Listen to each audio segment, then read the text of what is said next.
Pierre, or the Ambiguities ****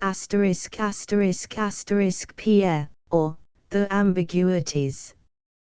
By Herman Melville. New York, Harper and Brothers. Publishers 329 and 331 Pearl Street, Franklin Square. 1852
// entered according to Act of Congress, in the year 1852, by Herman Melville, in the Clerk's Office of the Southern District of New York. //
to Greelocks Most Excellent Majesty. In old times authors were proud of the privilege of dedicating their works to Majesty. A right noble custom, which we of Berkshire must revive. For whether we will or no, Majesty is all around us here in Berkshire, sitting as in a grand congress of Vienna of majestical hilltops, and eternally challenging our homage.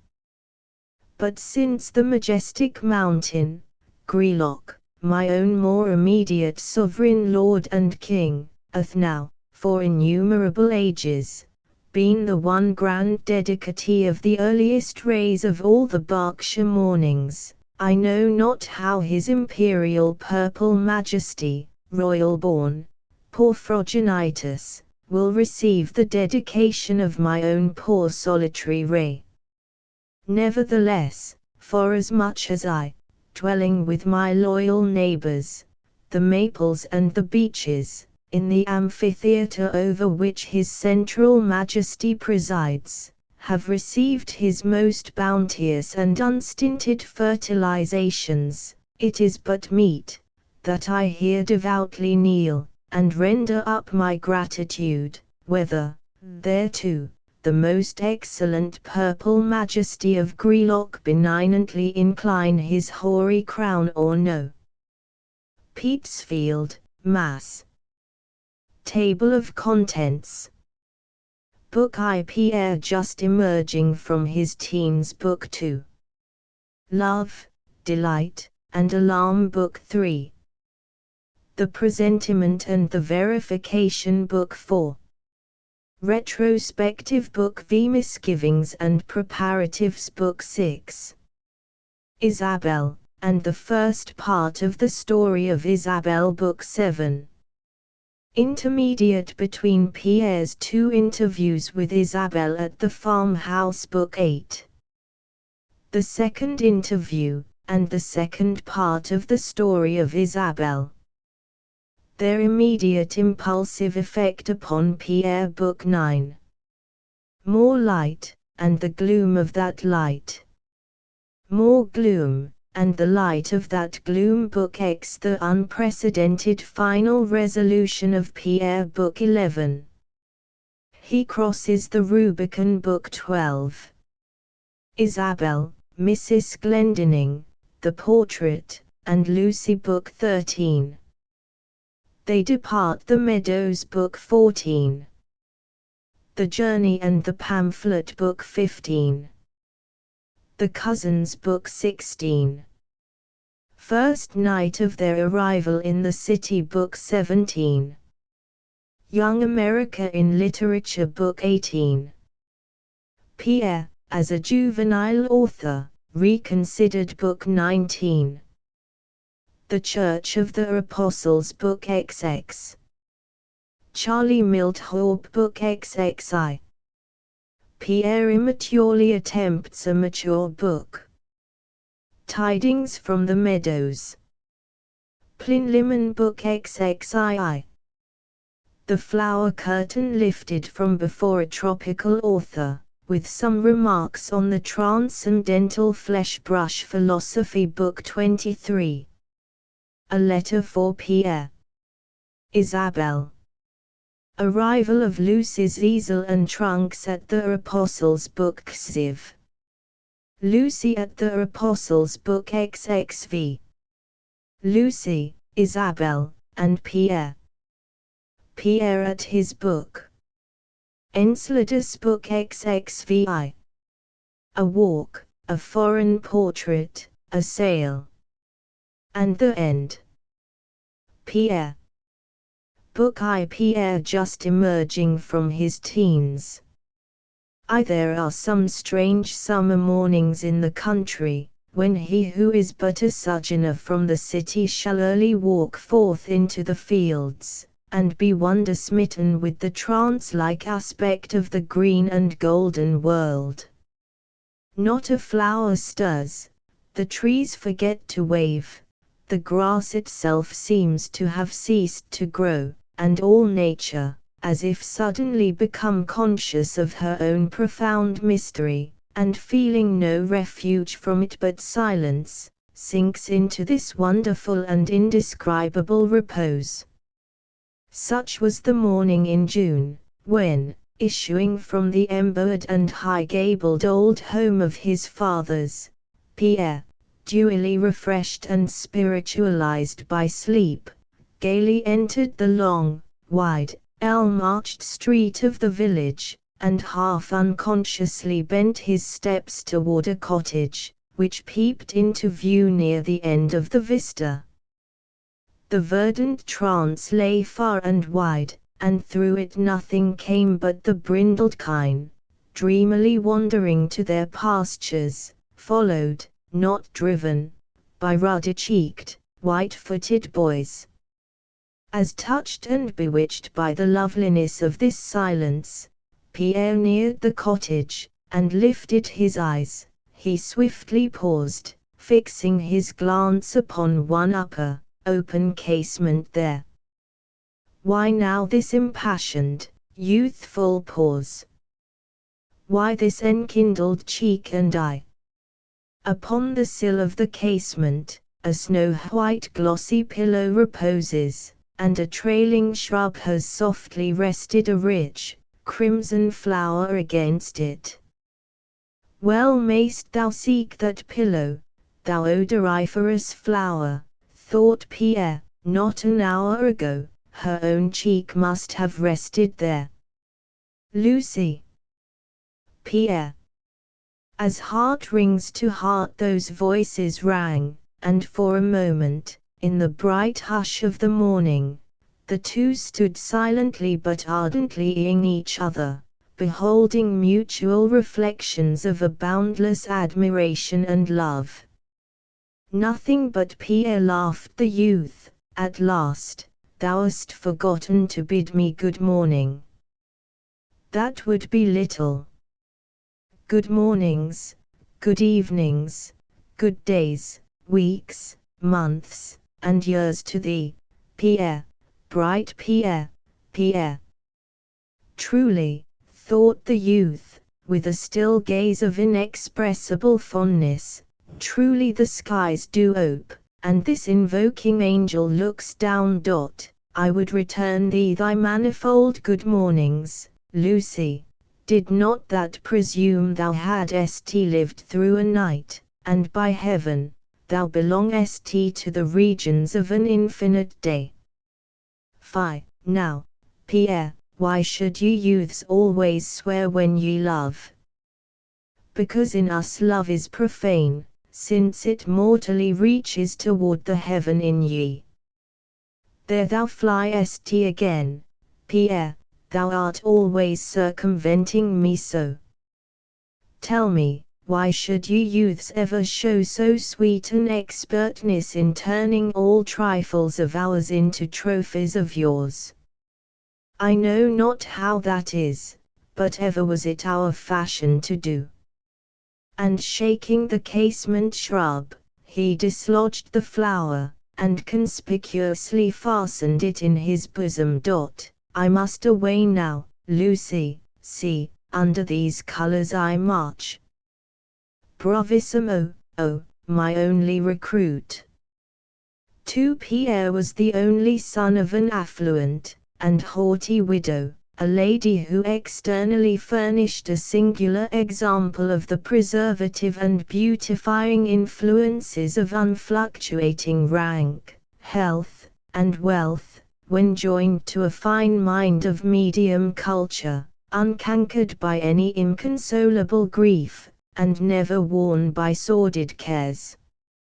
In mature age, the rose still miraculously clung to her cheek, litheness had not yet completely uncoiled itself from her waist, nor smoothness unscrolled itself from her brow, nor diamondness departed from her eyes. So that when lit up and bedimmed by ballroom lights, Mrs. Glendinning still eclipsed far younger charms, and had she chosen to encourage them, would have been followed by a train of infatuated suitors, little less young than her own son Pierre. But a reverential and devoted son seemed lover enough for this widow bloom, and besides all this, Pierre, when namelessly annoyed, and sometimes even jealously transported by the too ardent admiration of the handsome youths, who now and then, caught in unintended snares, seemed to entertain some insane hopes of wedding this unattainable being, Pierre had more than once, with a playful malice, openly sworn that the man, grey-beard or beardless, who should dare to propose marriage to his mother, that man would by some peremptory unrevealed agency immediately disappear from the earth. This romantic filial love of Pierre seemed fully returned by the triumphant maternal pride of the widow, who in the clear-cut lineaments and noble air of the son, saw her own graces strangely translated into the opposite sex. There was a striking personal resemblance between them, and as the mother seemed to have long stood still in her beauty, heedless of the passing years, so Pierre seemed to meet her halfway, and by a splendid precocity of form and feature, almost advanced himself to that mature standpoint in time, where his pedestaled mother so long had stood. In the playfulness of their unclouded love, and with that strange license which a perfect confidence and mutual understanding at all points, had long bred between them, they were wont to call each other brother and sister. Both in public and private this was their usage, nor when thrown among strangers, was this mode of address ever suspected for a sportful assumption, since the amaranthiness of Mrs. Glendinning fully sustained this youthful pretension. Thus freely and lightsomely for mother and son flowed on the pure-joined current of life.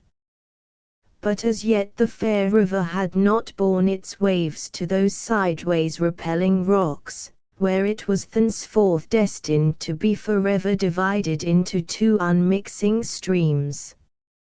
An excellent English author of these times, enumerating the prime advantages of his natal lot, cites foremost, that he first saw the rural light. So with Pierre. It had been his choice fate to have been born and nurtured in the country, surrounded by scenery whose uncommon loveliness was the perfect mould of a delicate and poetic mind, while the popular names of its finest features appealed to the proudest patriotic and family associations of the historic line of Glendinning. On the meadows which sloped away from the shaded rear of the manorial mansion, far to the winding river, an Indian battle had been fought, in the earlier days of the colony, and in that battle the paternal great-grandfather of Pierre, mortally wounded, had sat unhorsed on his saddle in the grass, with his dying voice, still cheering his men in the fray. This was Saddle Meadows, a name likewise extended to the mansion and the village.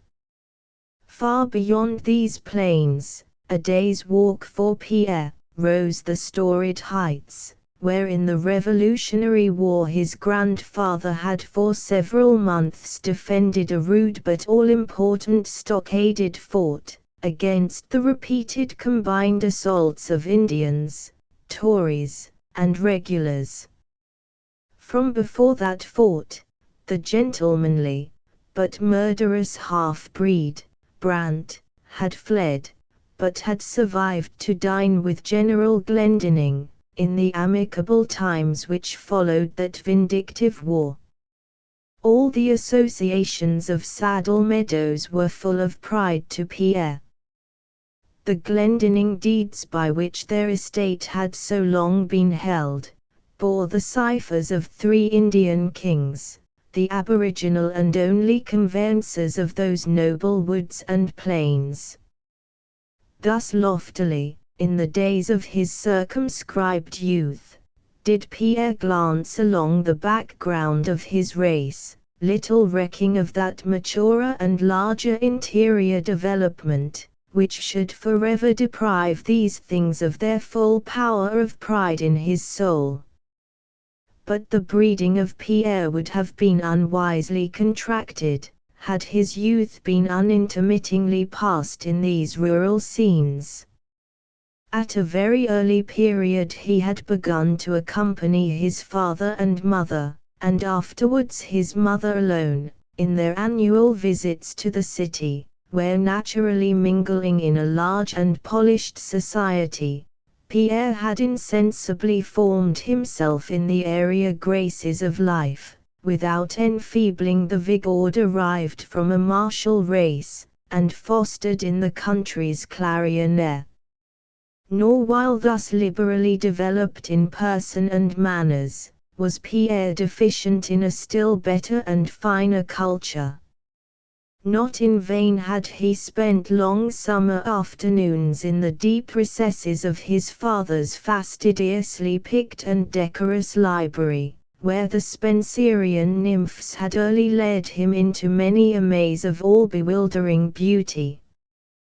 Thus, with a graceful glow on his limbs, and soft, imaginative flames in his heart, did this Pierre glide toward maturity, thoughtless of that period of remorseless insight, when all these delicate warmths should seem frigid to him, and he should madly demand more ardent fires. nor had that pride and love which had so bountifully provided for the youthful nurture of Pierre, neglected his culture in the deepest element of all.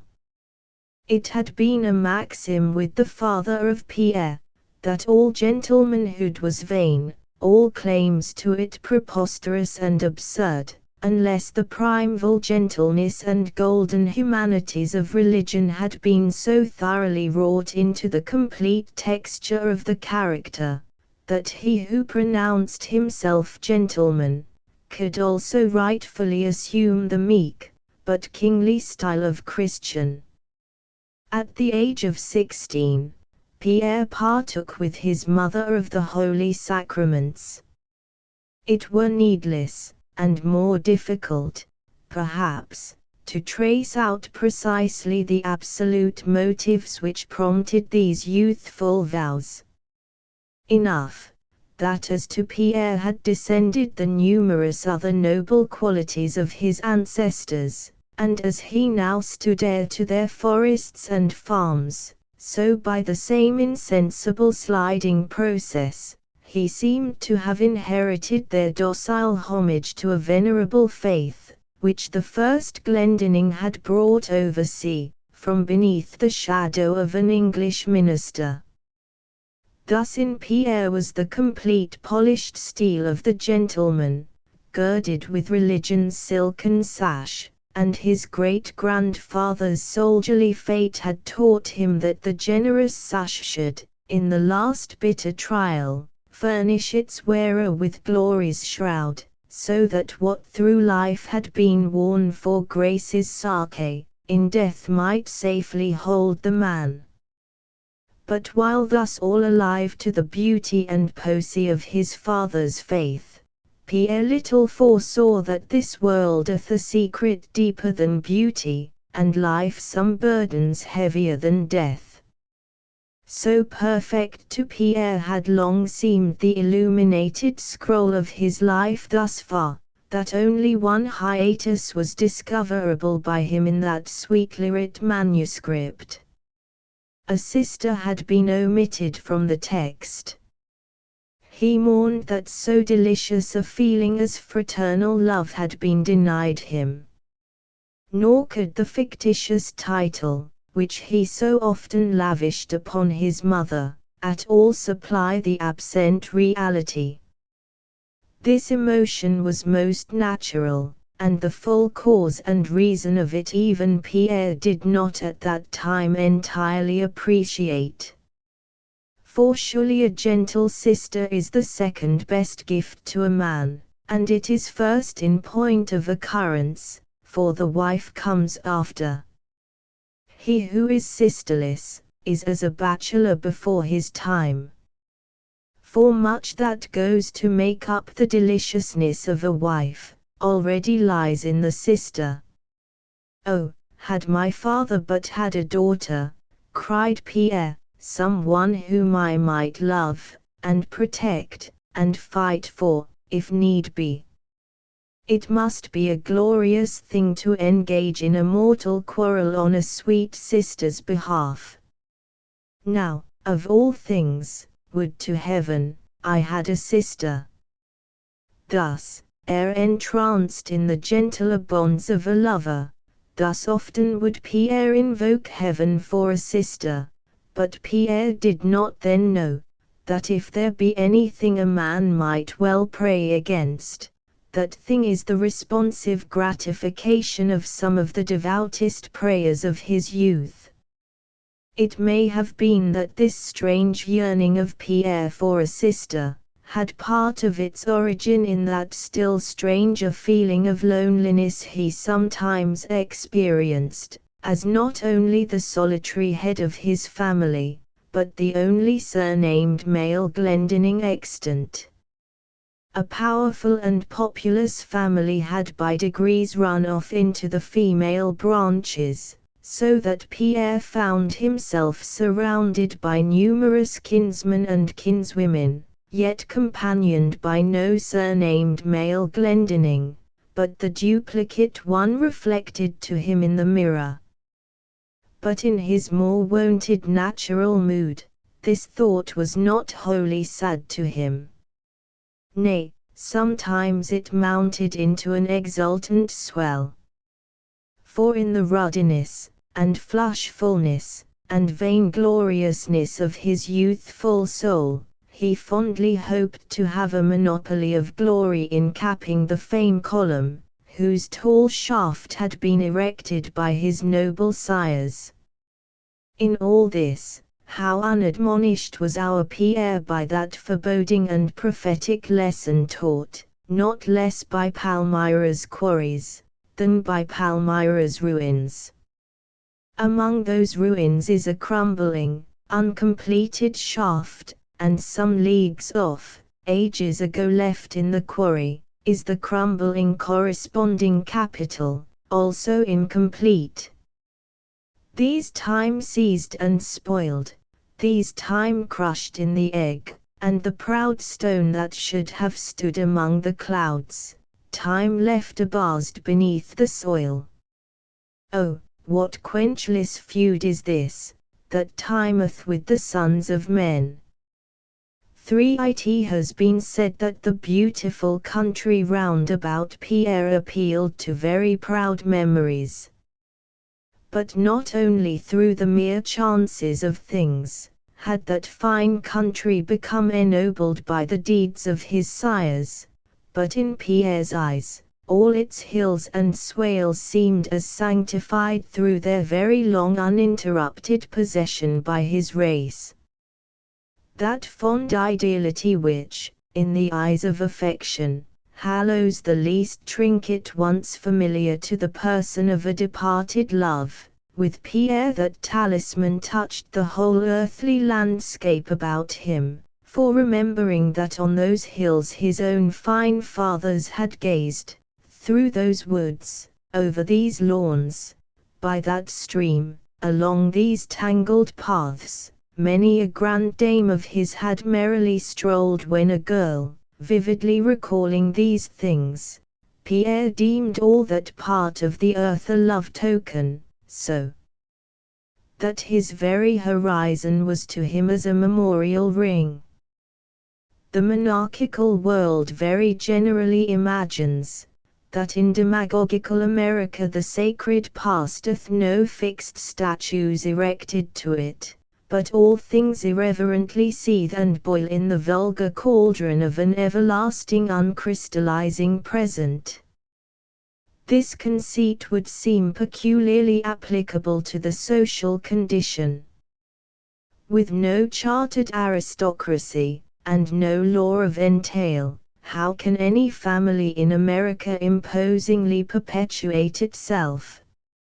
Certainly that common saying among us, which declares, that be a family conspicuous as it may, a single half-century shall see it abased, that maxim undoubtedly holds true with the commonalty. In our cities families rise and burst like bubbles in a vat.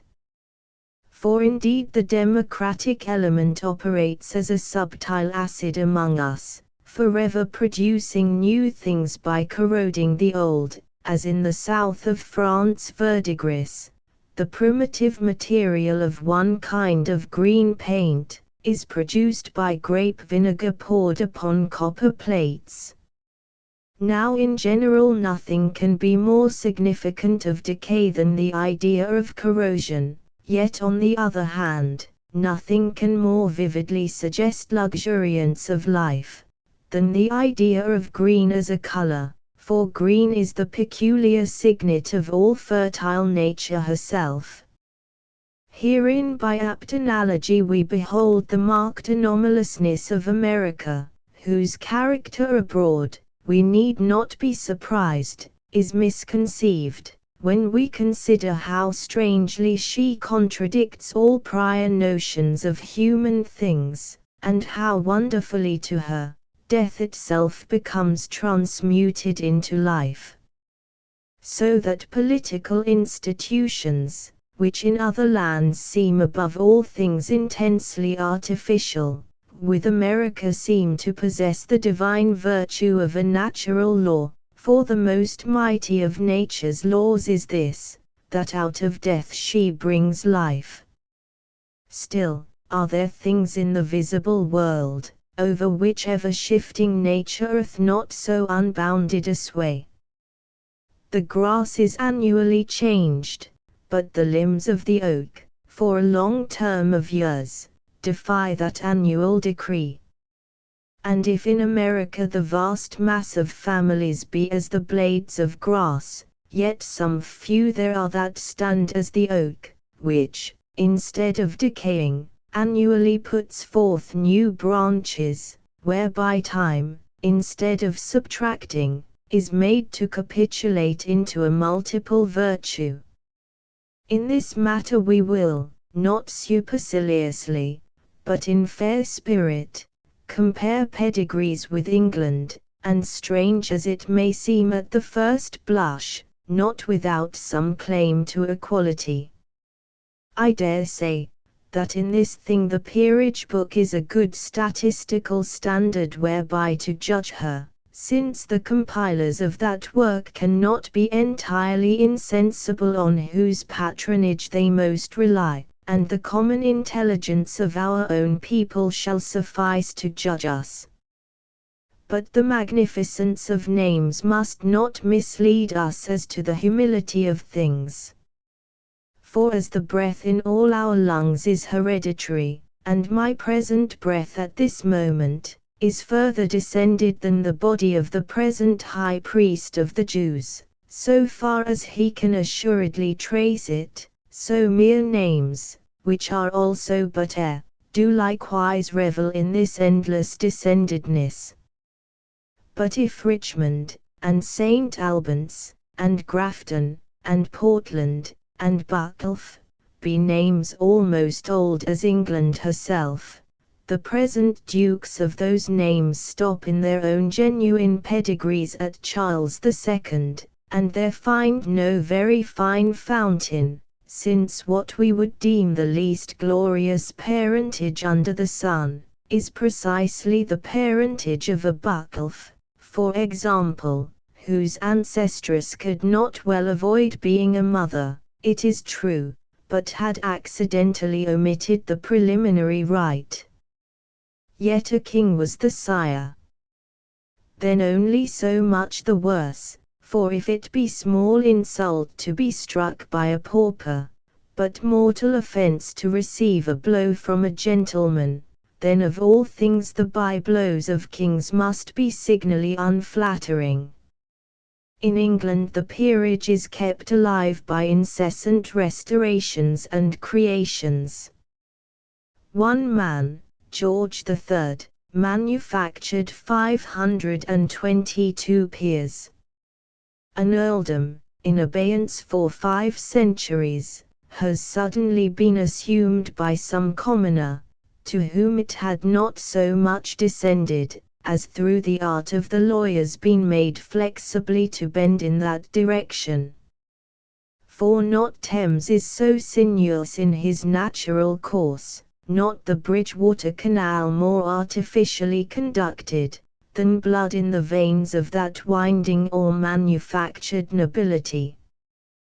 Perishable as stubble, and fungus as the fungi, those grafted families successively live and die on the eternal soil of a name. In England this day, 2,500 peerages are extinct, but the names survive. So that the empty air of a name is more endurable than a man, or than dynasties of men. The air fills man's lungs and puts life into a man, but man fills not the air, nor puts life into that.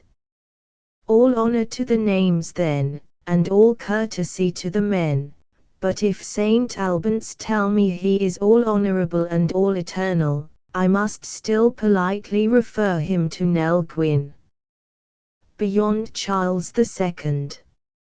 Very few indeed, hardly worthy of note, are the present titled English families which can trace anything like a direct unvitiated blood descent from the thief knights of the Norman. Beyond Charles II. Their direct genealogies seem vain, as though some Jew clothersman, with a tea canister on his head, turned over the first chapter of St. Matthew to make out his unmingled participation in the blood of King Saul, who had long died ere the career of the Caesar began. Now, not preliminarily to enlarge upon the fact that, while in England an immense mass of state masonry is brought to bear as a buttress in upholding the hereditary existence of certain houses, while with us nothing of that kind can possibly be admitted, and to omit all mention of the hundreds of unobtrusive families in New England who, nevertheless, might easily trace their uninterrupted English lineage to a time before Charles the Blade, not to speak of the old and Oriental-like English planter families of Virginia and the South, the Randolphs for example, one of whose ancestors, in King James' time, married Pocahontas the Indian princess, and in whose blood therefore an underived aboriginal royalty was flowing over 200 years ago. Consider those most ancient and magnificent Dutch manors at the north, whose perches are miles, whose meadows overspread adjacent countries, and whose haughty rent deeds are held by their 1,000 farmer tenants, so long as grass grows and water runs, which hints of a surprising eternity for a deed, and seem to make lawyers' ink unobliterable as the sea. Some of those manors are 2 centuries old, and their present patrons or lords will show you stakes and stones on their estates put there, the stones at least, before Nell Gwyn the Duke mother was born, and genealogies which, like their own river, Hudson, flow somewhat farther and straighter than the serpentine brooklet in Hyde Park. These far-descended Dutch meadows lie steeped in a Hindoosh haze. An Eastern patriarchalness sways its mild crook over pastures, whose tenant flocks shall there feed, long as their own grass grows, long as their own water shall run. Such estates seem to defy time's tooth, and by conditions which take hold of the indestructible earth seem to contemporize their fee simples with eternity. Unimaginable audacity of a worm that but crawls through the soil he so imperially claims. In Midland counties of England they boast of old oaken dining halls where 300 men-at-arms could exercise of a rainy afternoon, in the reign of the Plantagenets. But our lords, the patroons, appeal not to the past, but they point to the present. One will show you that the public census of a county is but part of the roll of his tenants. Ranges of mountains, high as Ben Nevis or Snowdon, are their walls, and regular armies, with staffs of officers, crossing rivers with artillery, and marching through primeval woods, and threading vast rocky defiles, have been sent out to distrain upon 3,000 farmer tenants of one landlord, at a blow. A fact most suggestive 2 ways, both whereof shall be nameless here. But whatever one may think of the existence of such mighty lordships in the heart of a republic, and however we may wonder at their thus surviving, like Indian mounds, the revolutionary flood, yet survive and exist they do, and are now owned by their present proprietors, by as good nominal title as any peasant owns his father's old hat, or any duke his great-uncle's old coronet. For all this, then, we shall not err very widely if we humbly conceive, that, should she choose to glorify herself in that inconsiderable way, our America will make out a good general case with England in this short little matter of large estates, and long pedigrees I mean, wherein is no flaw. For in general terms we have been thus decided in asserting the great genealogical and real estate dignity of some families in America, because in so doing we poetically establish the richly aristocratic condition of Master Pierre Glendinning, for whom we have before claimed some special family distinction. And to the observant reader the sequel will not fail to show how important is this circumstance, considered with reference to the singularly developed character and most singular life career of our hero. Nor will any man dream that the last chapter was merely intended for a foolish bravado, and not with a solid purpose in view. Now Pierre stands on this noble pedestal, we shall see if he keeps that fine footing. We shall see if fate hath not just a little bit of a small word or two to say in this world. But it is not laid down here that the Glendinnings dated back beyond Pharaoh, or the deeds of Saddle Meadows to the three Magi in the Gospels. Nevertheless, those deeds, as before hinted, did indeed date back to 3 kings, Indian kings, only so much the finer for that.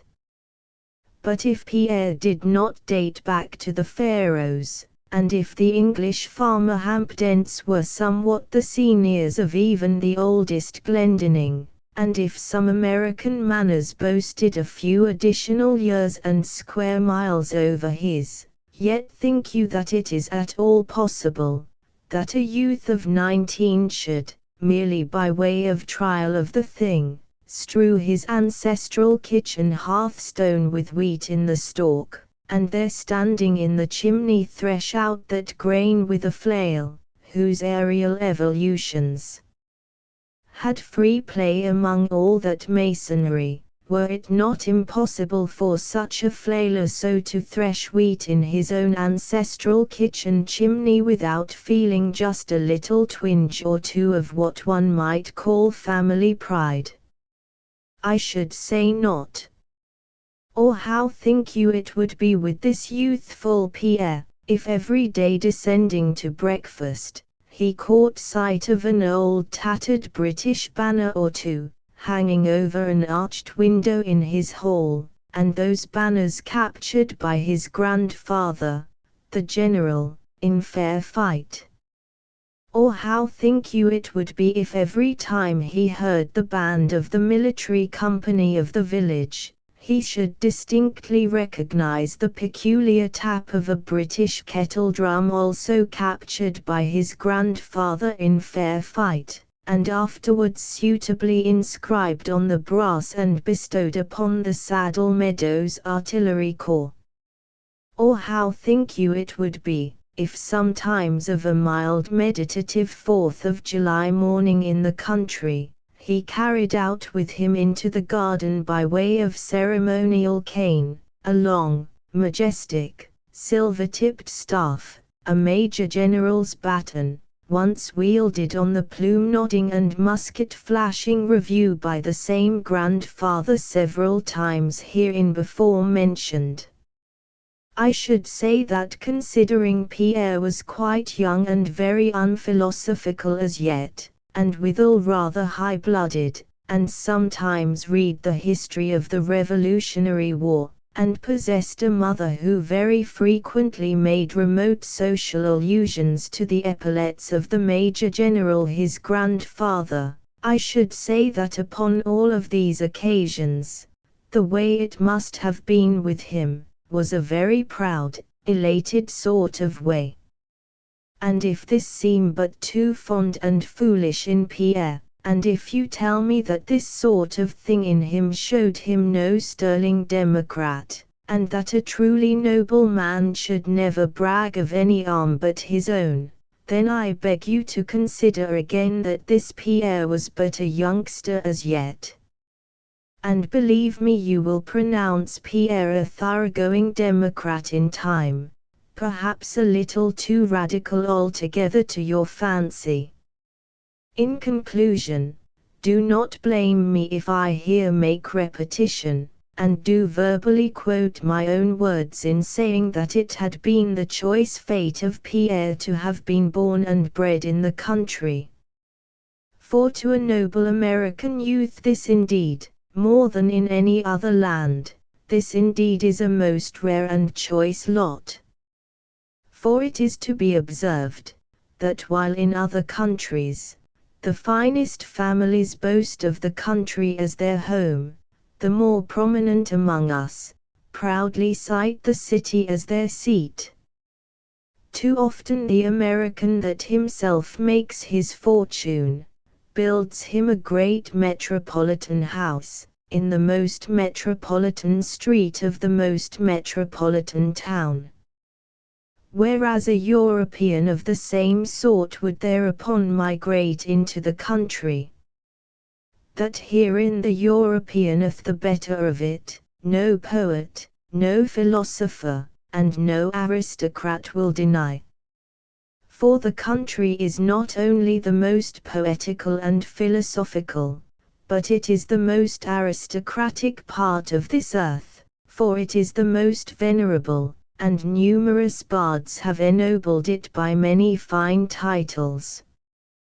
Whereas the town is the more plebeian portion, which, besides many other things, is plainly evinced by the dirty unwashed face perpetually worn by the town, but the country, like any queen, is ever attended by scrupulous ladies' maids in the guise of the seasons, and the town hath but one dress of brick turned up with stone, but the country hath a brave dress for every week in the year. Sometimes she changes her dress 24 times in the 24 hours, and the country weareth her sun by day as a diamond on a queen's brow, and the stars by night as necklaces of gold beads, whereas the town's sun is smoky paste, and no diamond, and the town's stars are pinchbeck and not gold. In the country then nature planted our Pierre, because nature intended a rare and original development in Pierre.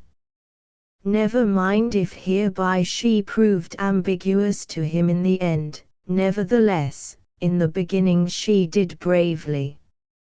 She blew her wind clarion from the blue hills, and Pierre neighed out lyrical thoughts, as at the trumpet blast, a war horse pours himself into a lyric of foam.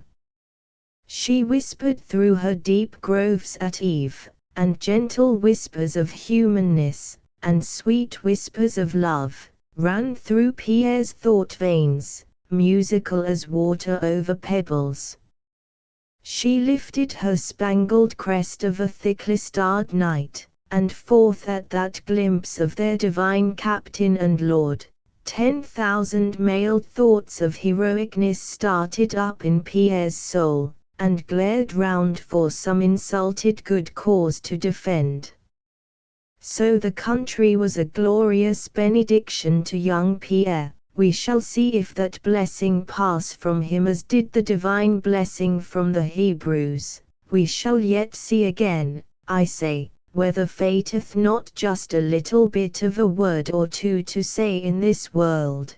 We shall see whether this wee little bit scrap of Latinity be very far out of the way. Nemo contra diem nisi deus ipse. V. Sister Mary, said Pierre, returned from his sunrise stroll, and tapping at his mother's chamber door. Do you know, Sister Mary, that the trees which have been up all night, are all abroad again this morning before you? Do you not smell something like coffee, my sister? A light step moved from within toward the door, which opened, showing Mrs. Glendinning, in a resplendently cheerful morning robe, and holding a gay white ribbon in her hand. Good morning, madam, said Pierre, slowly, and with a bow. whose genuine and spontaneous reverence amusingly contrasted with the sportive manner that had preceded it. For thus sweetly and religiously was the familiarity of his affections bottomed on the profoundest filial respect. "Good afternoon to you, Pierre, for I suppose it is afternoon. But come, you shall finish my toilette. Here, brother," reaching the ribbon, "now acquit yourself bravely," and seating herself away from the glass, she awaited the good offices of Pierre. "First Lady-in-Waiting to the Dowager Duchess Glendinning," laughed Pierre, as bowing over before his mother, he gracefully passed the ribbon round her neck, simply crossing the ends in front. "Well, what is to hold it there, Pierre?" "I am going to try and tack it with a kiss, sister. There, oh, what a pity that sort of fastening won't always hold. Where's the cameo with the fawns I gave you last night?" "Ah, on the slab. You were going to wear it then. Thank you, my considerate and most politic sister. There, but stop, here's a ringlet gone romping, so now, dear sister, give that Assyrian toss to your head." The haughtily happy mother rose to her feet, and as she stood before the mirror to criticize her son's adornings, Pierre, noticing the straggling tie of her slipper, knelt down and secured it. "And now for the urn," he cried, "Madam," and with a humorous gallantry, offering his arm to his mother, the pair descended to breakfast.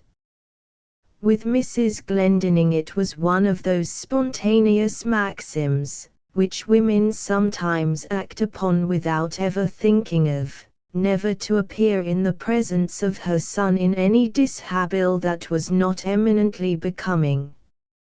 Her own independent observation of things had revealed to her many very common maxims, which often become operatively lifeless from a vicarious reception of them. She was vividly aware how immense was that influence, which, even in the closest ties of the heart, the merest appearances make upon the mind. And as in the admiring love and graceful devotion of Pierre lay now her highest joy in life, so she omitted no slightest trifle which could possibly contribute to the preservation of so sweet and flattering a thing. Besides all this, Mary Glendinning was a woman, and with more than the ordinary vanity of women, if vanity it can be called, which in a life of nearly 50 years had never betrayed her into a single published impropriety, or caused her one known pang at the heart. Moreover, she had never yearned for admiration, because that was her birthright by the eternal privilege of beauty. She had always possessed it, she had not to turn her head for it, since spontaneously it always encompassed her. Vanity, which in so many women approaches to a spiritual vice, and therefore to a visible blemish, in her peculiar case, and though possessed in a transcendent degree, was still the token of the highest health, inasmuch as never knowing what it was to yearn for its gratification, she was almost entirely unconscious of possessing it at all.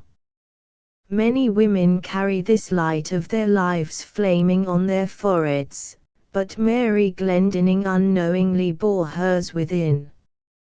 Through all the infinite traceries of feminine art, she evenly glowed like a vase which, internally illuminated, gives no outward sign of the lighting flame, but seems to shine by the very virtue of the exquisite marble itself.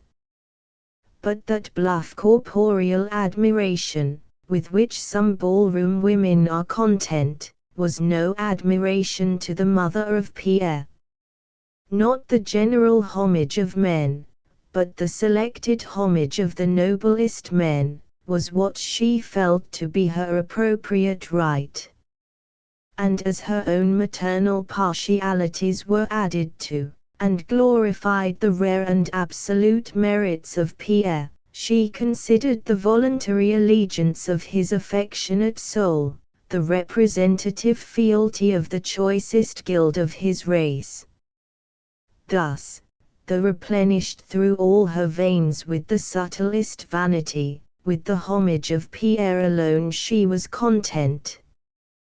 But as to a woman of sense and spirit, the admiration of even the noblest and most gifted man is esteemed as nothing, so long as she remains conscious of possessing no directly influencing and practical sorcery over his soul, and as notwithstanding all his intellectual superiority to his mother, Pierre, through the unavoidable weakness of inexperienced and unexpanded youth, was strangely docile to the maternal tuitions in nearly all the things which thus far had any ways interested or affected him. Therefore it was, that to Mary Glendinning this reverence of Pierre was invested with all the proudest delights and witcheries of self-complacency, which it is possible for the most conquering virgin to feel.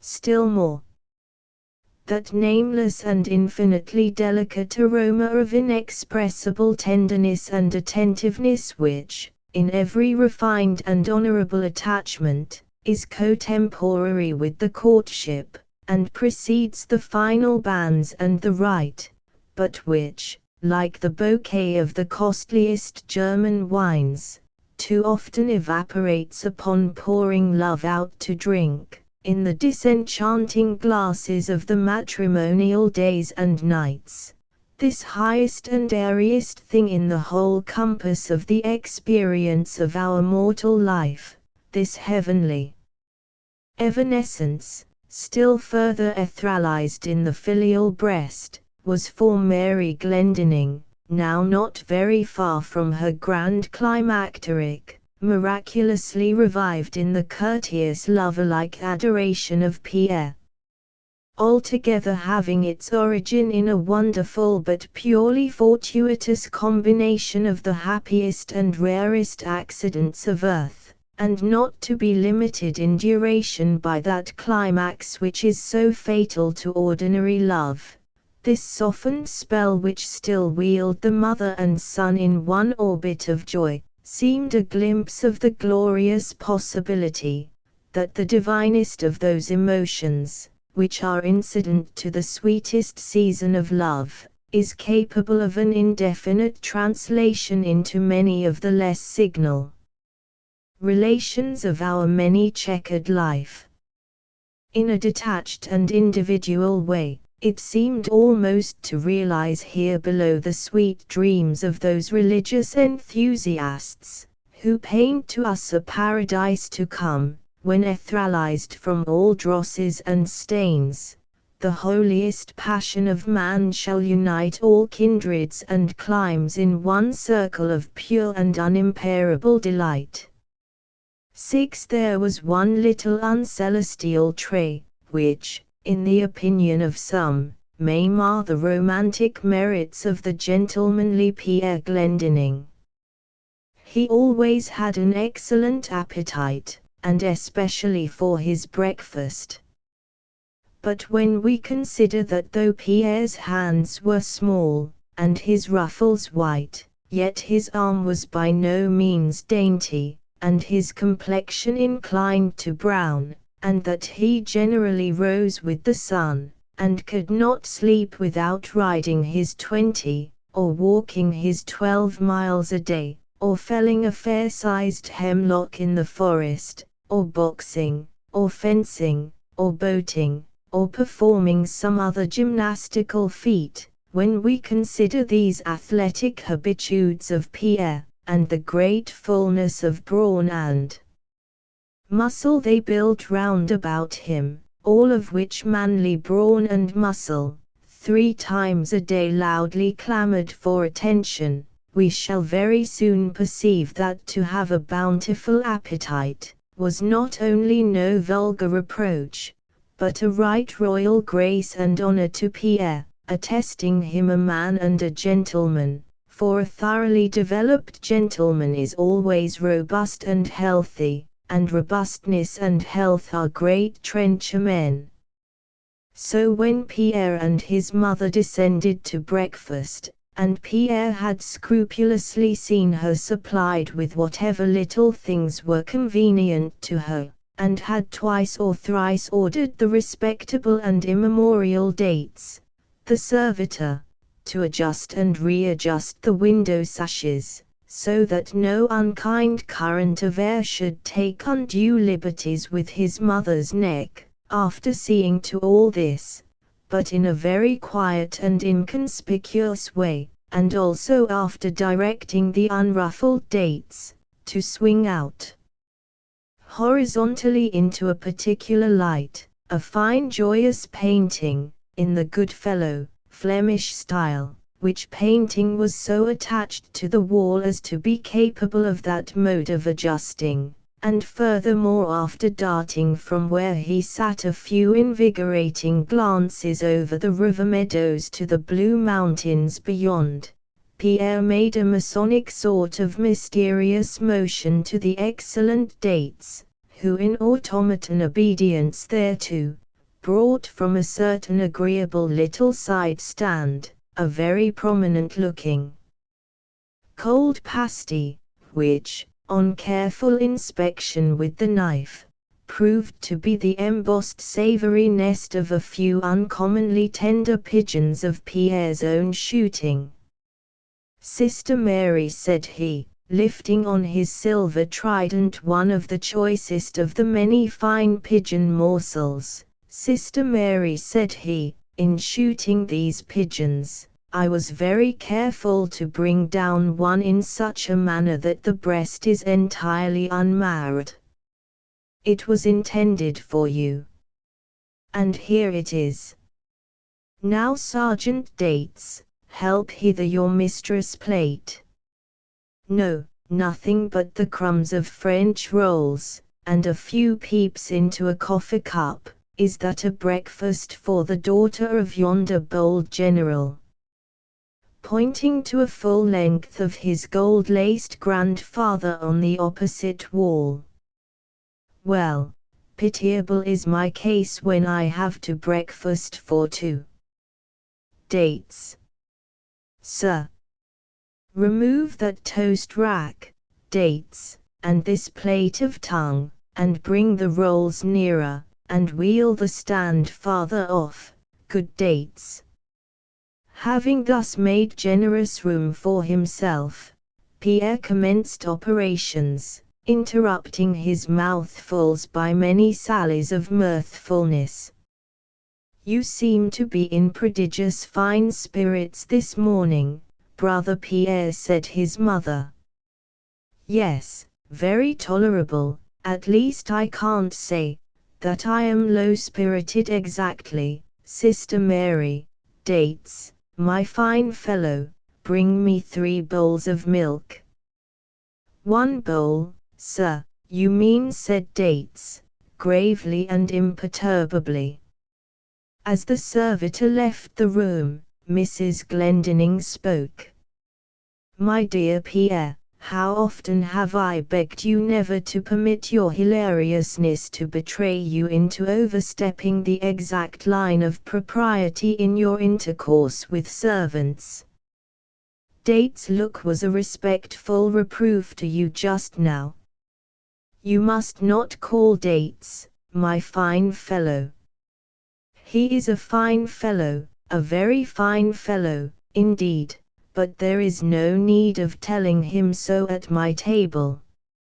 It is very easy to be entirely kind and pleasant to servants, without the least touch of any shade of transient good fellowship with them."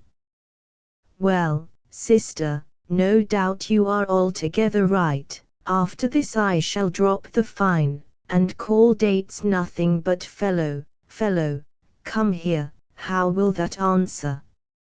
Not at all, Pierre, but you are a Romeo, you know, and so for the present I pass over your nonsense. Romeo, oh, no, I am far from being Romeo, sighed Pierre. I laugh, but he cried, poor Romeo, alas Romeo, woe is me, Romeo, he came to a very deplorable end, did Romeo, Sister Mary. It was his own fault though. Poor Romeo. He was disobedient to his parents. Alas Romeo. He married against their particular wishes. Woe is me, Romeo. But you, Pierre, are going to be married before long, I trust, not to a Capulet, but to one of our own Montagues, and so Romeo's evil fortune will hardly be yours. You will be happy. The more miserable Romeo. Don't be so ridiculous, brother Pierre. So you are going to take Lucy that long ride among the hills this morning? She is a sweet girl, a most lovely girl. Yes, that is rather my opinion, Sister Mary. By heavens, mother, the 5 zones hold not such another. She is, yes, though I say it, dates. He's a precious long time getting that milk. Let him stay. Don't be a milksop, Pierre. Ha, my sister is a little satirical this morning. I comprehend. Never rave, Pierre, and never rant. Your father never did either, nor is it written of Socrates, and both were very wise men.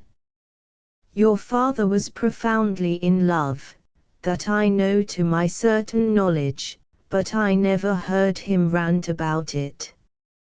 He was always exceedingly gentlemanly, and gentlemen never rant.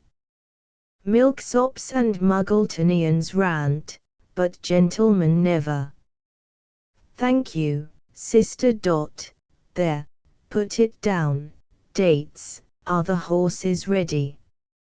Just driving round, sir, I believe. Why, Pierre, said his mother, glancing out at the window, are you going to Santa Fe de Bogota with that enormous old phaeton? What do you take that juggernaut out for? Humor, sister, humor. I like it because it's old-fashioned, and because the seat is such a wide sofa of a seat, and finally because a young lady by the name of Lucy Tartan cherishes a high regard for it. She vows she would like to be married in it. Well, Pierre, all I have to say is, be sure that Christopher puts the coach hammer and nails, and plenty of cords and screws into the box. And you had better let him follow you in one of the farm wagons, with a spare axle and some boards. No fear, sister, no fear, I shall take the best of care of the old phaeton. The quaint old arms on the panel always remind me who it was that first rode in it. I am glad you have that memory, brother Pierre. And who it was that next rode in it. Bless you, God bless you, my dear son, always think of him and you can never yes, always think of your dear perfect father, Pierre. Well, kiss me now, dear sister, for I must go. There, this is my cheek, and the other is Lucy's, though now that I look at them both, I think that hers is getting to be the most blooming. Sweeter dews fall on that one, I suppose. Pierre laughed, and ran out of the room, for old Christopher was getting impatient. His mother went to the window and stood there. "A noble boy, and docile," she murmured. "He has all the frolicsomeness of youth, with little of its giddiness. And he does not grow vainglorious in sophomorian wisdom.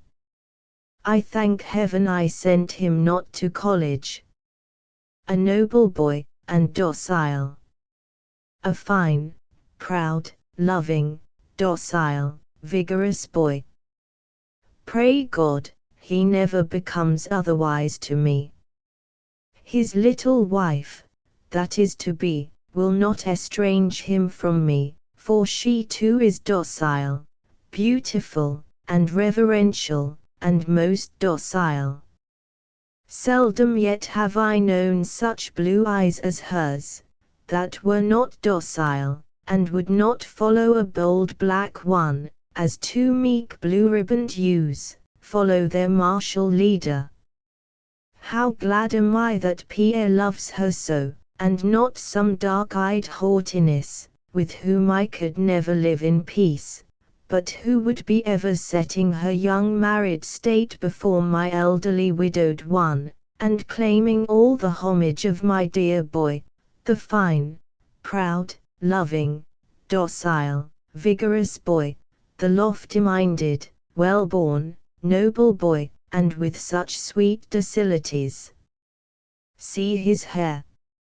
He does in truth illustrate that fine saying of his father's, that as the noblest colts, in 3 points, abundant hair, swelling chest, and sweet docility, should resemble a fine woman, so should a noble youth. Well, goodbye, Pierre, and a merry morning to ye." So saying she crossed the room, and, resting in a corner, her glad proud eye met the old general's baton, which the day before in one of his frolic moods Pierre had taken from its accustomed place in the pictured bannered hall. She lifted it, and musingly swayed it to and fro, then paused, and staff-wise rested with it in her hand.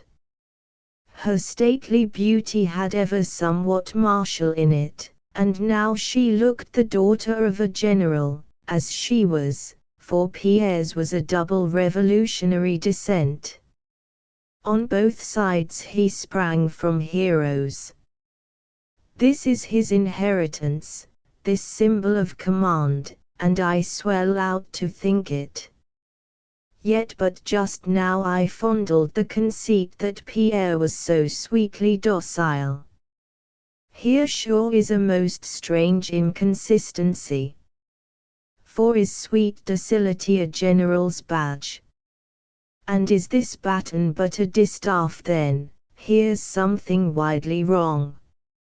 Now I almost wish him otherwise than sweet and docile to me, seeing that it must be hard for man to be an uncompromising hero and a commander among his race, and yet never ruffle any domestic brow. Pray heaven he show his heroicness in some smooth way of favoring fortune, not be called out to be a hero of some dark hope forlorn, whose cruelness makes a savage of a man. Give him, O God, regardful gales. Fan him with unwavering prosperities. So shall he remain all docility to me, and yet prove a haughty hero to the world. Book 2. Love, Delight, and Alarm. On the previous evening, Pierre had arranged with Lucy the plan of a long winding ride, among the hills which stretched around to the southward from the wide plains of Saddle Meadows. Though the vehicle was a sexagenarian, the animals that drew it were but 6-year colts. The old phaeton had outlasted several generations of its drawers. Pierre rolled beneath the village elms in billowy style, and soon drew up before the white cottage door. Flinging his reins upon the ground, he entered the house.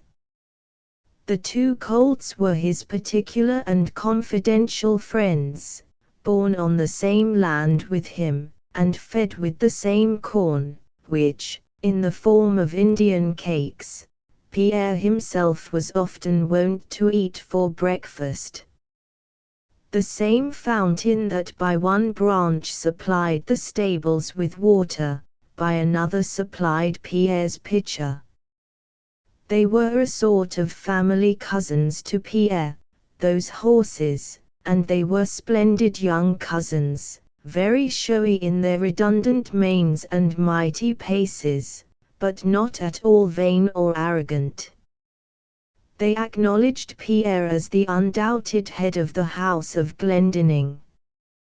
They well knew that they were but an inferior and subordinate branch of the Glendinnings, bound in perpetual feudal fealty to its headmost representative. Therefore, these young cousins never permitted themselves to run from Pierre.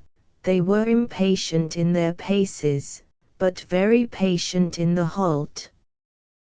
They were full of good humor too, and kind as kittens. "Bless me, how can you let them stand all alone that way?" Pierre cried Lucy, as she and Pierre stepped forth from the cottage door, Pierre laden with shawls, parasol, reticule, and a small hamper. "Wait a bit," cried Pierre, dropping his load, "I will show you what my colts are." So saying, he spoke to them mildly, and went close up to them, and patted them. The colts neighed, the nigh colt neighing a little jealously, as if Pierre had not patted impartially.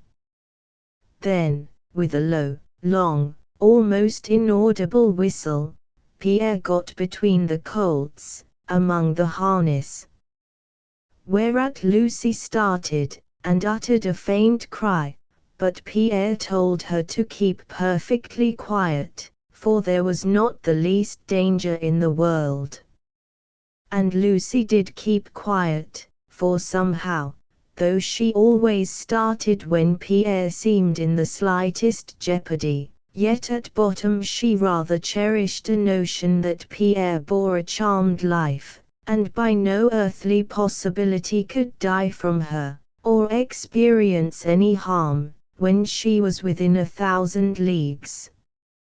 Pierre, still between the horses, now stepped upon the pole of the phaeton, then stepping down, indefinitely disappeared, or became partially obscured among the living colonnade of the horse's 8 slender and glossy legs. He entered the colonnade one way, and after a variety of meanderings, came out another way, during all of which equestrian performance, the two colts kept gaily neighing, and good-humoredly moving their heads perpendicularly up and down, and sometimes turning them sideways toward Lucy, as much as to say, "We understand young master, we understand him, miss, never fear, pretty lady, why, bless your delicious little heart, we played with Pierre before you ever did." "Are you afraid of their running away now, Lucy?" said Pierre, returning to her. "Not much, Pierre, the superb fellows." "Why, Pierre, they have made an officer of you, look," and she pointed to 2 foam flakes epauletting his shoulders. "Bravissimo again. I called you my recruit, when you left my window this morning, and here you are promoted. Very prettily conceited, Lucy. But see, you don't admire their coats, they wear nothing but the finest Genoa velvet, Lucy. See. Did you ever see such well-groomed horses? Never. Then what say you to have them for my groomsmen, Lucy? Glorious groomsmen they would make, I declare. They should have 100 ells of white favors all over their manes and tails, and when they drew us to church, they would be still all the time scattering white favors from their mouths, just as they did here on me. Upon my soul, they shall be my groomsmen, Lucy. Stately stags. Playful dogs. Heroes, Lucy. We shall have no marriage bells, they shall neigh for us, Lucy, we shall be wedded to the martial sound of Job's trumpeters, Lucy. Hark! They are neighing now to think of it. Neighing at your lyrics, Pierre. Come, let us be off. Here, the shawl, the parasol, the basket. What are you looking at them so for? I was thinking, Lucy, of the sad state I am in.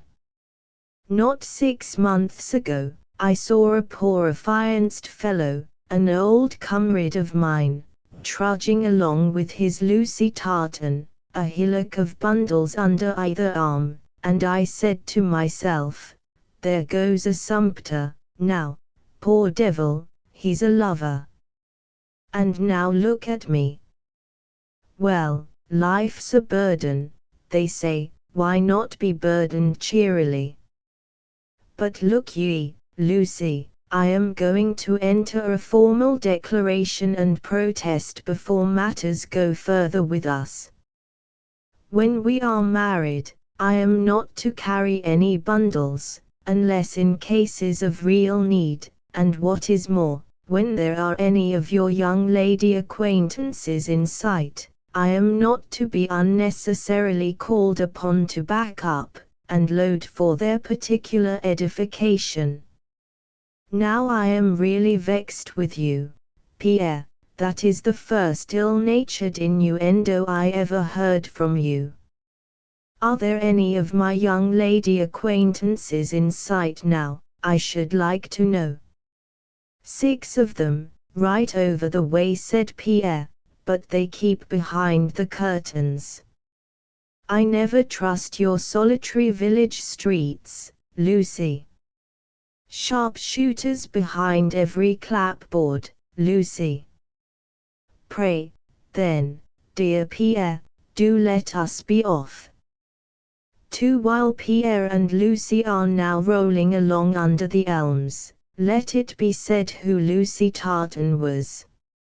It is needless to say that she was a beauty, because chestnut-haired, bright-cheeked youths like Pierre Glendinning seldom fall in love with any but a beauty.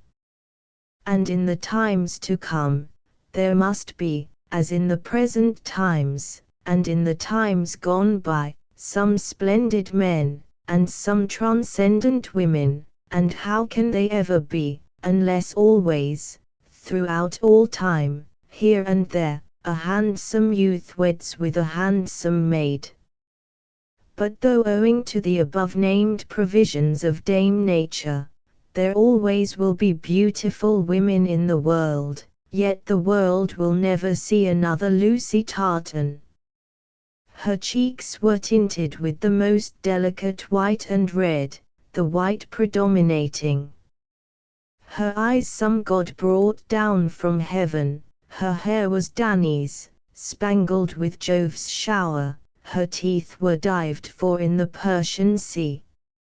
If long wont to fix his glance on those who, trudging through the humbler walks of life, and whom unequal toil and poverty deform, if that man shall haply view some fair and gracious daughter of the gods, who, from unknown climes of loveliness and affluence, comes floating into sight, all symmetry and radiance, how shall he be transported, that in a world so full of vice and misery as ours, there should yet shine forth this visible semblance of the heavens? For a lovely woman is not entirely of this earth. Her own sex regard her not as such.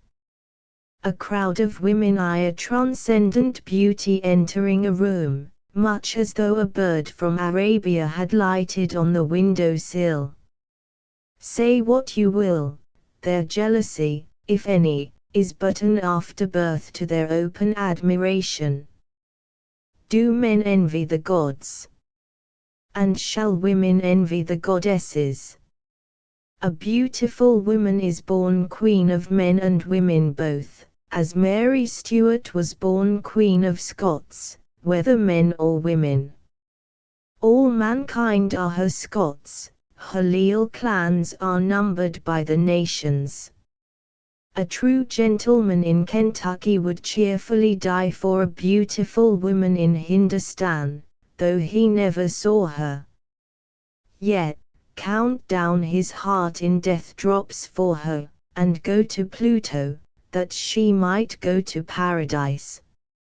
He would turn Turk before he would disown an allegiance hereditary to all gentlemen, from the hour their Grand Master, Adam, first knelt to Eve. A plain-faced Queen of Spain dwells not in half the glory a beautiful milliner does. Her soldiers can break heads, but her Highness cannot crack a heart, and the beautiful milliner might string hearts for necklaces. Undoubtedly, beauty made the first queen. If ever again the succession to the German Empire should be contested, and one poor lame lawyer should present the claims of the first excellingly beautiful woman he chanced to see, she would thereupon be unanimously elected Empress of the Holy Roman German Empire, that is to say, if all the Germans were true, free-hearted and magnanimous gentlemen, at all capable of appreciating so immense an honor.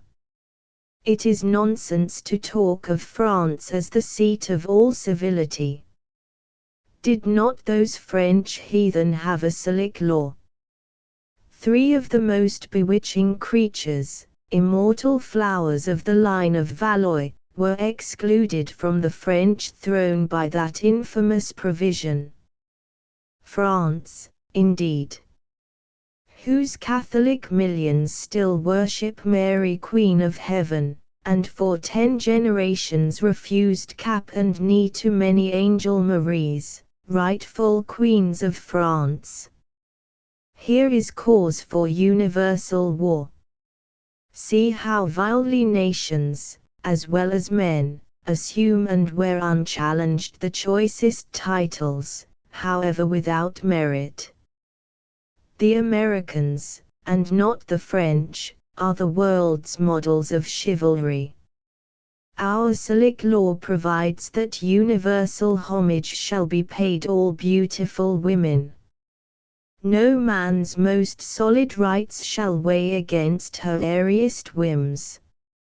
If you buy the best seat in the coach, to go and consult a doctor on a matter of life and death, you shall cheerfully abdicate that best seat, and limp away on foot, if a pretty woman, traveling, shake one feather from the stage-house door.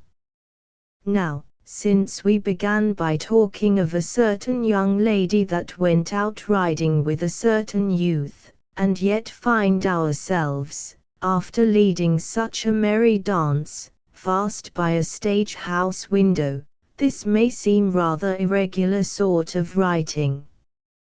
But whither indeed should Lucy Tartan conduct us, but among mighty queens, and all other creatures of high degree, and finally set us roaming, to see whether the wide world can match so fine a wonder.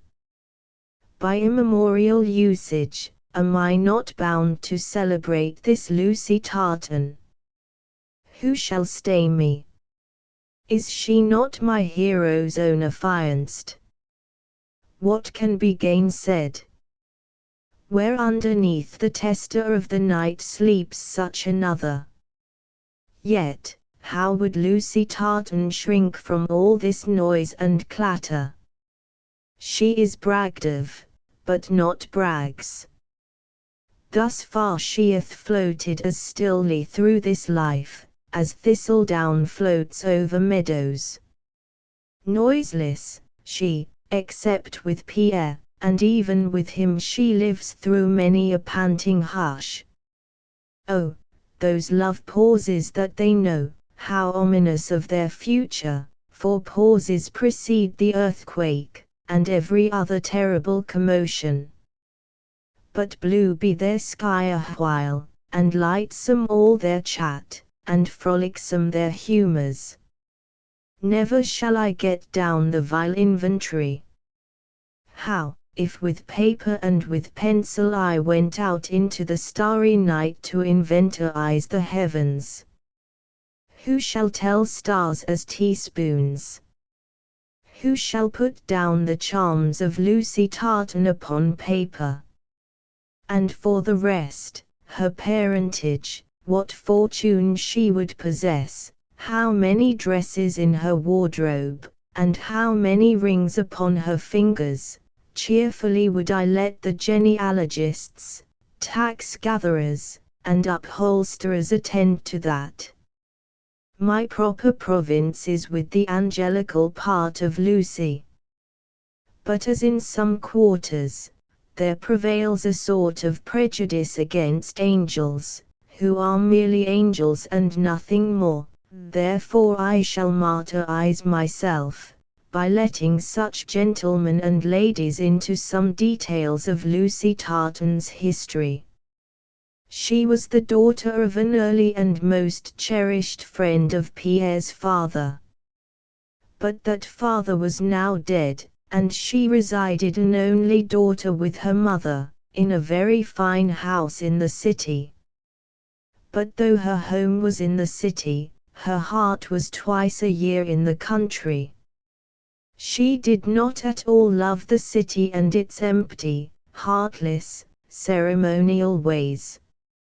It was very strange, but most eloquently significant of her own natural angelhood that, though born among brick and mortar in a seaport, she still pined for unbaked earth and inland grass. So the sweet linnet, though born inside of wires in a lady's chamber on the ocean coast, and ignorant all its life of any other spot, yet, when springtime comes, it is seized with flutterings and vague impatiences. It cannot eat or drink for these wild longings. Though unlearned by any experience, still the inspired linnet divinely knows that the inland migrating time has come. And just so with Lucy in her first longings for the verdure. Every spring those wild flutterings shook her, every spring, this sweet linnet girl did migrate inland. O God, grant that those other and long after nameless flutterings of her inmost soul, when all life was become weary to her, God grant, that those deeper flutterings in her were equally significant of her final heavenly migration from this heavy earth. It was fortunate for Lucy that her Aunt Lanelin, a pensive, childless, white-turbaned widow, possessed and occupied a pretty cottage in the village of Saddle Meadows, and still more fortunate, that this excellent old aunt was very partial to her, and always felt a quiet delight in having Lucy near her. So Aunt Lanelin's cottage, in effect, was Lucy's. And now, for some years past, she had annually spent several months at Saddle Meadows, and it was among the pure and soft incitements of the country that Pierre first had felt toward Lucy the dear passion which now made him wholly hers. Lucy had 2 brothers, one her senior, by 3 years, and the other her junior by 2. But these young men were officers in the Navy, and so they did not permanently live with Lucy and her mother. Mrs. Tartan was mistress of an ample fortune. She was, moreover, perfectly aware that such was the fact, and was somewhat inclined to force it upon the notice of other people, nowise interested in the matter.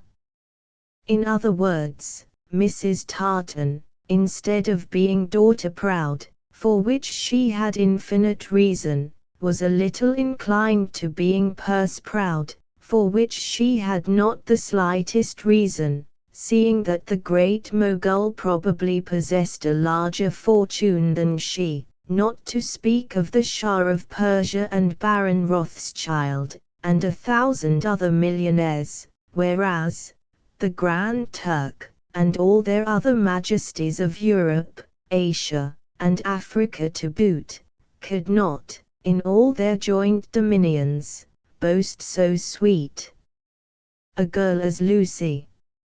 Nevertheless, Mrs. Tartan was an excellent sort of lady, as this ladylike world goes.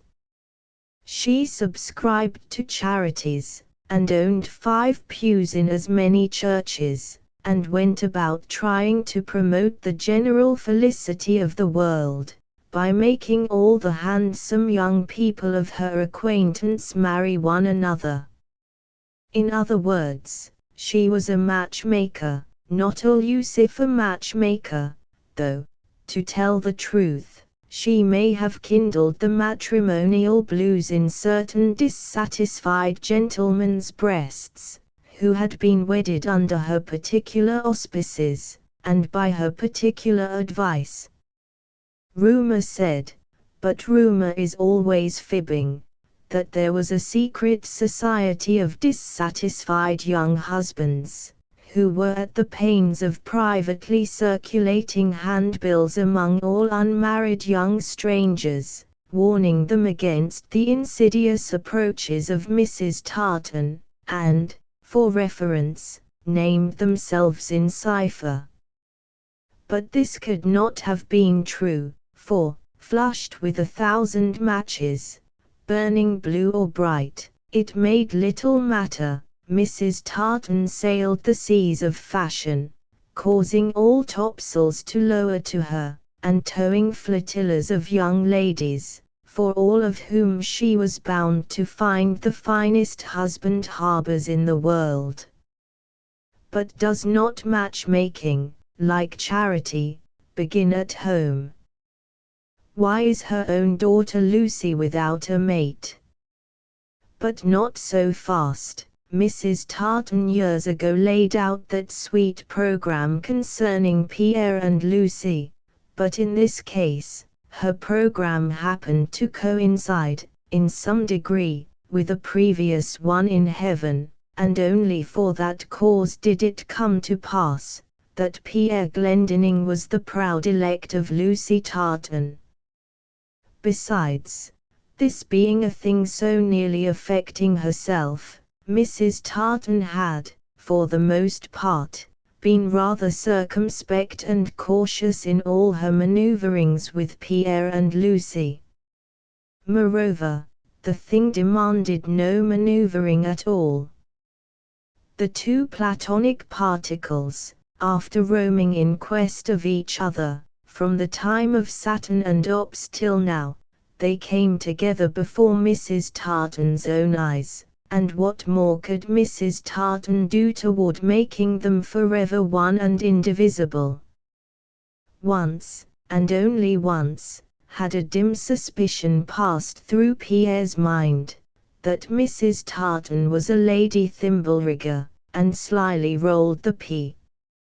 In their less mature acquaintance, he was breakfasting with Lucy and her mother in the city, and the first cup of coffee had been poured out by Mrs. Tartan, when she declared she smelled matches burning somewhere in the house, and she must see them extinguished. So banning all pursuit, she rose to seek for the burning matches, leaving the pair alone to interchange the civilities of the coffee, and finally sent word to them, from above stairs, that the matches, or something else, had given her a headache, and begged Lucy to send her up some toast and tea, for she would breakfast in her own chamber that morning.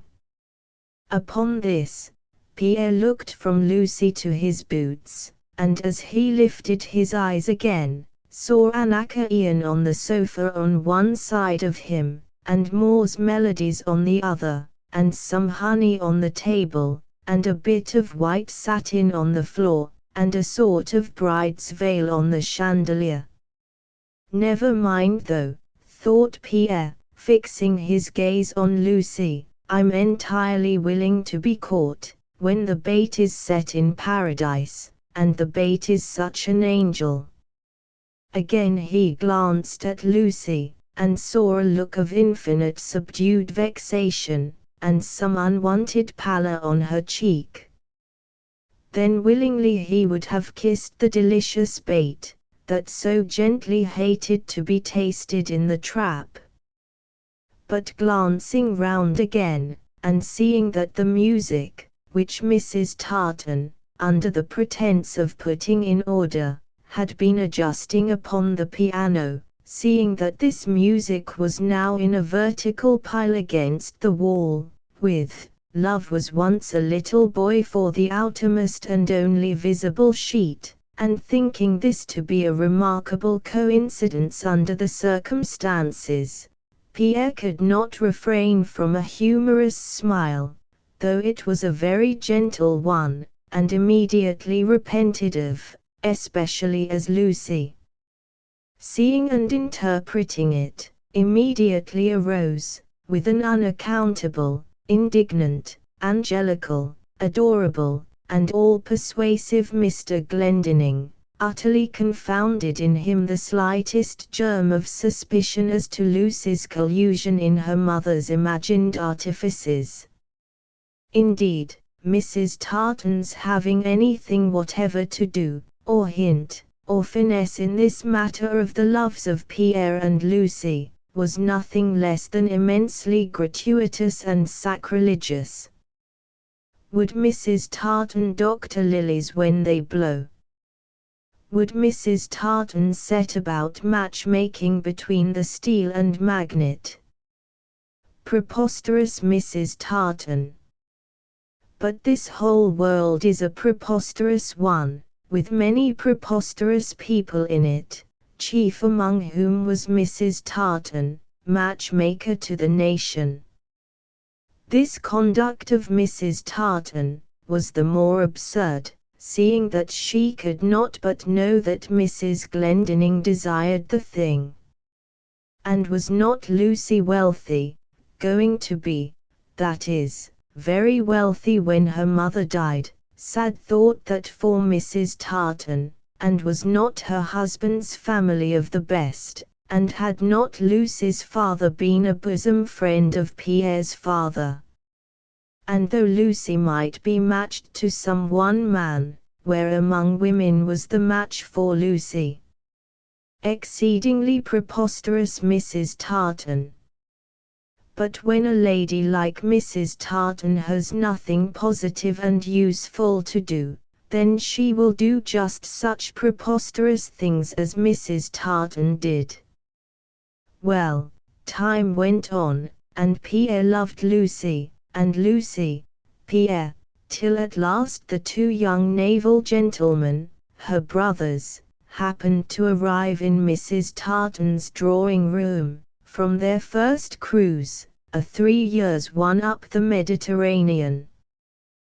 They rather stared at Pierre, finding him on the sofa, and Lucy not very remote. "Pray, be seated, gentlemen," said Pierre. "Plenty of room." "My darling brothers," cried Lucy, embracing them. "My darling brothers and sister," cried Pierre, folding them together. "Pray, hold off, sir," said the elder brother, who had served as a passed midshipman for the last 2 weeks. The younger brother retreated a little, and clapped his hand upon his dirk, saying, "Sir, we are from the Mediterranean." "Sir," permit me to say, this is decidedly improper. Who may you be, sir? I can't explain for joy, cried Pierre, hilariously embracing them all again. Most extraordinary, cried the elder brother, extricating his shirt collar from the embrace, and pulling it up vehemently. Draw, cried the younger, intrepidly. Peace, foolish fellows, cried Lucy, this is your old playfellow, Pierre Glendinning. Pierre, why, Pierre, cried the lads, a hug all round again. You've grown a fathom, who would have known you? But, then, Lucy. I say, Lucy, what business have you here in this, a hugging match, I should call it. Oh! Lucy, don't mean anything, cried Pierre, come, one more all round. So they all embraced again, and that evening it was publicly known that Pierre was to wed with Lucy. Whereupon, the young officers took it upon themselves to think, though they by no means presumed to breathe it, that they had authoritatively, though indirectly, accelerated a before ambiguous and highly incommendable state of affairs between the now affianced lovers. 3. In the fine old robust times of Pierre's grandfather, an American gentleman of substantial person and fortune spent his time in a somewhat different style from the greenhouse gentleman of the present day. The grandfather of Pierre measured 6 feet 4 inches in height. During a fire in the old manorial mansion, with one dash of his foot, he had smitten down an oaken door, to admit the buckets of his Negro slaves. Pierre had often tried on his military vest, which still remained an heirloom at Saddle Meadows, and found the pockets below his knees, and plenty additional room for a fair-sized quarter cask within its buttoned girth, in a night scuffle in the wilderness before the Revolutionary War. He had annihilated 2 Indian savages by making reciprocal bludgeons of their heads. And all this was done by the mildest-hearted, and most blue-eyed gentleman in the world, who, according to the patriarchal fashion of those days, was a gentle, white-haired worshipper of all the household gods, the gentlest husband, and the gentlest father, the kindest of masters to his slaves, of the most wonderful unruffledness of temper, a serene smoker of his after-dinner pipe, a forgiver of many injuries, a sweet-hearted, charitable Christian, in fine, a pure, cheerful, childlike, blue-eyed, divine old man, in whose meek, majestic soul, the lion and the lamb embraced, fit image of his God. Never could Pierre look upon his fine military portrait without an infinite and mournful longing to meet his living aspect in actual life. The majestic sweetness of this portrait was truly wonderful in its effects upon any sensitive and generous-minded young observer. For such, that portrait possessed the heavenly persuasiveness of angelic speech, a glorious gospel framed and hung upon the wall, and declaring to all people, as from the mount, that man is a noble, godlike being, full of choicest juices, made up of strength and beauty. Now, this grand old Pierre Glendinning was a great lover of horses, but not in the modern sense, for he was no jockey. One of his most intimate friends of the masculine gender was a huge, proud, grey horse, of a surprising reserve of manner, his saddle beast. He had his horse's mangers carved like old trenchers, out of solid maple logs. The key of the corn bin hung in his library, and no one grained his steeds but himself, unless his absence from home promoted Moya, an incorruptible and most punctual old black, to that honourable office. He said that no man loved his horses, unless his own hands grained them. Every Christmas he gave them brimming measures. "I keep Christmas with my horses," said grand old Pierre. This grand old Pierre always rose at sunrise, washed his face and chest in the open air, and then, returning to his closet, and being completely arrayed at last, stepped forth to make a ceremonious call at his stables, to bid his very honourable friends there a very good and joyful morning. Woe to Crans, Kit, Dow, or any other of his stable slaves, if grand old Pierre found one horse unblanketed, or one weed among the hay that filled their rack. Not that he ever had Crans, Kit, Dow, or any of them flogged, a thing unknown in that patriarchal time and country, but he would refuse to say his wonted pleasant word to them, and that was very bitter to them, for Crans, Kit, Dow, and all of them, loved grand old Pierre, as his shepherds loved old Abraham. What decorous, lordly, grey-haired steed is this? What old Chaldean rides abroad? "'Tis grand old Pierre, who, every morning before he eats, goes out promenading with his saddle beast, nor mounts him, without first asking leave." But time glides on, and grand old Pierre grows old. His life's glorious grape now swells with fatness. He has not the conscience to saddle his majestic beast with such a mighty load of manliness. Besides, the noble beast himself is growing old, and has a touching look of meditativeness in his large, attentive eyes. "Leg of man," swears grand old Pierre, "shall never more bestride my steed, no more shall harness touch him." Then every spring he sowed a field with clover for his steed, and at midsummer sorted all his meadow grasses, for the choicest hay to winter him, and had his destined grain thrashed out with a flail, whose handle had once borne a flag in a brisk battle, into which this same old steed had pranced with grand old Pierre, one waving mane, one waving sword. Now needs must grand old Pierre take a morning drive. He rides no more with the old grey steed. He has a phaeton built, fit for a vast general, in whose sash 3 common men might hide. Doubled, trebled are the huge S-shaped leather springs. The wheels seem stolen from some mill. The canopied seat is like a tested bed.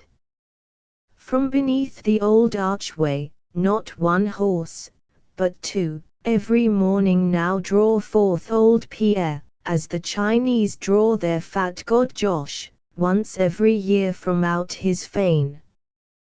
But time glides on, and a morning comes, when the phaeton emerges not, but all the yards and courts are full, helmets line the ways, sword points strike the stone steps of the porch, muskets ring upon the stairs, and mournful martial melodies are heard in all the halls. Grand old Pierre is dead, and like a hero of old battles, he dies on the eve of another war, ere wheeling to fire on the foe. His platoons fire over their old commander's grave. In a D 1812, died grand old Pierre. The drum that beat in brass his funeral march, was a British kettle drum, that had once helped beat the vainglorious march, for the 30,000 predestined prisoners, led into sure captivity by that bragging boy, Burgoyne. Next day the old grey steed turned from his grain, turned round, and vainly win it in his stall. By gracious Moyar's hand, he refuses to be patted now, plain as horse can speak. The old grey steed says, I smell not the wonted hand, where is grand old Pierre? Grain me not, and groom me not, where is grand old Pierre? He sleeps not far from his master now, beneath the field he cropped, he has softly lain him down, and long ere this, grand old Pierre and steed have passed through that grass to glory.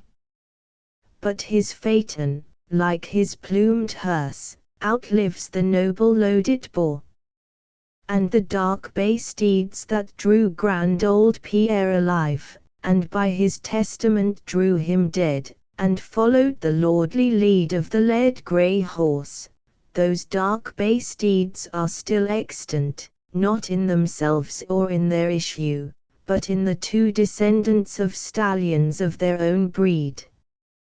For on the lands of Saddle Meadows, man and horse are both hereditary, and this bright morning Pierre Glendinning, grandson of grand old Pierre, now drives forth with Lucy Tartan, seated where his own ancestor had sat, and reining steeds, whose great-great-great-grandfathers grand old Pierre had reigned before.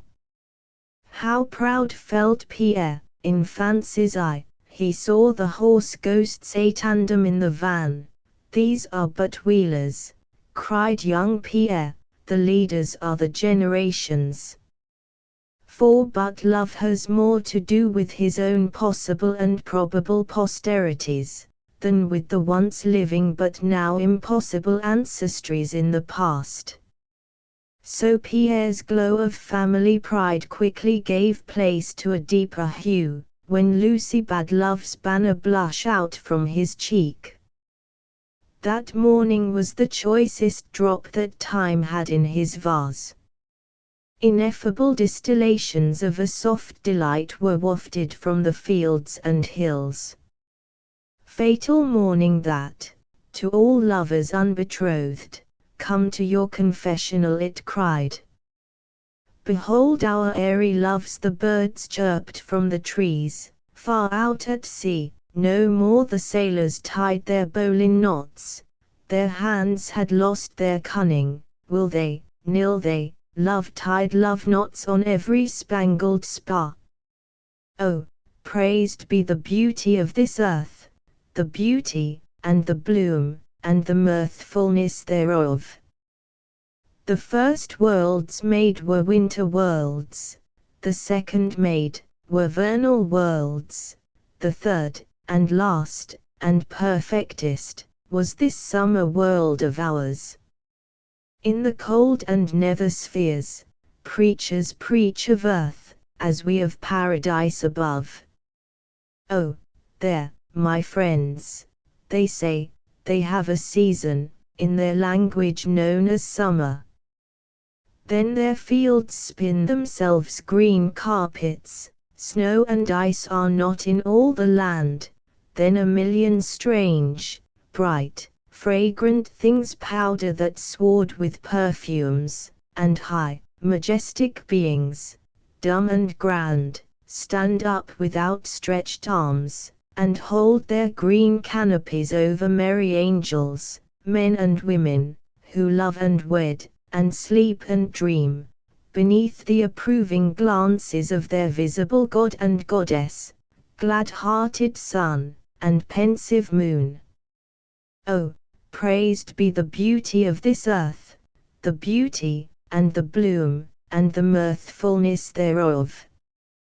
We lived before, and shall live again, and as we hope for a fairer world than this to come, so we came from one less fine. From each successive world, the demon principle is more and more dislodged, he is the accursed clog from chaos, and thither, by every new translation, we drive him further and further back again. Hosannas to this world, so beautiful itself, and the vestibule to more. Out of some past Egypt, we have come to this new Canaan, and from this new Canaan, we press on to some Circassia. Though still the villains, want and woe, followed us out of Egypt, and now beg in Canaan's streets, yet Circassia's gates shall not admit them. They, with their sire, the demon principle, must back to chaos, whence they came. Love was first begot by mirth and peace, in Eden, when the world was young. The man oppressed with cares, he cannot love, the man of gloom finds not the God. So, as youth, for the most part, has no cares, and knows no gloom, therefore, ever since time did begin, youth belongs to love. Love may end in grief and age, and pain and need, and all other modes of human mournfulness, but love begins in joy. Love's first sigh is never breathed, till after love hath laughed. Love laughs first, and then sighs after. Love has not hands, but cymbals, love's mouth is chambered like a bugle, and the instinctive breathings of his life breathe jubilee notes of joy. That morning, 2 bay horses drew 2 laughs along the road that led to the hills from Saddle Meadows. Apt time they kept, Pierre Glendinning's young, manly tenor, to Lucy Tartan's girlish treble. Wondrous fair of face, blue-eyed, and golden-haired, the bright blonde, Lucy, was arrayed in colors harmonious with the heavens. Light blue be thy perpetual color, Lucy, light blue becomes thee best, such the repeated azure counsel of Lucy Tartan's mother. On both sides, from the hedges, came to Pierre the clover bloom of Saddle Meadows, and from Lucy's mouth and cheek came the fresh fragrance of her violet young being. Smell I the flowers, or thee? Cried Pierre. See I lakes, or eyes? Cried Lucy, her own gazing down into his soul, as 2 stars gaze down into a tarn. No Cornwall miner ever sunk so deep a shaft beneath the sea, as love will sink beneath the floatings of the eyes. Love sees 10 million fathoms down, till dazzled by the floor of pearls. The eye is love's own magic glass, where all things that are not of earth, glide in supernatural light.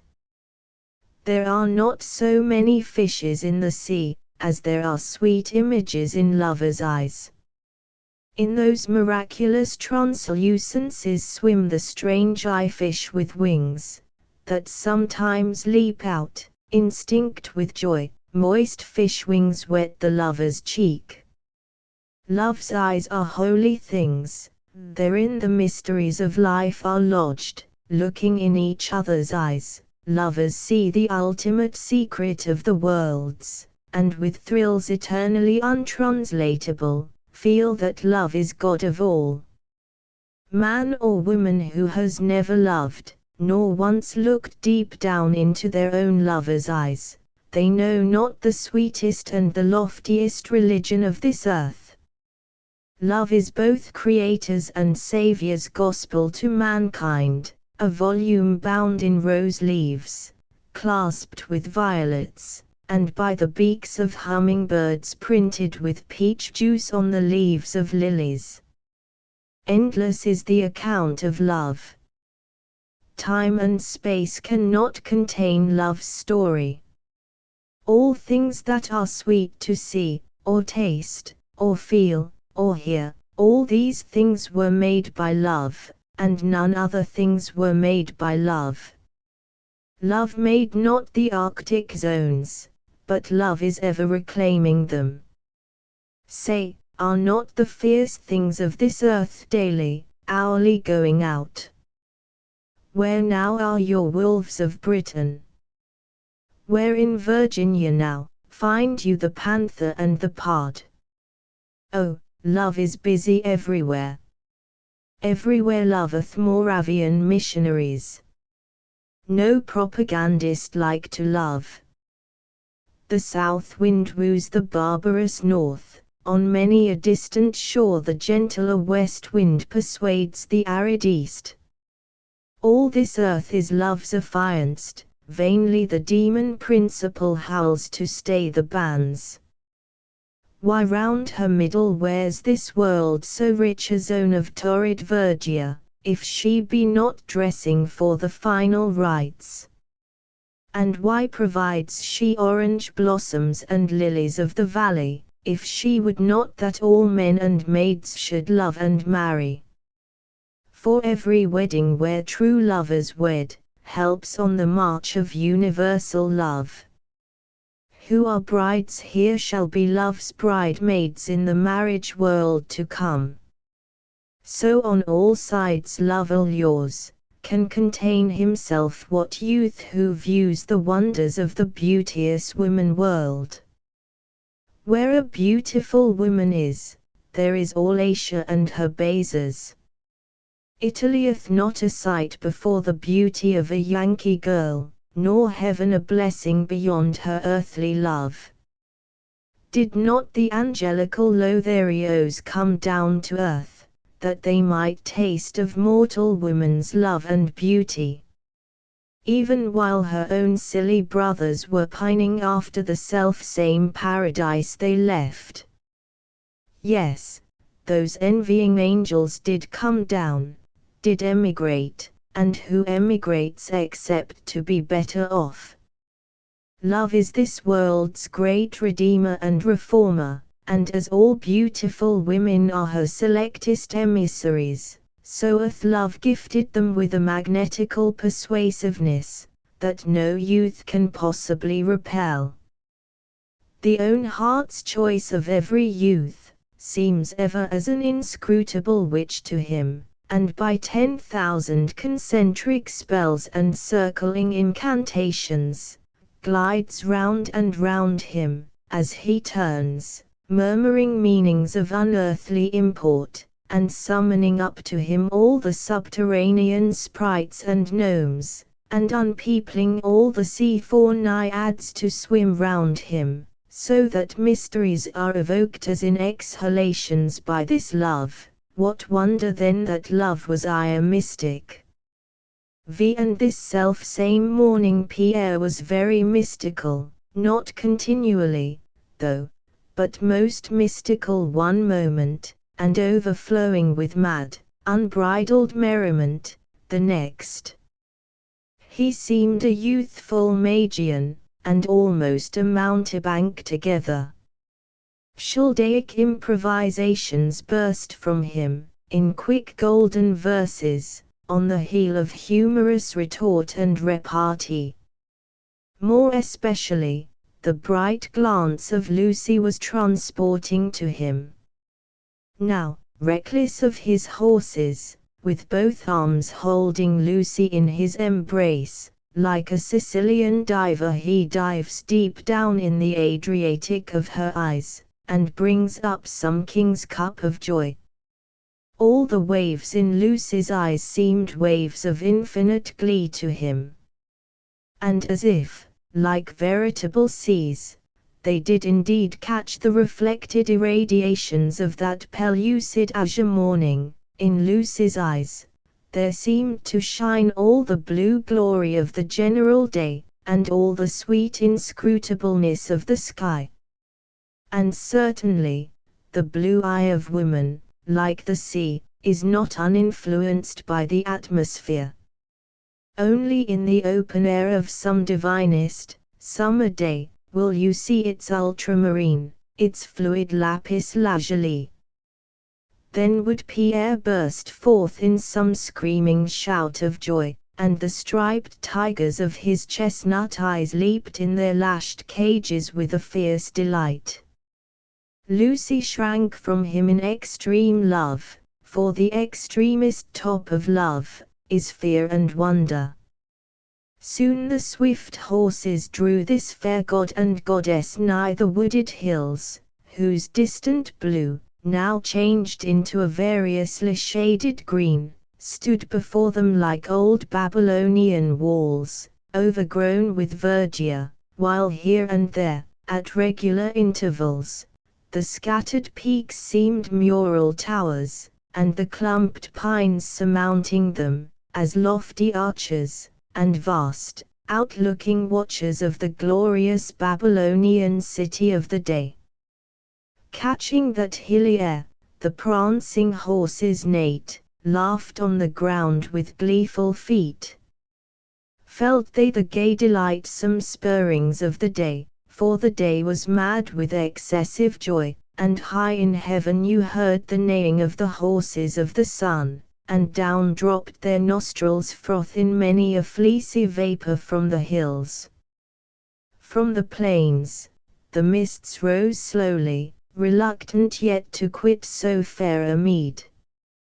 At those green slopings, Pierre reined in his steeds, and soon the twain were seated on the bank, gazing far, and far away, over many a grove and lake, corn-crested uplands, and herds grass lowlands, and long-stretching swales of vividest green, betokening where the greenest bounty of this earth seeks its winding channels, as ever, the most heavenly bounteousness most seeks the lowly places, making green and glad many a humble mortal's breast, and leaving to his own lonely aridness, many a hilltop prince's state. But grief, not joy, is a moralizer, and small moralizing wisdom caught Pierre from that scene. With Lucy's hand in his, and feeling, softly feeling of its soft tinglingness, he seemed as one placed in linked correspondence with the summer lightnings, and by sweet shock on shock, receiving intimating foretastes of the etherealest delights of earth. Now, prone on the grass he falls, with his attentive upward glance fixed on Lucy's eyes.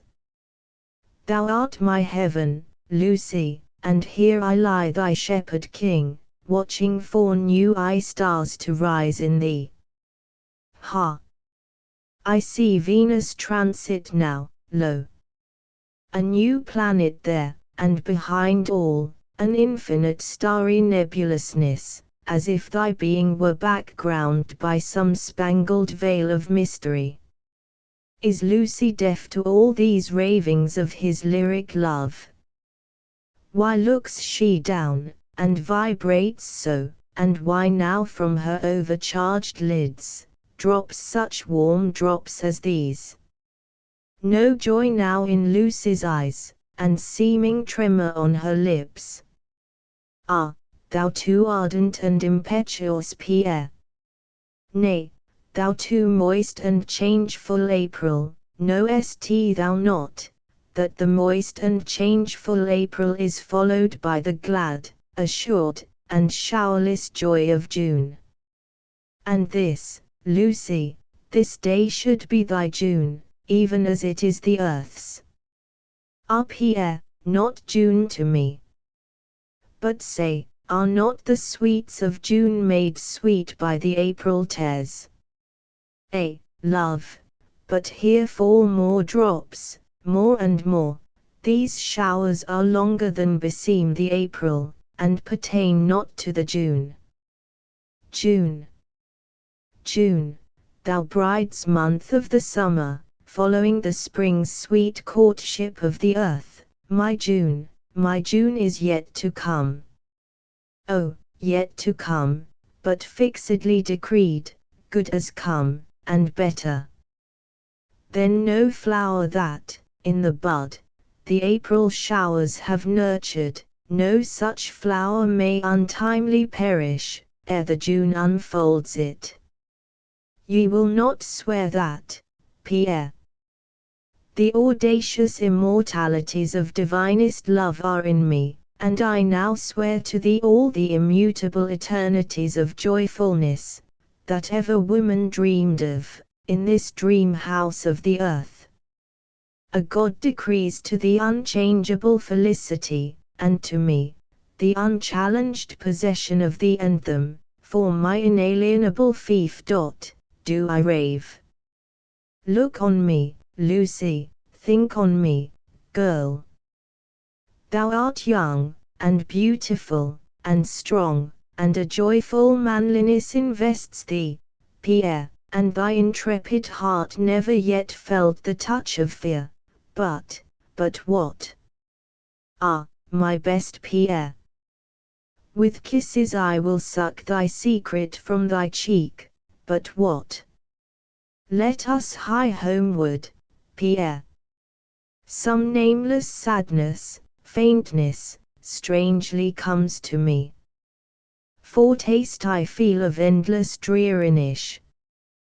Tell me once more the story of that face, Pierre, that mysterious, haunting face, which thou once toldest me, thou didst thrice vainly try to shun. Blue is the sky, oh, bland the air, Pierre, but tell me the story of the face, the dark-eyed, lustrous, imploring, mournful face, that so mystically paled, and shrunk at thine. Ah, Pierre, sometimes I have thought, never will I wed with my best Pierre, until the riddle of that face be known. Tell me, Pierre, as a fixed basilisk, with eyes of steady, flaming mournfulness, that face this instant fastens me.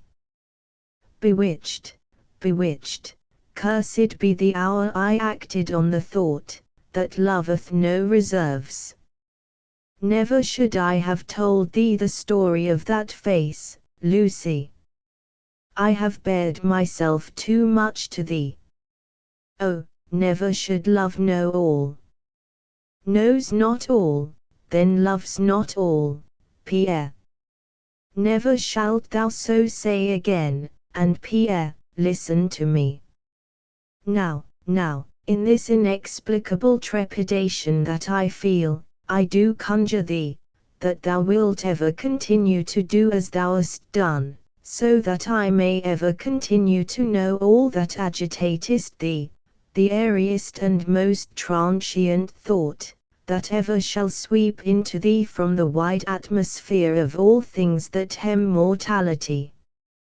Did I doubt thee here, could I ever think, that thy heart hath yet one private nook or corner from me, fatal disenchanting day for me, my Pierre, would that be? I tell thee, Pierre, and 'tis love's own self that now speaks through me, only in unbounded confidence and interchangings of all subtlest secrets, can love possibly endure. Love's self is a secret, and so feeds on secrets, Pierre. Did I only know of thee, what the whole common world may know, what then were Pierre to me? Thou must be wholly a disclosed secret to me. Love is vain and proud, and when I walk the streets, and meet thy friends, I must still be laughing and hugging to myself the thought, they know him not, I only know my Pierre, none else beneath the circuit of yon sun. Then, swear to me, dear Pierre, that thou wilt never keep a secret from me. No, never, swear. Something seizes me. Thy inexplicable tears, falling on my heart, have now turned it to a stone. I feel icy cold and hard, I will not swear. Pierre. God help thee, and God help me, Lucy. I cannot think that in this most mild and dulcet air, the invisible agencies are plotting treasons against our loves. Oh!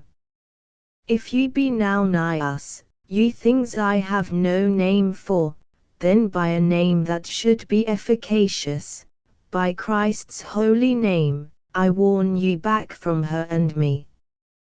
Touch her not, ye airy devils, hence to your appointed hell. Why come ye prowling in these heavenly purlieus?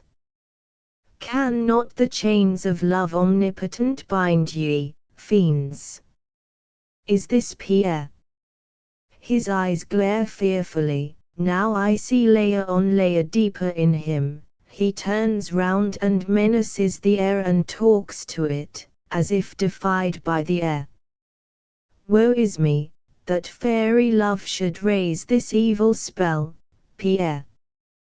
But now I was infinite distances from thee, O my Lucy, wandering baffled in the choking night, but thy voice might find me, though I had wandered to the boreal realm, Lucy. Here I sit down by thee, I catch a soothing from thee. My own Pierre. Pierre, into 10 trillion pieces I could now be torn for thee, in my bosom would yet hide thee, and there keep thee warm, though I sat down on Arctic ice floes, frozen to a corpse. My own, best, blessed Pierre.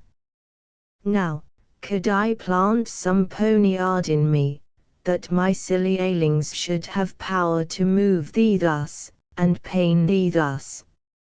Forgive me, Pierre, thy changed face hath chased the other from me, the fright of thee exceeds all other frights. It does not so haunt me now. Press hard my hand, look hard on me, my love, that its last trace may pass away. Now I feel almost whole again, now 'tis gone. Up, my Pierre, let us up, and fly these hills, whence, I fear, too wide a prospect meets us. Fly we to the plain.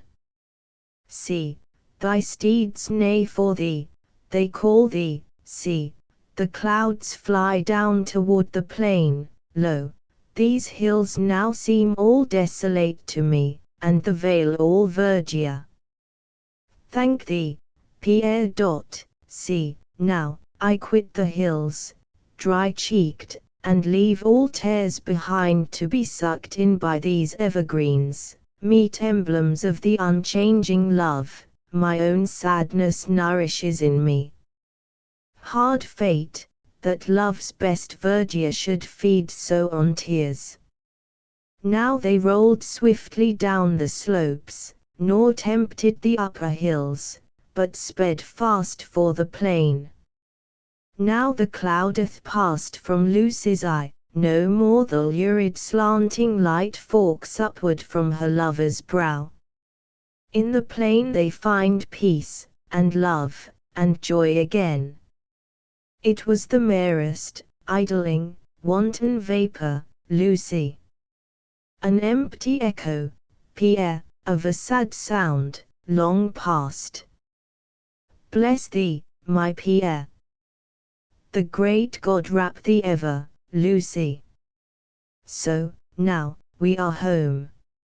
6. After seeing Lucy into her aunt's most cheerful parlor, and seating her by the honeysuckle that half clambered into the window there, and near to which was her easel for crayon sketching, upon part of whose frame Lucy had cunningly trained 2 slender vines, into whose earth-filled pots 2 of the 3 legs of the easel were inserted, and sitting down himself by her, and by his pleasant, lightsome chat, striving to chase the last trace of sadness from her, and not till his object seemed fully gained, Pierre rose to call her good aunt to her, and so take his leave till evening, when Lucy called him back, begging him first to bring her the blue portfolio from her chamber, for she wished to kill her last lingering melancholy,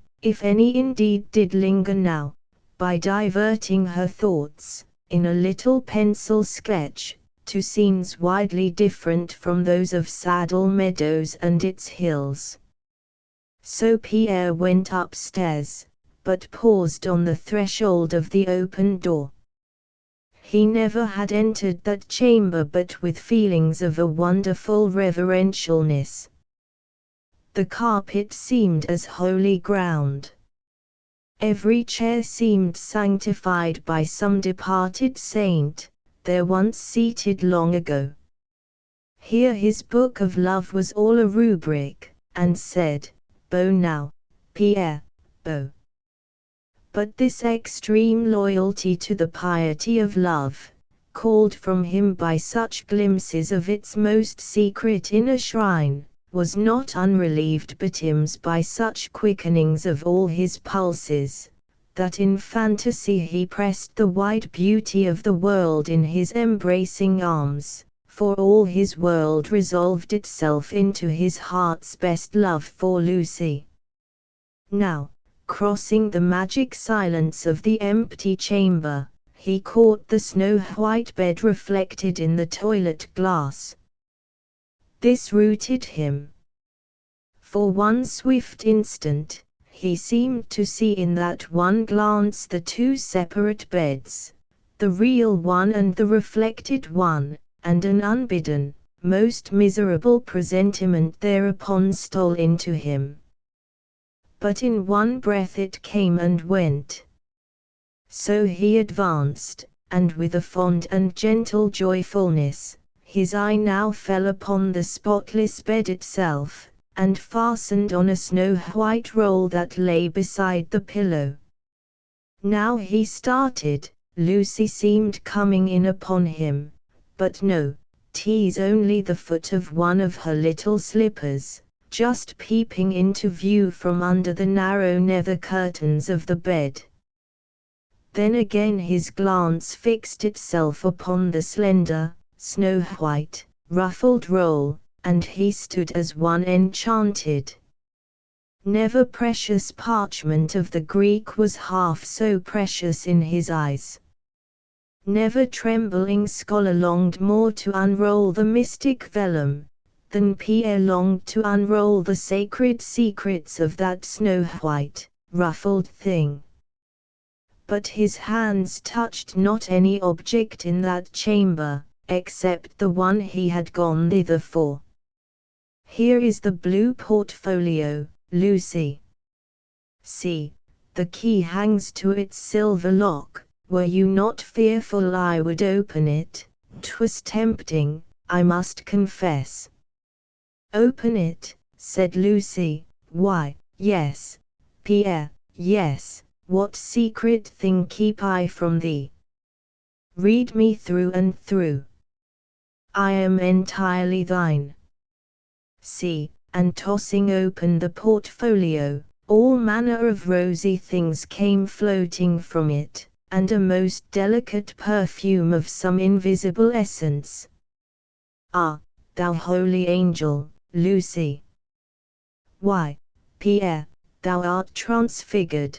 Thou now lookest as one who, why, Pierre, as one who had just peeped in at paradise, Lucy, and, again wandering in thy mind, Pierre, no more. Come, you must leave me, now. I am quite rested again. Quick, call my aunt, and leave me. Stay. This evening we are to look over the book of plates from the city, you know. Be early, go now, Pierre. Well, goodbye, till evening, thou height of all delight." 7. As Pierre drove through the silent village, beneath the vertical shadows of the noonday trees, the sweet chamber scene abandoned him, and the mystical face recurred to him, and kept with him.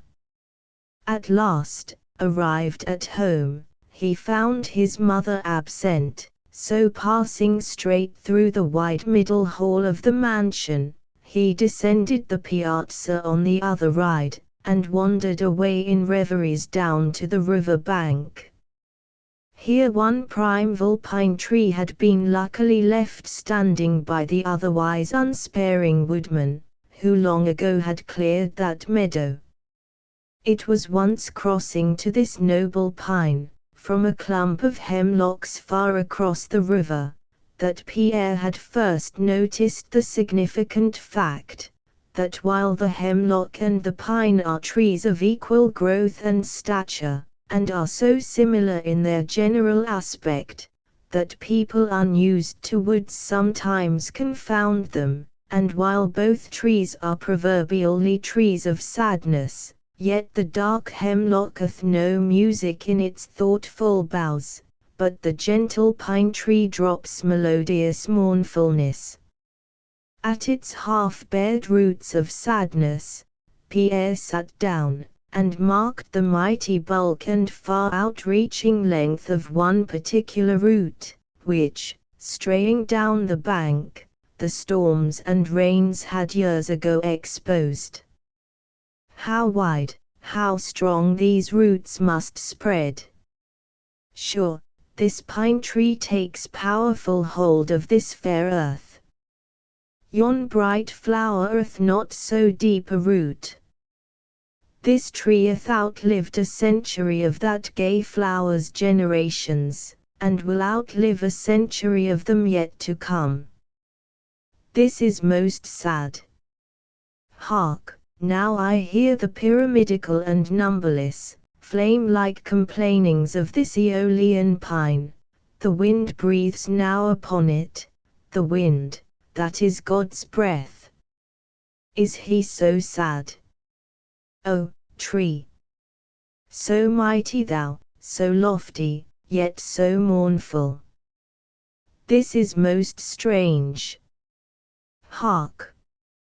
As I look up into thy high secrecies, O, tree, the face, peeps down on me. Art thou Pierre?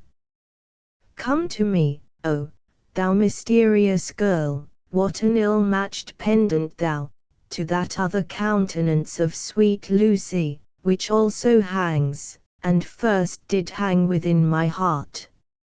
Is grief a pendant then to pleasantness? Is grief a self-willed guest that will come in? Yet I have never known thee, grief, thou art a legend to me.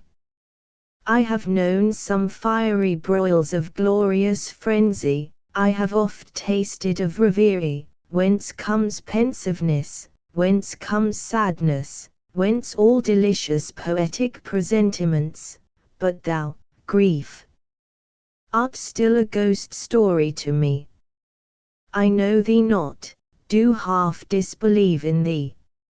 Not that I would be without my too little cherished fits of sadness now and then, but God keep me from thee, thou other shape of far profounder gloom. I shudder at thee. The face, forth again from thy high secrecies, O, tree! The face steals down upon me. Mysterious girl! Who art thou? By what right snatchest thou thus my deepest thoughts? Take thy thin fingers from me, I am affianced, and not to thee. Leave me, what sharest thou in me? Surely, thou lovest not me, that were most miserable for thee, and me, and Lucy. It cannot be. What, who art thou? Oh! Wretched vagueness, too familiar to me, yet inexplicable, unknown, utterly unknown. I seem to founder in this perplexity.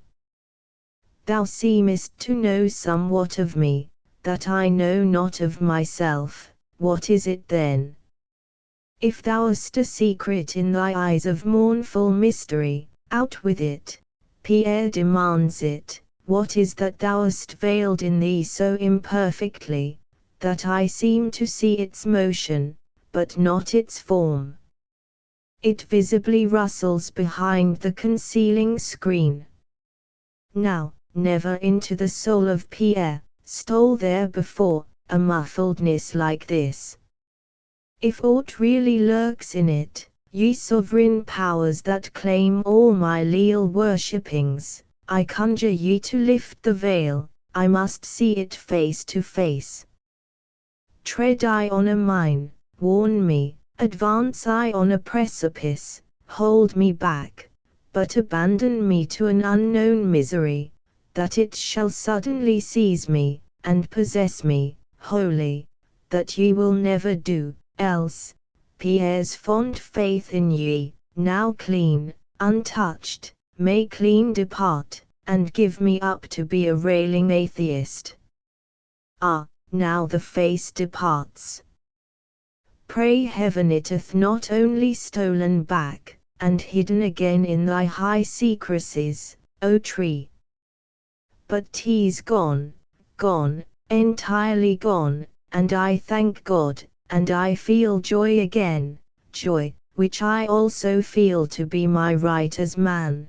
Deprived of joy, I feel I should find cause for deadly feuds with things invisible. Ha! A coat of iron mail seems to grow round, and husk me now, and I have heard that the bitterest winters are foretold by a thicker husk upon the Indian corn, so our old farmers say. But 'tis a dark similitude. Quit thy analogies, sweet in the orator's mouth, bitter in the thinker's belly. Now, then, I'll up with my own joyful will, and with my joy's face scare away all phantoms, so, they go, and Pierre is joy's, and life's again. Thou pine tree, henceforth I will resist thy too treacherous persuasiveness. Thou lt not so often woo me to thy airy tent, to ponder on the gloomy rooted stakes that bind it. Hence now I go, and peace be with thee, pine. That blessed sereneness which lurks ever at the heart of sadness, mere sadness, and remains when all the rest has gone, that sweet feeling is now mine, and cheaply mine. I am not sorry I was sad, I feel so blessed now. Dearest Lucy, well, well, 'twill be a pretty time we'll have this evening. There's the book of Flemish prints, that first we must look over, then, second, is Flaxman's Homer, clear-cut outlines, yet full of unadorned barbaric nobleness. Then Flaxman's Dante, Dante. Knights and hell's poet he. No, we will not open Dante. Methinks now the face, minds me a little of pensive, sweet Francesca's face, or, rather, as it had been Francesca's daughter's face, wafted on the sad dark wind, toward observant Virgil and the blistered Florentine.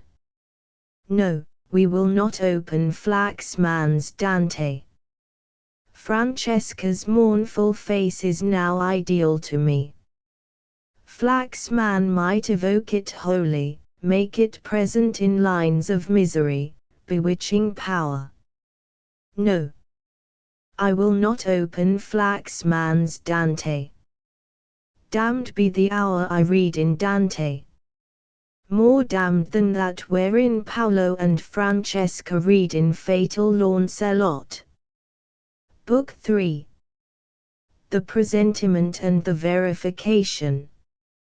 I the face, of which Pierre and Lucy so strangely and fearfully hinted, was not of enchanted air, but its mortal lineaments of mournfulness had been visibly beheld by Pierre. Nor had it accosted him in any privacy, or in any lonely byway, or beneath the white light of the crescent moon, but in a joyous chamber, bright with candles, and ringing with 20 women's gayest voices. Out of the heart of mirthfulness, this shadow had come forth to him. Encircled by bandelets of light, it had still beamed upon him, vaguely historic and prophetic, backward, hinting of some irrevocable sin, forward, pointing to some inevitable ill. One of those faces, which now and then appear to man, and without one word of speech, still reveal glimpses of some fearful gospel. In natural guise, but lit by supernatural light, palpable to the senses, but inscrutable to the soul, in their perfectest impression on us, ever hovering between Tartarian misery and paradisaic beauty, such faces, compounded so of hell and heaven, overthrow in us all foregone persuasions, and make us wondering children in this world again. The face had accosted Pierre some weeks previous to his ride with Lucy to the hills beyond Saddle Meadows, and before her arrival for the summer at the village. Moreover, it had accosted him in a very common and homely scene, but this enhanced the wonder. On some distant business, with a farmer tenant, he had been absent from the mansion during the best part of the day, and had but just come home, early of a pleasant moonlight evening, when Dates delivered a message to him from his mother, begging him to come for her about 7:30 that night to Miss Lanolin's cottage, in order to accompany her thence to that of the 2 Miss Pennies. At the mention of that last name, Pierre well knew what he must anticipate. Those elderly and truly pious spinsters, gifted with the most benevolent hearts in the world, and at mid-age deprived by envious nature of their hearing, seemed to have made it a maxim of their charitable lives, that since God had not given them any more the power to hear Christ's gospel preached, they would therefore thenceforth do what they could toward practicing it. Wherefore, as a matter of no possible interest to them now, they abstained from church, and while with prayer books in their hands the Reverend Mr. Falsgrave's congregation were engaged in worshipping their God, according to the divine behest, the 2 Miss Pennies, with thread and needle, were hard at work in serving him, making up shirts and gowns for the poor people of the parish.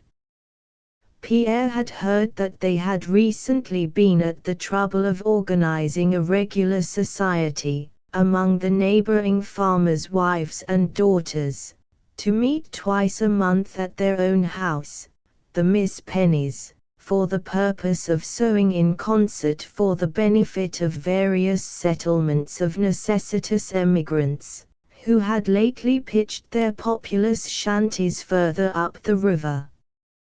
But though this enterprise had not been started without previously acquainting Mrs. Glendinning of it, for indeed she was much loved and honored by the pious spinsters, and their promise of solid assistance from that gracious manorial lady, yet Pierre had not heard that his mother had been officially invited to preside, or be at all present at the semi-monthly meetings, though he supposed that far from having any scruples against so doing, she would be very glad to associate that way with the good people of the village. "Now, brother Pierre," said Mrs. Glendinning, rising from Miss Lanolin's huge cushioned chair, "throw my shawl around me, and good evening to Lucy's Aunt Dot. There, we shall be late." As they walked along, she added, "Now, Pierre, I know you are apt to be a little impatient sometimes, of these sewing scenes, but courage, I merely want to peep in on them, so as to get some inkling of what they would indeed be at, and then my promised benefactions can be better selected by me. Besides, Pierre, I could have had dates escort me, but I preferred you, because I want you to know who they are you live among, how many really pretty, and naturally refined dames and girls you shall one day be lord of the manor of. I anticipate a rare display of rural red and white.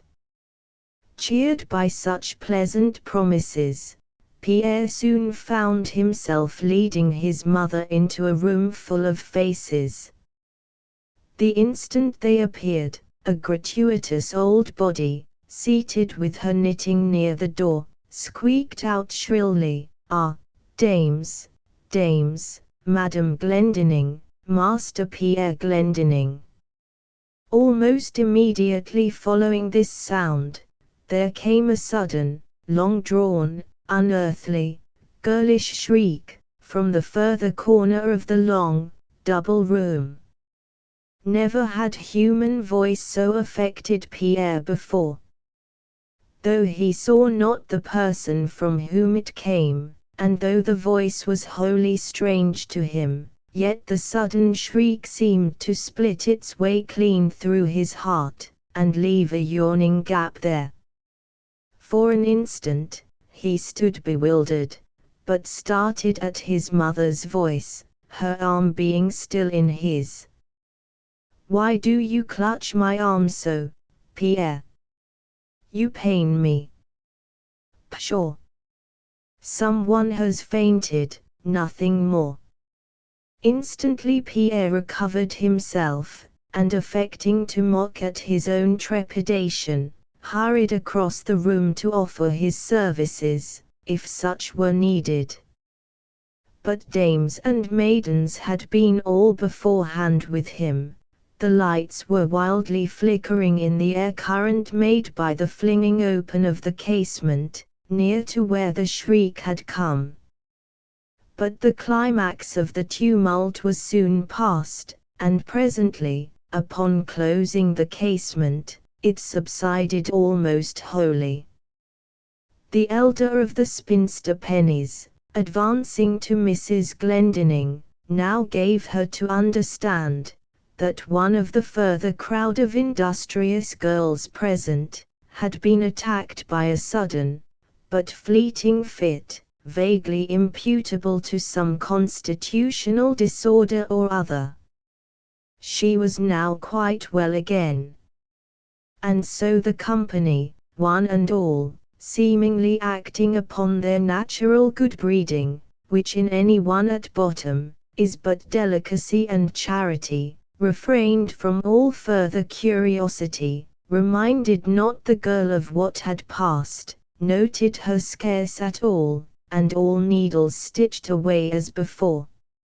Leaving his mother to speak with whom she pleased, and attend alone to her own affairs with the society, Pierre, oblivious now in such a lively crowd, of any past unpleasantness, after some courtly words to the Miss Pennies, insinuated into their understandings through a long coiled trumpet, which, when not in use, the spinsters wore, hanging like a powder horn from their girdles, and likewise, after manifesting the profoundest and most intelligent interest in the mystic mechanism of a huge woolen sock, in course of completion by a spectacled old lady of his more particular acquaintance, after all this had been gone through, and something more too tedious to detail, but which occupied him for nearly half an hour, Pierre, with a slightly blushing, and imperfectly balanced assurance, advanced toward the further crowd of maidens, where, by the light of many a well-snuffed candle, they clubbed all their bright contrasting cheeks, like a dense bed of garden tulips.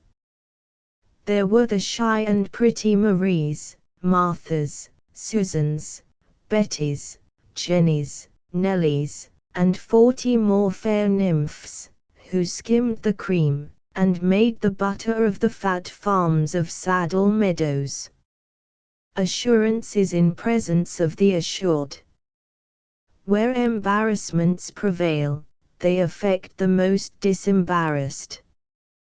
What wonder, then, that gazing on such a thick array of wreathing, roguish, half-averted, blushing faces, still audacious in their very embarrassment, Pierre, too, should flush a bit, and stammer in his attitudes a little.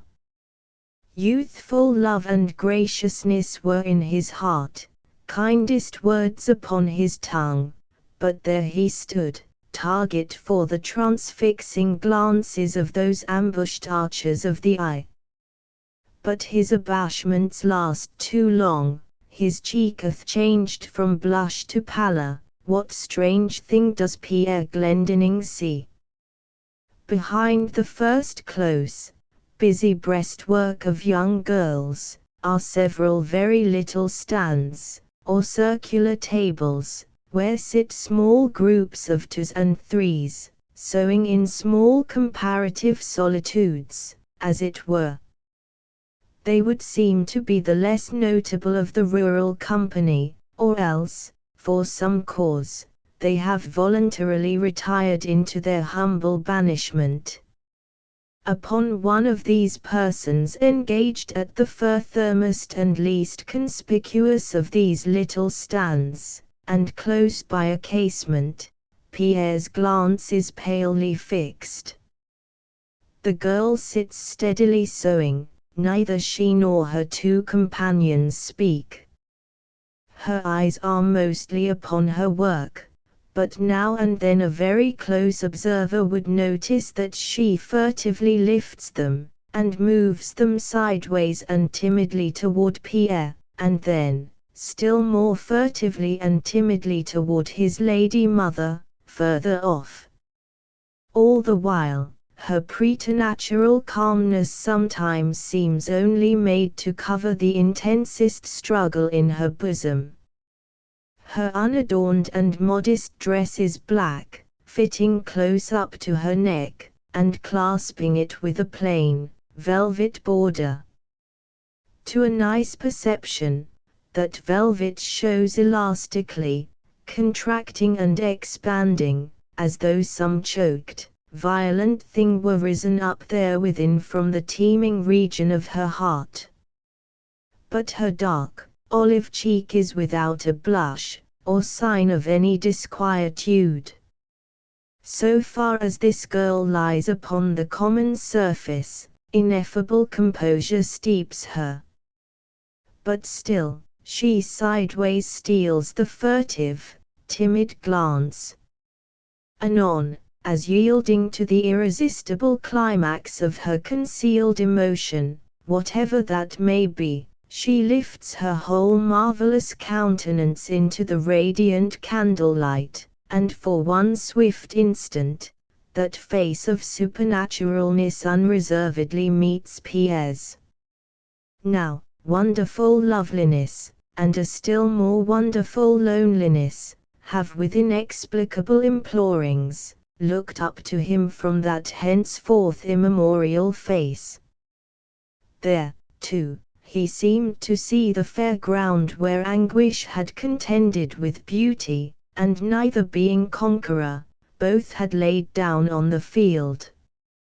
Recovering at length from his all too obvious emotion, Pierre turned away still farther, to regain the conscious possession of himself. A wild, bewildering, and incomprehensible curiosity had seized him, to know something definite of that face. To this curiosity, at the moment, he entirely surrendered himself, unable as he was to combat it, or reason with it in the slightest way.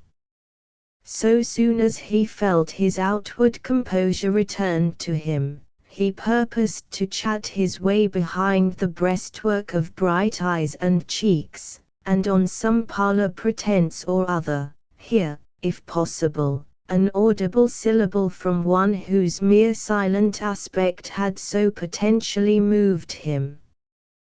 But at length, as with this object in mind, he was crossing the room again, he heard his mother's voice, gaily calling him away, and turning, saw her shawled and bonneted.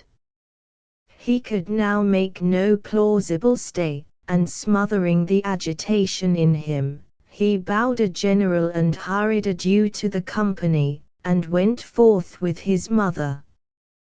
They had gone some way homeward, in perfect silence, when his mother spoke. "Well, Pierre, what can it possibly be?" "My God, mother, did you see her then?" "My son," cried Mrs. Glendinning, instantly stopping in terror, and withdrawing her arm from Pierre, what under heaven ails you? This is most strange."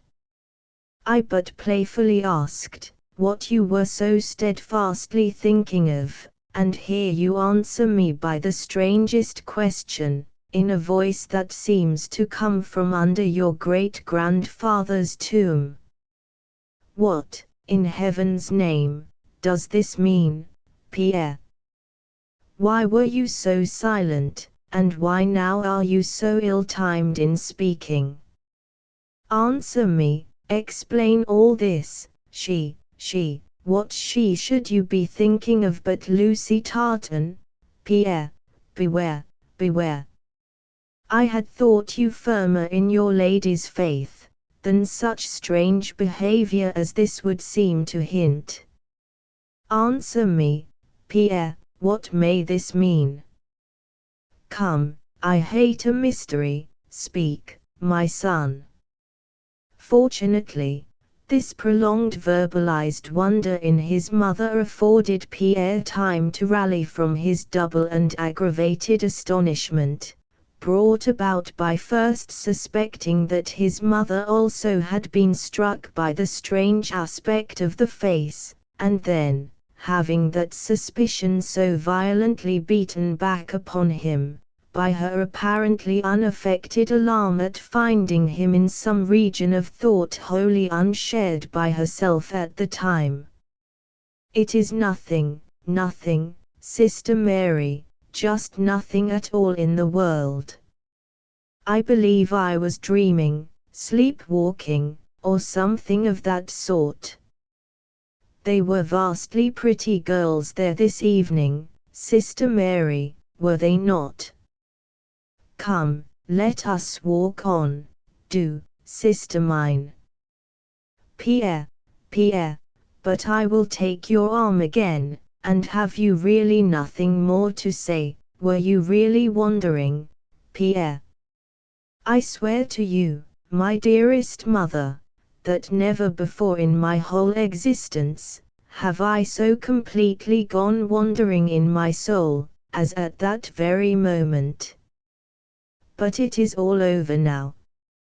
Then in a less earnest and somewhat playful tone, he added, "And sister mine, if you know aught of the physical and sanitary authors, you must be aware that the only treatment for such a case of harmless temporary aberration is for all persons to ignore it in the subject. So no more of this foolishness. Talking about it only makes me feel very unpleasantly silly, and there is no knowing that it may not bring it back upon me. Then by all means, my dear boy, not another word about it. But it's passing strange, very, very strange indeed. Well, about that morning business, how fared you? Tell me about it." So Pierre, gladly plunging into this welcome current of talk, was enabled to attend his mother home without furnishing further cause for her concern or wonderment. But not by any means so readily could he allay his own concern and wonderment. too really true in itself, however evasive in its effect at the time, was that earnest answer to his mother, declaring that never in his whole existence had he been so profoundly stirred. The face haunted him as some imploring, and beauteous, impassioned, ideal Madonna's haunts the morbidly longing and enthusiastic, but ever baffled artist. And ever, as the mystic face thus rose before his fancy's sight, another sense was touched in him, the long-drawn, unearthly, girlish shriek pealed through and through his soul, for now he knew the shriek came from the face, such Delphic shriek could only come from such a source. And wherefore that shriek? Thought Pierre. Bodes it ill to the face, or me, or both? How am I changed, that my appearance on any scene should have power to work such woe? But it was mostly the face, that wrought upon him. The shriek seemed as incidentally embodied there. The emotions he experienced seemed to have taken hold of the deepest roots and subtlest fibers of his being. And so much the more that it was so subterranean in him, so much the more did he feel its weird inscrutableness. What was one unknown, sad-eyed, shrieking girl to him? There must be sad-eyed girls somewhere in the world, and this was only one of them. And what was the most beautiful sad-eyed girl to him? Sadness might be beautiful, as well as mirth. He lost himself trying to follow out this tangle. I will no more of this infatuation, he would cry, but forth from regions of irradiated air, the divine beauty and imploring sufferings of the face stole into his view. Hitherto I have ever held but lightly, thought Pierre, all stories of ghostly mysticalness in man. My creed of this world leads me to believe in visible, beautiful flesh, and audible breath, however sweet and scented, but only invisible flesh, and audible breath, have I hitherto believed. But now, and again he would lose himself in the most surprising and preternatural ponderings, which baffled all the introspective cunning of his mind. Himself was too much for himself. He felt that what he had always before considered the solid land of veritable reality, was now being audaciously encroached upon by bannered armies of hooded phantoms, disembarking in his soul, as from flotillas of spectre boats. The terrors of the face were not those of Gorgon, not by repelling hideousness did it smite him so, but bewilderingly allured him, by its nameless beauty, and its long-suffering, hopeless anguish. But he was sensible that this general effect upon him, was also special, the face somehow mystically appealing to his own private and individual affections, and by a silent and tyrannic call, challenging him in his deepest moral being, and summoning truth, love, pity, conscience, to the stand. Apex of all wonders. Thought Pierre, this indeed almost unmans me with its wonderfulness. Escape the face he could not. Muffling his own in his bedclothes, that did not hide it. Flying from it by sunlight down the meadows, was as vain. Most miraculous of all to Pierre was the vague impression, that somewhere he had seen traces of the likeness of that face before. But where, he could not say, nor could he, in the remotest degree, imagine.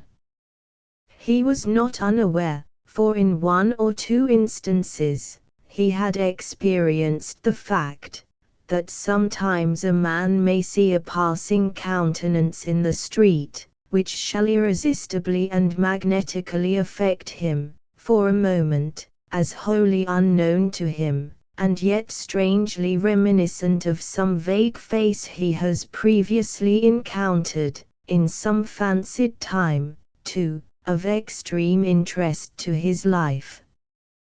But not so was it now with Pierre. The face had not perplexed him for a few speculative minutes, and then glided from him, to return no more.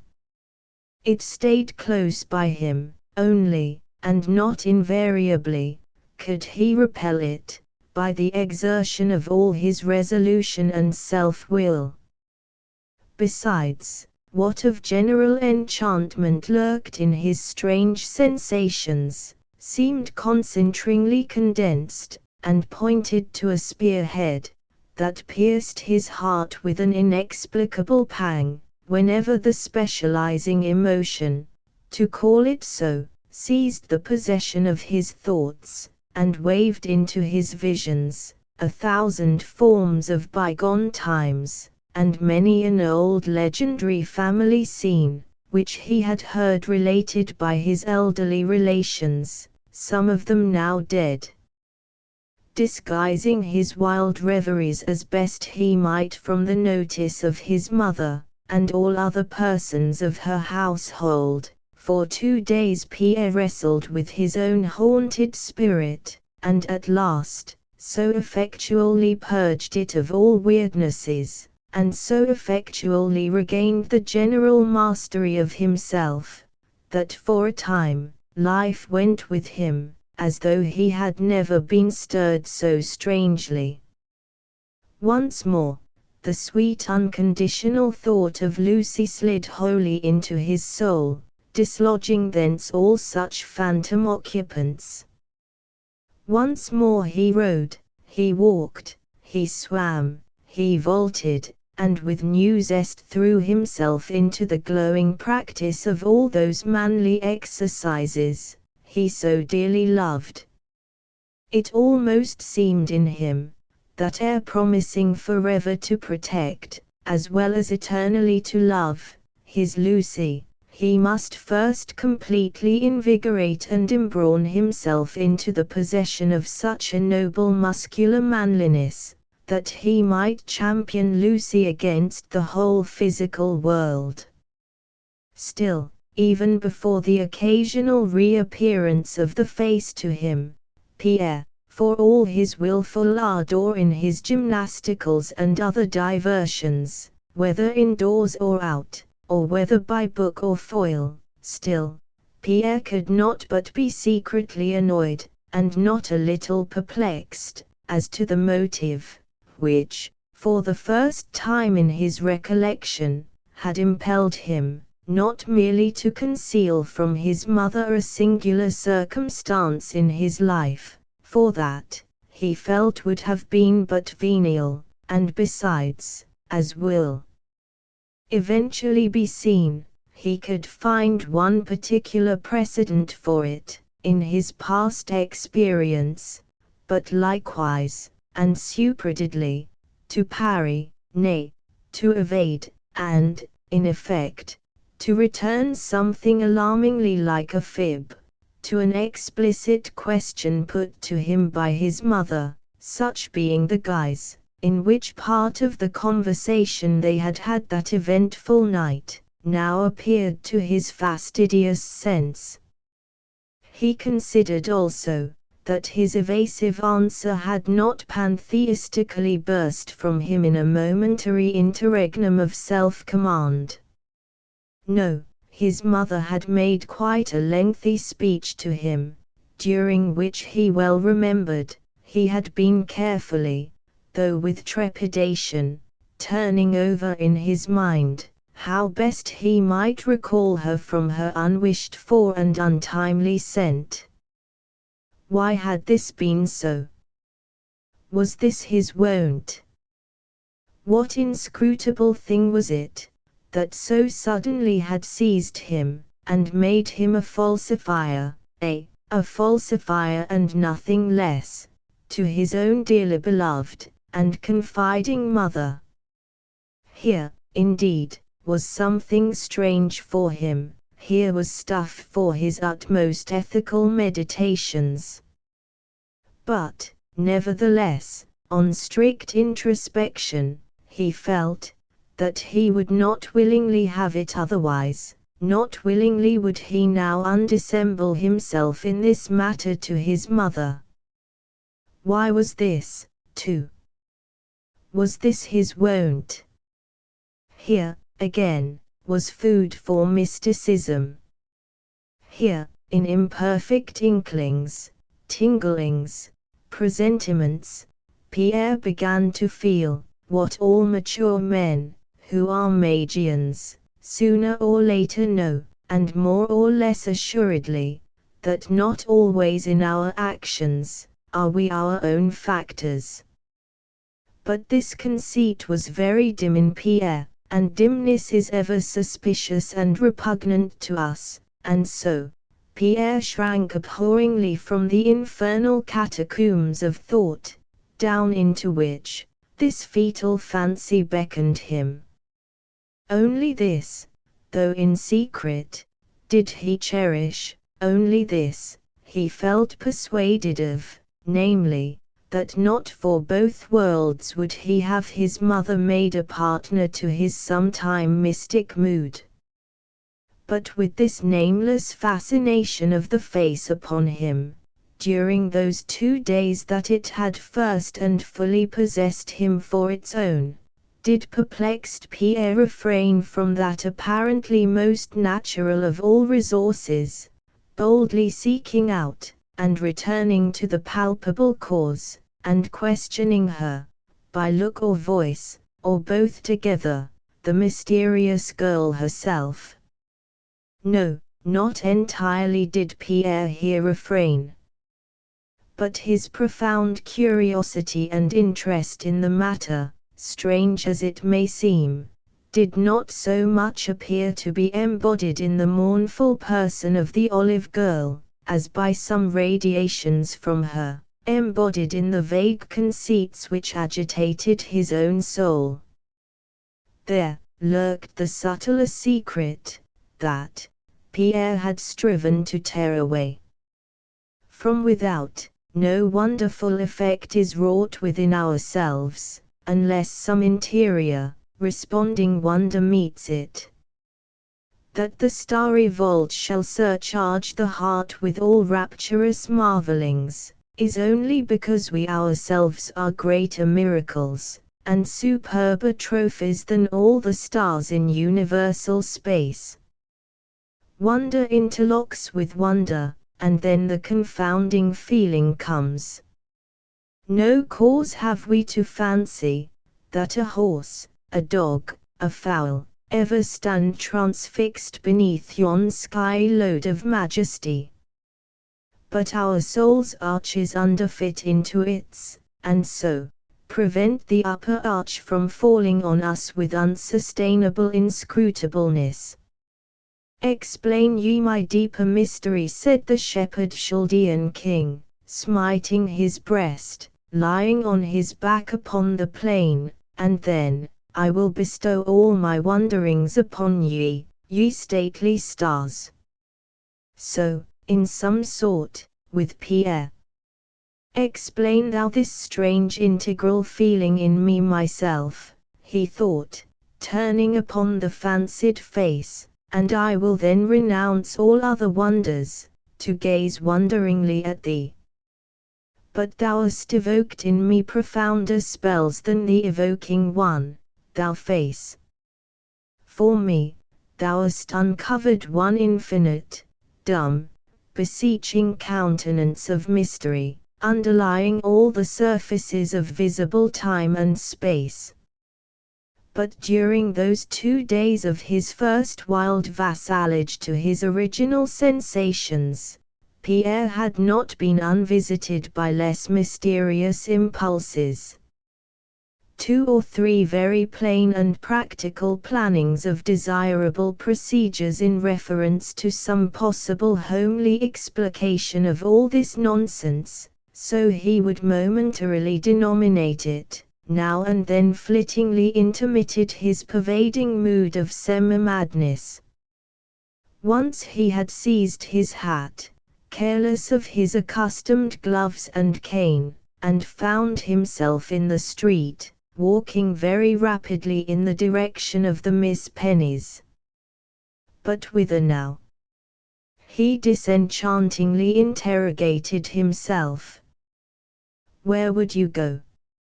1,000,000 to 1, those deaf old spinsters can tell you nothing you burn to know. Deaf old spinsters are not used to be the depositaries of such mystical secrecies. But then, they may reveal her name, where she dwells, and something, however fragmentary and unsatisfactory, of who she is, and whence. But then, in 10 minutes after your leaving them, all the houses in Saddle Meadows would be humming with the gossip of Pierre Glendinning engaged to marry Lucy Tartan, and yet running about the country, in ambiguous pursuit of strange young women. That will never do. You remember, do you not, often seeing the Miss Pennies, hatless and without a shawl, hurrying through the village, like 2 postmen intent on dropping some titbit of precious gossip? What a morsel for them, Pierre, have you, if you now call upon them. Verily, their trumpets are both for use and for significance. Though very deaf, the Miss Pennies are by no means dumb. They blazon very wide. Now be sure, and say that it was the Miss Pennies, who left the news. Be sure, we, the Miss Pennies, remember, say to Mrs. Glendinning it was we. Such was the message that now half humorously occurred to Pierre, as having been once confided to him by the sister spinsters, one evening when they called with a choice present of some very rechurch chit-chat for his mother, but found the manorial lady out, and so charged her son with it, hurrying away to all the inferior houses, so as not to be anywhere forestalled in their disclosure. Now, I wish it had been any other house than the Miss Pennies, any other house but theirs, and on my soul I believe I should have gone. But not to them, no, that I cannot do. It would be sure to reach my mother, and then she would put this and that together, stir a little, let it simmer, and farewell forever to all her majestic notions of my immaculate integrity. Patience, Pierre. The population of this region is not so immense. No dense mobs of Nineveh confound all personal identities in Saddle Meadows. Patience, thou shalt see it soon again, catch it passing thee in some green lane, sacred to thy evening reveries. She that bears it cannot dwell remote.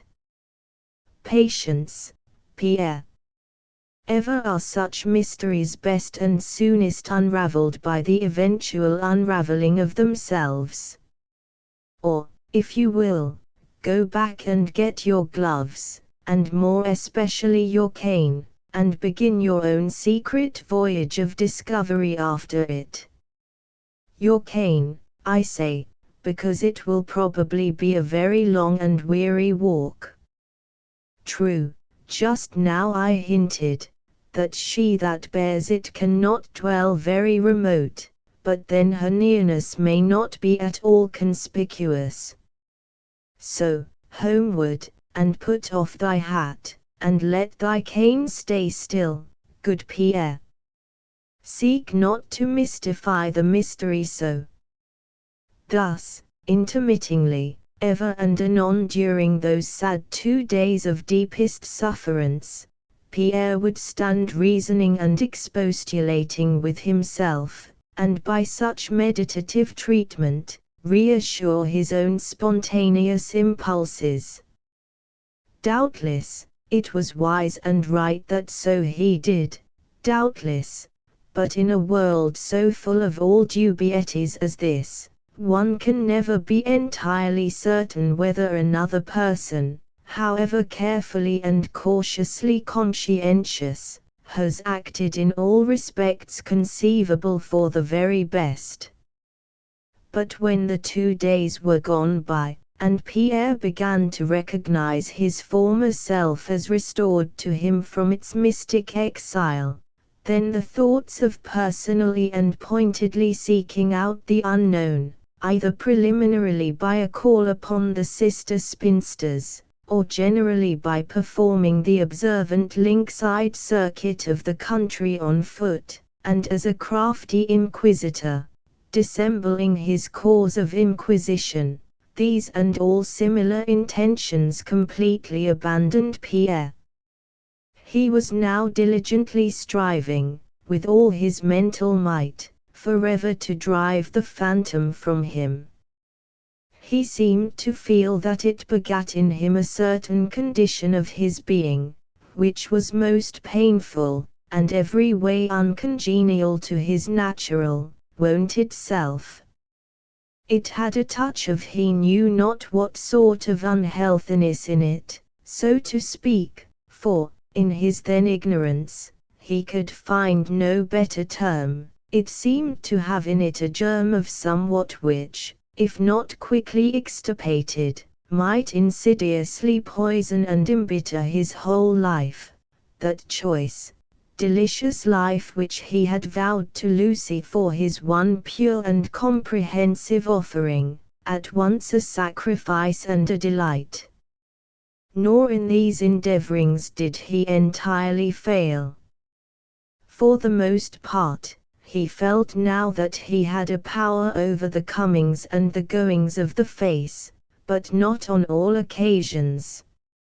Sometimes the old, original mystic tyranny would steal upon him, the long, dark, locks of mournful hair would fall upon his soul, and trail their wonderful melancholy along with them, the two full, steady, over-brimming eyes of loveliness and anguish would converge their magic rays, till he felt them kindling he could not tell what mysterious fires in the heart at which they aimed.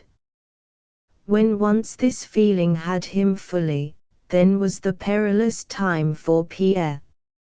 For supernatural as the feeling was, and appealing to all things ultramontane to his soul, yet was it a delicious sadness to him. Some hazy fairy swam above him in the heavenly ether, and showered down upon him the sweetest pearls of pensiveness.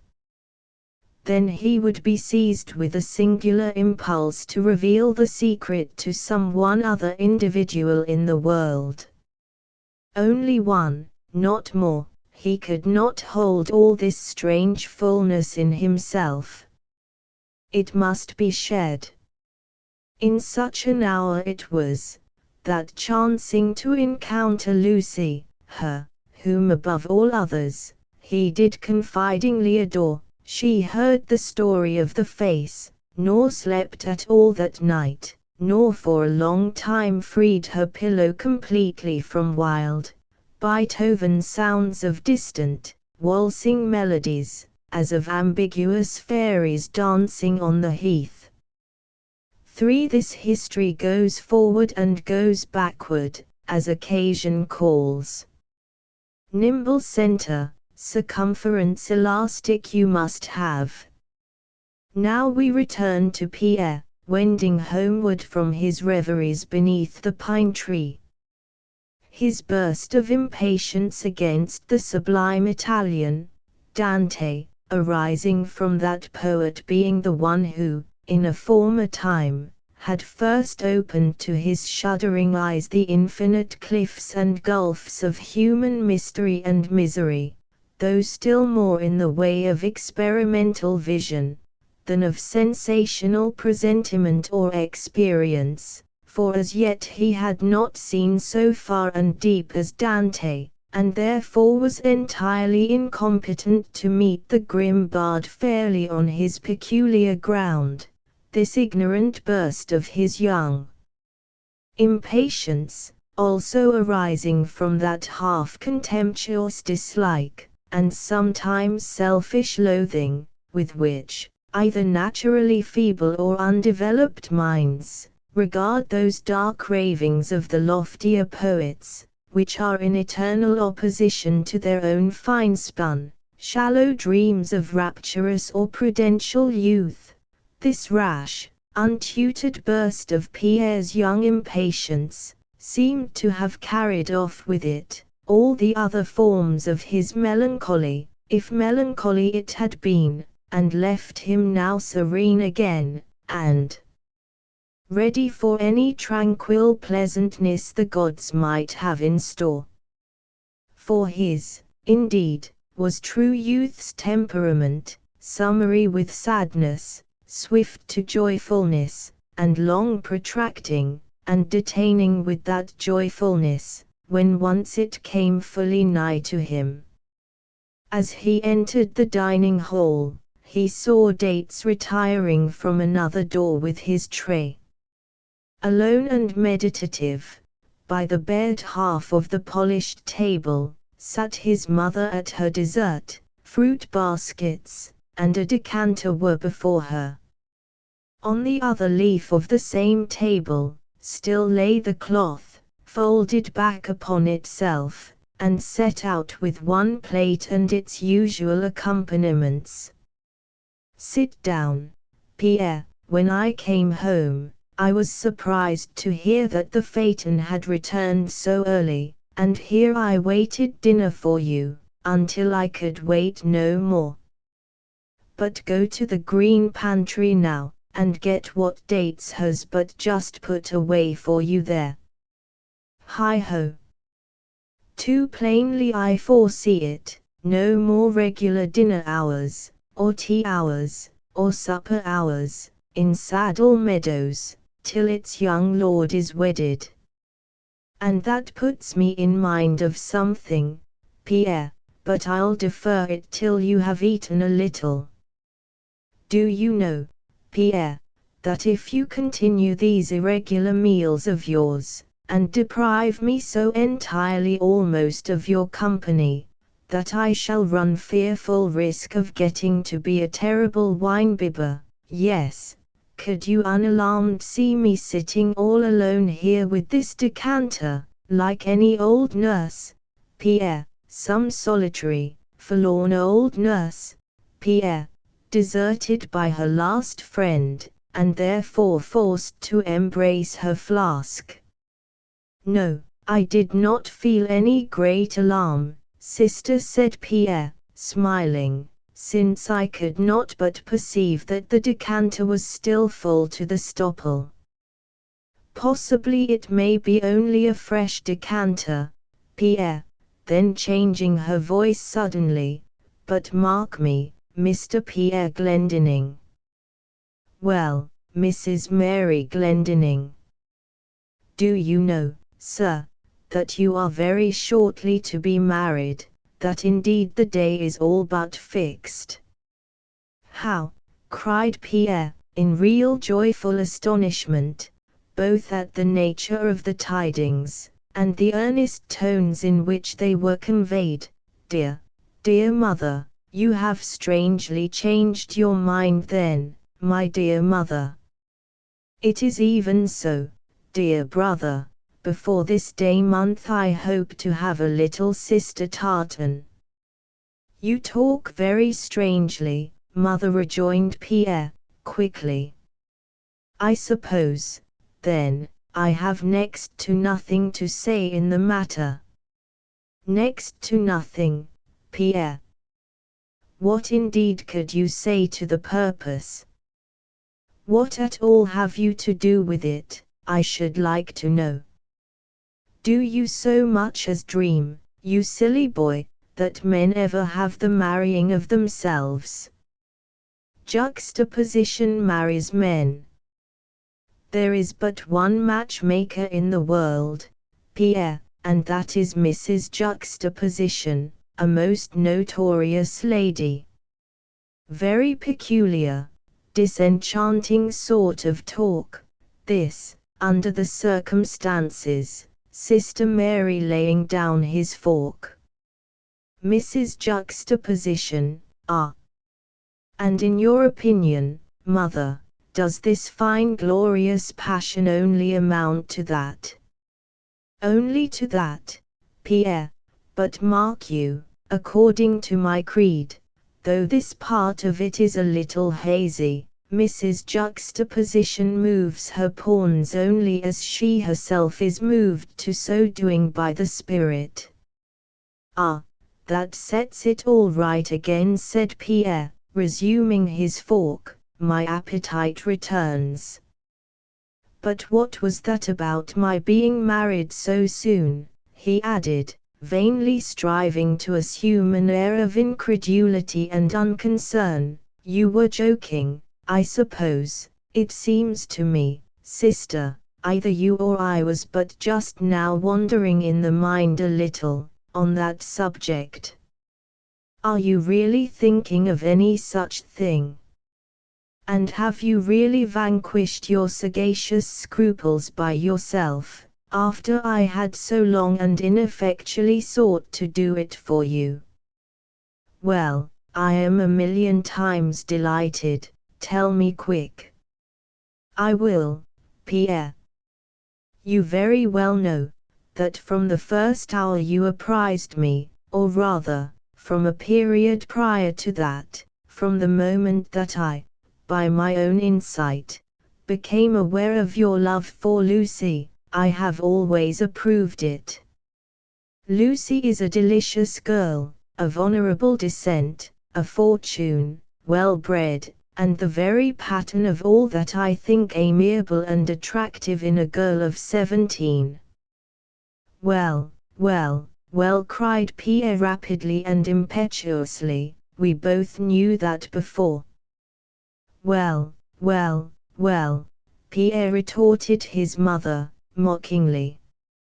It is not well, well, well, but ill, ill, ill, to torture me so, mother, go on, do. But notwithstanding my admiring approval of your choice, Pierre, yet, as you know, I have resisted your entreaties for my consent to your speedy marriage, because I thought that a girl of scarcely 17, and a boy scarcely 20, should not be in such a hurry. There was plenty of time, I thought, which could be profitably employed by both. Permit me here to interrupt you, mother. Whatever you may have seen in me, she, I mean Lucy, has never been in the slightest hurry to be married, that's all. But I shall regard it as a lapsus lingua in you. Undoubtedly, a lapsus. But listen to me.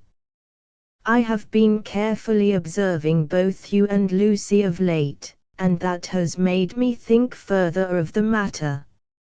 Now, Pierre, if you were in any profession, or in any business at all, nay, if I were a farmer's wife, and you my child, working in my fields, why, then, you and Lucy should still wait a while.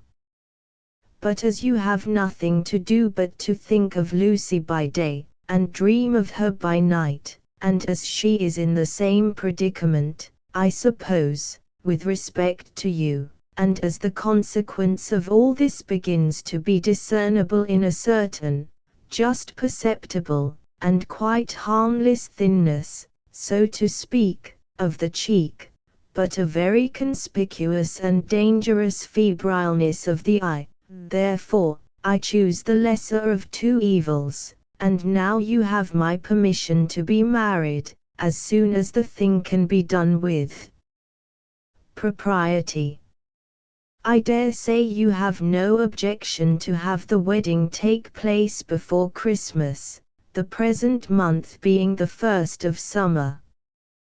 Pierre said nothing, but leaping to his feet, threw his 2 arms around his mother, and kissed her repeatedly. A most sweet and eloquent answer, Pierre, but sit down again. I desire now to say a little concerning less attractive, but quite necessary things connected with this affair. You know, that by your father's will, these lands and, Miss Lucy, my mistress, said Dates, throwing open the door. Pierre sprang to his feet, but as if suddenly mindful of his mother's presence, composed himself again, though he still approached the door. Lucy entered, carrying a little basket of strawberries. "Why, how do you do, my dear?" said Mrs. Glendinning affectionately. "This is an unexpected pleasure." "Yes, and I suppose that Pierre here is a little surprised too, seeing that he was to call upon me this evening, and not I upon him before sundown. But I took a sudden fancy for a solitary stroll, the afternoon was such a delicious one, and chancing, it was only chancing, to pass through the locust lane leading hither, I met the strangest little fellow, with this basket in his hand. "Yes, buy them, miss," said he. "And how do you know I want to buy them?" returned I. "I don't want to buy them." "Yes you do, miss, they ought to be 26 cents, but I'll take 13 cents, that being my shilling. I always want the odd half-cent, I do. Come, I can't wait, I have been expecting you long enough." "A very sagacious little imp," laughed Mrs. Glendinning. "Impertinent little rascal," cried Pierre. "And am I not now the silliest of all silly girls, to be telling you my adventures so very frankly?" smiled Lucy. "No, but the most celestial of all innocents," cried Pierre, in a rhapsody of delight. "Frankly open is the flower, that hath nothing but purity to show."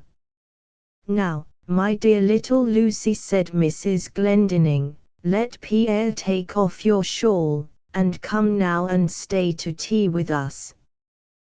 Pierre has put back the dinner, so the tea hour will come now very soon." "Thank you, but I cannot stay this time. Look, I have forgotten my own errand. I brought these strawberries for you, Mrs. Glendinning, and for Pierre. Pierre is so wonderfully fond of them." "I was audacious enough to think as much," cried Pierre, "for you and me, you see, mother, for you and me, you understand that, I hope." "Perfectly, my dear brother." Lucy blushed. "How warm it is, Mrs. Glendinning." "Very warm, Lucy." "So you won't stay to tea?" "No, I must go now, just a little stroll, that's all, goodbye." "Now don't be following me, Pierre." "Mrs. Glendinning, will you keep Pierre back? I know you want him. You were talking over some private affair when I entered, you both looked so very confidential." "And you were not very far from right, Lucy," said Mrs. Glendinning, making no sign to stay her departure. "Yes, business of the highest importance," said Pierre, fixing his eyes upon Lucy significantly. At this moment, Lucy, just upon the point of her departure, was hovering near the door, the setting sun, streaming through the window, bathed her whole form in golden loveliness and light, that wonderful and most vivid transparency of her clear Welsh complexion, now fairly glowed like rosy snow. Her flowing, white, blue-ribboned dress, fleecily invested her. Pierre almost thought that she could only depart the house by floating out of the open window, instead of actually stepping from the door. All her aspect to him was that moment touched with an indescribable gaiety, buoyancy, fragility, and an unearthly evanescence. Youth is no philosopher. Not into young Pierre's heart did there then come the thought, that as the glory of the rose endures but for a day, so the full bloom of girlish airiness and bewitchingness passes from the earth almost as soon, as jealously absorbed by those frugal elements, which again incorporate that translated girlish bloom into the first expanding flower bud. Not into young Pierre did there then steal that thought of utmost sadness, pondering on the inevitable evanescence of all earthly loveliness, which makes the sweetest things of life only food for ever-devouring and omnivorous melancholy. Pierre's thought was different from this, and yet somehow akin to it. This to be my wife. I that but the other day weighed 150 pounds of solid avoirdupois, I to wed this heavenly fleece. Methinks one husbandly embrace would break her airy zone, and she exhale upward to that heaven whence she'th hither come, condensed to mortal sight. It cannot be, I am of heavy earth, and she of airy light. By heaven, but marriage is an impious thing. Meanwhile, as these things ran through his soul, Mrs. Glendinning also had thinkings of her own. A very beautiful tableau, she cried, at last, artistically turning her gay head a little sideways, very beautiful, indeed. This, I suppose, is all premeditated for my entertainment. Orpheus finding his Eurydice, or Pluto stealing Proserpine. Admirable. It might almost stand for either.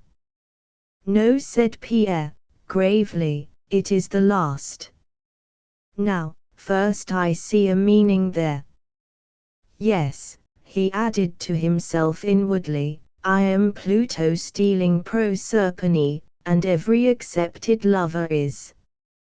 And you would be very stupid, brother Pierre, if you did not see something there, said his mother, still that way pursuing her own different train of thought.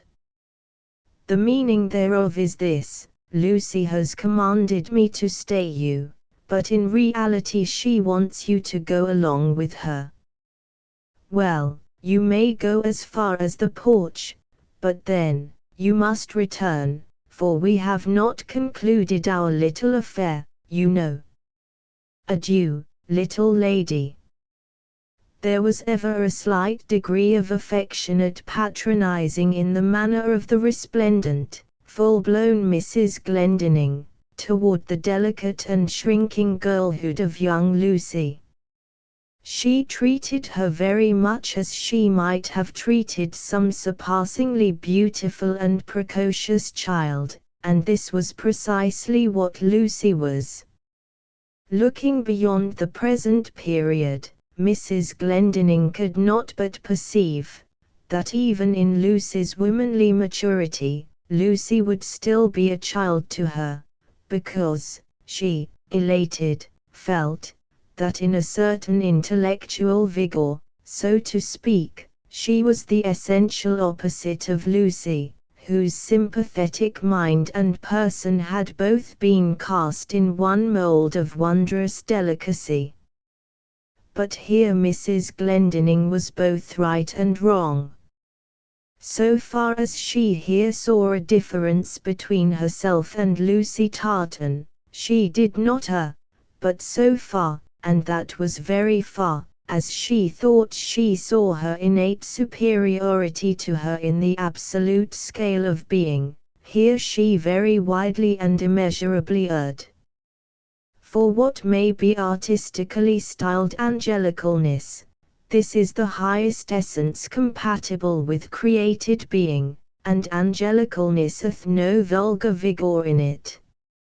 And that thing which very often prompts to the display of any vigour, which thing, in man or woman, is at bottom nothing but ambition, this quality is purely earthly, and not angelical. It is false, that any angels fell by reason of ambition. Angels never fall, and never feel ambition. Therefore, benevolently, and affectionately, and all sincerely, as thy heart, O Mrs. Glendinning, now standest affected toward the fleecy Lucy, still, lady, thou dost very sadly mistake it, when the proud, double arches of the bright breastplate of thy bosom, expand with secret triumph over one, whom thou so sweetly, but still so patronizingly stylest, the little Lucy. But ignorant of these further insights, that very superb-looking lady, now waiting Pierre's return from the portico door, sat in a very matronly reverie, her eyes fixed upon the decanter of amber-hued wine before her. Whether it was that she somehow saw some lurking analogical similitude between that remarkably slender, and gracefully cut little pint decanter, brimful of light, golden wine, or not, there is no absolute telling now. But really, the peculiarly, and reminiscently, and forecastingly complacent expression of her beaming and benevolent countenance, seemed a telltale of some conceit very much like the following: yes, she's a very pretty little pint decanter of a girl, a very pretty little pale sherry pint decanter of a girl, and I'm a quart decanter of port, potent port. Now, sherry for boys, and port for men, so I've heard men say, and Pierre is but a boy, but when his father wedded me, why, his father was turned of 35 years. After a little further waiting for him, Mrs. Glendinning heard Pierre's voice, yes, before 8 o'clock at least, Lucy, no fear, and then the hall door banged, and Pierre returned to her. But now she found that this unforeseen visit of Lucy had completely routed all business capacity in her mercurial son, fairly capsizing him again into, there was no telling what sea of pleasant pensiveness. Dear me, some other time, Sister Mary. Not this time, that is very certain, Pierre. Upon my word, I shall have to get Lucy kidnapped, and temporarily taken out of the country, and you handcuffed to the table, else there will be no having a preliminary understanding with you, previous to calling in the lawyers. Well, I shall yet manage you, one way or other. Goodbye, Pierre, I see you don't want me now. I suppose I shan't see you till tomorrow morning. Luckily, I have a very interesting book to read. Adieu. But Pierre remained in his chair, his gaze fixed upon the stilly sunset beyond the meadows, and far away to the now golden hills. A glorious, softly glorious, and most gracious evening, which seemed plainly a tongue to all humanity, saying, I go down in beauty to rise in joy, love reigns throughout all worlds that sunsets visit, It is a foolish ghost story, there is no such thing as misery. Would love, which is omnipotent, have misery in his domain? Would the god of sunlight decree gloom? It is a flawless, speckless, fleckless, beautiful world throughout, joy now, and joy forever. Then the face, which before had seemed mournfully and reproachfully looking out upon him from the effulgent sunset's heart, the face slid from him, and left alone there with his soul's joy, thinking that that very night he would utter the magic word of marriage to his Lucy. Not a happier youth than Pierre Glendinning sat watching that day's sun go down. For after this morning of gaiety, this noon of tragedy, and this evening so full of checkered pensiveness, Pierre now possessed his soul in joyful mildness and steadfastness, feeling none of that wild anguish of anticipative rapture, which, in weaker minds, too often dislodges love's sweet bird from her nest. The early night was warm, but dark, for the moon was not risen yet, and as Pierre passed on beneath the pendulous canopies of the long arms of the weeping elms of the village, an almost impenetrable blackness surrounded him, but entered not the gently illuminated halls of his heart. He had not gone very far, when in the distance beyond, he noticed a light moving along the opposite side of the road, and slowly approaching. As it was the custom for some of the more elderly, and perhaps timid inhabitants of the village, to carry a lantern when going abroad of so dark a night, this object conveyed no impression of novelty to Pierre. Still, as it silently drew nearer and nearer, the one only distinguishable thing before him, he somehow felt a nameless presentiment that the light must be seeking him. He had nearly gained the cottage door, when the lantern crossed over toward him, and as his nimble hand was laid at last upon the little wicket gate, which he thought was now to admit him to so much delight, a heavy hand was laid upon himself, and at the same moment, the lantern was lifted toward his face, by a hooded and obscure-looking figure, whose half-averted countenance he could but indistinctly discern. But Pierre's own open aspect seemed to have been quickly scrutinized by the other. "I have a letter for Pierre Glendinning," said the stranger, "and I believe this is he." At the same moment, a letter was drawn forth, and sought his hand. "For me," exclaimed Pierre, faintly, starting at the strangeness of the encounter. "Methinks this is an odd time and place to deliver your mail. Who are you? Stay." But without waiting an answer, the messenger had already turned about, and was recrossing the road. In the first impulse of the moment, Pierre stepped forward, and would have pursued him, but smiling at his own causeless curiosity and trepidation, paused again, and softly turned over the letter in his hand. "What mysterious correspondent is this?" thought he, circularly moving his thumb upon the seal. "No one writes me but from abroad, and their letters come through the office, and as for Lucy, pooh, when she herself is within, she would hardly have her notes delivered at her own gate. Strange. But I'll in, and read it. No, not that, I come to read again in her own sweet heart, that dear missive to me from heaven, and this impertinent letter would preoccupy me. I'll wait till I go home." He entered the gate, and laid his hand upon the cottage knocker. Its sudden coolness caused a slight, and, at any other time, an unaccountable sympathetic sensation in his hand. To his unwanted mood, the knocker seemed to say, "Enter not, begone, and first read thy note."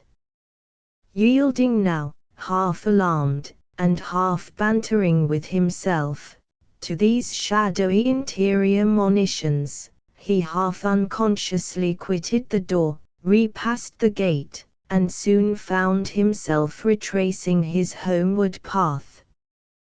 He equivocated with himself no more. The gloom of the air had now burst into his heart, and extinguished its light. Then, first in all his life, Pierre felt the irresistible admonitions and intuitions of fate.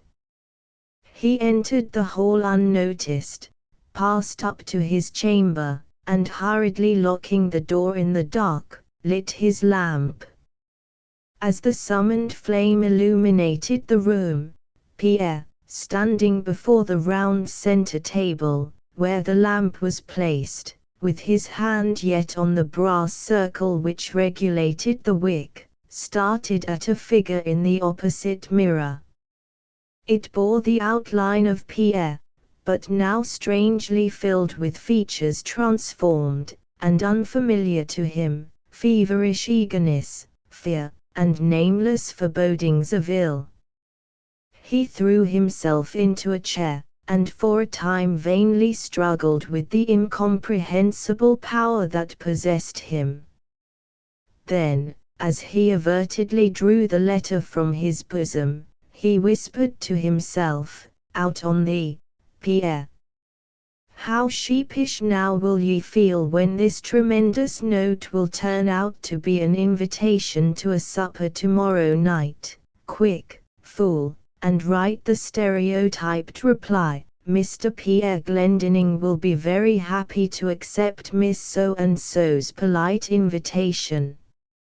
Still for the moment he held the letter averted. The messenger had so hurriedly accosted him, and delivered his duty, that Pierre had not yet so much as gained one glance at the superscription of the note. And now the wild thought passed through his mind of what would be the result, should he deliberately destroy the note, without so much as looking at the hand that had addressed it. Hardly had this half-crazy conceit fully made itself legible in his soul, when he was conscious of his two hands meeting in the middle of the sundered note. He leapt from his chair. "By heaven!" he murmured, unspeakably shocked at the intensity of that mood which had caused him unwittingly as it were, to do for the first time in his whole life, an act of which he was privately ashamed. Though the mood that was on him was none of his own wilful seeking, yet now he swiftly felt conscious that he had perhaps a little encouraged it, through that certain strange infatuation of fondness, which the human mind, however vigorous, sometimes feels for any emotion at once novel and mystical. Not willingly, at such times, never mind how fearful we may be, do we try to dissolve the spell which seems, for the time, to admit us, all astonished, into the vague vestibule of the spiritual worlds. Pierre now seemed distinctly to feel two antagonistic agencies within him, one of which was just struggling into his consciousness, and each of which was striving for the mastery, and between whose respective final ascendances, he thought he could perceive, though but shadowly, that he himself was to be the only umpire.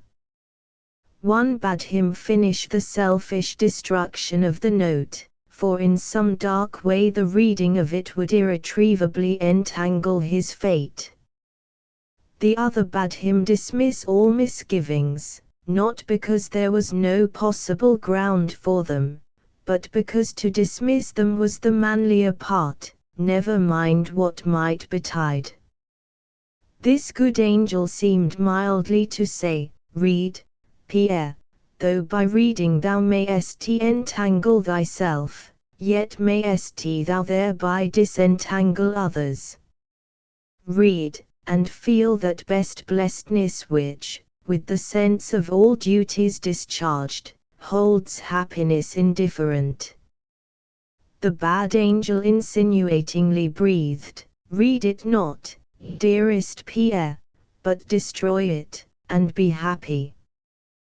Then, at the blast of his noble heart, the bad angel shrunk up into nothingness, and the good one defined itself clearer and more clear, and came nigher and more nigh to him, smiling sadly but benignantly, while forth from the infinite distances wonderful harmonies stole into his heart, so that every vein in him pulsed to some heavenly swell. The name at the end of this letter will be wholly strange to thee. Hitherto my existence has been utterly unknown to thee.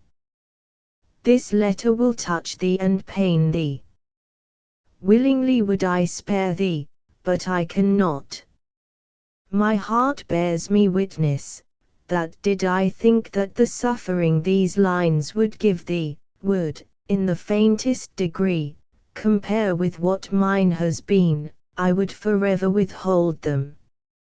Pierre Glendinning, thou art not the only child of thy father. In the eye of the sun, the hand that traces this is thy sister's. Yes, Pierre, Isabelle calls thee her brother, oh, sweetest of words, which so often I have thought to myself, and almost deemed it profanity for an outcast like me to speak or think.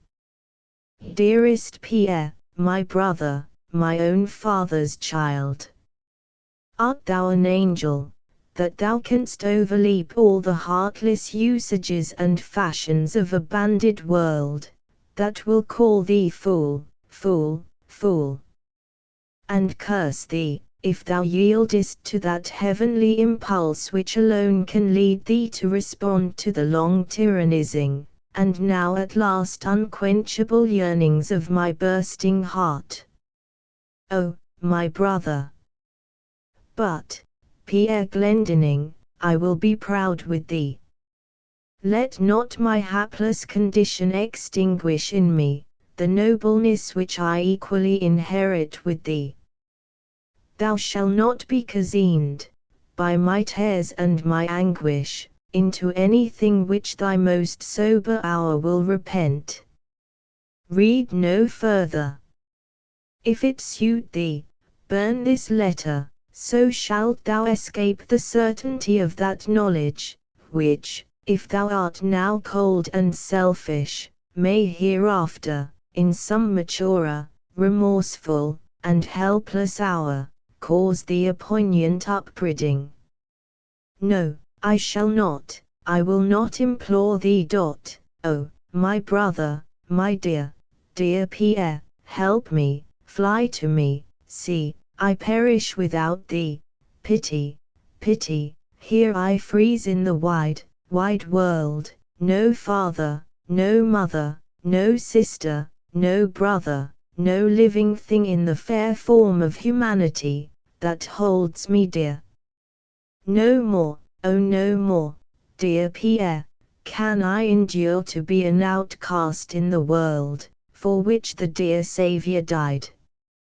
Fly to me, Pierre, nay, I could tear what I now write, as I have torn so many other sheets, all written for thy eye, but which never reached thee, because in my distraction, I knew not how to write to thee, nor what to say to thee, and so, behold again how I rave.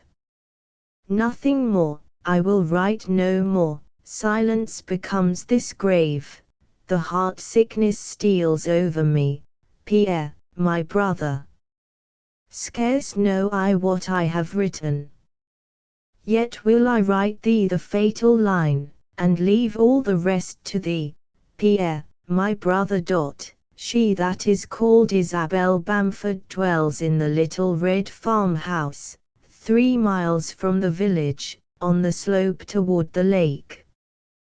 Tomorrow nightfall, not before, not by day, not by day, Pierre. Thy sister, Isabel. 6. This letter, inscribed in a feminine, but irregular hand, and in some places almost illegible, plainly attesting the state of the mind which had dictated it, stained, too, here and there, with spots of tears, which chemically acted upon by the ink, assumed a strange and reddish hue, as if blood and not tears had dropped upon the sheet, and so completely torn in two by Pierre's own hand, that it indeed seemed the fit scroll of a torn, as well as bleeding heart. This amazing letter, deprived Pierre for the time of all lucid and definite thought or feeling. He hung half lifeless in his chair, his hand, clutching the letter, was pressed against his heart, as if some assassin had stabbed him and fled, and Pierre was now holding the dagger in the wound, to stanch the outgushing of the blood. Pierre, now indeed art thou hurt with a wound, never to be completely healed but in heaven, for thee, the before undisrusted moral beauty of the world is forever fled, for thee, thy sacred father is no more a saint, all brightness hath gone from thy hills, and all peace from thy plains, and now, for the first time, Pierre, truth rolls a black billow through thy soul.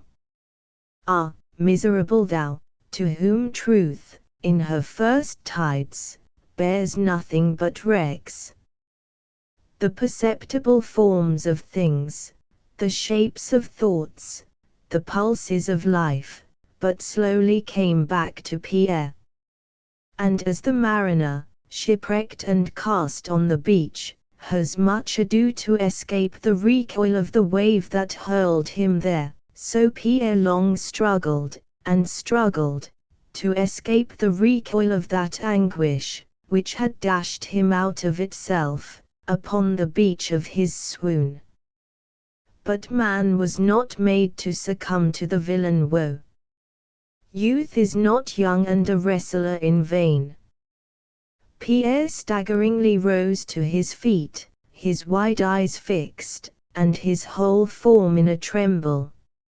Myself left, at least, he slowly and half-chokingly murmured. With myself I front thee. Unhand me all fears, and unlock me all spells. Henceforth I will know nothing but truth, glad truth, or sad truth. I will know what is, and do what my deepest angel dictates. The letter, Isabel, sister, brother, me, my sacred father. This is some accursed dream, nay, but this paper thing is forged, a base and malicious forgery, I swear. Well didst thou hide thy face from me, thou vile lanterned messenger, that didst accost me on the threshold of joy, with this lying warrant of woe. Doth truth come in the dark, and steal on us, and rob us so, and then depart, deaf to all pursuing invocations? If this night, which now wraps my soul, be genuine as that which now wraps this half of the world, then fate, I have a choice quarrel with thee. Thou art a palterer and a cheat, thou hast lured me on through gay gardens to a gulf. Oh! Falsely guided in the days of my joy, am I now truly led in this night of my grief? I will be a raver, and none shall stay me. I will lift my hand in fury, for am I not struck? I will be bitter in my breath, for is not this cup of gall? Thou black night, that with visor down, thus confrontest me, and mockest at me, lo! I strike through thy helm, and will see thy face, be it Gorgon, let me go, ye fond affections, all piety leave me, I will be impious, for piety hath juggled me, and taught me to revere, where I should spurn. From all idols, I tear all veils, henceforth I will see the hidden things, and live right out in my own hidden life. Now I feel that nothing but truth can move me so. This letter is not a forgery. Oh, Isabel, thou art my sister, and I will love thee, and protect thee, and own thee through all. Ah! Forgive me, ye heavens, for my ignorant ravings, and accept this my vow. Here I swear myself Isabel's. Oh, thou poor castaway girl, that in loneliness and anguish must have long breathed that same air, which I have only inhaled for delight, thou who must even now be weeping, and weeping, cast into an ocean of uncertainty as to thy fate, which heaven hath placed in my hands, sweet Isabel. Would I not be baser than brass, and harder, and colder than ice, if I could be insensible to such claims as thine? Thou movest before me, in rainbows spun of thy tears. I see thee long weeping, and God demands me for thy comforter, and comfort thee, stand by thee, and fight for thee, will thy leapingly acknowledging brother, whom thy own father named Pierre. He could not stay in his chamber, the house contracted to a nutshell around him, the walls smote his forehead, bareheaded he rushed from the place, and only in the infinite air, found scope for that boundless expansion of his life. Book 4. Retrospective. I in their precise tracings out and subtile causations, the strongest and fieriest emotions of life defy all analytical insight. We see the cloud, and feel its bolt, but meteorology only idly essays a critical scrutiny as to how that cloud became charged, and how this bolt so stuns.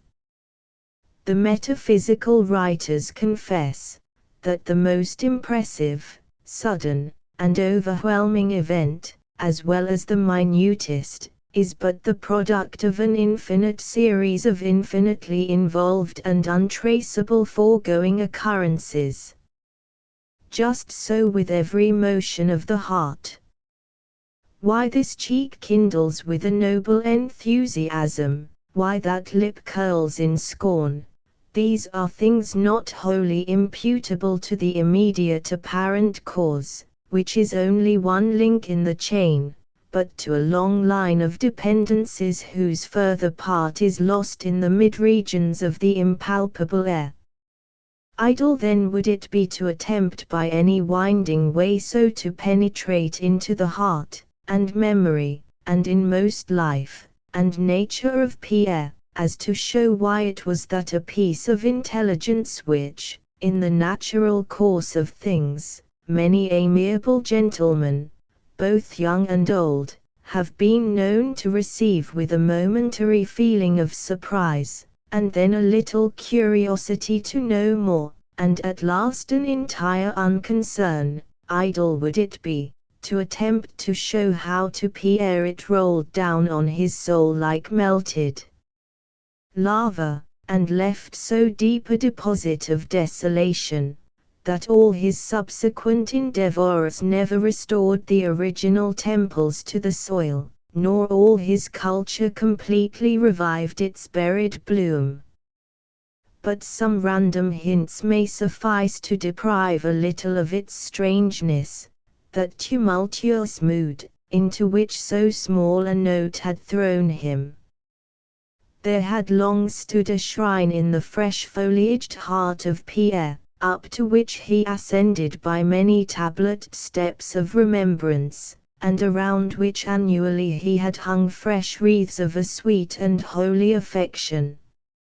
Made one green bower of at last, by such successive votive offerings of his being, this shrine seemed, and was indeed, a place for the celebration of a chastened joy, rather than for any melancholy rites. But though thus mantled, and tangled with garlands, this shrine was of marble, a niched pillar, deemed solid and eternal, and from whose top radiated all those innumerable sculptured scrolls and branches, which supported the entire one-pillared temple of his moral life, as in some beautiful Gothic oratories, one central pillar, trunk-like, upholds the roof. In this shrine, in this niche of this pillar, stood the perfect marble form of his departed father, without blemish, unclouded, snow-white, and serene, Pierre's fond personification of perfect human goodness and virtue. Before this shrine, Pierre poured out the fullness of all young life's most reverential thoughts and beliefs. Not to God had Pierre ever gone in his heart, unless by ascending the steps of that shrine, and so making it the vestibule of his abstractest religion. Blessed and glorified in his tomb beyond Prince Marcellus is that mortal sire, who, after an honorable, pure course of life, dies, and is buried, as in a choice fountain, in the filial breast of a tender-hearted and intellectually appreciative child. For at that period, the Solomonic insights have not poured their turbid tributaries into the pure flowing well of the childish life. Rare preservative virtue, too, have those heavenly waters. Thrown into that fountain, all sweet recollections become marbleized, so that things which in themselves were evanescent, thus became unchangeable and eternal. So, some rare waters in Derbyshire will petrify birds' nests. But if fate preserves the father to a later time, too often the filial obsequies are less profound, the canonization less ethereal. The eye-expanded boy perceives, or vaguely thinks he perceives, slight specks and flaws in the character he once so wholly reverenced. When Pierre was 12 years old, his father had died, leaving behind him, in the general voice of the world, a marked reputation as a gentleman and a Christian, in the heart of his wife, a green memory of many healthy days of unclouded and joyful wedded life, and in the inmost soul of Pierre, the impression of a bodily form of rare manly beauty and benignity, only rivaled by the supposed perfect mold in which his virtuous heart had been cast. Of pensive evenings, by the wide winter fire, or in summer, in the southern piazza, when that mystical night silence so peculiar to the country would summon up in the minds of Pierre and his mother, long trains of the images of the past, leading all that spiritual procession, majestically and holily walked the venerated form of the departed husband and father. Then their talk would be reminiscent and serious, but sweet, and again, still deep and deeper, was stamped in Pierre's soul the cherished conceit, that his virtuous father, so beautiful on earth, was now uncorruptibly sainted in heaven. So choicely, and in some degree, secludedly nurtured, Pierre, though now arrived at the age of 19, had never yet become so thoroughly initiated into that darker, though true aspect of things, which an entire residence in the city from the earliest period of life, almost inevitably engraves upon the mind of any keenly observant and reflective youth of Pierre's present years. So that up to this period, in his breast, all remained as it had been, and to Pierre, his father's shrine seemed spotless, and still new as the marble of the tomb of him of Arimathea. Judge, then, how all desolating and withering the blast, that for Pierre, in one night, stripped his holiest shrine of all overlaid bloom, and buried the mild statue of the saint beneath the prostrate ruins of the soul's temple itself. Too, as the vine flourishes, and the grape empurples close up to the very walls and muzzles of Canondaire and Brietstein, so do the sweetest joys of life grow in the very jaws of its perils. But is life, indeed, a thing for all infidel levities, and we, its misdeemed beneficiaries, so utterly fools and infatuate, that what we take to be our strongest tower of delight, only stands at the caprice of the minutest event, the falling of a leaf, the hearing of a voice, or the receipt of one little bit of paper scratched over with a few small characters by a sharpened feather. Are we so entirely insecure, that that casket, wherein we have placed our holiest and most final joy, and which we have secured by a lock of infinite deftness, can that casket be picked and desecrated at the merest stranger's touch, when we think that we alone hold the only and chosen key? Pierre, thou art foolish. Rebuild, no, not that, for thy shrine still stands. It stands, Pierre, firmly stands. Smellest thou not its yet undeparted, emboweering bloom? Such a note as thine can be easily enough written, Pierre. Impostors are not unknown in this curious world, or the brisk novelist, Pierre, will write thee 50 such notes, and so steal gushing tears from his reader's eyes, even as thy note so strangely made thine own manly eyes so arid, so glazed, and so arid. Pierre, foolish Pierre. Oh! Mock not the poniarded heart. The stabbed man knows the steel. Prate not to him that it is only a tickling feather. Feels he not the interior gash? What does this blood on my vesture?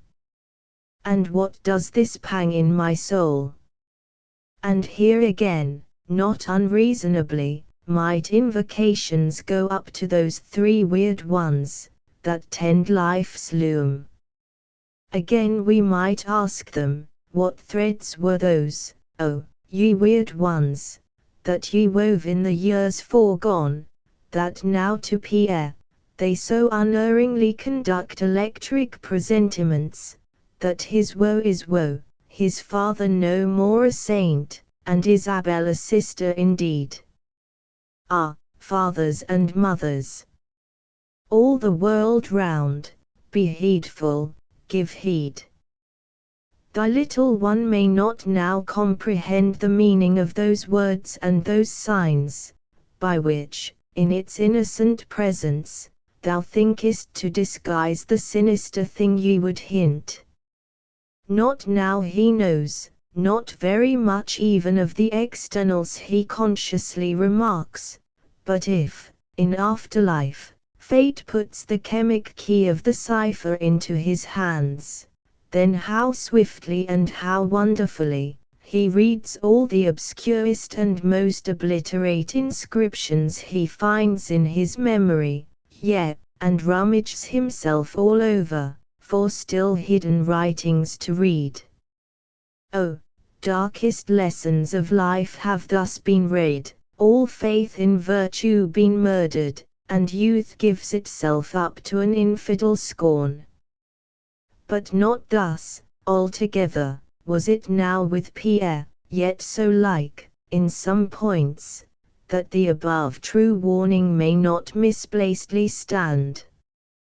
His father had died of a fever, and, as is not uncommon in such maladies, toward his end, he at intervals lowly wandered in his mind. At such times, by unobserved, but subtle arts, the devoted family attendants had restrained his wife from being present at his side.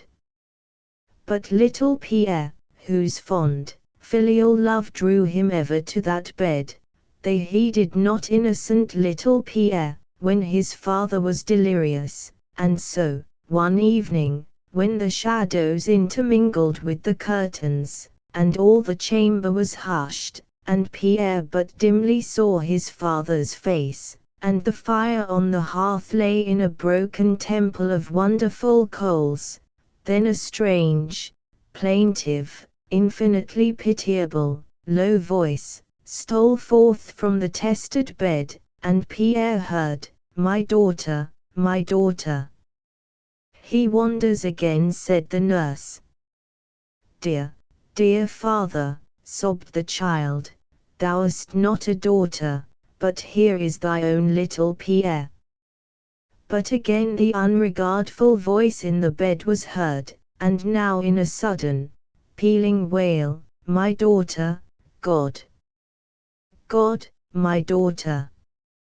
The child snatched the dying man's hand, it faintly grew to his grasp, but on the other side of the bed, the other hand now also emptily lifted itself and emptily caught, as if at some other childish fingers. Then both hands dropped on the sheet, and in the twinkling shadows of the evening little Pierre seemed to see, that while the hand which he held wore a faint, feverish flush, the other empty one was ashy white as a leper's. "It is past," whispered the nurse, "he will wander so no more now till midnight, that is his wont." And then, in her heart, she wondered how it was, that so excellent a gentleman, and so thoroughly good a man, should wander so ambiguously in his mind, and trembled to think of that mysterious thing in the soul, which seems to acknowledge no human jurisdiction, but in spite of the individual's own innocent self, will still dream horrid dreams, and mutter unmentionable thoughts, and into Pierre's awe-stricken, childish soul, there entered a kindred, though still more nebulous conceit. But it belonged to the spheres of the impalpable ether, and the child soon threw other and sweeter remembrances over it, and covered it up, and at last, it was blended with all other dim things, and imaginings of dimness, and so, seemed to survive to no real life in Pierre. But though through many long years the henbane showed no leaves in his soul, yet the sunken seed was there, and the first glimpse of Isabel's letter caused it to spring forth, as by magic. Then, again, the long-hushed, plaintive and infinitely pitiable voice was heard, my daughter," followed by the compunctious "God! God!" And to Pierre, once again the empty hand lifted itself, and once again the ashy hand fell. 3. In the cold courts of justice the dull head demands oaths, and holy writ proofs, but in the warm halls of the heart one single, untestified memory's spark shall suffice to enkindle such a blaze of evidence, that all the corners of conviction are as suddenly lighted up as a midnight city by a burning building, which on every side whirls its reddened brands. In a locked, round-windowed closet connecting with the chamber of Pierre, and whither he had always been wont to go, in those sweetly awful hours, when the spirit crieth to the spirit, "Come into solitude with me, twin brother, come away, a secret have I, let me whisper it to thee aside, in this closet, sacred to the Tadmor privacies and repose of the sometimes solitary Pierre, there hung, by long cords from the cornice, a small portrait in oil, before which Pierre had many a time trancedly stood. Had this painting hung in any annual public exhibition, and in its turn been described in print by the casual glancing critics, they would probably have described it thus, and truthfully, an impromptu portrait of a fine-looking, gay-hearted, youthful gentleman. He is lightly, and, as it were, airily and but grazingly seated in, or rather flittingly tenanting an old-fashioned chair of Malacca.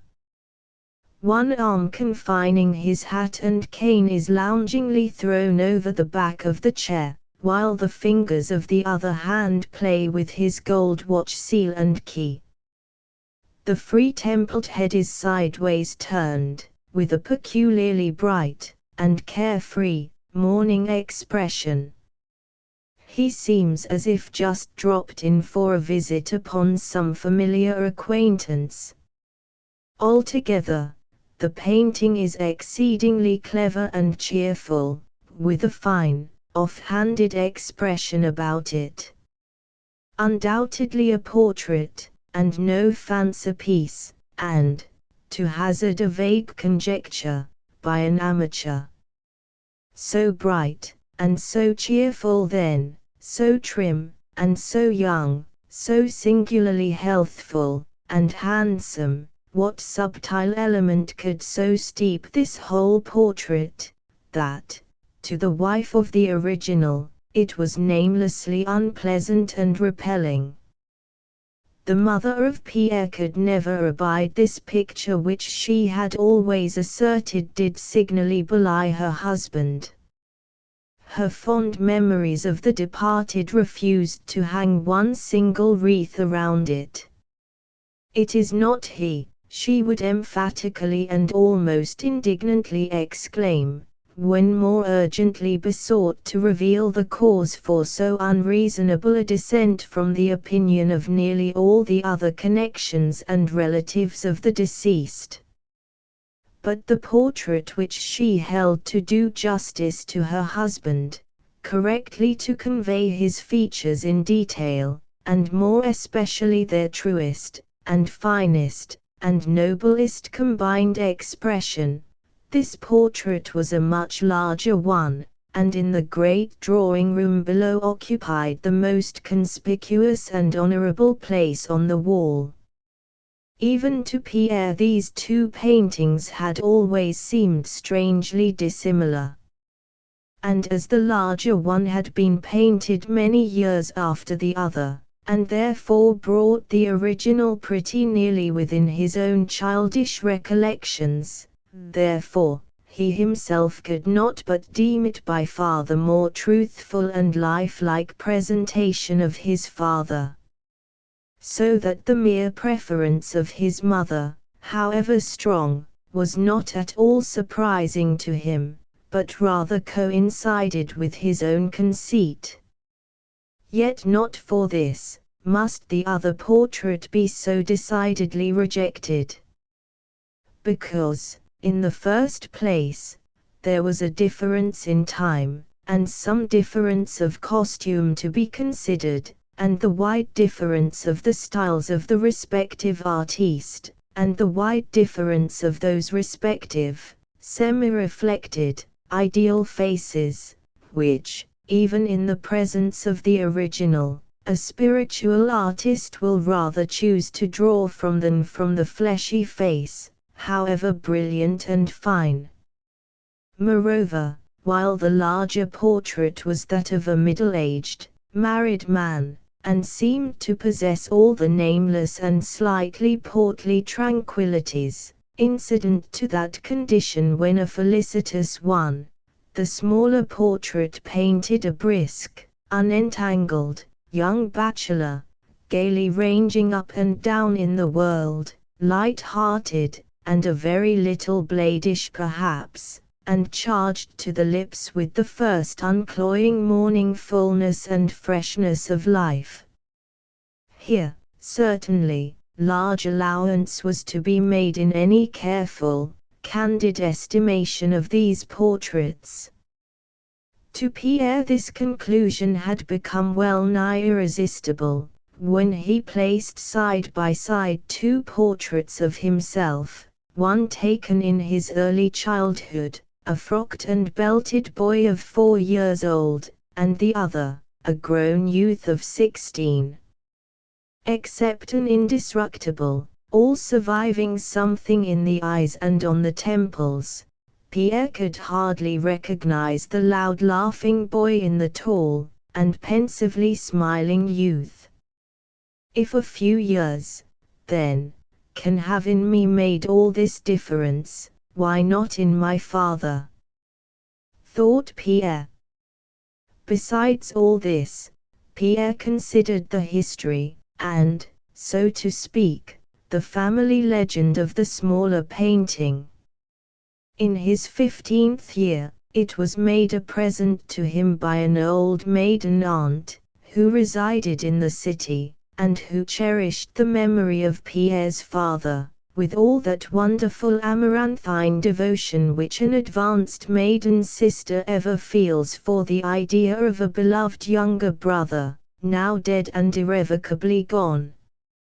As the only child of that brother, Pierre was an object of the warmest and most extravagant attachment on the part of this lonely aunt, who seemed to see, transformed into youth once again, the likeness, and very soul of her brother, in the fair, inheriting brow of Pierre.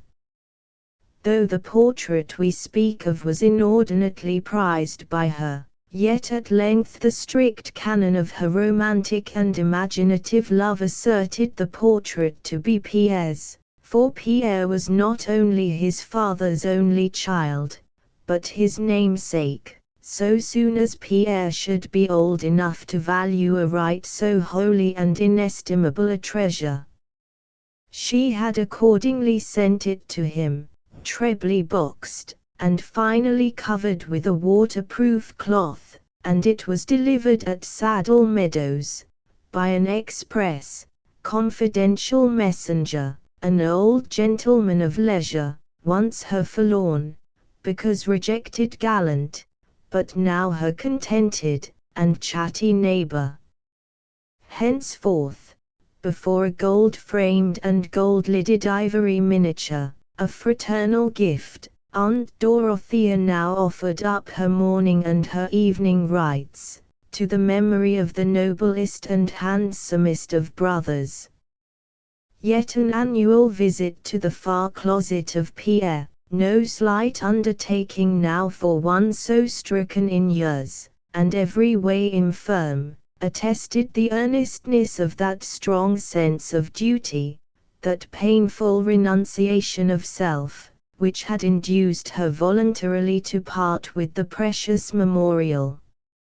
For tell me, aunt, the child Pierre had early said to her, long before the portrait became his, tell me, aunt, how this chair portrait, as you call it, was painted, who painted it, whose chair was this, have you the chair now? I don't see it in your room here. What is Papa looking at so strangely? I should like to know now, what Papa was thinking of, then. Do, now, dear aunt, tell me all about this picture, so that when it is mine, as you promise me, I shall know its whole history. Sit down, then, and be very still and attentive, my dear child, said Aunt Dorothea, while she a little averted her head, and tremulously and inaccurately sought her pocket, till little Pierre cried, why, aunt, the story of the picture is not in any little book, is it, that you are going to take out and read to me? My handkerchief, my child.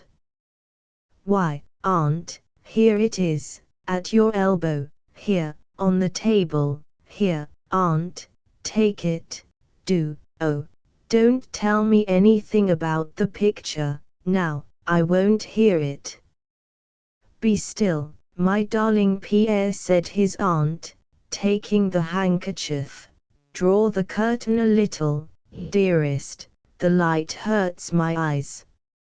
Now, go into the closet, and bring me my dark shawl. Take your time. There, thank you, Pierre, now sit down again, and I will begin. The picture was painted long ago, my child, you were not born then. Not born, cried little Pierre. Not born, said his aunt. Well, go on, aunt, but don't tell me again that once upon a time I was not little Pierre at all, and yet my father was alive. Go on, aunt, do. Why, how nervous you are getting, my child. Be patient, I am very old, Pierre, and old people never like to be hurried. Now, my own dear Aunt Dorothea, do forgive me this once, and go on with your story. When your poor father was quite a young man, my child, and was on one of his long autumnal visits to his friends in this city, he was rather intimate at times with a cousin of his, Ralph Winwood, who was about his own age. A fine youth he was, too, Pierre. I never saw him, aunt. Pray, where is he now? Interrupted Pierre. Does he live in the country, now, as mother and I do? Yes, my child, but a faraway, beautiful country, I hope. He's in heaven, I trust. Dead, sighed little Pierre. Go on, aunt. Now, Cousin Ralph had a great love for painting, my child, and he spent many hours in a room, hung all round with pictures and portraits, and there he had his easel and brushes, and much liked to paint his friends, and hang their faces on his walls, so that when all alone by himself, he yet had plenty of company, who always wore their best expressions to him, and never once ruffled him, by ever getting cross or ill-natured, little Pierre. Often, he had besought your father to sit to him, saying, that his silent circle of friends would never be complete, till your father consented to join them. But in those days, my child, your father was always in motion. It was hard for me to get him to stand still, while I tied his cravat, for he never came to anyone but me for that. So he was always putting off Cousin Ralph. Some other time, cousin, not today, tomorrow, perhaps, or next week, and so, at last Cousin Ralph began to despair. But I'll catch him yet, cried sly Cousin Ralph. So now he said nothing more to your father about the matter of painting him, but every pleasant morning kept his easel and brushes and everything in readiness, so as to be ready the first moment your father should chance to drop in upon him from his long strolls, for it was now and then your father's wont to pay flying little visits to Cousin Ralph in his painting room. But, my child, you may draw back the curtain now, it's getting very dim here, seems to me. Well, I thought so all along, aunt, said little Pierre, obeying, but didn't you say the light hurt your eyes? But it does not now, little Pierre. Well, go on, aunt, you can't think how interested I am, said little Pierre, drawing his stool close up to the quilted satin hem of his good Aunt Dorothea's dress. I will, my child. But first let me tell you, that about this time there arrived in the port, a cabin full of French emigrants of quality, poor people, Pierre, who were forced to fly from their native land, because of the cruel, blood-shedding times there. But you have read all that in the little history I gave you, a good while ago. I know all about it, the French Revolution, said little Pierre. What a famous little scholar you are, my dear child, said Aunt Dorothea, faintly smiling. Among those poor, but noble emigrants, there was a beautiful young girl, whose sad fate afterward made a great noise in the city, and made many eyes to weep, but in vain, for she never was heard of any more.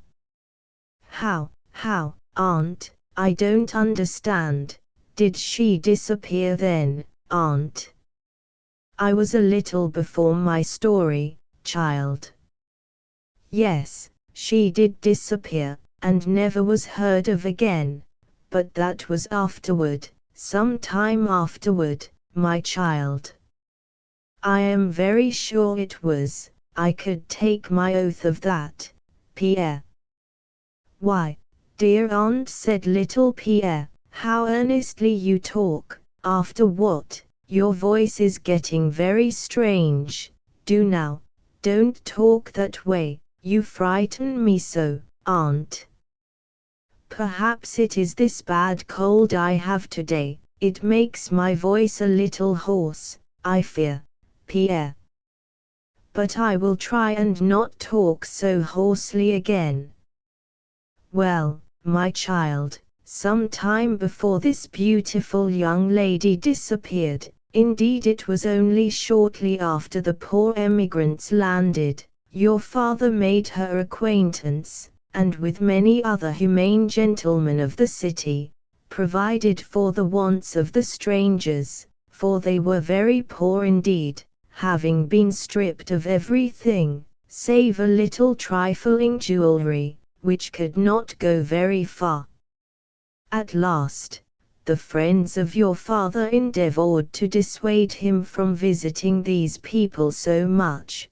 They were fearful that as the young lady was so very beautiful, and a little inclined to be intriguing, so some said, your father might be tempted to marry her, which would not have been a wise thing in him, for though the young lady might have been very beautiful, and good-hearted, yet no one on this side the water certainly knew her history, and she was a foreigner, and would not have made so suitable and excellent a match for your father as your dear mother afterward did, my child. But, for myself, I, who always knew your father very well in all his intentions, and he was very confidential with me, too, I, for my part, never credited that he would do so unwise a thing as marry the strange young lady. At any rate, he at last discontinued his visits to the emigrants, and it was after this that the young lady disappeared. Some said that she must have voluntarily but secretly returned into her own country, and others declared that she must have been kidnapped by French emissaries, for, after her disappearance, rumor began to hint that she was of the noblest birth, and some ways allied to the royal family, and then, again, there were some who shook their heads darkly, and muttered of drownings, and other dark things, which one always hears hinted when people disappear, and no one can find them. But though your father and many other gentlemen moved heaven and earth to find trace of her, yet, as I said before, my child, she never reappeared. The poor French lady, sighed little Pierre. Aunt, I'm afraid she was murdered. Poor lady, there is no telling, said his aunt. But listen, for I am coming to the picture again. Now, at the time your father was so often visiting the emigrants, my child, Cousin Ralph was one of those who a little fancied that your father was courting her, but Cousin Ralph being a quiet young man, and a scholar, not well acquainted with what is wise, or what is foolish in the great world, Cousin Ralph would not have been at all mortified had your father really wedded with the refugee young lady. So vainly thinking, as I told you, that your father was courting her, he fancied it would be a very fine thing if he could paint your father as her wooer, that is, paint him just after his coming from his daily visits to the emigrants. So he watched his chance, everything being ready in his painting room, as I told you before, and one morning, sure enough, in dropped your father from his walk. But before he came into the room, Cousin Ralph had spied him from the window, and when your father entered, Cousin Ralph had the sitting chair ready drawn out, back of his easel, but still fronting toward him, and pretended to be very busy painting. He said to your father, "Glad to see you, Cousin Pierre, I am just about something here, sit right down there now, and tell me the news, and I'll sally out with you presently. And tell us something of the emigrants, Cousin Pierre," he slyly added, wishing, you see, to get your father's thoughts running that supposed wooing way, so that he might catch some sort of corresponding expression. You see, little Pierre. I don't know that I precisely understand, aunt, but go on, I am so interested, do go on, dear aunt. Well, by many little cunning shifts and contrivances, Cousin Ralph kept your father there sitting, and sitting in the chair, rattling and rattling away, and so self-forgetful too, that he never heeded that all the while sly Cousin Ralph was painting and painting just as fast as ever he could, and only making believe laugh at your father's wit. In short, Cousin Ralph was stealing his portrait, my child. Not stealing it, I hope, said Pierre, that would be very wicked. Well, then, we won't call it stealing, since I am sure that Cousin Ralph kept your father all the time off from him, and so, could not have possibly picked his pocket, though indeed, he slyly picked his portrait, so to speak. And if indeed it was stealing, or anything of that sort, yet seeing how much comfort that portrait has been to me, Pierre, and how much it will yet be to you, I think we must very heartily forgive Cousin Ralph, for what he then did. Yes, I think we must indeed, chimed in little Pierre, now eagerly eyeing the very portrait in question, which hung over the mantel. Well, by catching your father 2 or 3 times more in that way, Cousin Ralph at last finished the painting, and when it was all framed, and every way completed, he would have surprised your father by hanging it boldly up in his room among his other portraits, had not your father one morning suddenly come to him, while, indeed, the very picture itself was placed face down on a table, and Cousin Ralph, fixing the cord to it, came to him, and frightened Cousin Ralph by quietly saying, that now that he thought of it, it seemed to him that Cousin Ralph had been playing tricks with him, but he hoped it was not so. What do you mean? Said Cousin Ralph, a little flurried.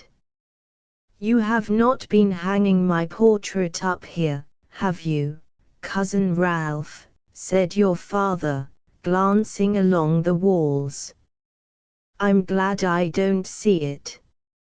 It is my whim, Cousin Ralph, and perhaps it is a very silly one, but if you have been lately painting my portrait, I want you to destroy it. At any rate, don't show it to anyone, keep it out of sight. What's that you have there, Cousin Ralph? Cousin Ralph was now more and more fluttered, not knowing what to make, as indeed, to this day, I don't completely myself, of your father's strange manner. But he rallied, and said, "This, Cousin Pierre, is a secret portrait I have here. You must be aware that we portrait painters are sometimes called upon to paint such. I, therefore, cannot show it to you, or tell you anything about it." "Have you been painting my portrait or not, Cousin Ralph?" said your father, very suddenly and pointedly. "I have painted nothing that looks as you there look," said Cousin Ralph, evasively, observing in your father's face a fierce-like expression, which he had never seen there before. And more than that, your father could not get from him. "And what then?" said little Pierre.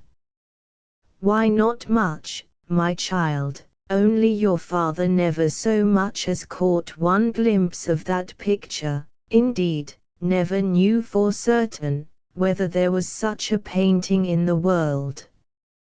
Cousin Ralph secretly gave it to me, knowing how tenderly I loved your father, making me solemnly promise never to expose it anywhere where your father could ever see it, or any way hear of it.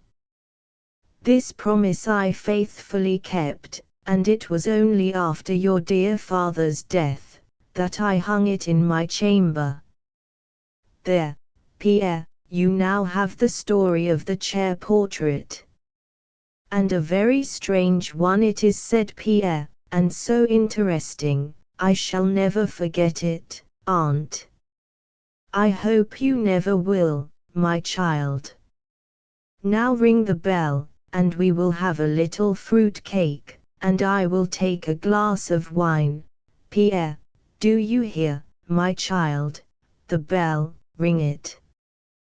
"Why, what do you do standing there, Pierre? Why didn't Papa want to have Cousin Ralph paint his picture, aunt?" "How these children's minds do run!" exclaimed old Aunt Dorothea, staring at little Pierre in amazement. "That indeed is more than I can tell you, little Pierre. But Cousin Ralph had a foolish fancy about it.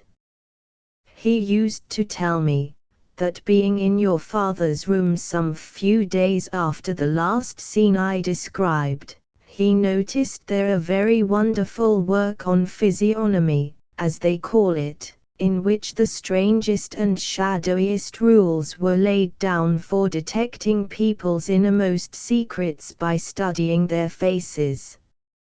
And so, foolish Cousin Ralph always flattered himself that the reason your father did not want his portrait taken was because he was secretly in love with the French young lady, and did not want his secret published in a portrait, since the wonderful work on physiognomy had, as it were, indirectly warned him against running that risk. But Cousin Ralph, being such a retired and solitary sort of a youth, he always had such curious whimsies about things.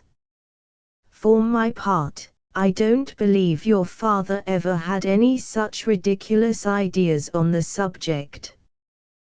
To be sure, I myself cannot tell you why he did not want his picture taken, but when you get to be as old as I am, little Pierre, you will find that every one, even the best of us, at times, is apt to act very queerly and unaccountably, Indeed, some things we do, we cannot entirely explain the reason of, even to ourselves, little Pierre.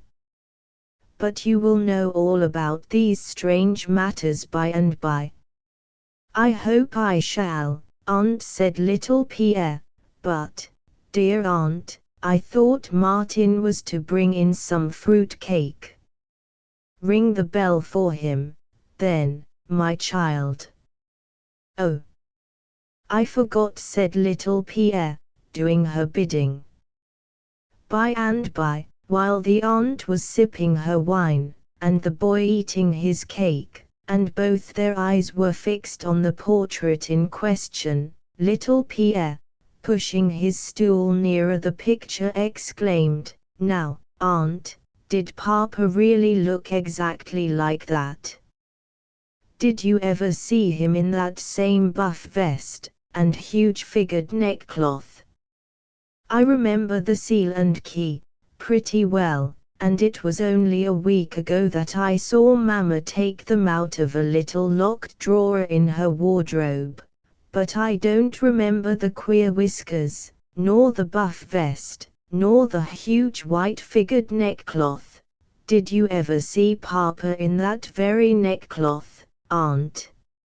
"My child, it was I that chose the stuff for that neckcloth, yes, and hemmed it for him, and worked PG in one corner, but that ain't in the picture. It is an excellent likeness, my child, neckcloth and all, as he looked at that time. Why, little Pierre, sometimes I sit here all alone by myself, gazing, and gazing, and gazing at that face, till I begin to think your father is looking at me, and smiling at me, and nodding at me, and saying, 'Dorothea, Dorothea.'" "How strange," said little Pierre. "I think it begins to look at me now, Aunt. Hark! Aunt, it's so silent all round in this old-fashioned room, that I think I hear a little jingling in the picture, as if the watch seal was striking against the key. Hark! Aunt. Bless me, don't talk so strangely, my child.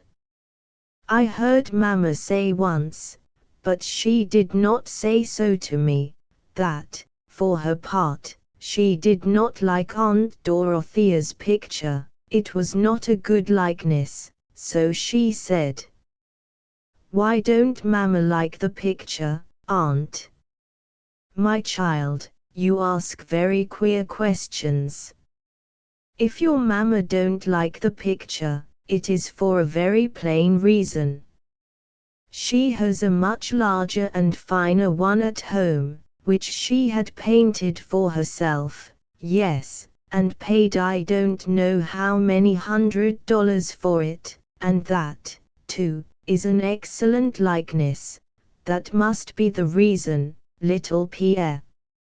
And thus the old aunt and the little child ran on, each thinking the other very strange, and both thinking the picture still stranger, and the face in the picture still looked at them frankly, and cheerfully, as if there was nothing kept concealed, and yet again, a little ambiguously and mockingly, as if slyly winking to some other picture, to mark what a very foolish old sister, and what a very silly little son, were growing so monstrously grave and speculative about a huge white-figured neckcloth, a buff vest, and a very gentlemanlike and amiable countenance.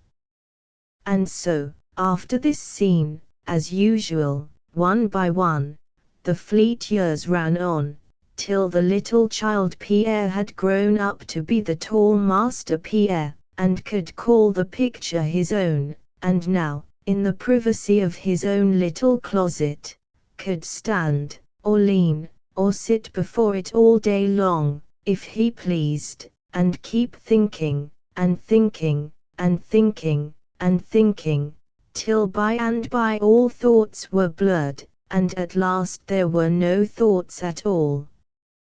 Before the picture was sent to him, in his 15th year, it had been only through the inadvertence of his mother, or rather through a casual passing into a parlor by Pierre, that he had anyway learned that his mother did not approve of the picture. Because, as then Pierre was still young, and the picture was the picture of his father, and the cherished property of a most excellent, and dearly beloved, affectionate aunt, therefore the mother, with an intuitive delicacy, had refrained from knowingly expressing her peculiar opinion in the presence of little Pierre. And this judicious, though half unconscious delicacy in the mother, had been perhaps somewhat singularly answered by a like nicety of sentiment in the child, for children of a naturally refined organization, and a gentle nurture, sometimes possess a wonderful, and often undreamed of, daintiness of propriety, and thoughtfulness, and forbearance, in matters esteemed a little subtile even by their elders, and self-elected betters. The little Pierre never disclosed to his mother that he had, through another person, become aware of her thoughts concerning Aunt Dorothea's portrait. He seemed to possess an intuitive knowledge of the circumstance, that from the difference of their relationship to his father, and for other minute reasons, he could in some things, with the greater propriety, be more inquisitive concerning him, with his aunt, than with his mother, especially touching the matter of the chair portrait. And Aunt Dorothea's reasons accounting for his mother's distaste, long continued satisfactory, or at least not insufficiently explanatory.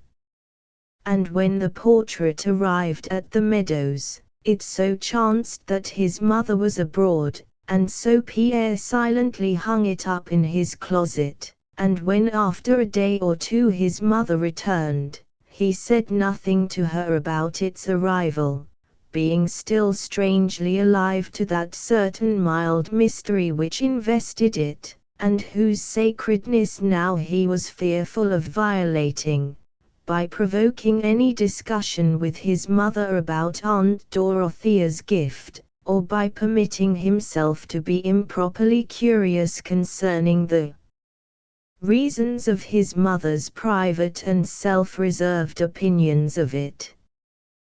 But the first time, and it was not long after the arrival of the portrait, that he knew of his mother's having entered his closet, then, when he next saw her, he was prepared to hear what she should voluntarily say about the late addition to its embellishments, but as she omitted all mention of anything of that sort, he unobtrusively scanned her countenance, to mark whether any little clouding emotion might be discoverable there.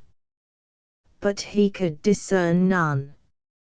And as all genuine delicacies are by their nature accumulative, therefore this reverential, mutual, but only tacit forbearance of the mother and son, ever after continued uninvaded.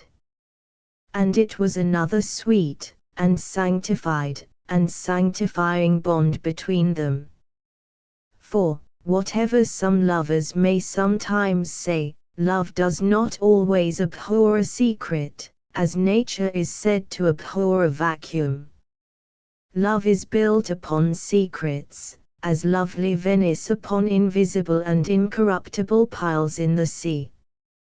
Love's secrets, being mysteries, ever pertain to the transcendent and the infinite, and so they are as airy bridges, by which our further shadows pass over into the regions of the golden mists and exhalations, whence all poetical, lovely thoughts are engendered, and drop into us, as though pearls should drop from rainbows.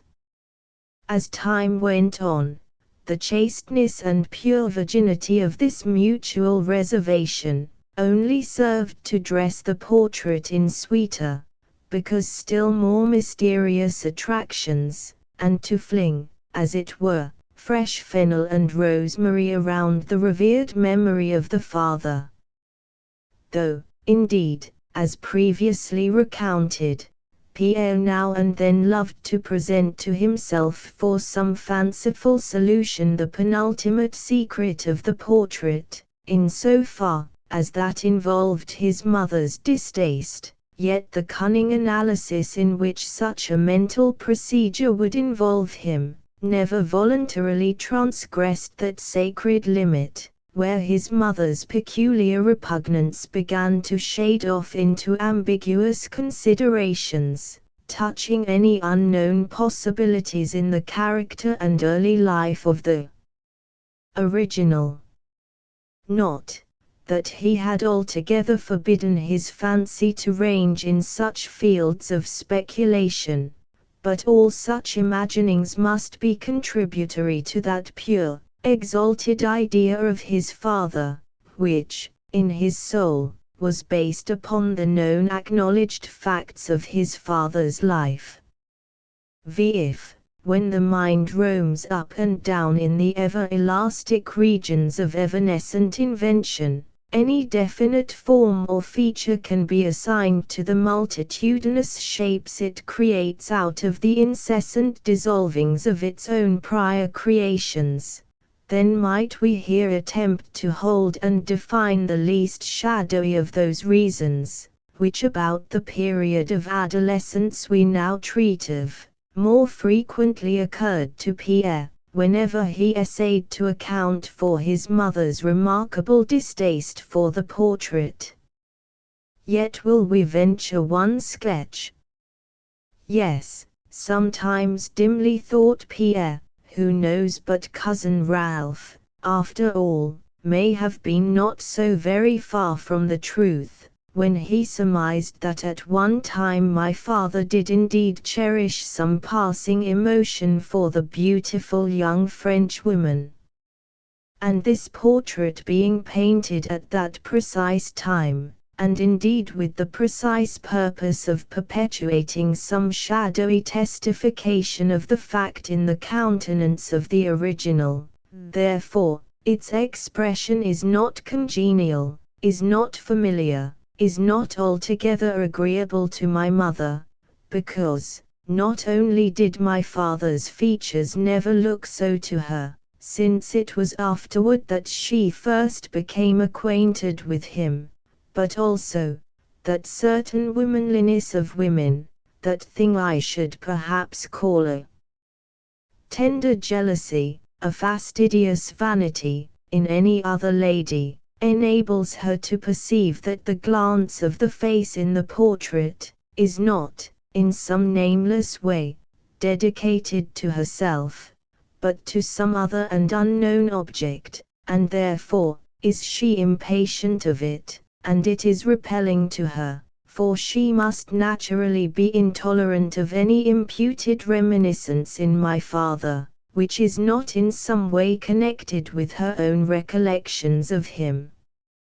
Whereas, the larger and more expansive portrait in the great drawing-room, taken in the prime of life, during the best and rosiest days of their wedded union, at the particular desire of my mother, and by a celebrated artist of her own election, and costumed after her own taste, and on all hands considered to be, by those who know, a singularly happy likeness at the period, a belief spiritually reinforced by my own dim infantile remembrances. For all these reasons, this drawing-room portrait possesses an inestimable charm to her. There, she indeed beholds her husband as he had really appeared to her. She does not vacantly gaze upon an unfamiliar phantom called up from the distant, and, to her, well-nigh fabulous days of my father's bachelor life. But in that other portrait, she sees rehearsed to her fond eyes, the latter tales and legends of his devoted wedded love. Yes, I think now that I plainly see it must be so.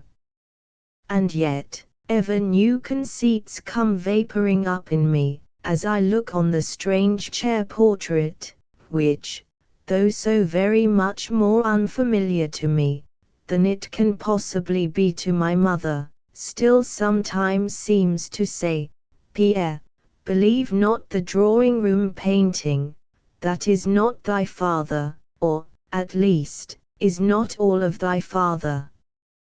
Consider in thy mind, Pierre, whether we two paintings may not make only one. Faithful wives are ever over fond to a certain imaginary image of their husbands, and faithful widows are ever over reverential to a certain imagined ghost of that same imagined image. Pierre, look again, I am thy father as he more truly was. In mature life, the world overlays and varnishes us, Pierre. The thousand proprieties and polished finenesses and grimaces intervene, Pierre. Then, we, as it were, abdicate ourselves, and take unto us another self, Pierre. In youth we are, Pierre, but in age we seem. Look again. I am thy real father, so much the more truly, as thou thinkest thou recognizest me not, Pierre. To their young children, fathers are not wont to unfold themselves entirely, Pierre. There are 1,001 odd little youthful peccadilloes, that we think we may as well not divulge to them, Pierre. Consider this strange, ambiguous smile, Pierre, more narrowly regard this mouth. Behold, what is this too ardent and, as it were, unchastened light in these eyes, Pierre? I am thy father, boy. There was once a certain, oh, but too lovely young Frenchwoman, Pierre. Youth is hot, and temptation strong, Pierre, and in the minutest moment momentous things are irrevocably done, Pierre. And time sweeps on, and the thing is not always carried down by its stream, but may be left stranded on its bank, away beyond, in the young, green countries, Pierre. Look again. Doth thy mother dislike me for naught? Consider. Do not all her spontaneous, loving impressions ever strive to magnify, and spiritualize, and deify, her husband's memory, Pierre? Then why doth she cast despite upon me, and never speak to thee of me, and why dost thou thyself keep silence before her, Pierre? Consider. Is there no little mystery here? Probe a little, Pierre. Never fear, never fear. No matter for thy father now. Look, do I not smile? Yes, and with an unchangeable smile, and thus have I unchangeably smiled for many long years gone by, Pierre. Oh, it is a permanent smile. Thus I smiled to cousin Ralph, and thus in thy dear old Aunt Dorothea's parlor, Pierre, and just so, I smile here to thee, and even thus in thy father's later life, when his body may have been in grief, still, hidden away in Aunt Dorothea's secretary, I thus smiled as before, and just so I'd smile were I now hung up in the deepest dungeon of the Spanish Inquisition, Pierre, though suspended in outer darkness. Still would I smile with this smile, though then not a soul should be near. Consider, for a smile is the chosen vehicle for all ambiguities, Pierre. When we would deceive, we smile, when we are hatching any nice little artifice, Pierre, only just a little gratifying our own sweet little appetites. Pierre, then watch us, and out comes the odd little smile. Once upon a time, there was a lovely young French woman, Pierre. Have you carefully, and analytically, and psychologically, and metaphysically, considered her belongings and surroundings, and all her incidentals, Pierre? Oh, a strange sort of story, that, thy dear old Aunt Dorothea once told thee, Pierre. I once knew a credulous old soul, Pierre. Probe a little, see, there seems one little crack there, Pierre, a wedge. Something ever comes of all persistent inquiry. We are not so continually curious for nothing, Pierre, not for nothing. Do we so intrigue and become wily diplomatists, and glossers with our own minds, Pierre, and afraid of following the Indian trail from the open plain into the dark thickets, Pierre? But enough, a word to the wise. Thus sometimes in the mystical, outer quietude of the long country nights, either when the hushed mansion was banked round by the thick fallen December snows, or banked round by the immovable white August moonlight, in the haunted repose of a wide story, tenanted only by himself, and sentineling his own little closet, and standing guard, as it were, before the mystical tent of the picture, and ever watching the strangely concealed lights of the meanings that so mysteriously moved to and fro within. Thus sometimes stood Pierre before the portrait of his father, unconsciously throwing himself open to all those ineffable hints and ambiguities, and undefined half-suggestions, which now and then people the soul's atmosphere, as thickly as in a soft, steady snowstorm, the snowflakes people the air.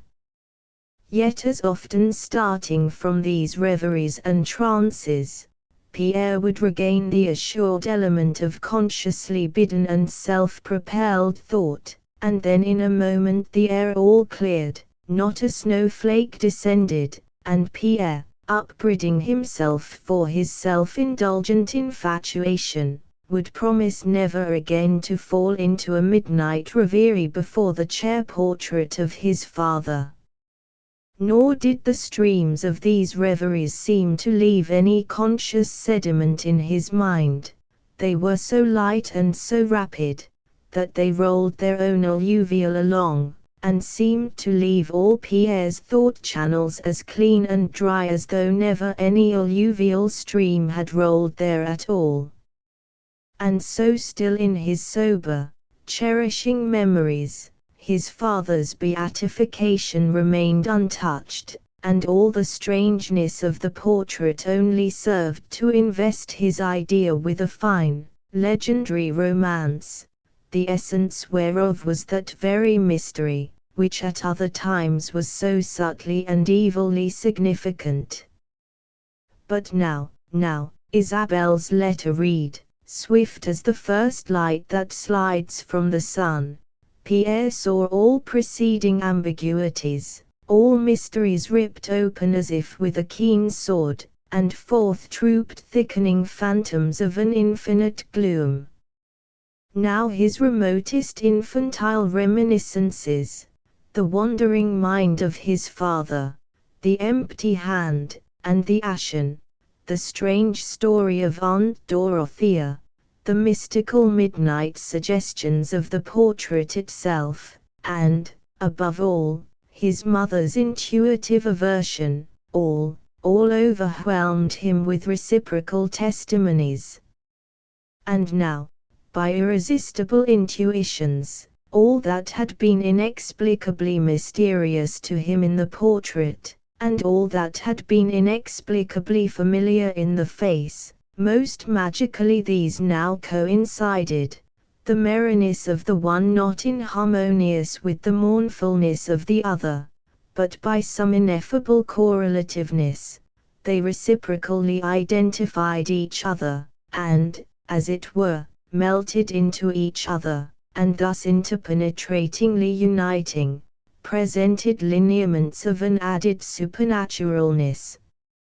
On all sides, the physical world of solid objects now slidingly displaced itself from around him, and he floated into an ether of visions, and, starting to his feet with clenched hands and outstaring eyes at the transfixed face in the air, he ejaculated that wonderful verse from Dante, descriptive of the two mutually absorbing shapes in the Inferno. Ah, how dost thou change, Agnello! See, thou art not double now, nor only one. Book V. Misgivings and Preparations. It was long after midnight when Pierre returned to the house. He had rushed forth in that complete abandonment of soul, which, in so ardent a temperament, attends the first stages of any sudden and tremendous affliction, but now he returned in pallid composure, for the calm spirit of the night, and the then risen moon, and the late revealed stars, had all at last become as a strange subduing melody to him, which, though at first trampled and scorned, yet by degrees had stolen into the windings of his heart, and so shed abroad its own quietude in him. Now, from his height of composure, he firmly gazed abroad upon the charred landscape within him, as the timberman of Canada, forced to fly from the conflagration of his forests, comes back again when the fires have waned, and unblinkingly eyes the immeasurable fields of firebrands that here and there glow beneath the wide canopy of smoke.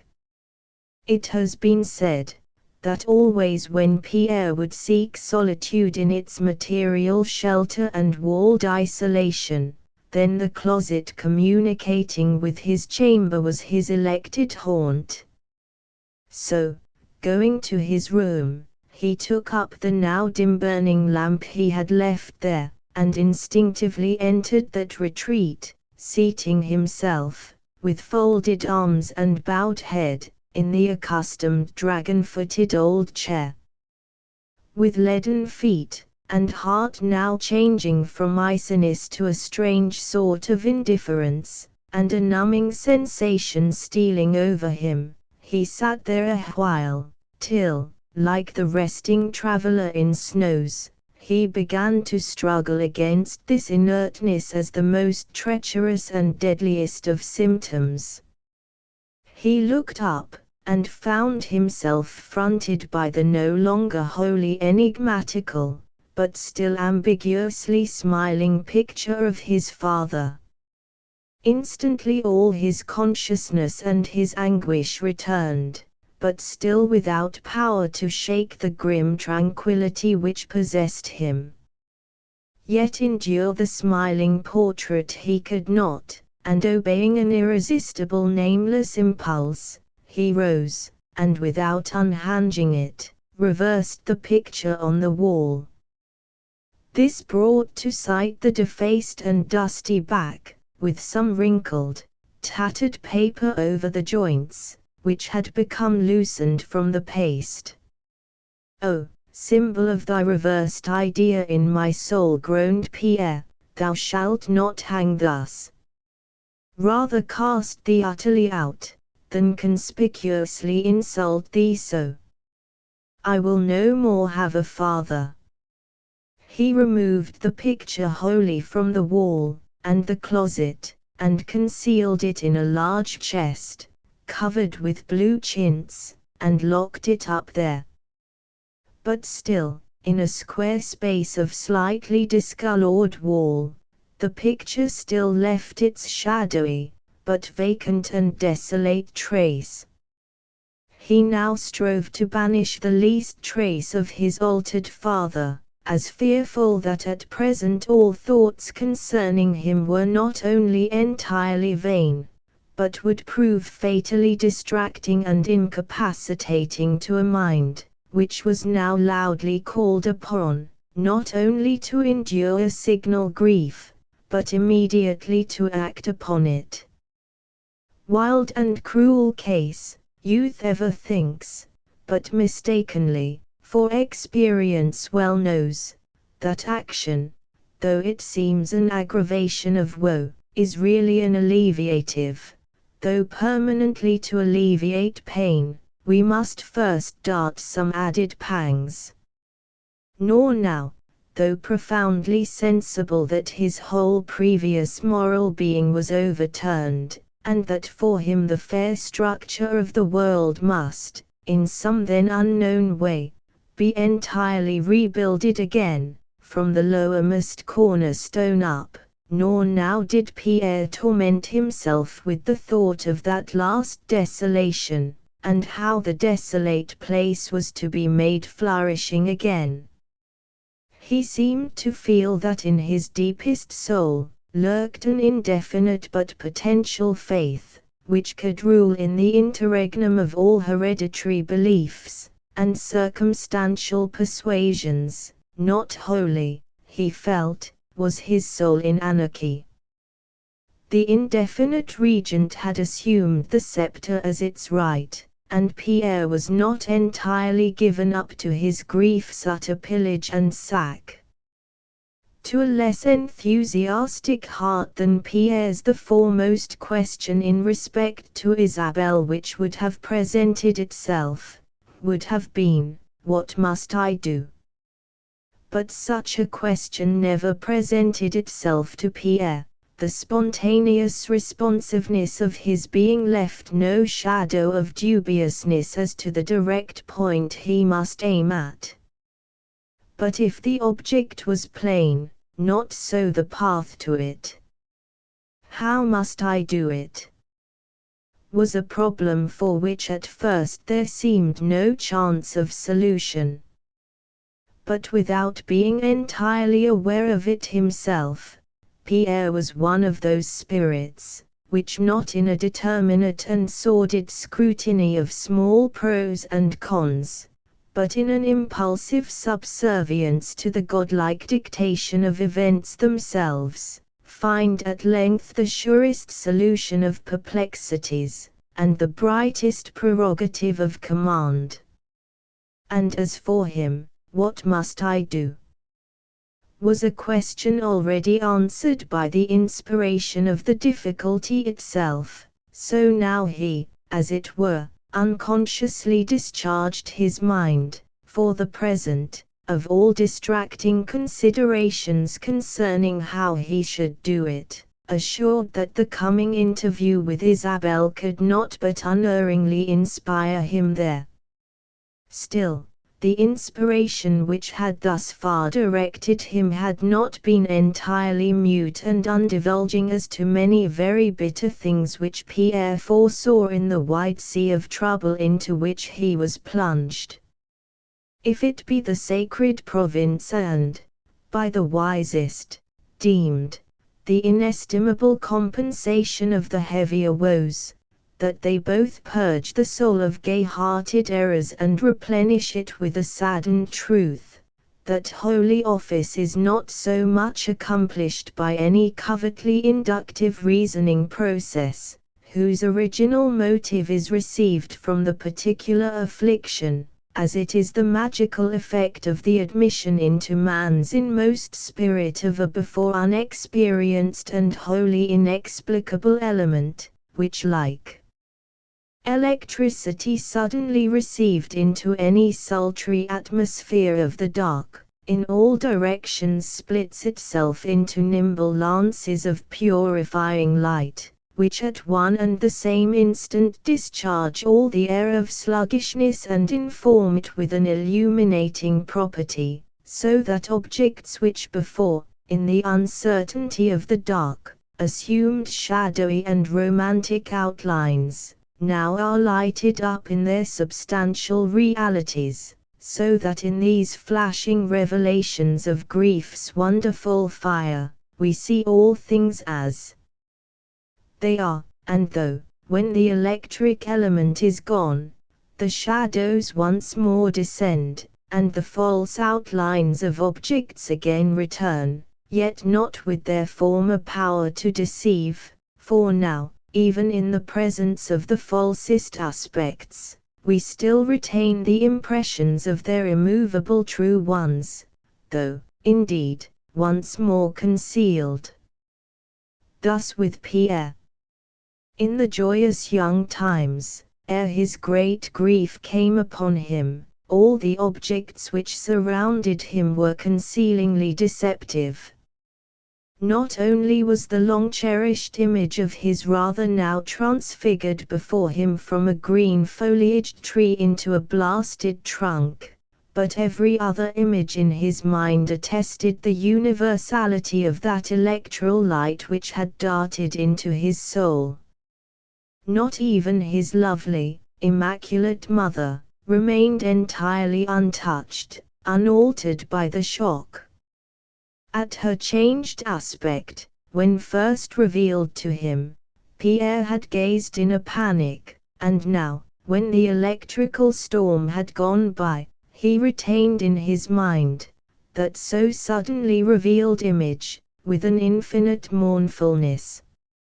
She, who in her less splendid but finer and more spiritual part, had ever seemed to Pierre not only as a beautiful saint before whom to offer up his daily orisons, but also as a gentle lady counselor and confessor, and her revered chamber as a soft satin-hung cabinet and confessional. His mother was no longer this all-alluring thing, no more, he too keenly felt, could he go to his mother, as to one who entirely sympathized with him, as to one before whom he could almost unreservedly unbosom himself, as to one capable of pointing out to him the true path where he seemed most beset.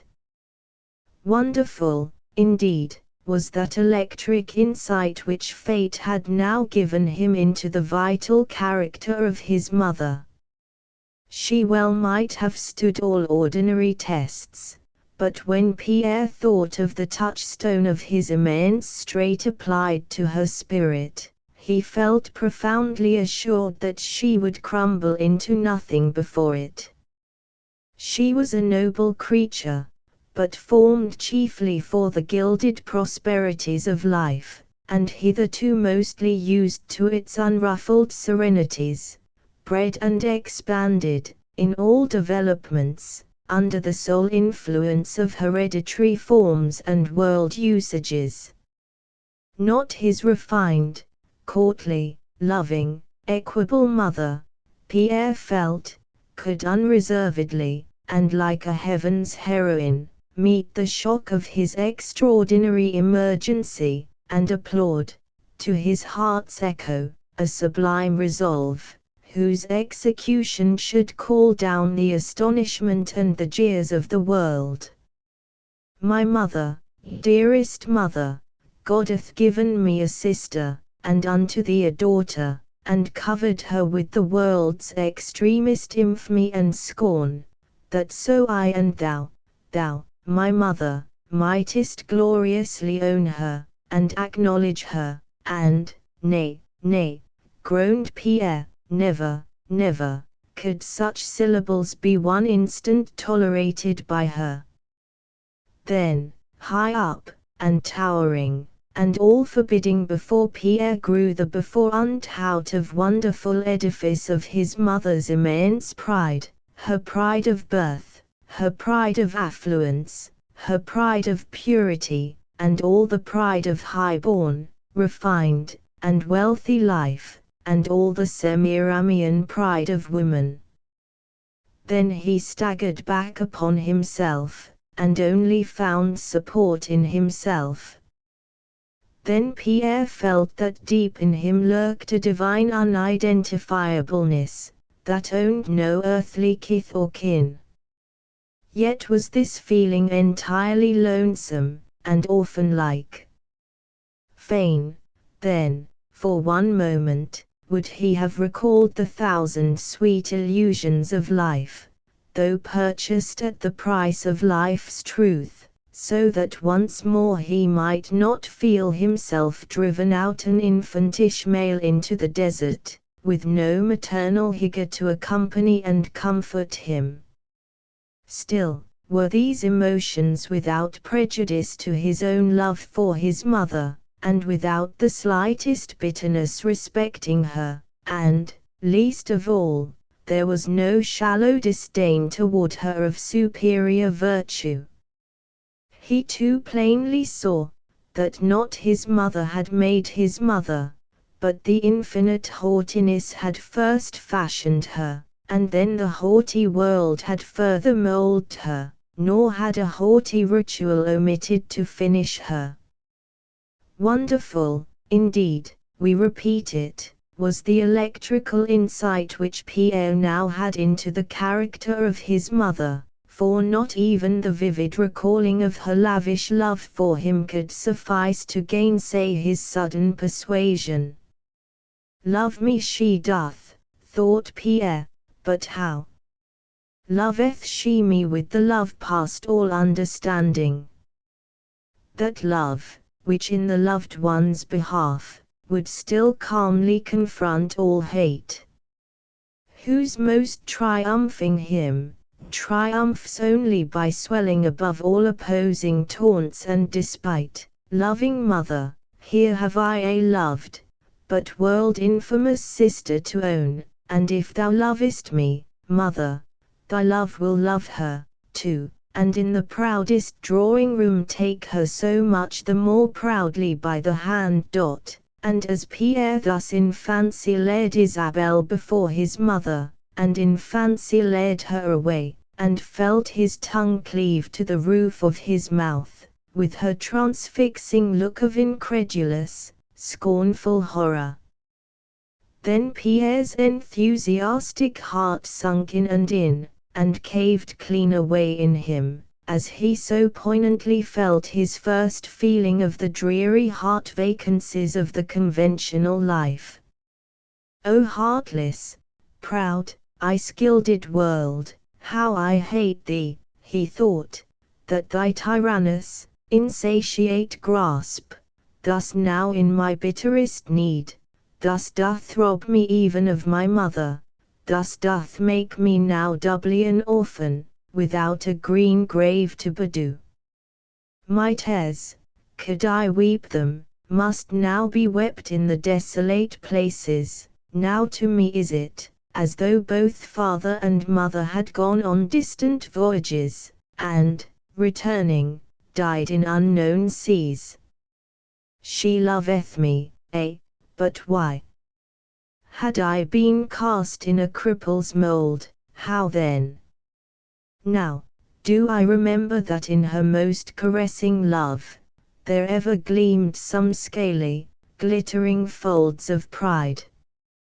Me she loveth with pride's love, in me she thinks she seeth her own curled and haughty beauty, before my glass she stands, pride's priestess, and to her mirrored image, not to me, she offers up her offerings of kisses. Oh, small thanks I owe thee, favorable goddess, that didst clothe this form with all the beauty of a man, that so thou mightest hide from me all the truth of a man. Now I see that in his beauty a man is snared, and made stone blind, as the worm within its silk. Welcome then be ugliness and poverty and infamy, and all ye other crafty ministers of truth, that beneath the hoods and rags of beggars hide yet the belts and crowns of kings. And dimmed be all beauty that must own the clay, and dimmed be all wealth, and all delight, and all the annual prosperities of earth, that but gild the links, and stud with diamonds the base rivets and the chains of lies. Oh, now methinks I a little see why of old the men of truth went barefoot, girded with a rope, and ever moving under mournfulness as underneath a canopy. I remember now those first wise words, wherewith our Saviour Christ first spoke in his first speech to men, Blessed are the poor in spirit, and blessed they that mourn. Oh, hitherto I have but piled up words, bought books, and bought some small experiences, and builded me in libraries, now I sit down and read. Oh, now I know the night, and comprehend the sorceries of the moon, and all the dark persuadings that have their birth in storms and winds. Oh, not long will joy abide, when truth doth come, nor grief her laggard be. Well may this head hang on my breast, it holds too much, well may my heart knock at my ribs, prisoner impatient of his iron bars. Oh, men are jailers all, jailers of themselves, and in opinion's world ignorantly hold their noblest part a captive to their vilest, as disguised royal Charles when caught by peasants. The heart. The heart. 'Tis God's anointed, let me pursue the heart.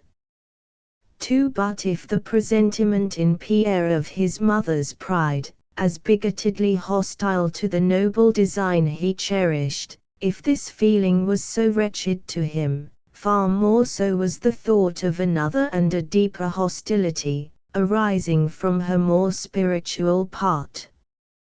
For her pride would not be so scornful, as her wedded memories reject with horror, the unmentionable imputation involved in the mere fact of Isabel's existence. In what galleries of conjecture, among what horrible haunting toads and scorpions, would such a revelation lead her? When Pierre thought of this, the idea of at all divulging his secret to his mother, not only was made repelling by its hopelessness, as an infirm attack upon her citadel of pride, but was made in the last degree inhuman, as torturing her in her tenderest recollections, and desecrating the whitest altar in her sanctuary.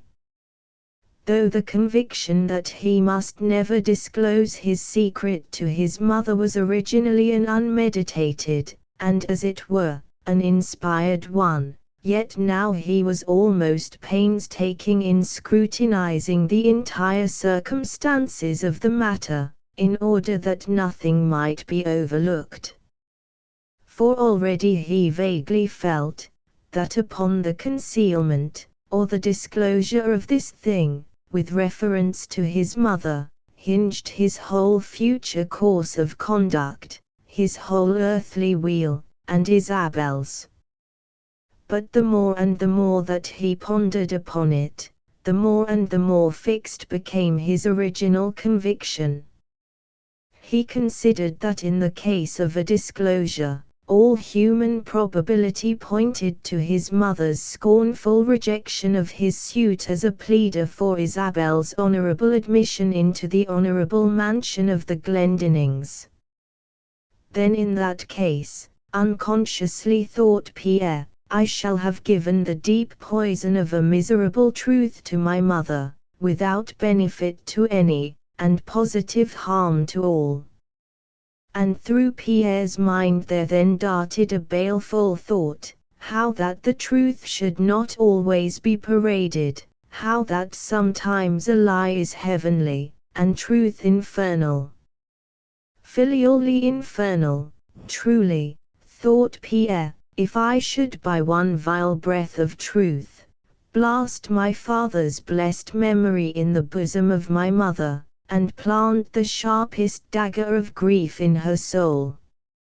I will not do it. But as this resolution in him opened up so dark and wretched a background to his view, he strove to think no more of it now, but postpone it until the interview with Isabel should have in some way more definitely shaped his purposes.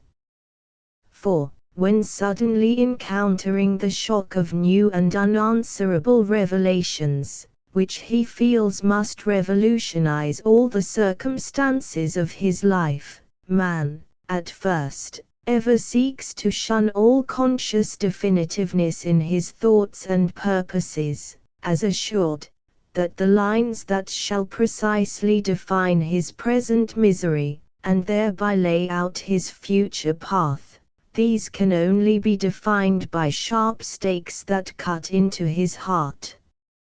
3. Most melancholy of all the hours of earth, is that one long, grey hour, which to the watcher by the lamp intervenes between the night and day, when both lamp and watcher, overtasked, grow sickly in the pallid light, and the watcher, seeking for no gladness in the dawn, sees naught but garish vapours there, and almost invokes a curse upon the public day that shall invade his lonely night of sufferance. The one small window of his closet looked forth upon the meadow, and across the river, and far away to the distant heights, storied with the great deeds of the Glendinnings. Many a time had Pierre sought this window before sunrise, to behold the blood-red, outflinging dawn, that would wrap those purple hills as with a banner. But now the morning dawned in mist and rain, and came drizzlingly upon his heart. Yet as the day advanced, and once more showed to him the accustomed features of his room by that natural light, which, till this very moment, had never lighted him but to his joy, now that the day, and not the night, was witness to his woe, now first the dread reality came appallingly upon him. A sense of horrible forlornness, feebleness, impotence, and infinite, eternal desolation possessed him. It was not merely mental, but corporeal also. He could not stand, and when he tried to sit, his arms fell floorwards as tied to leaden weights. Dragging his ball and chain, he fell upon his bed, for when the mind is cast down, only in sympathetic proneness can the body rest, whence the bed is often grief's first refuge. Half stupefied, as with opium, he fell into the profoundest sleep. In an hour he awoke, instantly recalling all the previous night, and now finding himself a little strengthened, and lying so quietly and silently there, almost without bodily consciousness, but his soul unobtrusively alert, careful not to break the spell by the least movement of a limb, or the least turning of his head. Pierre steadfastly faced his grief, and looked deep down into its eyes, and thoroughly, and calmly, and summarily comprehended it now, so at least he thought, and what it demanded from him, and what he must quickly do in its more immediate sequences, and what that course of conduct was, which he must pursue in the coming unevadable breakfast interview with his mother, and what, for the present must be his plan with Lucy. His time of thought was brief. Rising from his bed, he steadied himself upright a moment, and then going to his writing desk, in a few at first faltering, but at length unlagging lines, traced the following note: "I must ask pardon of you, Lucy, for so strangely absenting myself last night. But you know me well enough to be very sure that I would not have done so without important cause. I was in the street approaching your cottage, when a message reached me, imperatively calling me away. It is a matter which will take up all my time and attention for, possibly, 2 or 3 days. I tell you this, now, that you may be prepared for it. And I know that however unwelcome this may be to you, you will yet bear with it for my sake, for, indeed, and indeed, Lucy dear, I would not dream of staying from you so long, unless irresistibly coerced to it. Do not come to the mansion until I come to you, and do not manifest any curiosity or anxiety about me, should you chance in the interval to see my mother in any other place. Keep just as cheerful as if I were by you all the time. Do this, now, I conjure you, and so farewell. He folded the note, and was about sealing it, when he hesitated a moment, and instantly unfolding it, read it to himself. But he could not adequately comprehend his own writing, for a sudden cloud came over him. This passed, and taking his pen hurriedly again, he added the following postscript: Lucy, this note may seem mysterious, but if it shall, I did not mean to make it so, nor do I know that I could have helped it. But the only reason is this, Lucy, the matter which I have alluded to, is of such a nature, that, for the present I stand virtually pledged not to disclose it to any person but those more directly involved in it. But where one cannot reveal the thing itself, it only makes it the more mysterious to write round it this way. So merely know me entirely unmenaced in person, and eternally faithful to you, and so be at rest till I see you. Then sealing the note, and ringing the bell, he gave it in strict charge to a servant, with directions to deliver it at the earliest practicable moment, and not wait for any answer. But as the messenger was departing the chamber, he called him back, and taking the sealed note again, and hollowing it in his hand, scrawled inside of it in pencil the following words: Don't write me, don't inquire for me, and then returned it to the man, who quitted him, leaving Pierre rooted in thought in the middle of the room. But he soon roused himself, and left the mansion, and seeking the cool, refreshing meadow stream, where it formed a deep and shady pool, he bathed, and returning invigorated to his chamber, changed his entire dress, in the little trifling concernments of his toilette, striving utterly to banish all thought of that weight upon his soul. Never did he array himself with more solicitude for effect. It was one of his fond mother's whims to perfume the lighter contents of his wardrobe, and it was one of his own little femininenesses, of the sort sometimes curiously observable in very robust-bodied and big-souled men, as Mohammed, for example, to be very partial to all pleasant essences. So that when once more he left the mansion in order to freshen his cheek anew to meet the keen glance of his mother, to whom the secret of his possible pallor could not be divulged, Pierre went forth all redolent, but alas! His body only the embalming cerements of his buried dead within. For his stroll was longer than he meant, and when he returned up the linden walk leading to the breakfast room, and ascended the piazza steps, and glanced into the wide window there, he saw his mother seated not far from the table, her face turned toward his own, and heard her gay voice, and peculiarly light and buoyant laugh, accusing him, and not her, of being the morning's laggard now. Dates was busy among some spoons and napkins at a side stand. Summoning all possible cheerfulness to his face, Pierre entered the room. Remembering his carefulness in bathing and dressing, and knowing that there is no air so calculated to give bloom to the cheek as that of a damply fresh, cool, and misty morning, Pierre persuaded himself that small trace would now be found on him of his long night of watching. "Good morning, sister, such a famous stroll.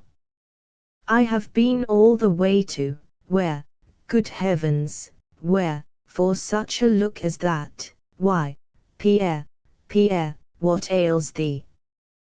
"Dates, I will touch the bell presently."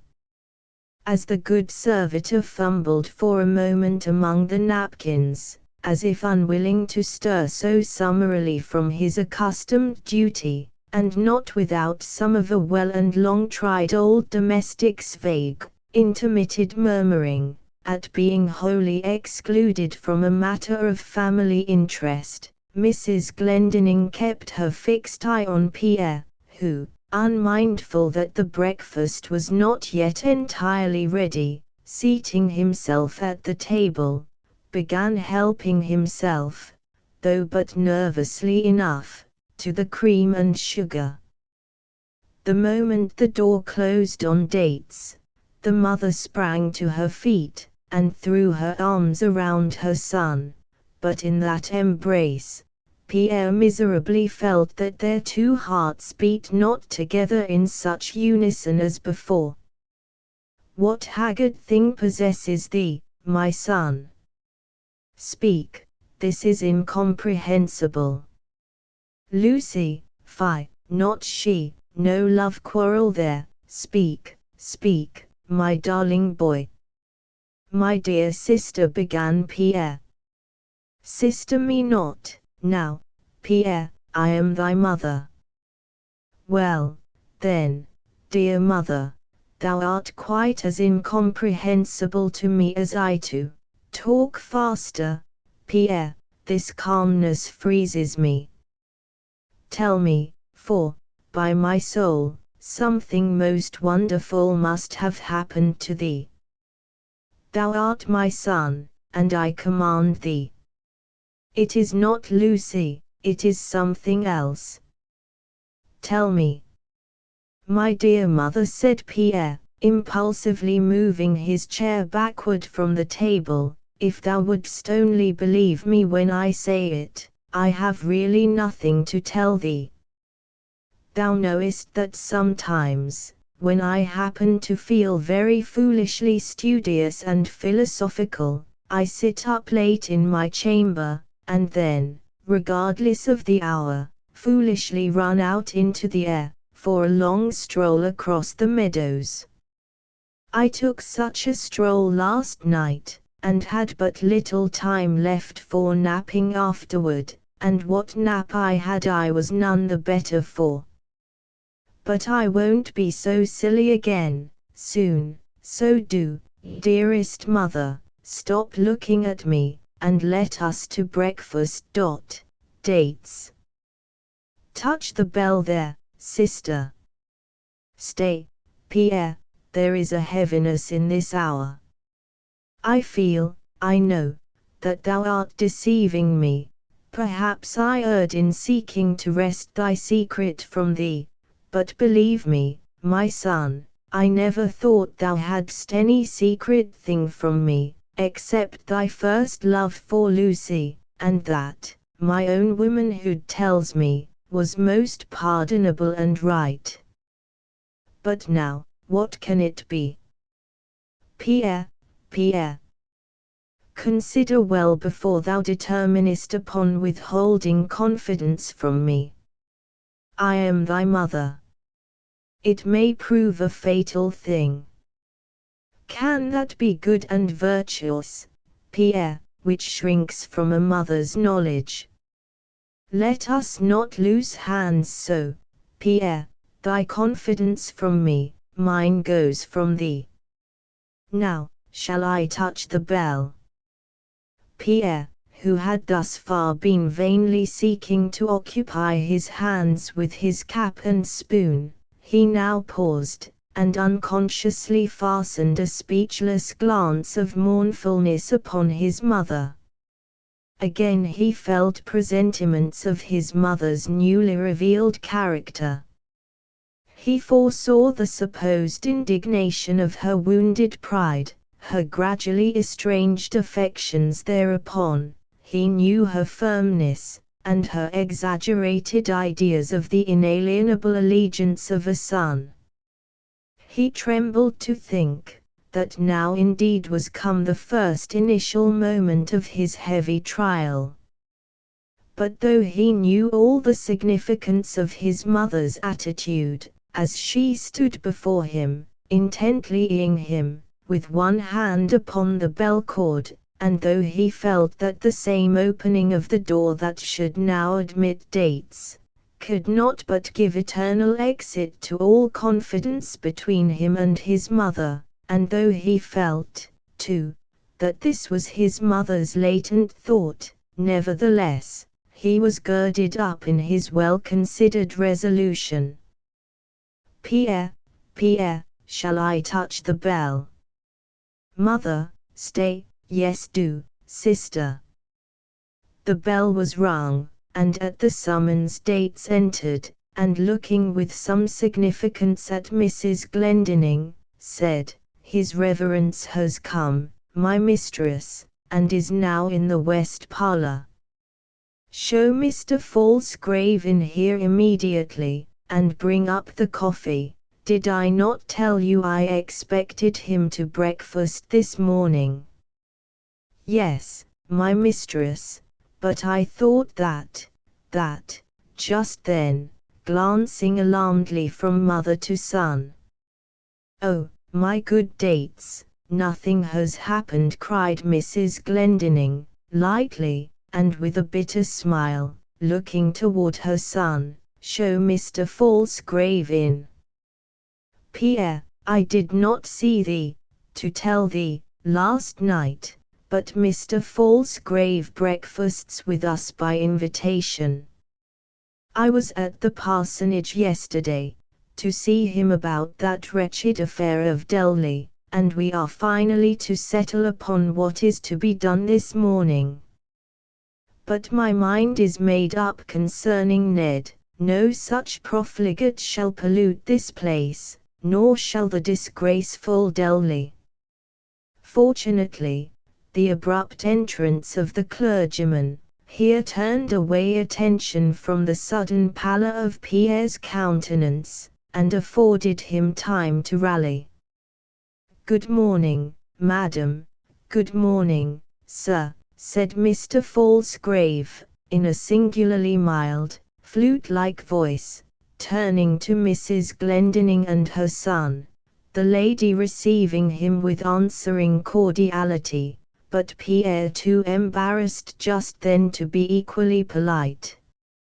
As for one brief moment Mr. Falsgrave stood before the pair, taking the offered chair from Dates, his aspect was eminently attractive. There are certain ever to be cherished moments in the life of almost any man, when a variety of little foregoing circumstances all unite to make him temporarily oblivious of whatever may be hard and bitter in his life, and also to make him most amiably and ruddily disposed, when the scene and company immediately before him are highly agreeable. And if at such a time he chance involuntarily to put himself into a scenically favorable bodily posture, then, in that posture, however transient, thou shalt catch the noble stature of his better angel, catch a heavenly glimpse of the latent heavenliness of man. It was so with Mr. Falsgrave now. Not a house within a circuit of 50 miles that he preferred entering before the mansion house of Saddle Meadows, and though the business upon which he had that morning come, was anything but relishable to him, yet that subject was not in his memory then. Before him stood united in one person, the most exalted lady and the most storied beauty of all the country round, and the finest, most intellectual, and most congenial youth he knew. Before him also stood the generous foundress and the untiring patroness of the beautiful little marble church, consecrated by the good bishop, not 4 years gone by. Before him also stood, though in polite disguise, the same untiring benefactress, from whose purse, he could not help suspecting, came a great part of his salary, nominally supplied by the rental of the pews. He had been invited to breakfast, a meal, which, in a well-appointed country family, is the most cheerful circumstance of daily life. He smelt all Java's spices in the aroma from the silver coffee urn, and well he knew what liquid deliciousness would soon come from it. Besides all this, and many more minutenesses of the kind, he was conscious that Mrs. Glendinning entertained a particular partiality for him, though not enough to marry him, as he 10 times knew by very bitter experience, and that Pierre was not behindhand in his esteem. And the clergyman was well worthy of it. Nature had been royally bountiful to him in his person. In his happier moments, as the present, his face was radiant with a courtly, but mild benevolence, his person was nobly robust and dignified, while the remarkable smallness of his feet, and the almost infantile delicacy, and vivid whiteness and purity of his hands, strikingly contrasted with his fine girth and stature. For in countries like America, where there is no distinct hereditary caste of gentlemen, whose order is factitiously perpetuated as race horses and lords are in kingly lands, and especially, in those agricultural districts, where, of 100 hands, that drop a ballot for the presidency, 99 shall be of the brownest and the brawniest. In such districts, this daintiness of the fingers, when united with a generally manly aspect, assumes a remarkableness unknown in European nations. This most prepossessing form of the clergyman lost nothing by the character of his manners, which were polished and unobtrusive, but peculiarly insinuating, without the least appearance of craftiness or affectation. Heaven had given him his fine, silver-keyed person for a flute to play on in this world, and he was nearly the perfect master of it. His graceful motions had the undulatoriness of melodious sounds. You almost thought you heard, not saw him.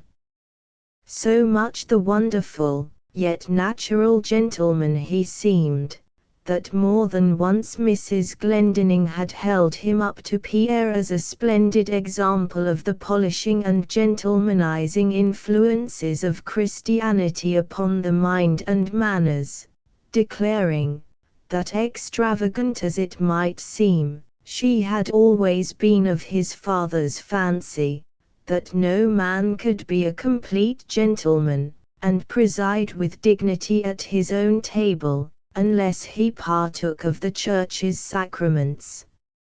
Nor in Mr. Falsgrave's case was this maxim entirely absurd.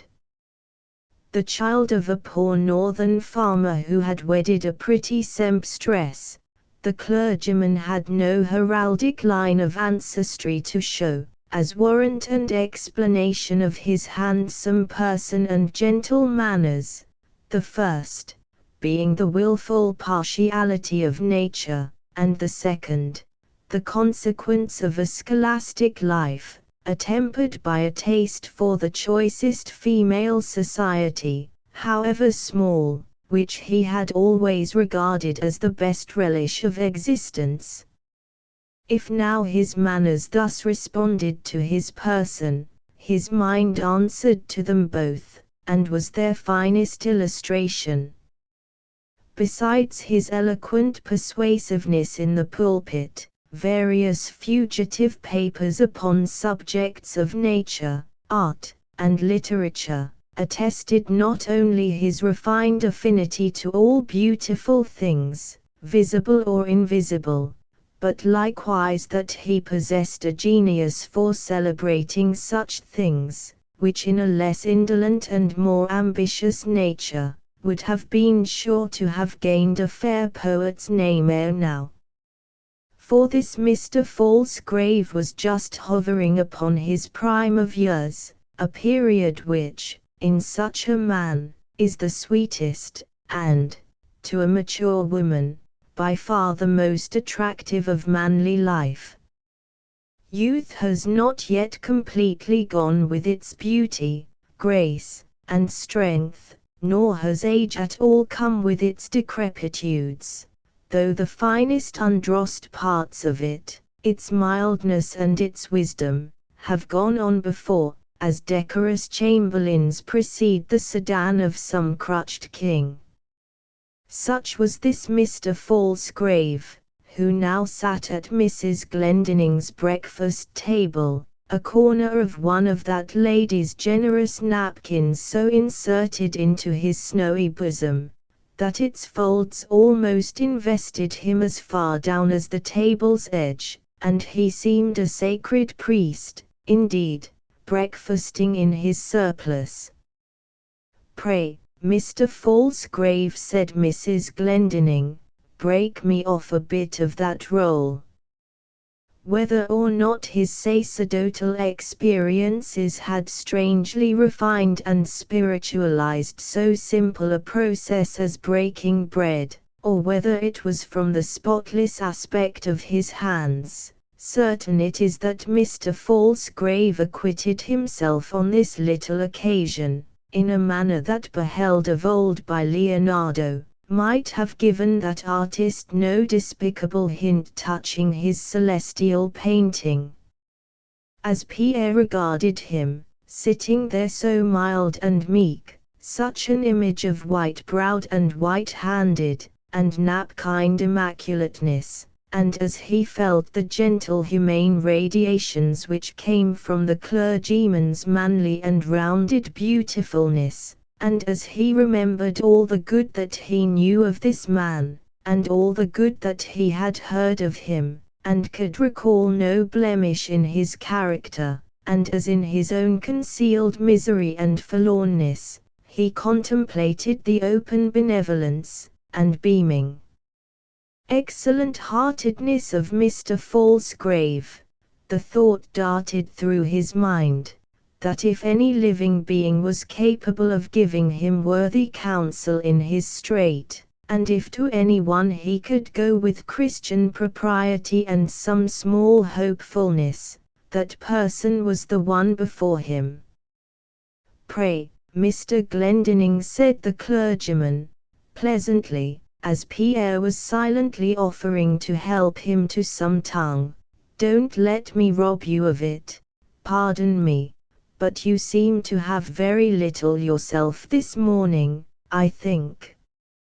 An execrable pun, I know, but, turning toward Mrs. Glendinning, when one is made to feel very happy, one is somehow apt to say very silly things. Happiness and silliness, it's a suspicious coincidence. "Mr. Falsgrave," said the hostess, "your cup is empty."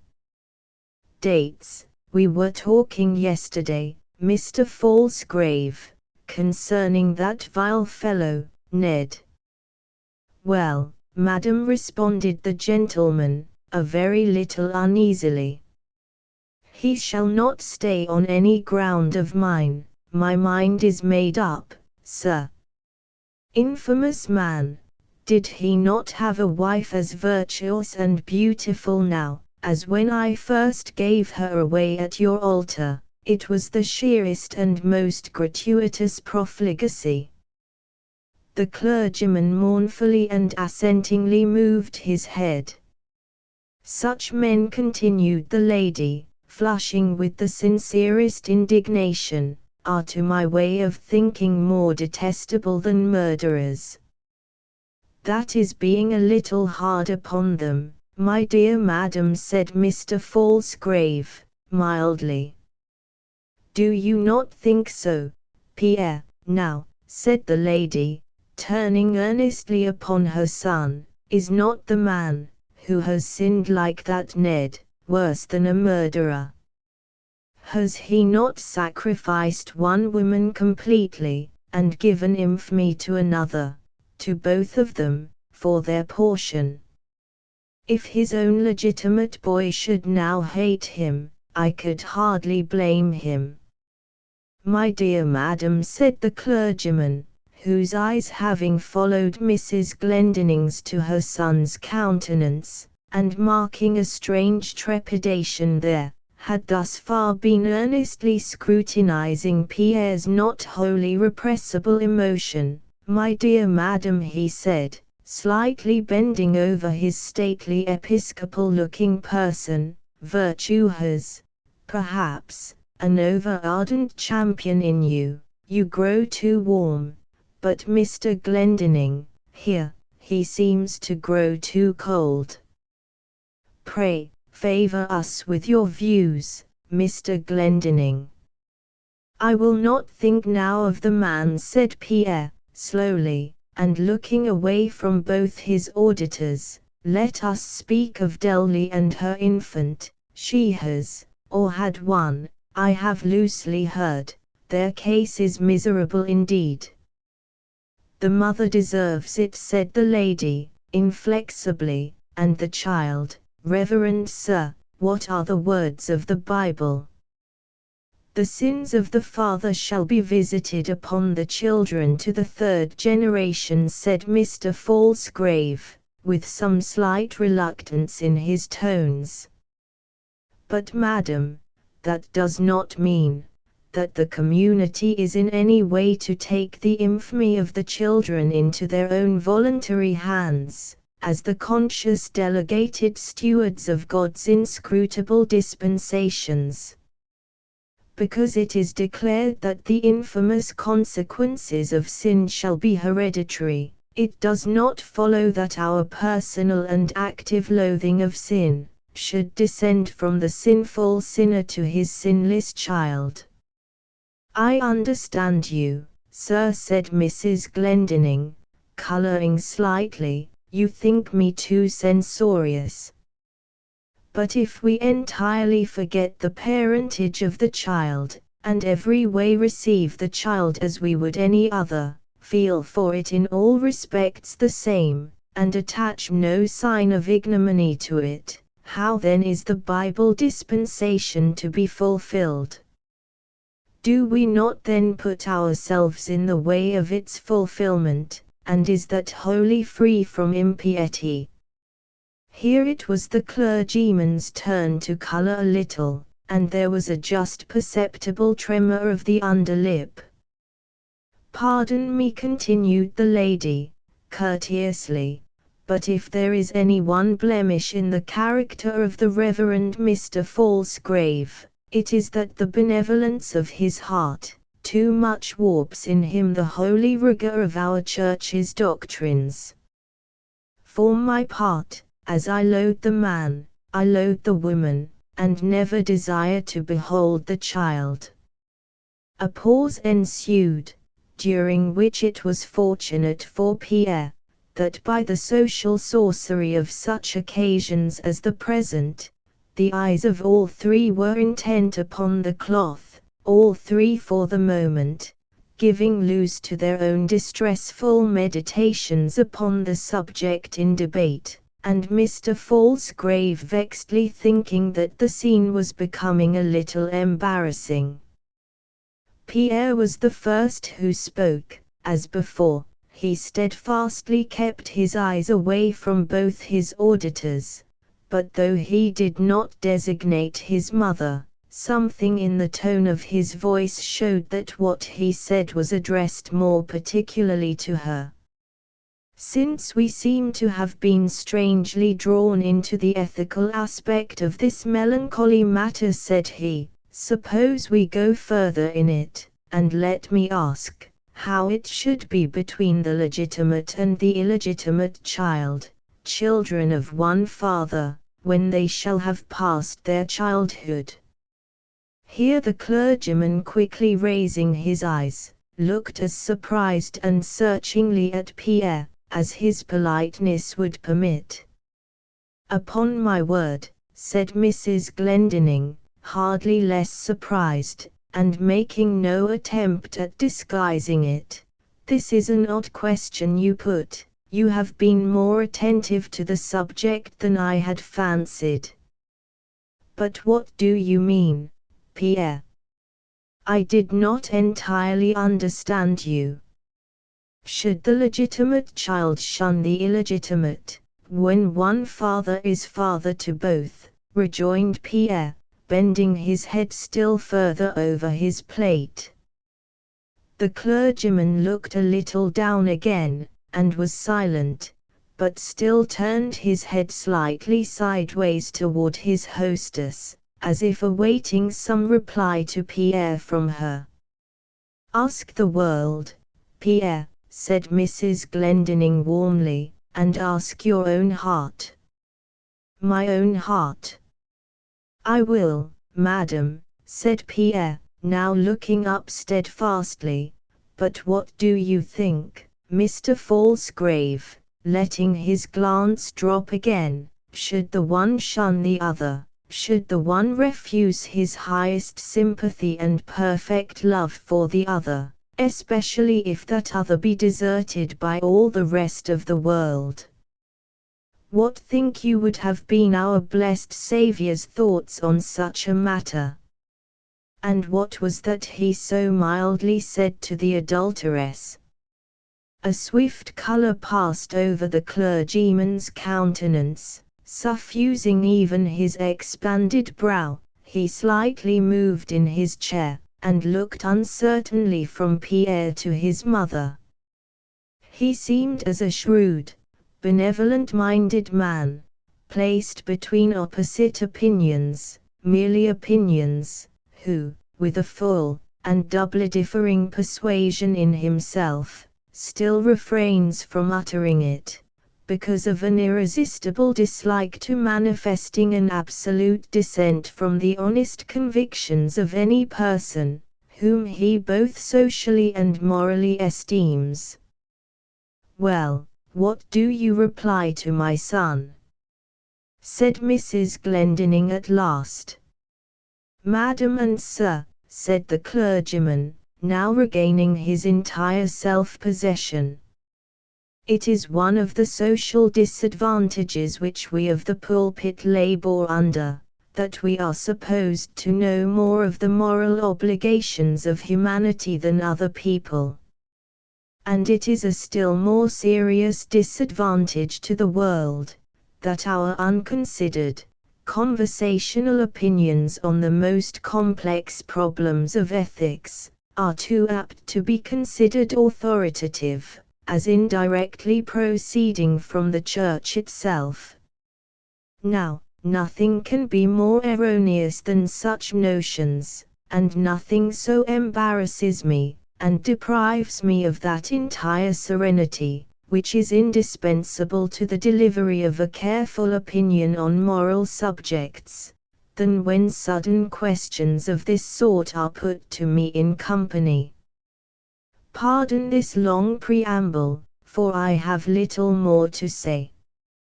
It is not every question, however direct, Mr. Glendinning, which can be conscientiously answered with a yes or no. Millions of circumstances modify all moral questions, so that though conscience may possibly dictate freely in any known special case, yet, by one universal maxim, to embrace all moral contingencies, this is not only impossible, but the attempt, to me, seems foolish. At this instant, the surplice-like napkin dropped from the clergyman's bosom, showing a minute but exquisitely cut cameo brooch, representing the allegorical union of the serpent and dove. It had been the gift of an appreciative friend, and was sometimes worn on secular occasions like the present. "I agree with you, sir," said Pierre, bowing. "I fully agree with you. And now, madam, let us talk of something else. You madam me very punctiliously this morning, Mr. Glendinning," said his mother, half bitterly smiling, and half openly offended, but still more surprised at Pierre's frigid demeanor. "Honor thy father and mother," said Pierre, "both father and mother," he unconsciously added.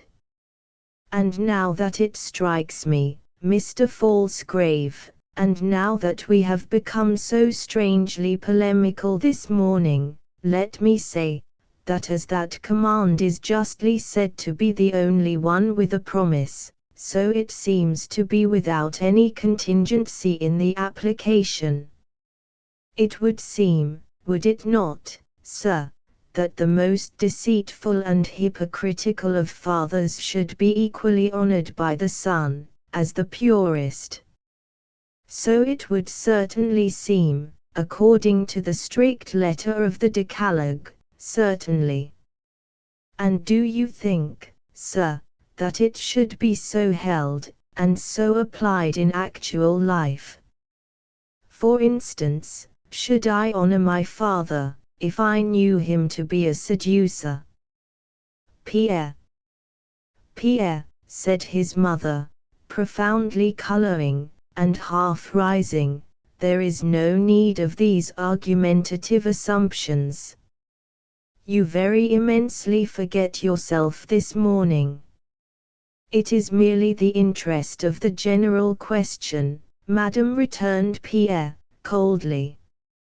"I am sorry.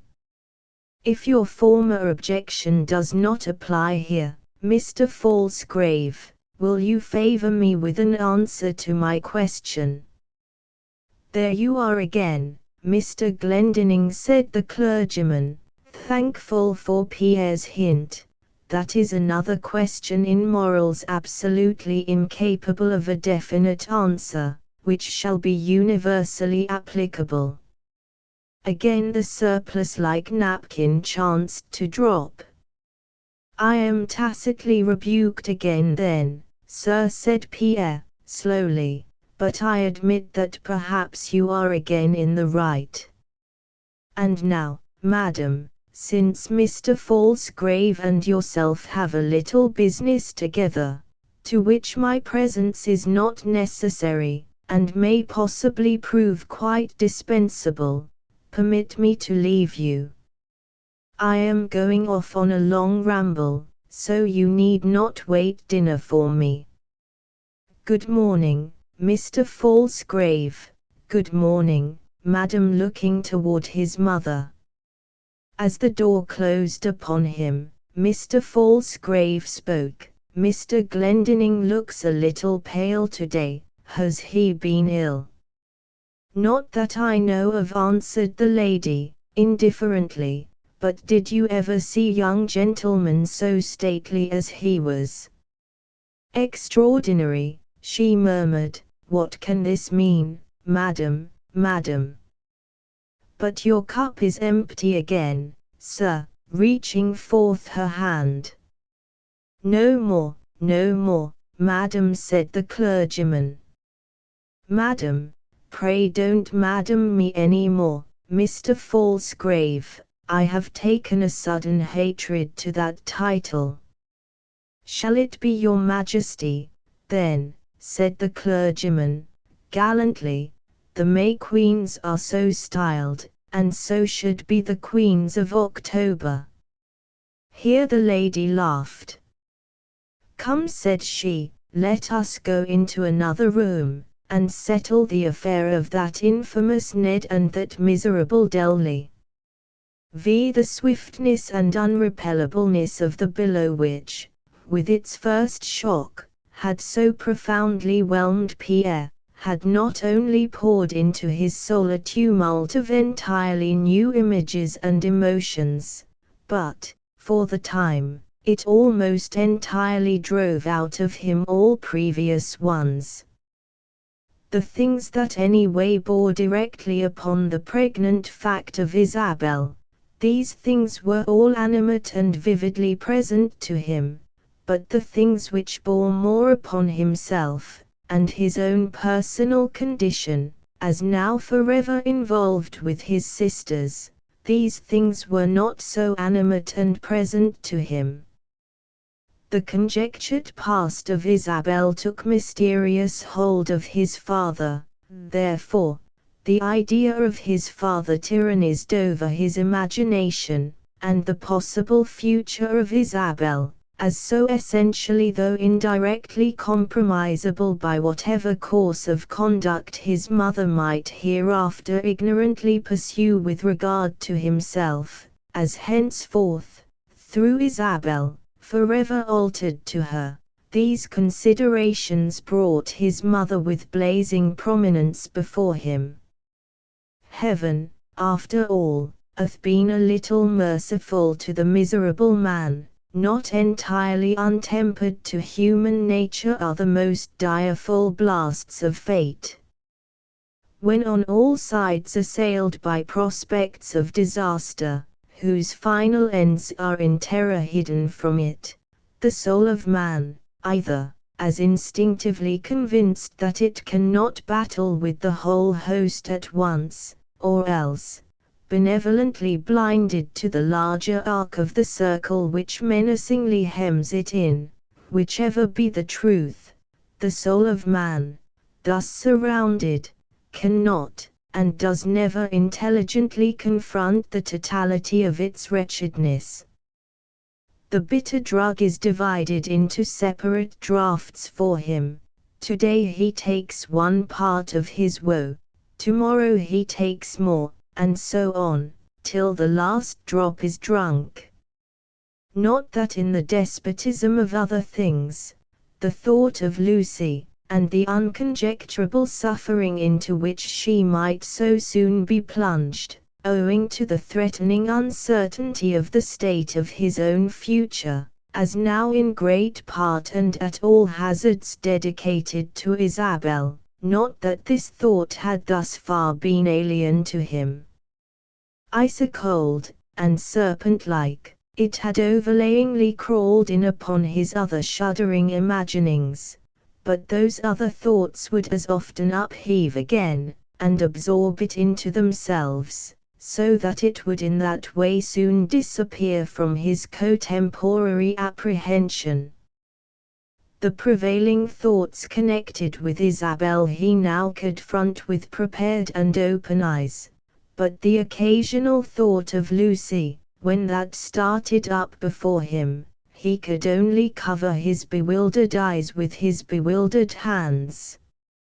Nor was this the cowardice of selfishness, but the infinite sensitiveness of his soul.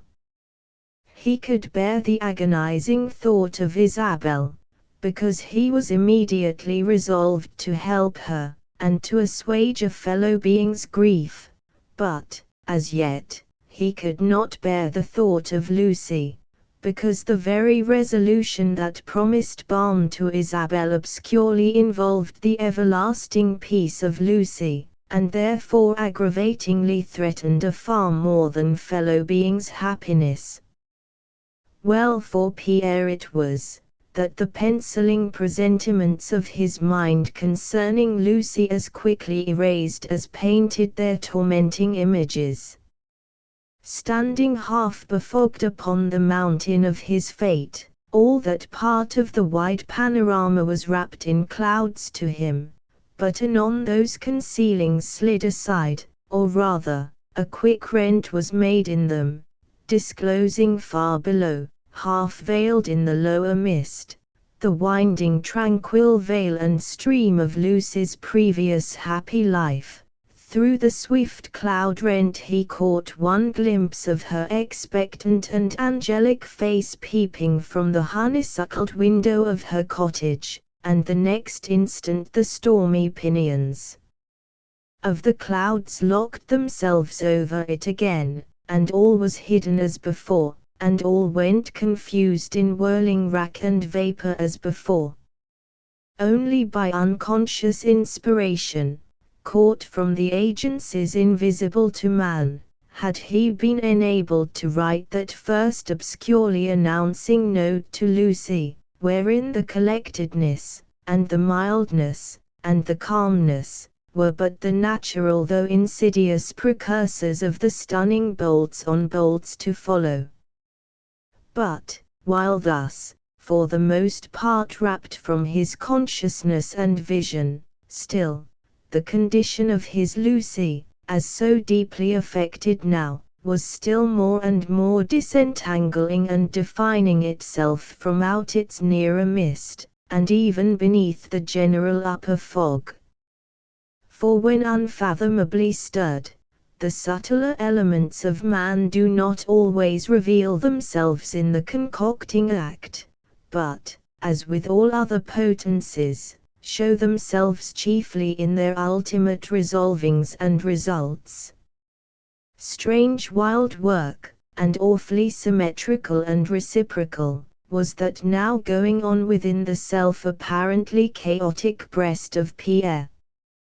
As in his own conscious determinations, the mournful Isabelle was being snatched from her captivity of worldwide abandonment, so, deeper down in the more secret chambers of his unsuspecting soul, the smiling Lucy, now as dead and ashy pale, was being bound a ransom for Isabelle's salvation. Eye for eye, and tooth for tooth. Eternally inexorable and unconcerned is fate, a mere heartless trader in men's joys and woes.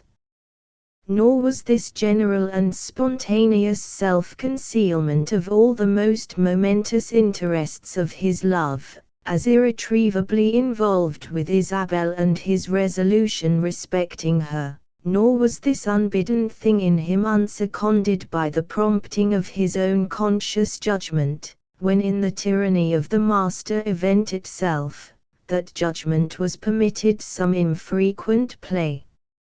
He could not but be aware that all meditation on Lucy now was worse than useless. How could he now map out his and her young life chart, when all was yet misty white with creamy breakers? Still more, divinely dedicated as he felt himself to be, with divine commands upon him to befriend and champion Isabelle, through all conceivable contingencies of time and chance, how could he insure himself against the insidious inroads of self-interest, and hold intact all his unselfish magnanimities, if once he should permit the distracting thought of Lucy to dispute with Isabelle's the pervading possession of his soul? And if, though but unconsciously as yet, he was almost superhumanly prepared to make a sacrifice of all objects dearest to him, and cut himself away from his last hopes of common happiness, should they cross his grand enthusiast resolution, if this was so with him, then, how light as gossamer, and thinner and more impalpable than airiest threads of gauze, did he hold all common conventional regardings, his hereditary duty to his mother, his pledged worldly faith and honor to the hand and seal of his affiancement. Not that at present all these things did thus present themselves to Pierre, but these things were fetally forming in him. Impregnations from high enthusiasms he had received, and the now incipient offspring which so stirred, with such painful, vague vibrations in his soul, this, in its mature development, when it should at last come forth in living deeds, would scorn all personal relationship with Pierre, and hold his heart's dearest interests for naught. Thus, in the enthusiast to duty, the heaven-begotten Christ is born, and will not own a mortal parent, and spurns and rends all mortal bonds. 6. One night, one day, and a small part of the one ensuing evening had been given to Pierre to prepare for the momentous interview with Isabelle. Now, thank God, thought Pierre, the night is past, the night of chaos and of doom, the day only, and the skirt of evening now remain. May heaven new string my soul, and confirm me in the Christ-like feeling I first felt. May I, in all my least shapeful thoughts still square myself by the inflexible rule of holy right. Let no unmanly, mean temptation cross my path this day, let no base stone lie in it. This day I will forsake the censuses of men, and seek the suffrages of the godlike population of the trees, which now seem to me a nobler race than man. Their high foliage shall drop heavenliness upon me, my feet in contact with their mighty roots, immortal vigor shall so steal into me. Guide me, gird me, guard me, this day, ye sovereign powers. Bind me in bonds I cannot break, remove all sinister allurings from me, eternally this day deface in me the detested and distorted images of all the convenient lies and duty subterfuges of the diving and ducking moralities of this earth. Fill me with consuming fire for them, to my life's muzzle, cram me with your own intent. Let no world siren come to sing to me this day, and wheedle from me my undauntedness. I cast my eternal die this day, ye powers. On my strong faith in ye invisibles, I stake 3 whole felicities, and 3 whole lives this day.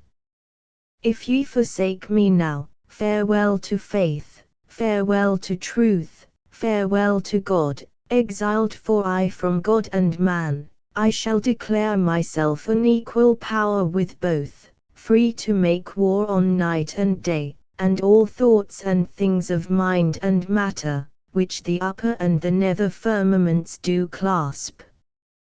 7. But Pierre, though charged with the fire of all divineness, his containing thing was made of clay.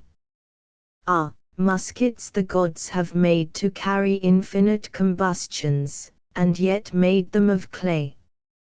Save me from being bound to truth, liege Lord, as I am now. How shall I steal yet further into Pierre, and show how this heavenly fire was helped to be contained in him, by mere contingent things, and things that he knew not? But I shall follow the endless, winding way, the flowing river in the cave of man, careless whither I be led, reckless where I land. Was not the face, though mutely mournful, beautiful, bewitchingly? How unfathomable those most wondrous eyes of supernatural light! In those charmed depths, grief and beauty plunged and dived together.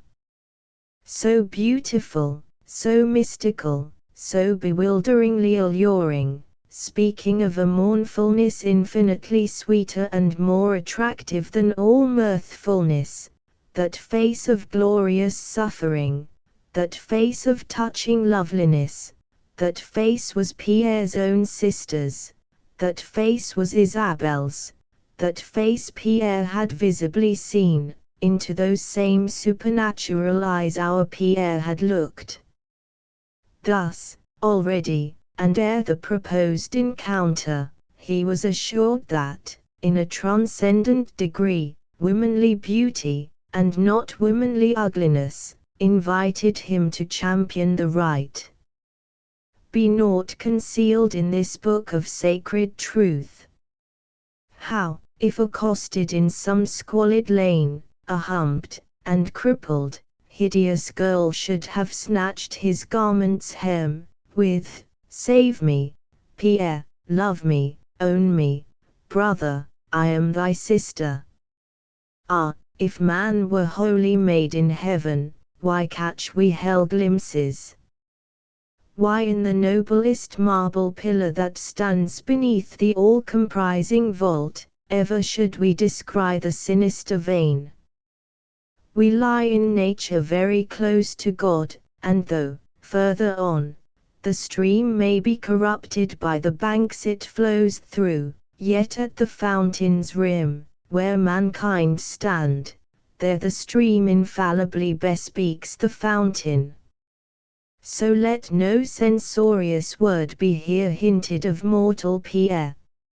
Easy for me to slyly hide these things, and always put him before the eye as perfect as immaculate, unsusceptible to the inevitable nature and the lot of common men. I am more frank with Pierre than the best men are with themselves. I am all unguarded and magnanimous with Pierre, therefore you see his weakness, and therefore only. In reserves men build imposing characters, not in revelations. He who shall be wholly honest, though nobler than Ethan Allen, that man shall stand in danger of the meanest mortal's scorn. Book 6. Isabel, and the first part of the story of Isabel. I half wishful that the hour would come, half shuddering that every moment it still came nearer and more near to him, dry-eyed, but wet with that dark day's rain, at fall of eve, Pierre emerged from long wanderings in the primeval woods of Saddle Meadows, and for one instant stood motionless upon their sloping skirt. Where he stood was in the rude wood road, only used by sledges in the time of snow, just where the outposted trees formed a narrow arch, and fancied gateway leading upon the far, wide pastures sweeping down toward the lake. In that wet and misty eve the scattered, shivering pasture elms seemed standing in a world inhospitable, yet rooted by inscrutable sense of duty to their place. Beyond, the lake lay in one sheet of blankness and of dumbness, unstirred by breeze or breath, fast bound there it lay, with not life enough to reflect the smallest shrub or twig. Yet in that lake was seen the duplicate, stirless sky above. Only in sunshine did that lake catch gay, green images, and these but displaced the imaged muteness of the unfeatured heavens. On both sides, in the remoter distance, and also far beyond the mild lake's further shore, rose the long, mysterious mountain masses, shaggy with pines and hemlocks, mystical with nameless, vapory exhalations, and in that dim air black with dread and gloom. At their base, profoundest forests lay entranced, and from their foul-haunted depths of caves and rotted leaves, and unused and unregarded inland overgrowth of decaying wood, for smallest sticks of which, in other climes many a pauper was that moment perishing, from out the infinite inhumanities of those profoundest forests, came a moaning, muttering, roaring, intermitted, changeful sound, range-shakings of the palsied trees, slidings of rocks undermined, final crashings of long-riven boughs, and devilish gibberish of the forest ghosts. But more near, on the mild lake's hither shore, where it formed a long semicircular and scooped acclivity of cornfields, there the small and low red farmhouse lay, its ancient roof a bed of brightest mosses, its north front. From the north the moss wind blows, also moss-encrusted, like the north side of any vast-trunked maple in the groves. At one gabled end, a tangled arbor claimed support, and paid for it by generous gratuities of broad-flung verdure, one viney shaft of which pointed itself upright against the chimney bricks, as if a waving lightning rod. Against the other gable, you saw the lowly dairy shed, its sides close netted with traced Madeira vines, and had you been close enough, peeping through that imprisoning tracery, and through the light slats barring the little embrasure of a window, you might have seen the gentle and contented captives, the pans of milk, and the snow-white Dutch cheeses in a row, and the moulds of golden butter, and the jars of lily cream. In front, 3 straight gigantic lindens stood guardians of this verdant spot. A long way up, almost to the ridgepole of the house, they showed little foliage, but then, suddenly, as 3 huge green balloons, they poised their 3 vast, inverted, rounded cones of verdure in the air. Soon as Pierre's eye rested on the place, a tremor shook him. Not alone because of Isabel, as there harbour now, but because of 2 dependent and most strange coincidences which that day's experience had brought to him. He had gone to breakfast with his mother, his heart charged to overflowing with presentiments of what would probably be her haughty disposition concerning such a being as Isabel, claiming her maternal love, and lo! The Reverend Mr. Falsgrave enters, and Ned and Delly are discussed, and that whole sympathetic matter, which Pierre had despaired of bringing before his mother in all its ethic bearings, so as absolutely to learn her thoughts upon it, and thereby test his own conjectures, all that matter had been fully talked about, so that, through that strange coincidence, he now perfectly knew his mother's mind, and had received forewarnings, as if from heaven, not to make any present disclosure to her. That was in the morning, and now, at eve, catching a glimpse of the house where Isabel was harboring, at once he recognized it as the rented farmhouse of old Walter Ulver, father to the self-same Delly, forever ruined through the cruel arts of Ned. Strangest feelings, almost supernatural, now stole into Pierre. With little power to touch with all the souls of less susceptible, reflective, and poetic beings, such coincidences, however frequently they may recur, ever fill the finer organization with sensations which transcend all verbal renderings. They take hold of life's subtlest problem. With the lightning's flash, the query is spontaneously propounded, chance, or God? If too, the mind thus influenced be likewise a prey to any settled grief, then on all sides the query magnifies, and at last takes in the all-comprehending round of things. Forever is it seen, that sincere souls in suffering, then most ponder upon final causes. The heart, stirred to its depths, finds correlative sympathy in the head, which likewise is profoundly moved. Before miserable men, when intellectual, all the ages of the world pass as in a manacled procession, and all their myriad links rattle in the mournful mystery. Pacing beneath the long-skirting shadows of the elevated wood, waiting for the appointed hour to come, Pierre strangely strove to imagine to himself the scene which was destined to ensue. But imagination utterly failed him here. The reality was too real for him. Only the face alone now visited him, and so accustomed had he been of late to confound it with the shapes of air, that he almost trembled when he thought that face to face, that face must shortly meet his own. And now the thicker shadows begin to fall, the place is lost to him, only the three dim, tall lindens pilot him as he descends the hill, hovering upon the house.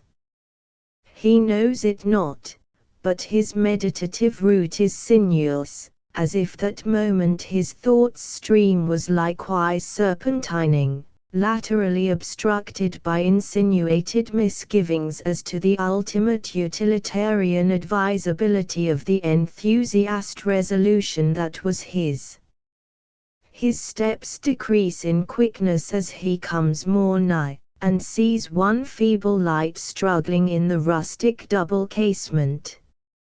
Infallibly he knows that his own voluntary steps are taking him forever from the brilliant chandeliers of the mansion of Saddle Meadows, to join company with the wretched rushlights of poverty and woe.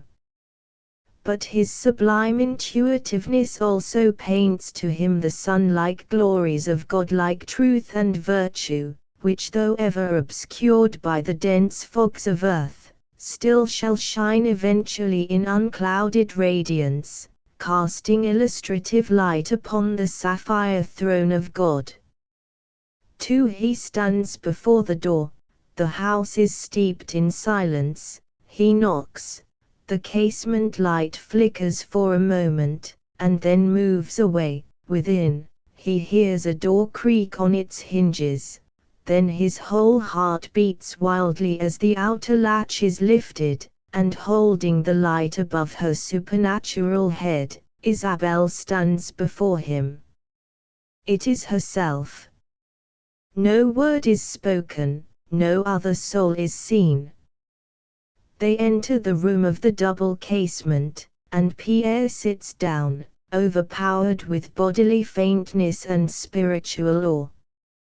He lifts his eyes to Isabel's gaze of loveliness and loneliness, and then a low, sweet, half-sobbing voice of more than natural musicalness is heard, and so, "Thou art my brother, shall I call thee Pierre?"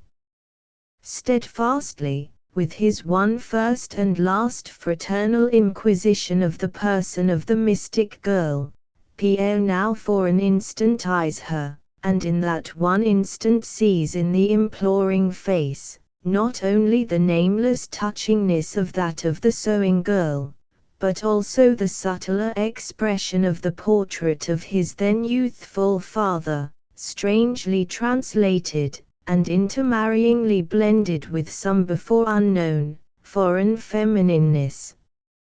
In one breath, memory and prophecy, and intuition tell him, "Pierre, have no reserves, no minutest possible doubt. This being is thy sister, thou gazest on thy father's flesh. And so thou art my brother, shall I call thee Pierre?" He sprang to his feet, and caught her in his undoubting arms. "Thou art, thou art." He felt a faint struggling within his clasp. Her head drooped against him, his whole form was bathed in the flowing glossiness of her long and unimprisoned hair. Brushing the locks aside, he now gazed upon the death-like beauty of the face, and caught immortal sadness from it. She seemed as dead, as suffocated, the death that leaves most unimpaired the latent tranquillities and sweetnesses of the human countenance. He would have called aloud for succor, but the slow eyes opened upon him, and slowly he felt the girl's supineness leaving her, and now she recovers herself a little, and again he feels her faintly struggling in his arms, as if somehow abashed, and incredulous of mortal right to hold her so. Now Pierre repents his over-ardent and incautious warmth, and feels himself all reverence for her. Tenderly he leads her to a bench within the double casement, and sits beside her, and waits in silence, till the first shock of this encounter shall have left her more composed and more prepared to hold communion with him. How feelest thou now, my sister? Bless thee, bless thee. Again the sweet, wild power of the musicalness of the voice, and some soft, strange touch of foreignness in the accent, so it fancifully seemed to Pierre, thrills through and through his soul. He bent and kissed her brow, and then feels her hand seeking his, and then clasping it without one uttered word. All his being is now condensed in that one sensation of the clasping hand. He feels it as very small and smooth, but strangely hard. Then he knew that by the lonely labor of her hands, his own father's daughter had earned her living in the same world, where he himself, her own brother, had so idly dwelled. Once more he reverently kissed her brow, and his warm breath against it murmured with a prayer to heaven. I have no tongue to speak to thee, Pierre, my brother. My whole being, all my life's thoughts and longings are in endless arrears to thee, then how can I speak to thee? Were it God's will, Pierre, my utmost blessing now, were to lie down and die. Then should I be at peace. Bear with me, Pierre. Eternally will I do that, my beloved Isabel. Speak not to me yet a while, if that seemeth best to thee, if that only is possible to thee. This thy clasping hand, my sister, this is now thy tongue to me. I know not where to begin to speak to thee, Pierre, and yet my soul o'erbrims in me. From my heart's depths, I love and reverence thee, and feel for thee, backward and forward, through all eternity. Oh, Pierre, canst thou not cure in me this dreaminess, this bewilderingness I feel? My poor head swims and swims, and will not pause. My life cannot last long thus, I am too full without discharge. Conjure tears for me, Pierre, that my heart may not break with the present feeling, more death-like to me than all my grief gone by.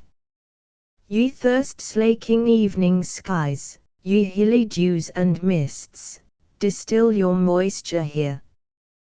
The bolteth past, why comes not the following shower, make her to weep? Then her head sought his support, and big drops fell on him, and anon, Isabel gently slid her head from him, and sat a little composedly beside him. If thou feelest in endless arrears of thought to me, my sister, so do I feel toward thee. I too, scarce know what I should speak to thee. But when thou lookest on me, my sister, thou beholdest one, who in his soul hath taken vows immutable, to be to thee, in all respects, and to the uttermost bounds and possibilities of fate, thy protecting and all acknowledging brother. Not mere sounds of common words, but in most tones of my heart's deepest melodies should now be audible to thee. Thou speakest to a human thing, but something heavenly should answer thee, some flute heard in the air should answer thee, for sure thy most undreamed of accents, Pierre, sure they have not been unheard on high. Blessings that are imageless to all mortal fancyings, these shall be thine for this. Blessing like to thine, doth but recoil and bless homeward to the heart that uttered it. I cannot bless thee, my sister, as thou dost bless thyself in blessing my unworthiness. But, Isabel, by still keeping present the first wonder of our meeting, we shall make our hearts all feebleness. Let me then rehearse to thee what Pierre is, what life hitherto he hath been leading, and what hereafter he shall lead, so thou wilt be prepared. Nay, Pierre, that is my office. Thou art first entitled to my tale, then, if it suit thee, thou shalt make me the unentitled gift of thine. Listen to me, now.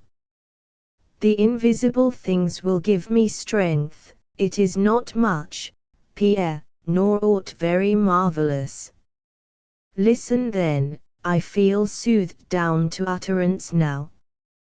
During some brief, interluding, silent pauses in their interview thus far, Pierre had heard a soft, slow, sad, to and fro, meditative stepping on the floor above, and in the frequent pauses that intermitted the strange story in the following chapter, that same soft, slow, sad, to and fro, meditative, and most melancholy stepping, was again and again audible in the silent room. 3. I never knew a mortal mother. The farthest stretch of my life's memory cannot recall one single feature of such a face. If, indeed, mother of mine hath lived, she is long gone, and cast no shadow on the ground she trod. Pierre, the lips that do now speak to thee, never touched a woman's breast, I seem not of woman born. My first dim life thoughts cluster round an old, half-ruinous house in some region, for which I now have no chart to seek it out. If such a spot did ever really exist, that too seems to have been withdrawn from all the remainder of the earth. It was a wild, dark house, planted in the midst of a round, cleared, deeply sloping space, scooped out of the middle of deep stunted pine woods. Ever I shrunk at evening from peeping out of my window, lest the ghostly pines should steal near to me, and reach out their grim arms to snatch me into their horrid shadows. In summer the forest unceasingly hummed with unconjecturable voices of unknown birds and beasts. In winter its deep snows were traced like any paper map, with dotting night tracks of four-footed creatures, that, even to the sun, were never visible, and never were seen by man at all. In the round open space the dark house stood, without one single green twig or leaf to shelter it, shadeless and shelterless in the heart of shade and shelter. Some of the windows were rudely boarded up, with boards nailed straight up and down, and those rooms were utterly empty, and never were entered, though they were doorless. But often, from the echoing corridor, I gazed into them with fear, for the great fireplaces were all in ruins, the lower tier of backstones were burnt into one white, common crumbling, and the black bricks above had fallen upon the hearths, heaped here and there with the still falling soot of long extinguished fires. Every hearthstone in that house had one long crack through it, every floor drooped at the corners, and outside, the whole base of the house, where it rested on the low foundation of greenish stones, was strewn with dull, yellow moulderings of the rotting sills. No name, no scrawled or written thing, no book, was in the house, no one memorial speaking of its former occupants. It was dumb as death. No gravestone, or mound, or any little hillock around the house, betrayed any past burials of man or child. And thus, with no trace then to me of its past history, thus it hath now entirely departed and perished from my slightest knowledge as to where that house so stood, or in what region it so stood. None other house like it have I ever seen. But once I saw plates of the outside of French chateaux which powerfully recalled its dim image to me, especially the 2 rows of small dormer windows projecting from the inverted hopper roof. But that house was of wood, and these of stone. Still, sometimes I think that house was not in this country, but somewhere in Europe, perhaps in France, but it is all bewildering to me, and so you must not start at me, for I cannot but talk wildly upon so wild a theme. In this house I never saw any living human soul, but an old man and woman. The old man's face was almost black with age, and was one purse of wrinkles, his hoary beard always tangled, streaked with dust and earthy crumbs. I think in summer he toiled a little in the garden, or some spot like that, which lay on one side of the house. All my ideas are in uncertainty and confusion here. But the old man and the old woman seem to have fastened themselves indelibly upon my memory. I suppose their being the only human things around me then, that caused the hold they took upon me. They seldom spoke to me, but would sometimes, of dark, gusty nights, sit by the fire and stare at me, and then mumble to each other, and then stare at me again. They were not entirely unkind to me, but, I repeat, they seldom or never spoke to me. What words or language they used to each other, this it is impossible for me to recall.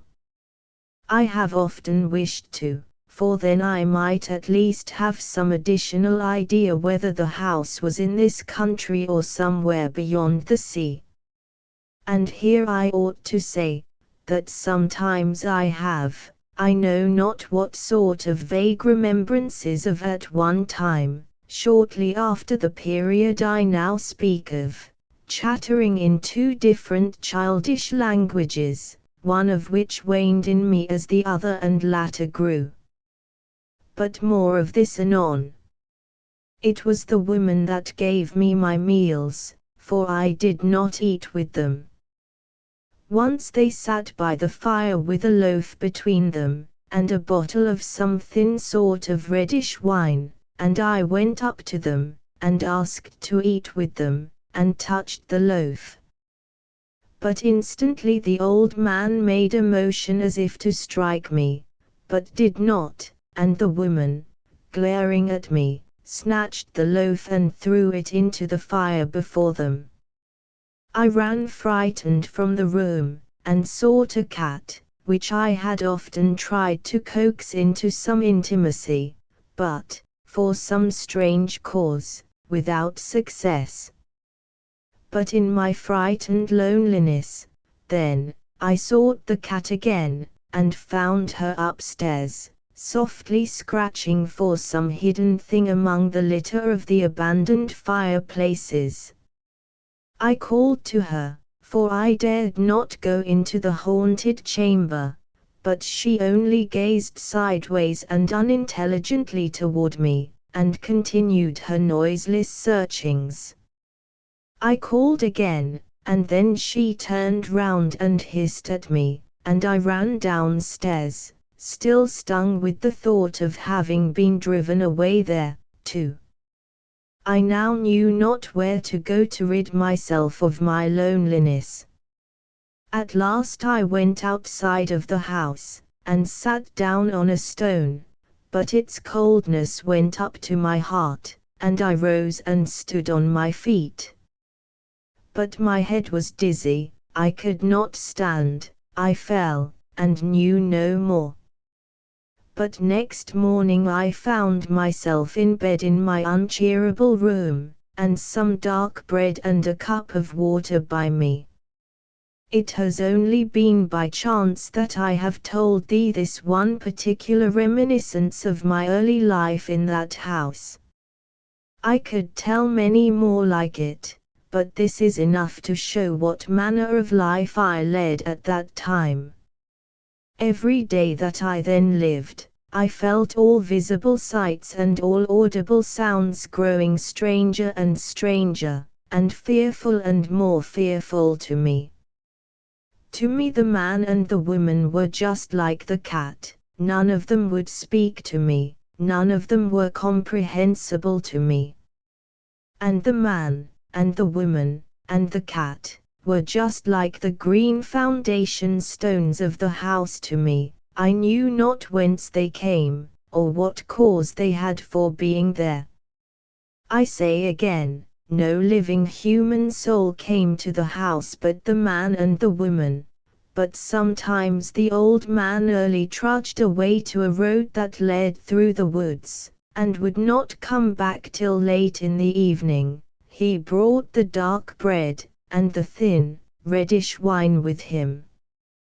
Though the entrance to the wood was not so very far from the door, yet he came so slowly and infirmly trudging with his little load, that it seemed weary hours on hours between my first descrying him among the trees, and his crossing the splintered threshold.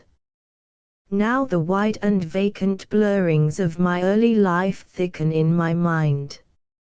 All goes wholly memoryless to me now.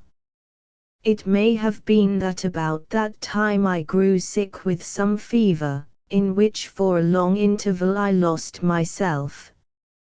Or it may be true, which I have heard, that after the period of our very earliest recollections, then a space intervenes of entire unknowingness, followed again by the first dim glimpses of the succeeding memory, more or less distinctly embracing all our past up to that one early gap in it. However this may be, nothing more can I recall of the house in the wide open space, nothing of how at last I came to leave it, but I must have been still extremely young then.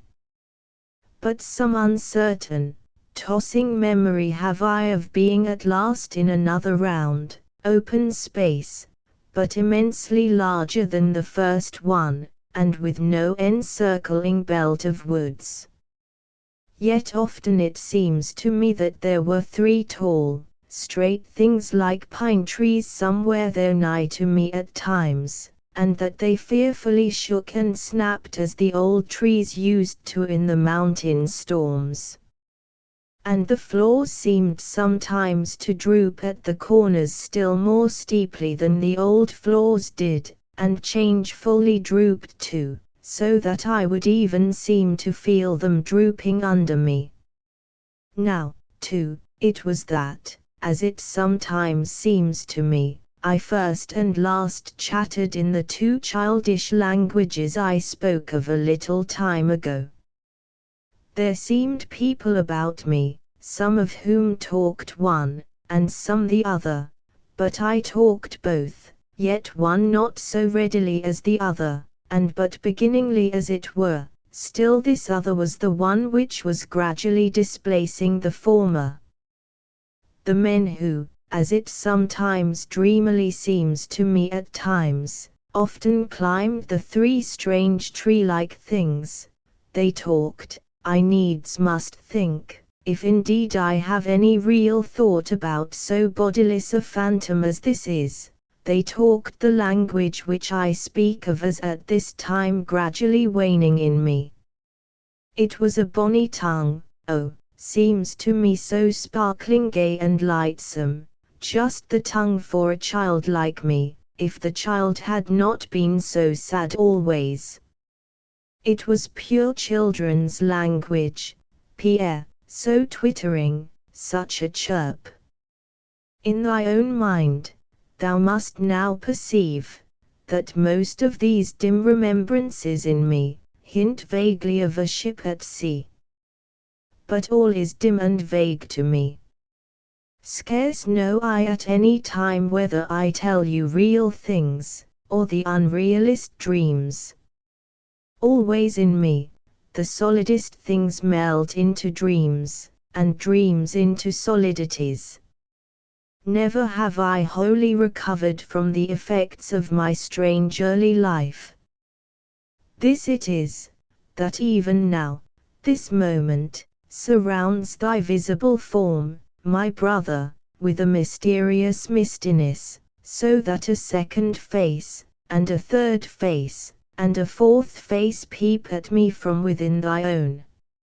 Now dim, and more dim, grows in me all the memory of how thou and I did come to meet. I go groping again amid all sorts of shapes, which part to me, so that I seem to advance through the shapes, and yet the shapes have eyes that look at me. I turn round, and they look at me, I step forward, and they look at me. Let me be silent now, do not speak to me. For filled with nameless wonderings at this strange being, Pierre sat mute, intensely regarding her half-averted aspect. Her immense soft tresses of the jettiest hair had slantingly fallen over her as though a curtain were half-drawn from before some saint enshrined. To Pierre, she seemed half unearthly, but this unearthliness was only her mysteriousness, not anything that was repelling or menacing to him.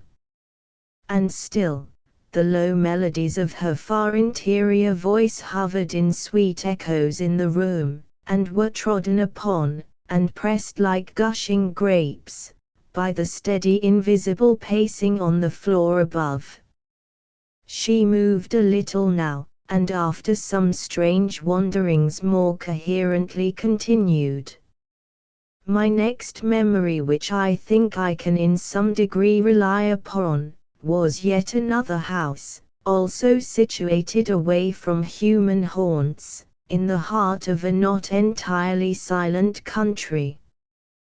Through this country, and by the house, wound a green and lagging river. That house must have been in some lowland, for the first house I spoke of seems to me to have been somewhere among mountains, or near to mountains.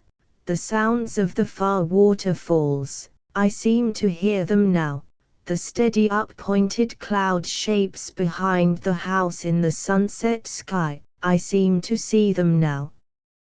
But this other house, this second one, or third one, I know not which, I say again it was in some lowland. There were no pines around it, few trees of any sort. The ground did not slope so steeply as around the first house. There were cultivated fields about it, and in the distance farmhouses, and outhouses, and cattle, and fowls, and many objects of that familiar sort. This house, I am persuaded, was in this country, on this side of the sea. It was a very large house, and full of people, but for the most part they lived separately. There were some old people in it, and there were young men, and young women in it, some very handsome, and there were children in it. It seemed a happy place to some of these people, many of them were always laughing, but it was not a happy place for me. But here I may err. Because of my own consciousness I cannot identify in myself, I mean in the memory of my whole foregoing life, I say, I cannot identify that thing which is called happiness, that thing whose token is a laugh, or a smile, or a silent serenity on the lip. I may have been happy, but it is not in my conscious memory now. Nor do I feel a longing for it, as though I had never had it. My spirit seeks different food from happiness, for I think I have a suspicion of what it is. I have suffered wretchedness, but not because of the absence of happiness, and without praying for happiness. I pray for peace, for motionlessness, for the feeling of myself, as of some plant, absorbing life without seeking it, and existing without individual sensation. I feel that there can be no perfect peace in individualness.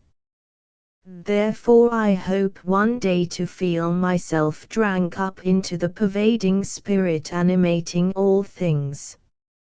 I feel I am an exile here. I still go straying. Yes, in thy speech, thou smilest. But let me be silent again. Do not answer me. When I resume, I will not wander so, but make short end. Reverently resolved not to offer the slightest let or hinting hindrance to the singular tale rehearsing to him, but to sit passively and receive its marvelous droppings into his soul, however long the pauses, and as touching less mystical considerations, persuaded that by so doing he should ultimately derive the least nebulous and imperfect account of Isabel's history. Pierre still sat waiting her resuming, his eyes fixed upon the girl's wonderfully beautiful ear, which chancing to peep forth from among her abundant tresses, nestled in that blackness like a transparent sea-shell of pearl. She moved a little now, and after some strange wanderings more coherently continued, while the sound of the stepping on the floor above, it seemed to cease. I have spoken of the second or rather the third spot in my memory of the past, as it first appeared to me, I mean, I have spoken of the people in the house, according to my very earliest recallable impression of them. But I stayed in that house for several years, 5, 6, perhaps 7 years, and during that interval of my stay, all things changed to me, because I learned more, though always dimly. Some of its occupants departed, some changed from smiles to tears, some went moping all the day, some grew as savages and outrageous, and were dragged below by dumb-like men into deep places, that I knew nothing of, but dismal sounds came through the lower floor, groans and clanking fallings, as of iron in straw. Now and then, I saw coffins silently at noonday carried into the house, and in 5 minutes' time emerge again, seemingly heavier than they entered, but I saw not who was in them. Once, I saw an immense-sized coffin, endwise pushed through a lower window by 3 men who did not speak, and watching, I saw it pushed out again, and they drove off with it.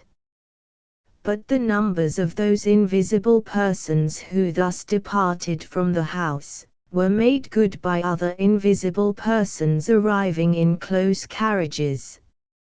Some in rags and tatters came on foot, or rather were driven on foot. Once I heard horrible outcries, and peeping from my window, saw a robust but squalid and distorted man, seemingly a peasant, tied by cords with 4 long ends to them, held behind by as many ignorant-looking men who with a lash drove the wild squalid being that way toward the house. Then I heard answering hand-clappings, shrieks, howls, laughter, blessings, prayers, oaths, hymns, and all audible confusions issuing from all the chambers of the house. Sometimes there entered the house, though only transiently, departing within the hour they came, people of a then remarkable aspect to me.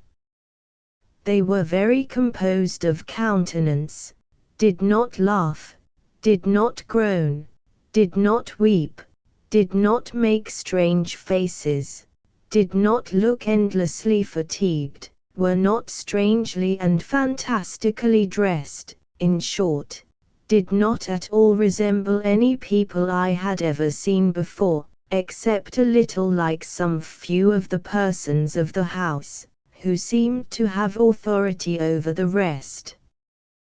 These people of a remarkable aspect to me, I thought they were strangely demented people, composed of countenance, but wandering of mind, soul composed and bodily wandering, and strangely demented people.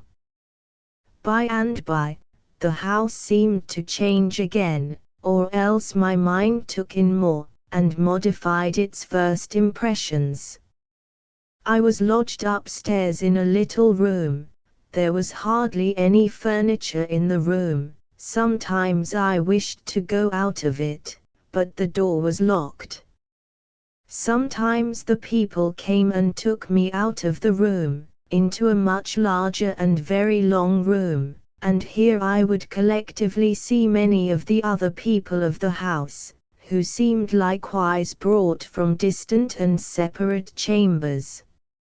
In this long room they would vacantly roam about, and talk vacant talk to each other.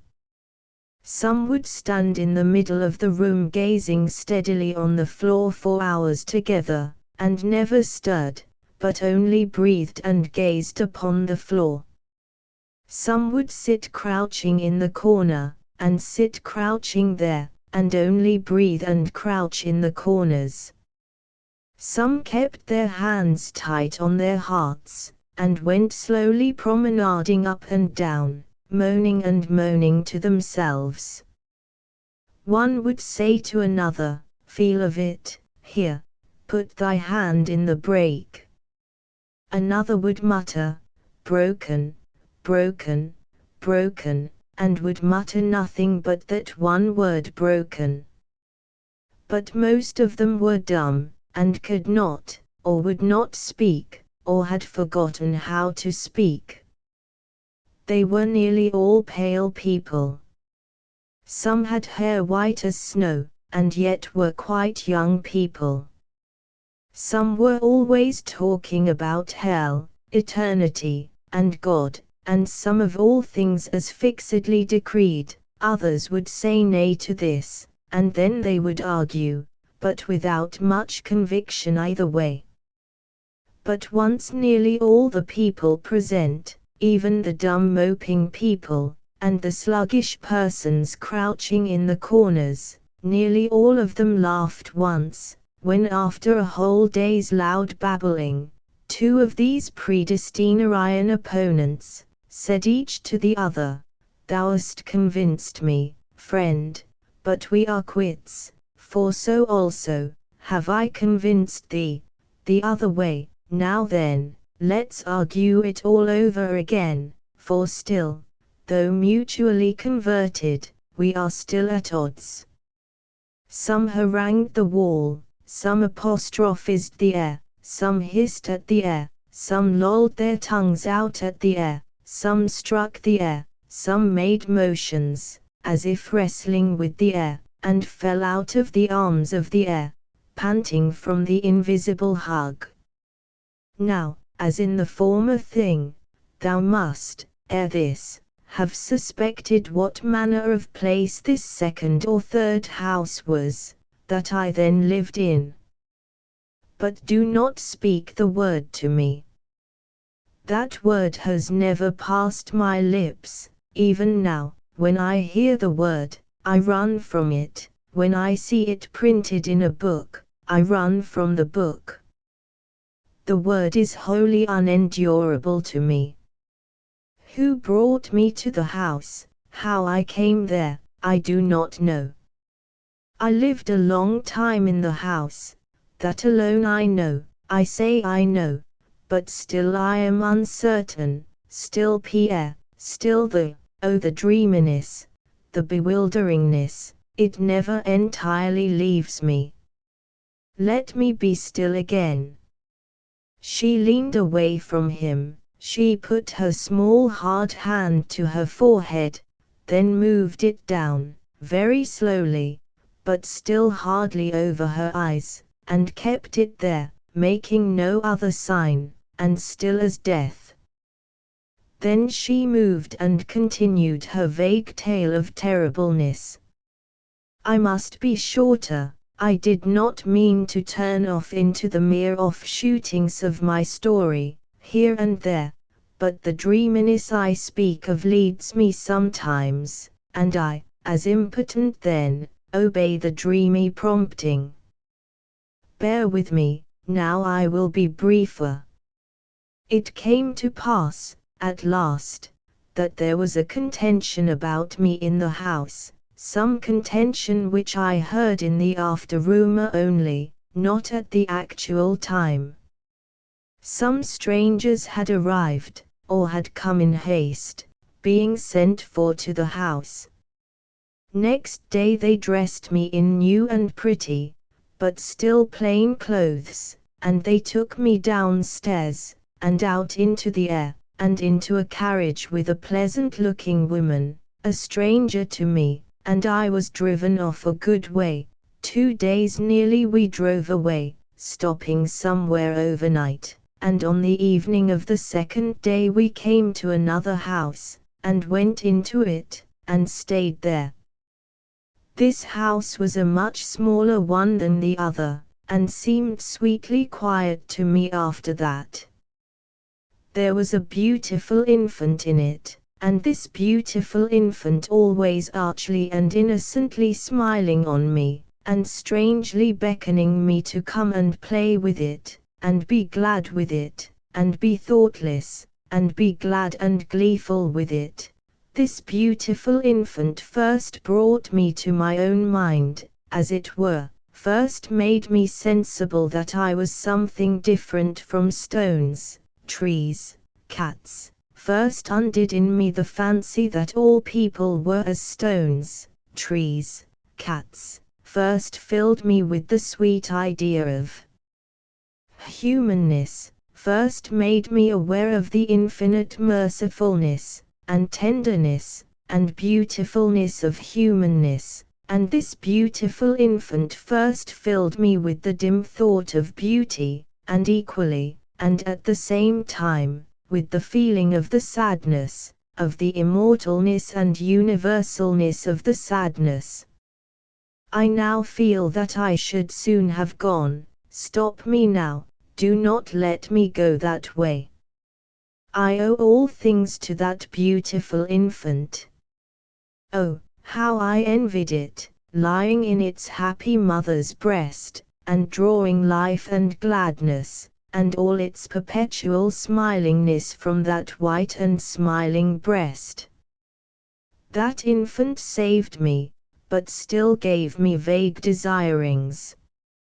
Now I first began to reflect in my mind, to endeavor after the recalling past things, but try as I would, little could I recall, but the bewilderingness, and the stupor, and the torpor, and the blackness, and the dimness, and the vacant whirlingness of the bewilderingness. Let me be still again. And the stepping on the floor above, it then resumed. I must have been 9, or 10, or 11 years old, when the pleasant-looking woman carried me away from the large house. She was a farmer's wife, and now that was my residence, the farmhouse. They taught me to sew, and work with wool, and spin the wool. I was nearly always busy now. This being busy, too, this it must have been, which partly brought to me the power of being sensible of myself as something human. Now I began to feel strange differences. When I saw a snake trailing through the grass, and darting out the fire fork from its mouth, I said to myself, that thing is not human, but I am human. When the lightning flashed, and split some beautiful tree, and left it to rot from all its greenness, I said, that lightning is not human, but I am human. And so with all other things. I cannot speak coherently here, but somehow I felt that all good, harmless men and women were human things, placed at cross purposes, in a world of snakes and lightnings, in a world of horrible and inscrutable inhumanities. I have had no training of any sort. All my thoughts well up in me, I know not whether they pertain to the old bewilderings or not, but as they are, and I cannot alter them, for I had nothing to do with putting them in my mind, and I never affect any thoughts, and I never adulterate any thoughts, but when I speak, think forth from the tongue, speech being sometimes before the thought, so, often, my own tongue teaches me new things. Now as yet I never had questioned the woman, or her husband, or the young girls, their children, why I had been brought to the house, or how long I was to stay in the house. There I was, just as I found myself in the world, there I was, for what cause I had been brought into the world, would have been no stranger question to me, than for what cause I had been brought to the house. I knew nothing of myself, or anything pertaining to myself, I felt my pulse, my thought, but other things I was ignorant of, except the general feeling of my humanness among the inhumanities. But as I grew older, I expanded in my mind. I began to learn things out of me, to see still stranger, and minuter differences. I called the woman mother, and so did the other girls, yet the woman often kissed them, but seldom me. She always helped them first at table. The farmer scarcely ever spoke to me. Now months, years rolled on, and the young girls began to stare at me. Then the bewilderingness of the old starings of the solitary old man and old woman, by the cracked hearthstone of the desolate old house, in the desolate, round, open space, the bewilderingness of those old starings now returned to me, and the green starings, and the serpent hissings of the uncompanionable cat, recurred to me, and the feeling of the infinite forlornness of my life rolled over me. But the woman was very kind to me, she taught the girls not to be cruel to me, she would call me to her, and speak cheerfully to me, and I thanked, not God, for I had been taught no God, I thanked the bright human summer, and the joyful human sun in the sky, I thanked the human summer and the sun, that they had given me the woman, and I would sometimes steal away into the beautiful grass, and worship the kind summer and the sun, and often say over to myself the soft words, summer and the sun. Still, weeks and years ran on, and my hair began to veil me with its fullness and its length, and now often I heard the word beautiful, spoken of my hair, and beautiful, spoken of myself. They would not say the word openly to me, but I would by chance overhear them whispering it.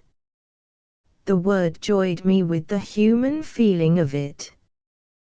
They were wrong not to say it openly to me, my joy would have been so much the more assured for the openness of their saying beautiful, to me, and I know it would have filled me with all conceivable kindness toward every one.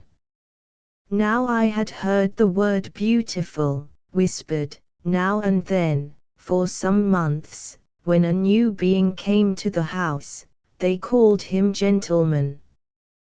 His face was wonderful to me.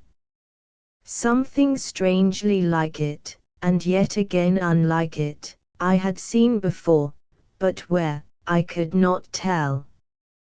But one day, looking into the smooth water behind the house, there I saw the likeness, something strangely like, and yet unlike, the likeness of his face. This filled me with puzzlings. The new being, the gentleman, he was very gracious to me, he seemed astonished, confounded at me, he looked at me, then at a very little, round picture, so it seemed, which he took from his pocket, and yet concealed from me. Then he kissed me, and looked with tenderness and grief upon me, and I felt a tear fall on me from him. Then he whispered a word into my ear. Father was the word he whispered, the same word by which the young girls called the farmer. Then I knew it was the word of kindness and of kisses. I kissed the gentleman. When he left the house I wept for him to come again. And he did come again. All called him my father now. He came to see me once every month or two, till at last he came not at all, and when I wept and asked for him, they said the word dead to me. Then the bewilderings of the comings and the goings of the coffins at the large and populous house, these bewilderings came over me. What was it to be dead? What is it to be living? Wherein is the difference between the words death and life? Had I been ever dead? Was I living? Let me be still again. Do not speak to me. And the stepping on the floor above, again it did resume. Months ran on, and now I somehow learned that my father had every now and then sent money to the woman to keep me with her in the house, and that no more money had come to her after he was dead. The last penny of the former money was now gone. Now the farmer's wife looked troubledly and painfully at me, and the farmer looked unpleasantly and impatiently at me. I felt that something was miserably wrong. I said to myself, I am one too many, I must go away from the pleasant house. Then the bewilderings of all the loneliness and forlornness of all my forlorn and lonely life, all these bewilderings and the whelmings of the bewilderings rolled over me, and I sat down without the house, but could not weep. But I was strong, and I was a grown girl now. I said to the woman, keep me hard at work, let me work all the time, but let me stay with thee. But the other girls were sufficient to do the work, me they wanted not. The farmer looked out of his eyes at me, and the outlookings of his eyes said plainly to me, thee we do not want, go from us, thou art one too many, and thou art more than one too many. Then I said to the woman, hire me out to someone, let me work for someone. But I spread too wide my little story. I must make an end. The woman listened to me, and through her means I went to live at another house, and earned wages there. My work was milking the cows, and making butter, and spinning wool, and weaving carpets of thin strips of cloth. One day there came to this house a peddler. In his wagon he had a guitar, an old guitar, yet a very pretty one, but with broken strings. He had got it slyly in part exchange from the servants of a grand house some distance off. Spite of the broken strings, the thing looked very graceful and beautiful to me, and I knew there was melodiousness lurking in the thing, though I had never seen a guitar before, nor heard of one, but there was a strange humming in my heart that seemed to prophesy of the hummings of the guitar. Intuitively, I knew that the strings were not as they should be. I said to the man, I will buy of thee the thing thou callest a guitar. But thou must put new strings to it. So he went to search for them, and brought the strings, and restringing the guitar, tuned it for me. So with part of my earnings I bought the guitar. Straightway I took it to my little chamber in the gable, and softly laid it on my bed. Then I murmured, sung and murmured to it, very lowly, very softly, I could hardly hear myself. And I changed the modulations of my singings and my murmurings, and still sung, and murmured, lowly, softly, more and more, and presently I heard a sudden sound. Sweet and low beyond all telling was the sweet and sudden sound. I clapped my hands. The guitar was speaking to me. The dear guitar was singing to me, murmuring and singing to me, the guitar. Then I sung and murmured to it with a still different modulation, and once more it answered me from a different string, and once more it murmured to me, and it answered to me with a different string. The guitar was human. The guitar taught me the secret of the guitar. The guitar learned me to play on the guitar. No music master have I ever had but the guitar. I made a loving friend of it, a heart friend of it. It sings to me as I to it. Love is not all on one side with my guitar. All the wonders that are unimaginable and unspeakable, all these wonders are translated in the mysterious melodiousness of the guitar. It knows all my past history. Sometimes it plays to me the mystic visions of the confused large house I never name. Sometimes it brings to me the bird twitterings in the air, and sometimes it strikes up in me rapturous pulsations of legendary delights eternally unexperienced and unknown to me. Bring me the guitar.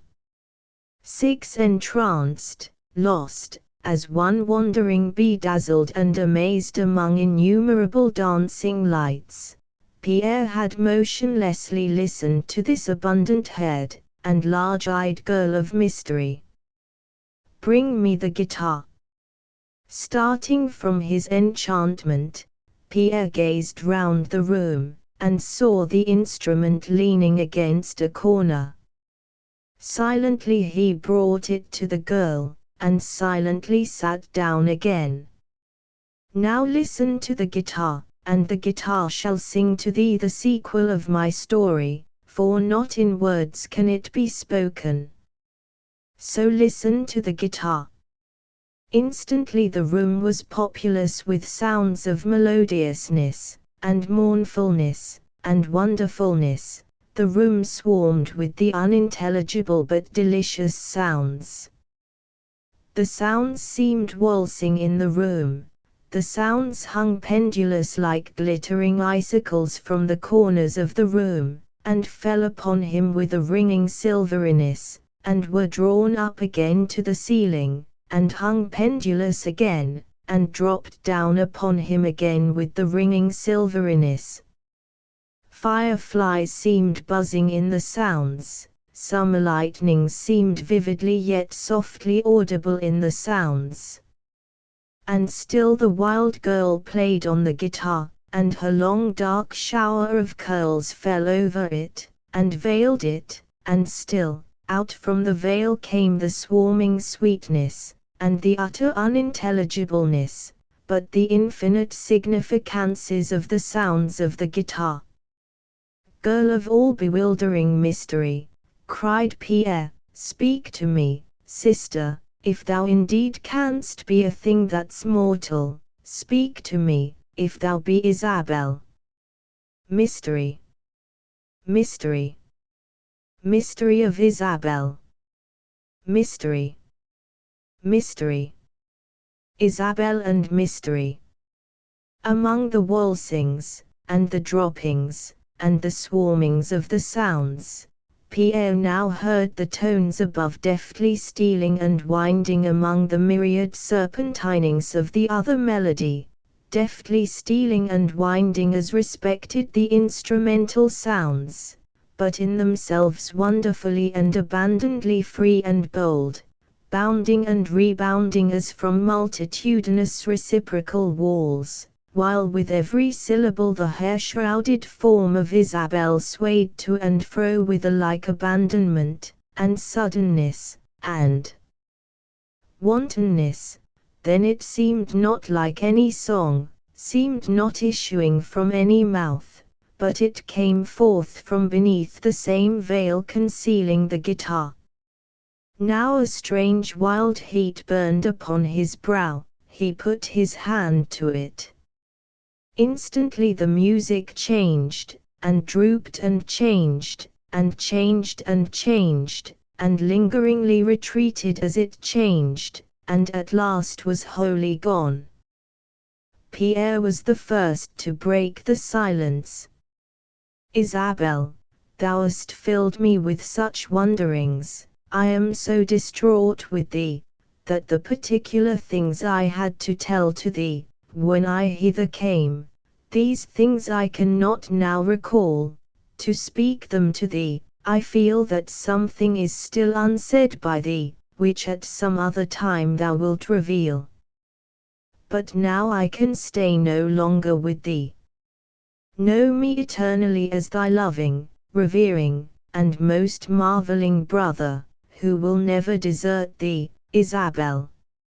Now let me kiss thee and depart, till tomorrow night, when I shall open to thee all my mind, and all my plans concerning me and thee. Let me kiss thee, and adieu. As full of unquestioning and unfaltering faith in him, the girl sat motionless and heard him out.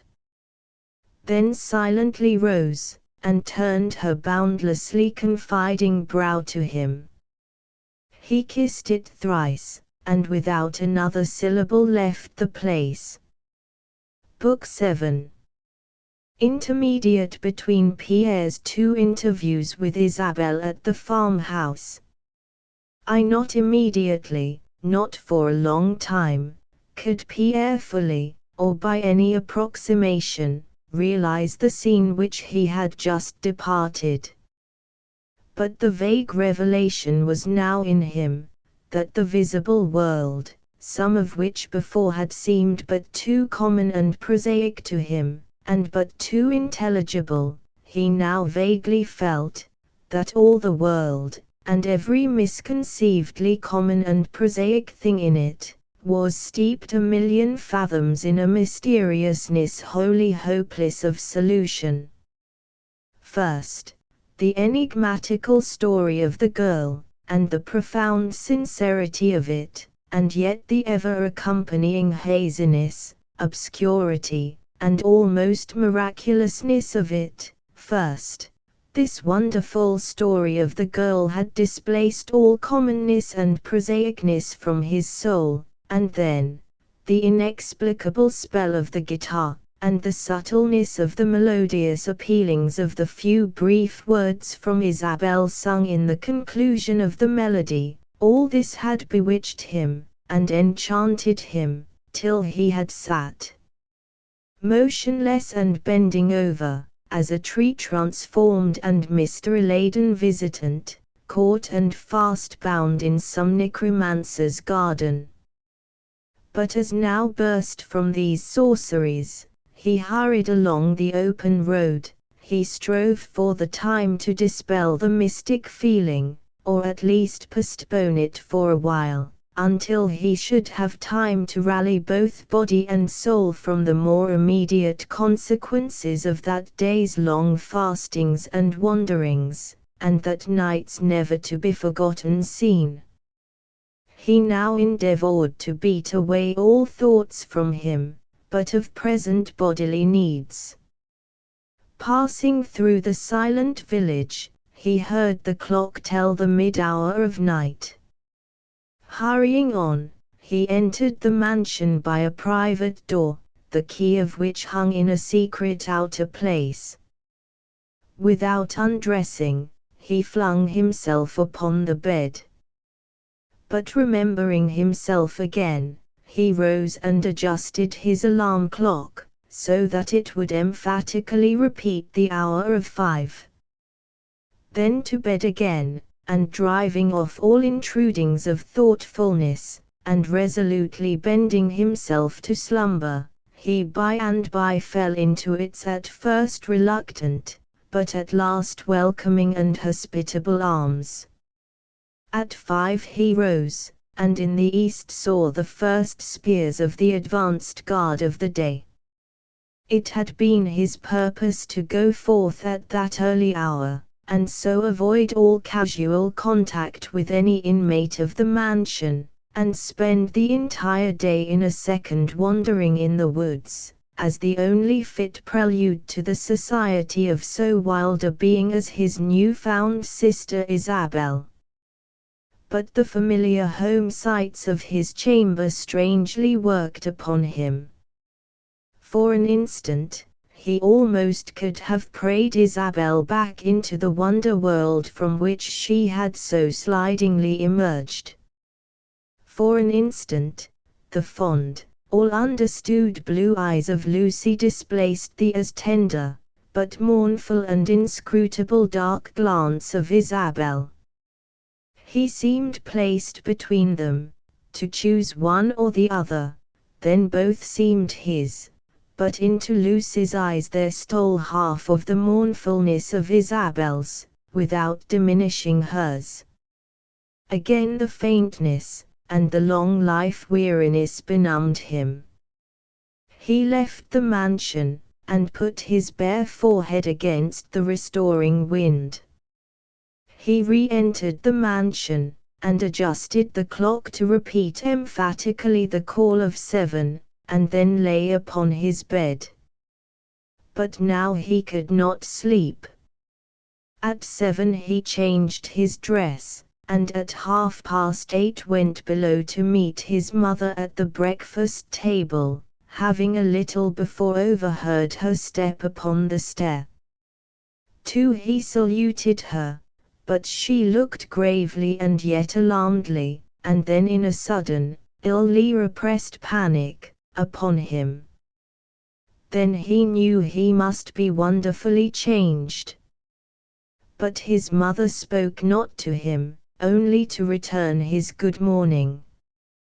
He saw that she was deeply offended with him, on many accounts, moreover, that she was vaguely frightened about him, and finally that notwithstanding all this, her stung pride conquered all apprehensiveness in her, and he knew his mother well enough to be very certain that, though he should unroll a magician's parchment before her now, she would verbally express no interest, and seek no explanation from him.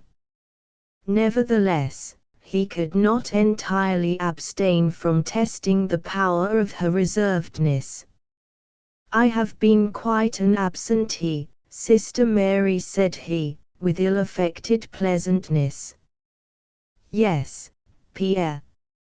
How does the coffee suit you this morning?" "It is some new coffee." "It is very nice, very rich and odorous, Sister Mary." "I am glad you find it so, Pierre." "Why don't you call me Brother Pierre?" "Have I not called you so?" "Well, then, Brother Pierre, is that better?" "Why do you look so indifferently and icily upon me, Sister Mary?" Do I look indifferently and icily? Then I will endeavor to look otherwise. Give me the toast there, Pierre. You are very deeply offended at me, my dear mother. Not in the slightest degree, Pierre. Have you seen Lucy lately? I have not, my mother. Ah. A bit of salmon, Pierre. You are too proud to show toward me what you are this moment feeling, my mother. Mrs. Glendinning slowly rose to her feet, and her full stature of womanly beauty and majesty stood imposingly over him. Tempt me no more, Pierre. I will ask no secret from thee, all shall be voluntary between us, as it ever has been, until very lately, or all shall be nothing between us. Beware of me, Pierre. There lives not that being in the world of whom thou hast more reason to beware, so you continue but a little longer to act thus with me. She reseated herself, and spoke no more. Pierre kept silence, and after snatching a few mouthfuls of he knew not what, silently quitted the table, and the room, and the mansion. 3. As the door of the breakfast-room closed upon Pierre, Mrs. Glendinning rose, her fork unconsciously retained in her hand. Presently, as she paced the room in deep, rapid thought, she became conscious of something strange in her grasp, and without looking at it, to mark what it was, impulsively flung it from her. A dashing noise was heard, and then a quivering. She turned, and hanging by the side of Pierre's portrait, she saw her own smiling picture pierced through, and the fork, whose silver tines had caught in the painted bosom, vibratingly rankled in the wound. She advanced swiftly to the picture, and stood intrepidly before it. Yes, thou art stabbed, but the wrong hand stabbed thee. This should have been thy silver blow, turning to Pierre's portrait face. Pierre, Pierre, thou hast stabbed me with a poisoned point. I feel my blood chemically changing in me. I, the mother of the only surnamed Glendinning, I feel now as though I had borne the last of a swiftly to be extinguished race. For swiftly to be extinguished is that race, whose only heir but so much as impends upon a deed of shame. And some deed of shame, or something most dubious and most dark, is in thy soul, or else some belying spectre, with a cloudy, shame-faced front, sat at yon seat but now. What can it be? Pierre, unbosom. Smile not so lightly upon my heavy grief. Answer, what is it, boy? Can it? Can it?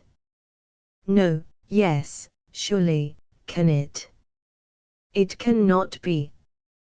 But he was not at Lucy's yesterday, nor was she here, and she would not see me when I called. What can this bode? But not a mere broken match, broken as lovers sometimes break, to mend the break with joyful tears, so soon again, not a mere broken match can break my proud heart so. If that indeed be part, it is not all. But no, no, no, it cannot be.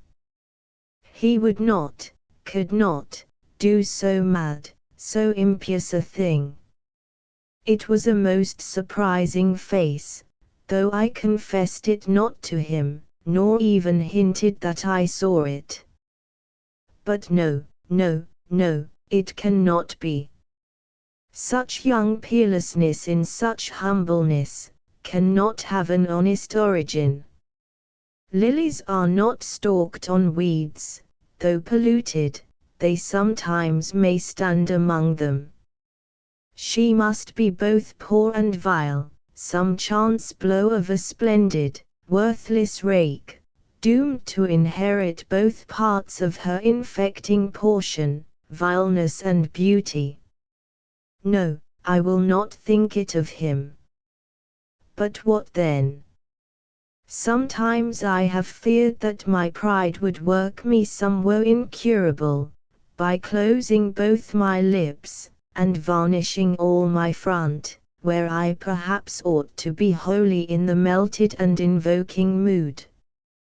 But who can get at one's own heart, to mend it? Right one's self against another, that, one may sometimes do, but when that other is one's own self, these ribs forbid. Then I will live my nature out. I will stand on pride. I will not budge. Let come what will, I shall not halfway run to meet it, to beat it off. Shall a mother abase herself before her stripling boy? Let him tell me of himself, or let him slide adown. For Pierre plunged deep into the woods, and paused not for several miles, paused not till he came to a remarkable stone, or rather, smoothed mass of rock, huge as a barn, which, wholly isolated horizontally, was yet sweepingly overarched by beech trees and chestnuts.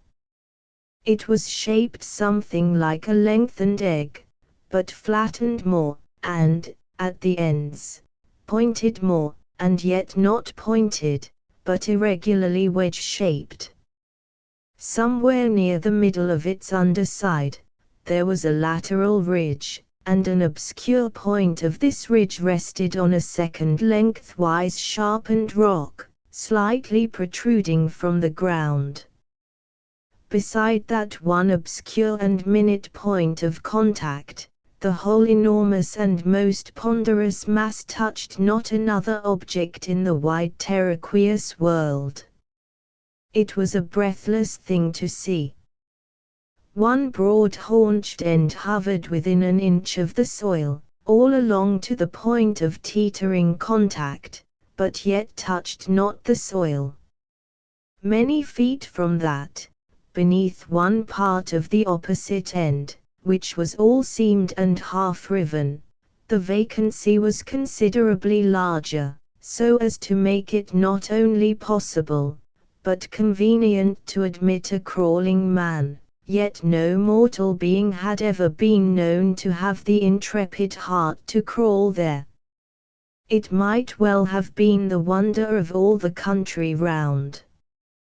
But strange to tell, though hundreds of cottage hearthstones, where, of long winter evenings, both old men smoked their pipes and young men shelled their corn, surrounded it, at no very remote distance, yet had the youthful Pierre been the first known publishing discoverer of this stone, which he had thereupon fancifully christened the Memon stone. Possibly, the reason why this singular object had so long remained unblazoned to the world, was not so much because it had never before been lighted on, though indeed, both belted and topped by the dense deep luxuriance of the aboriginal forest, it lay like Captain Kidd's sunken hull in the gorge of the River Hudson's highlands, its crown being full 8 fathoms under high foliage mark during the great springtide of foliage, and besides this, the cottagers had no special motive for visiting its more immediate vicinity at all, their timber and fuel being obtained from more accessible woodlands, as because, even, if any of the simple people should have chanced to have beheld it, they, in their hoodwinked unappreciativeness, would not have accounted it any very marvelous sight, and therefore, would never have thought it worth their while to publish it abroad. So that in real truth, they might have seen it, and yet afterward have forgotten so inconsiderable a circumstance. In short, this wondrous Memnon stone could be no Memnon stone to them, nothing but a huge stumbling block, deeply to be regretted as a vast prospective obstacle in the way of running a handy little crossroad through that wild part of the manor.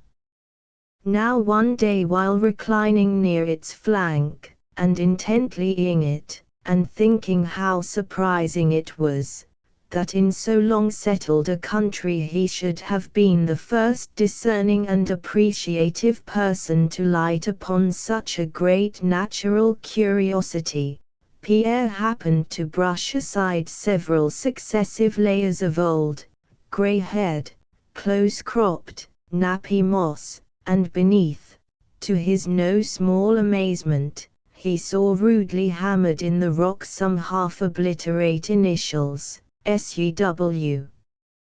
Then he knew, that ignorant of the stone, as all the simple country round might immemorially have been, yet was not himself the only human being who had discovered that marvelous impending spectacle, but long and long ago, in quite another age, the stone had been beheld, and its wonderfulness fully appreciated, as the painstaking initials seemed to testify, by some departed man, who, were he now alive, might possibly wag a beard old as the most venerable oak of centuries' growth. But who in Methuselah's name, who might have been this SUW? Pierre pondered long, but could not possibly imagine, for the initials, in their antiqueness, seemed to point to some period before the era of Columbus' discovery of the hemisphere. Happening in the end to mention the strange matter of these initials to a white-haired old gentleman, his city kinsman, who, after a long and richly varied, but unfortunate life, had at last found great solace in the Old Testament, which he was continually studying with ever-increasing admiration, this white-haired old kinsman, after having learnt all the particulars about the stone, its bulk, its height, the precise angle of its critical impendings, and all that, and then, after much prolonged cogitation upon it, and several long-drawn sighs, and aged looks of hoar significance, and reading certain verses in Ecclesiastes, after all these tedious preliminaries, this not at all to be hurried white-haired old kinsman, had laid his tremulous hand upon Pierre's firm young shoulder, and slowly whispered, "Boy, 'tis Solomon the Wise." Pierre could not repress a merry laugh at this, wonderfully diverted by what seemed to him so queer and crotchety a conceit, which he imputed to the alleged dotage of his venerable kinsman, who he well knew had once maintained, that the old scriptural offer was somewhere on our northern sea coast. So no wonder the old gentleman should fancy that King Solomon might have taken a trip, as a sort of amateur supercargo, of some Tyre or Sidon gold ship across the water, and happened to light on the Memnon stone, while rambling about with bow and quiver shooting partridges. But merriment was by no means Pierre's usual mood when thinking of this stone, much less when seated in the woods. He, in the profound significance of that deep forest silence, viewed its marvelous impendings. A flitting conceit had often crossed him, that he would like nothing better for a headstone than this same imposing pile, in which, at times, during the soft swayings of the surrounding foliage, there seemed to lurk some mournful and lamenting plaint, as for some sweet boy long since departed in the antediluvian time. Not only might this stone well have been the wonder of the simple country round, but it might well have been its terror. Sometimes, wrought to a mystic mood by contemplating its ponderous inscrutableness, Pierre had called it the terror stone. Few could be bribed to climb its giddy height, and crawl out upon its more hovering end. It seemed as if the dropping of one seed from the beak of the smallest flying bird would topple the immense mass over, crashing against the trees. It was a very familiar thing to Pierre. He had often climbed it, by placing long poles against it, and so creeping up to where it sloped in little crumbling stepping places, or by climbing high up the neighboring beeches, and then lowering himself down upon the forehead-like summit by the elastic branches. But never had he been fearless enough, or rather foolhardy enough, it may be, to crawl on the ground beneath the vacancy of the higher end, that spot first menaced by the terror stone should it ever really topple. Yet now advancing steadily, and as if by some interior predetermination, and eyeing the mass unfalteringly, he then threw himself prone upon the wood's last year's leaves, and slid himself straight into the horrible interspace, and lay there as dead. He spoke not, for speechless thoughts were in him. These gave place at last to things less and less unspeakable, till at last, from beneath the very brow of the beetlings and the menacings of the terror stone came the audible words of Pierre, "If the miseries of the undisclosable things in me, shall ever unhorse me from my manhood's seat, if to vow myself all virtues and all truths, be but to make a trembling, distrusted slave of me, if life is to prove a burden I cannot bear without ignominious cringings, if indeed our actions are all foreordained, and we are Russian serfs to fate, if invisible devils do titter at us when we most nobly strive, if life be a cheating dream, and virtue as unmeaning and unsealed with any blessing as the midnight mirth of wine, if by sacrificing myself for duty's sake,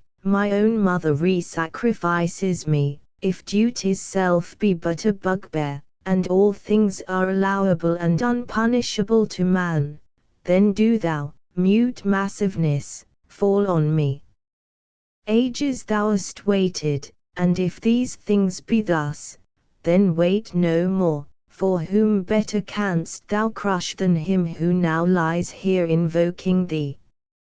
A down-darting bird, all song, swiftly lighted on the unmoved and eternally immovable balancings of the terror stone, and cheerfully chirped to Pierre.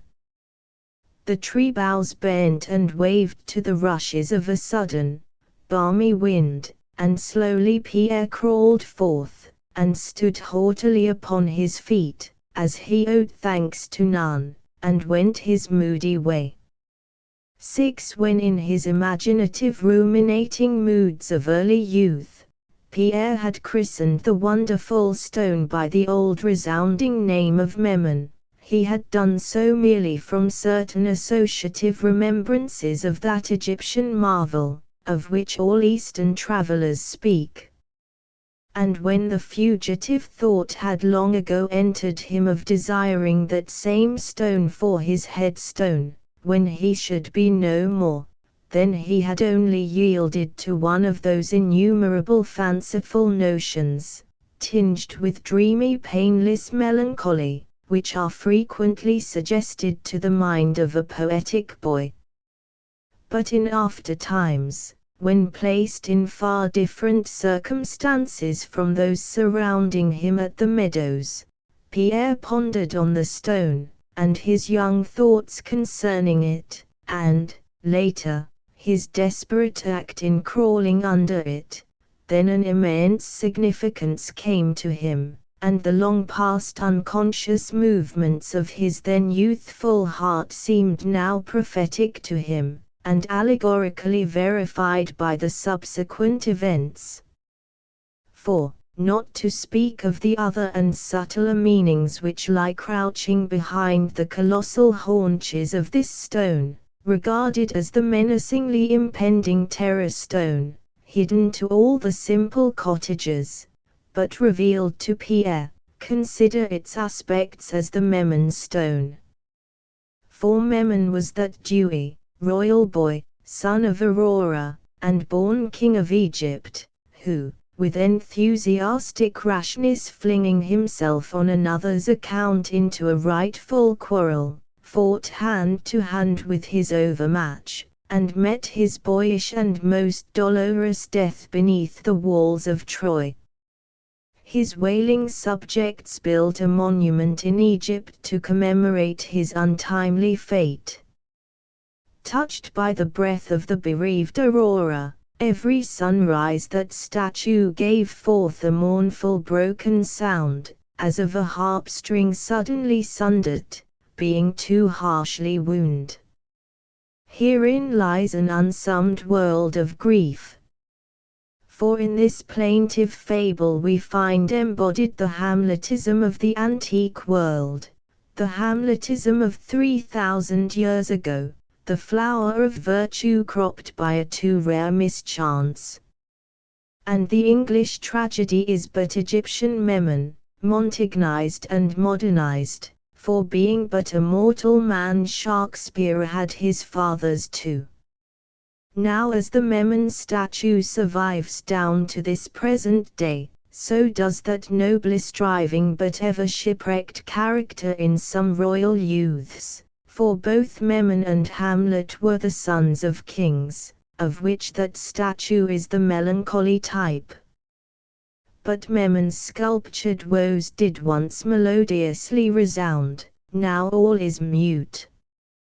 Fit emblem that of old, poetry was a consecration and an obsequy to all hapless modes of human life, but in a bantering, barren, and prosaic, heartless age, Aurora's music moan is lost among our drifting sands which whelm alike the monument and the dirge.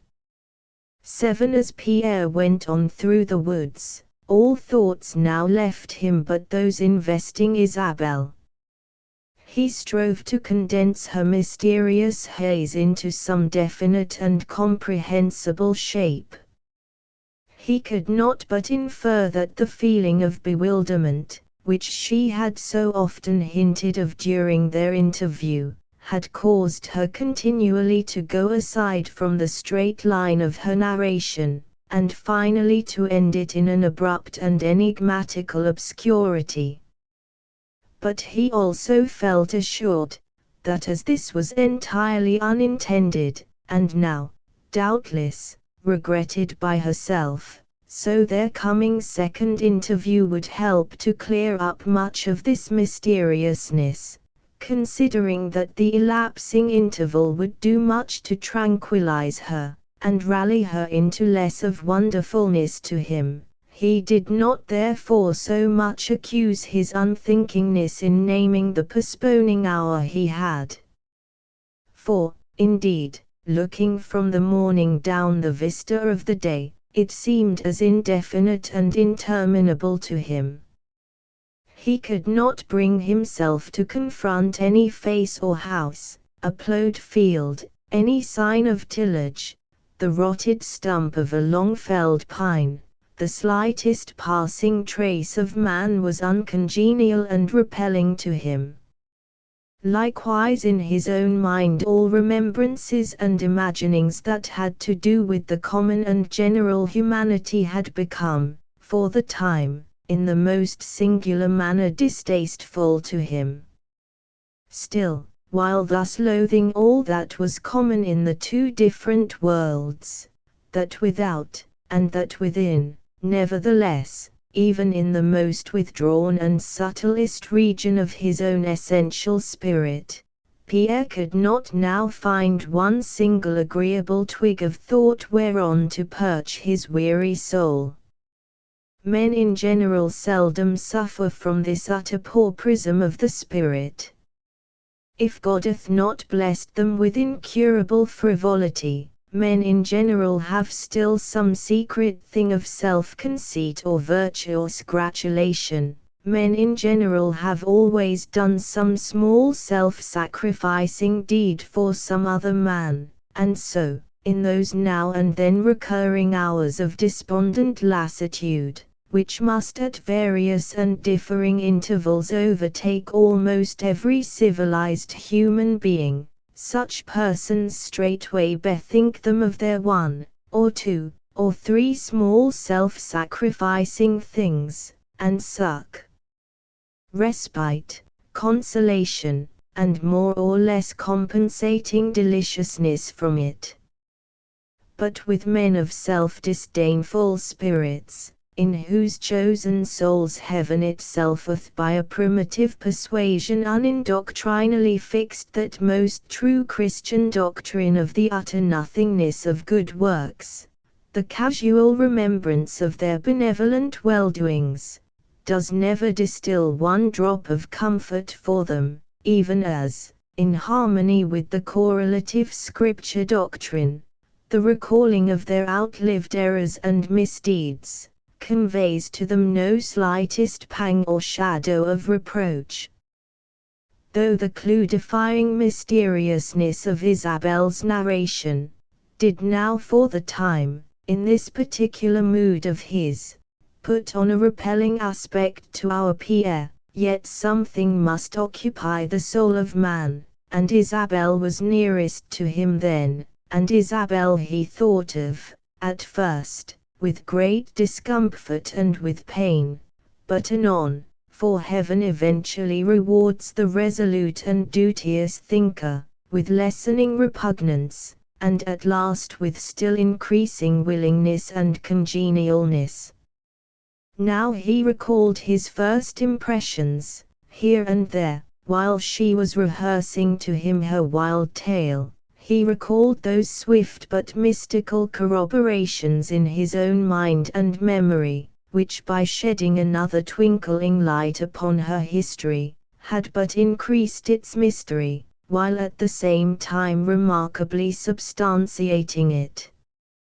Her first recallable recollection was of an old deserted chateau-like house in a strange, French-like country, which she dimly imagined to be somewhere beyond the sea.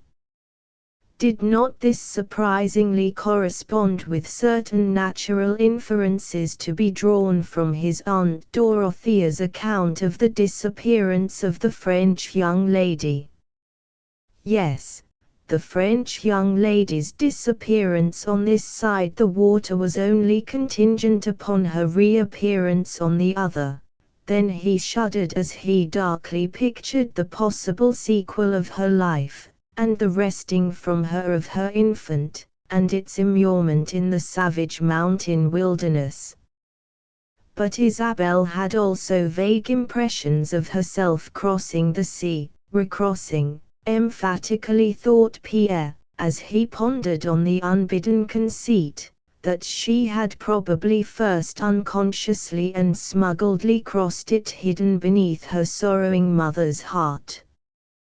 But in attempting to draw any inferences, from what he himself had ever heard, for a coinciding proof or elucidation of this assumption of Isabel's actual crossing the sea at so tender an age, here Pierre felt all the inadequateness of both his own and Isabel's united knowledge, to clear up the profound mysteriousness of her early life.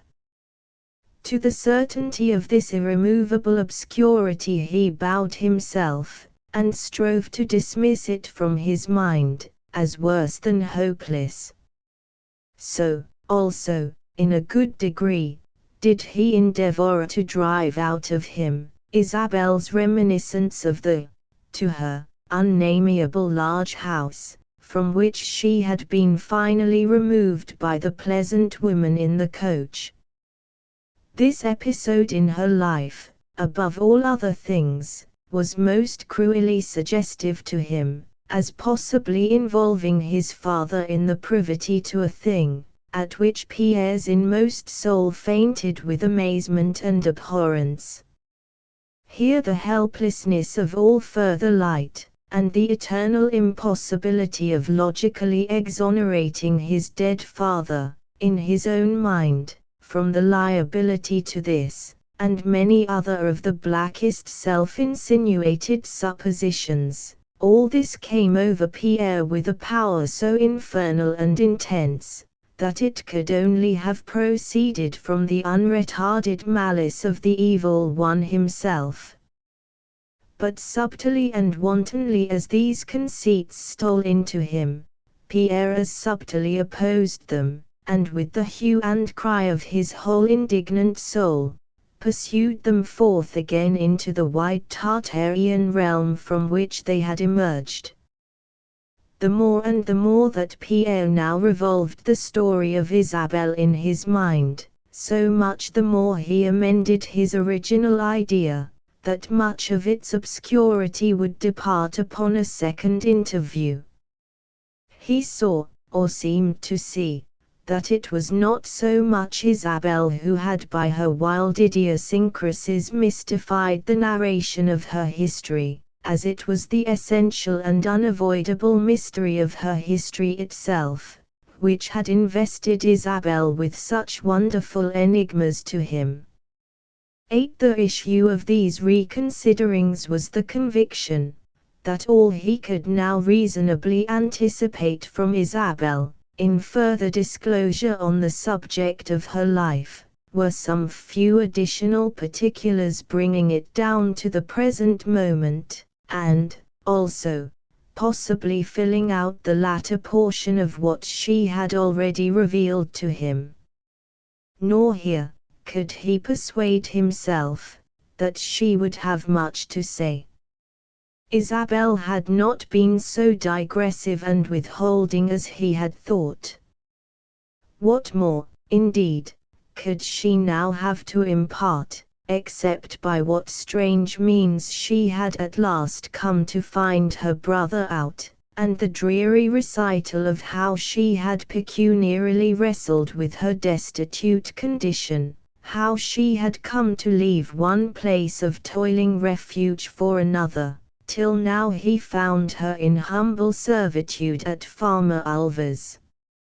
Is it possible then, thought Pierre, that there lives a human creature in this common world of everydays, whose whole history may be told in little less than 20 words, and yet embody in that smallness a fathomless fountain of ever-welling mystery? Is it possible, after all, that spite of bricks and shaven faces, this world we live in is brimmed with wonders, and I and all mankind, beneath our garbs of commonplaceness, conceal enigmas that the stars themselves, and perhaps the highest seraphim cannot resolve? The intuitively certain, however literally unproven fact of Isabelle's sisterhood to him, was a link that he now felt binding him to a before unimagined and endless chain of wondering. His very blood seemed to flow through all his arteries with unwonted subtileness, when he thought that the same tide flowed through the mystic veins of Isabelle. All his occasional pangs of dubiousness as to the grand governing thing of all, the reality of the physical relationship, only recoiled back upon him with added tribute of both certainty and insolubleness. She is my sister, my own father's daughter. Well, why do I believe it? The other day I had not so much as heard the remotest rumor of her existence, and what has since occurred to change me? What so new and incontestable vouchers have I handled? None at all. But I have seen her. Well, grant it, I might have seen 1,000 other girls, whom I had never seen before, but for that, I would not own any one among them for my sister. But the portrait, the chair portrait, Pierre. Think of that. But that was painted before Isabelle was born. What can that portrait have to do with Isabelle? It is not the portrait of Isabelle, it is my father's portrait, and yet my mother swears it is not he. Now alive as he was to all these searching argumentative itemizings of the minutest known facts any way bearing upon the subject, and yet, at the same time, persuaded, strong as death, that in spite of them, Isabelle was indeed his sister, how could Pierre, naturally poetic, and therefore piercing as he was, how could he fail to acknowledge the existence of that all-controlling and all-permeating wonderfulness, which, when imperfectly and isolatedly recognized by the generality, is so significantly denominated the finger of God? But it is not merely the finger, it is the whole outspread hand of God, for doth not Scripture intimate, that he holdeth all of us in the hollow of his hand, a hollow, truly. Still wandering through the forest, his eye pursuing its ever-shifting shadowy vistas, remote from all visible haunts and traces of that strangely willful race, who, in the sordid traffickings of clay and mud, are ever seeking to denationalize the natural heavenliness of their souls, there came into the mind of Pierre, thoughts and fancies never imbibed within the gates of towns, but only given forth by the atmosphere of primeval forests, which, with the eternal ocean, are the only unchanged general objects remaining to this day, from those that originally met the gaze of Adam. For so it is, that the apparently most inflammable or evaporable of all earthly things, wood and water, are, in this view, immensely the most endurable. Now all his ponderings, however excursive, wheeled round Isabelle as their centre, and back to her they came again from every excursion, and again derived some new, small germs for wonderment. The question of time occurred to Pierre. How old was Isabelle?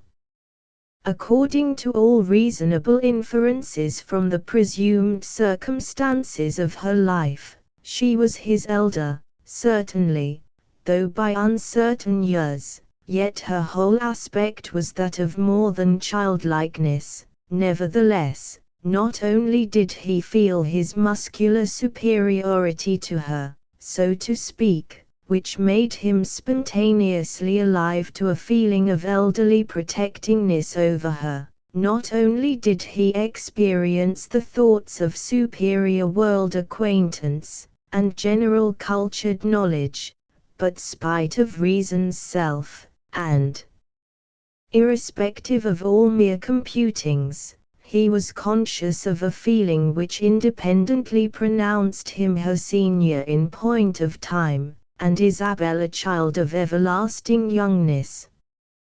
This strange, though strong conceit of his mysterious persuasion, doubtless, had its untraced, and but little suspected origin in his mind, from ideas born of his devout meditations upon the artless infantileness of her face, which, though profoundly mournful in the general expression, yet did not, by any means, for that cause, lose one whit in its singular infantileness, as the faces of real infants, in their earliest visibleness, do oft-times wear a look of deep and endless sadness.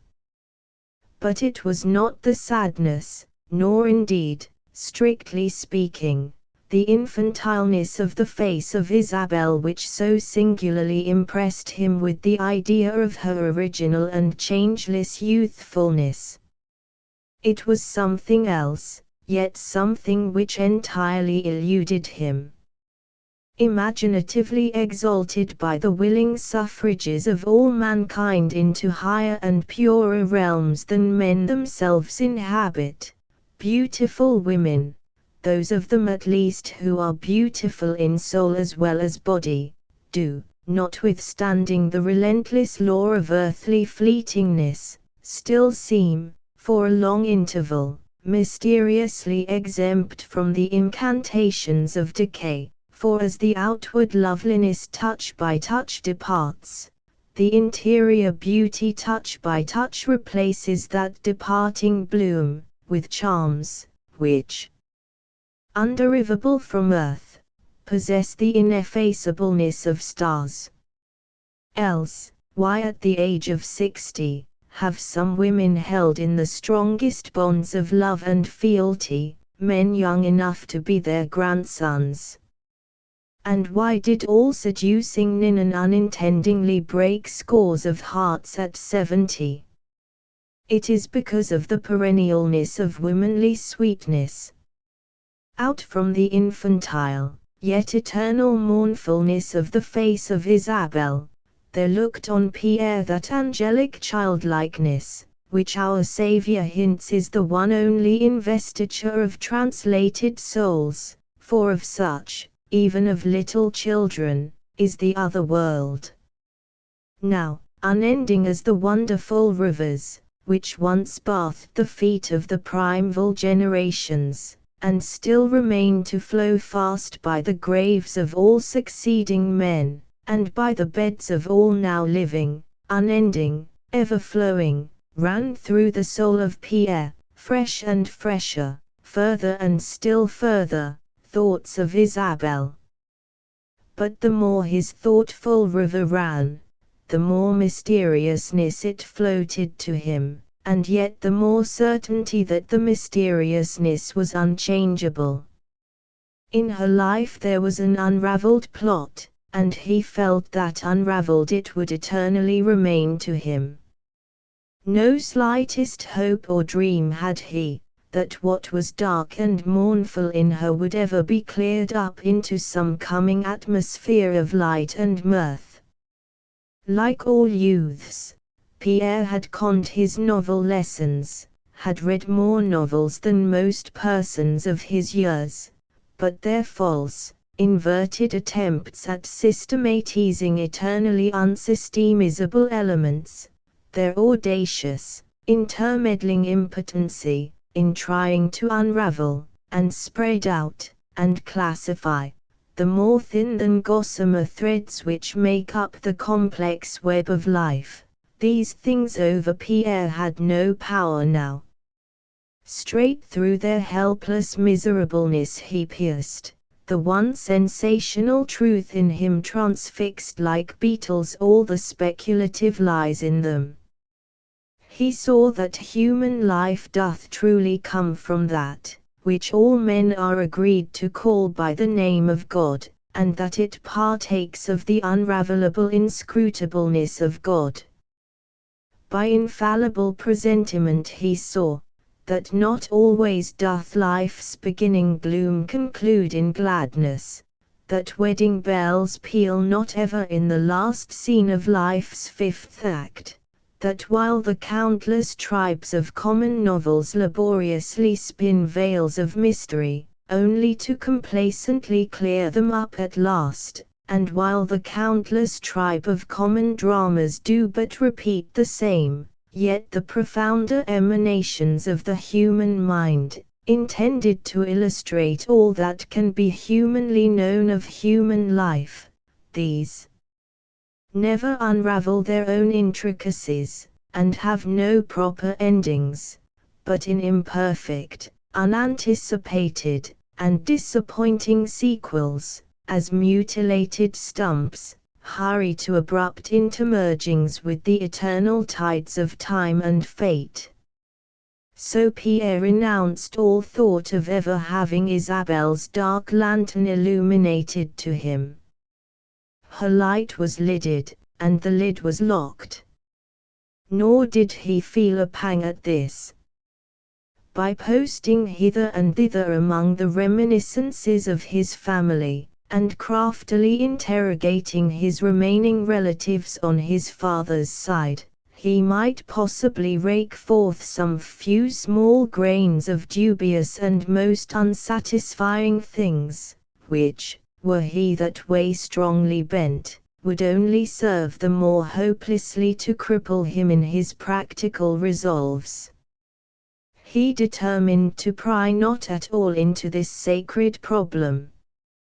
For him now the mystery of Isabel possessed all the bewitchingness of the mysterious vault of night, whose very darkness evokes the witchery.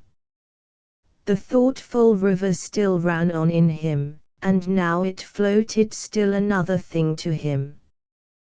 Though the letter of Isabel gushed with all a sister's sacred longings to embrace her brother, and in the most abandoned terms painted the anguish of her lifelong estrangement from him, and though, in effect, it took vows to this, that without his continual love and sympathy, further life for her was only fit to be thrown into the nearest unfathomed pool, or rushing stream, yet when the brother and the sister had encountered, according to the set appointment, none of these impassionments had been repeated. She had more than thrice thanked God, and most earnestly blessed himself, that now he had come near to her in her loneliness, but no gesture of common and customary sisterly affection.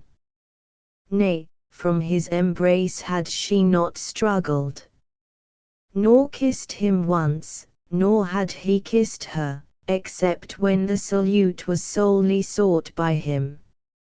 Now Pierre began to see mysteries interpierced with mysteries, and mysteries eluding mysteries, and began to seem to see the mere imaginariness of the so supposed solidest principle of human association. Fate had done this thing for them. Fate had separated the brother and the sister, till to each other they somehow seemed so not at all. Sisters shrink not from their brothers' kisses.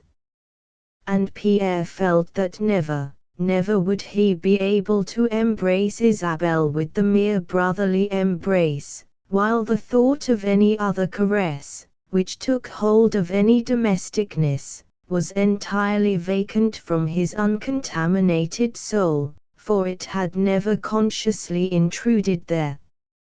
Therefore, forever unsistered for him by the stroke of fate, and apparently forever, and twice removed from the remotest possibility of that love which had drawn him to his Lucy, yet still the object of the ardentest and deepest emotions of his soul, therefore, to him, Isabel wholly soared out of the realms of mortalness, and for him became transfigured in the highest heaven of uncorrupted love. Book 8. The second interview at the farmhouse, and the second part of the story of Isabel. Their immediate impulsive effect upon Pierre. His second interview with Isabel was more satisfying, but none the less affecting and mystical than the first, though in the beginning, to his no small surprise, it was far more strange and embarrassing. As before, Isabel herself admitted him into the farmhouse, and spoke no word to him till they were both seated in the room of the double casement, and himself had first addressed her. If Pierre had any way predetermined how to deport himself at the moment, it was to manifest by some outward token the utmost affection for his sister, but her rapt silence and that atmosphere of unearthliness which invested her, now froze him to his seat, his arms refused to open, his lips refused to meet in the fraternal kiss, while all the while his heart was overflowing with the deepest love, and he knew full well that his presence was inexpressibly grateful to the girl. Never did love and reverence so intimately react and blend, never did pity so join with wonder in casting a spell upon the movements of his body, and impeding him in its command. After a few embarrassed words from Pierre, and a brief reply, a pause ensued, during which not only was the slow, soft stepping overhead quite audible, as at intervals on the night before, but also some slight domestic sounds were heard from the adjoining room, and noticing the unconsciously interrogating expression of Pierre's face, Isabelle thus spoke to him: "I feel, my brother, that thou dost appreciate the peculiarity and the mystery of my life, and of myself, and therefore I am at rest concerning the possibility of thy misconstruing any of my actions. It is only when people refuse to admit the uncommonness of some persons and the circumstances surrounding them, that erroneous conceits are nourished, and their feelings pained. My brother, if ever I shall seem reserved and unembracing to thee, still thou must ever trust the heart of Isabelle, and permit no doubt to cross thee there. My brother, the sounds thou hast just overheard in yonder room, have suggested to thee interesting questions connected with myself. Do not speak, I fervently understand thee. I will tell thee upon what terms I have been living here, and how it is that I, a hired person, am enabled to receive thee in this seemly privacy, for as thou mayest very readily imagine, this room is not my own. And this reminds me also that I have yet some few further trifling things to tell thee respecting the circumstances which have ended in bestowing upon me so angelical a brother." "I cannot retain that word," said Pierre, with earnest lowness, and drawing a little nearer to her. "Of right, it only pertains to thee. My brother, I will now go on, and tell thee all that I think thou couldst wish to know, in addition to what was so dimly rehearsed last night.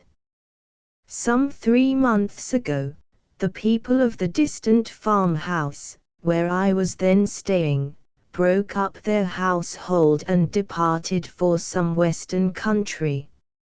No place immediately presented itself where my services were wanted, but I was hospitably received at an old neighbor's hearth, and most kindly invited to tarry there, till some employ should offer.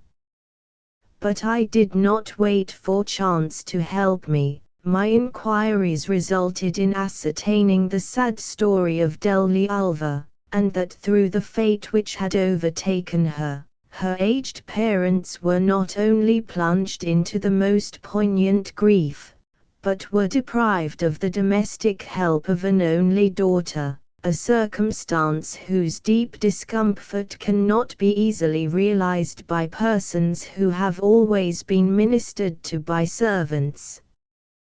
Though indeed my natural mood, if I may call it so, for want of a better term, was strangely touched by thinking that the misery of Delhi should be the source of benefit to me, yet this had no practically operative effect upon me. My most inmost and truest thoughts seldom have, and so I came hither, and my hands will testify that I did not come entirely for naught. Now, my brother, since thou didst leave me yesterday, I have felt no small surprise, that thou didst not then seek from me, how and when I came to learn the name of Glendinning as so closely associated with myself, and how I came to know Saddle Meadows to be the family seat, and how I at last resolved upon addressing thee, Pierre, and none other, and to what may be attributed that very memorable scene in the sewing circle at the Miss Penny's. I have myself been wondering at myself that these things should hitherto have so entirely absented themselves from my mind, responded Pierre, but truly, Isabel, thy all-abounding hair falls upon me with some spell which dismisses all ordinary considerations from me, and leaves me only sensible to the Nubian power in thine eyes. But go on, and tell me everything and anything. I desire to know all, Isabel, and yet, nothing which thou wilt not voluntarily disclose. I feel that already I know the pith of all, that already I feel toward thee to the very limit of all, and that, whatever remains for thee to tell me, can but corroborate and confirm. So go on, my dearest, my only sister. Isabel fixed her wonderful eyes upon him with a gaze of long impassionment, then rose suddenly to her feet, and advanced swiftly toward him, but more suddenly paused, and reseated herself in silence, and continued so for a time, with her head averted from him, and mutely resting on her hand, gazing out of the open casement upon the soft heat lightning, occasionally revealed there. She resumed anon. To my brother, thou wilt remember that certain part of my story which in reference to my more childish years spent remote from here, introduced the gentleman, our father, Pierre. I cannot describe to thee, for indeed, I do not myself comprehend how it was, that though at the time I sometimes called him my father, and the people of the house also called him so, sometimes when speaking of him to me, yet, partly, I suppose, because of the extraordinary secludedness of my previous life, I did not then join in my mind with the word father, all those peculiar associations which the term ordinarily inspires in children. The word father only seemed a word of general love and endearment to me, little or nothing more. It did not seem to involve any claims of any sort, one way or the other. I did not ask the name of my father, for I could have had no motive to hear him named, except to individualize the person who was so peculiarly kind to me, and individualized in that way he already was, since he was generally called by us the gentleman, and sometimes my father. As I have no reason to suppose that had I then or afterward questioned the people of the house as to what more particular name my father went by in the world, they would have at all disclosed it to me, and, indeed, since, for certain singular reasons, I now feel convinced that on that point they were pledged to secrecy, I do not know that I ever would have come to learn my father's name, and by consequence, ever have learned the least shade or shadow of knowledge as to you, Pierre, or any of your kin, had it not been for the merest little accident, which early revealed it to me, though at the moment I did not know the value of that knowledge. The last time my father visited the house, he chanced to leave his handkerchief behind him.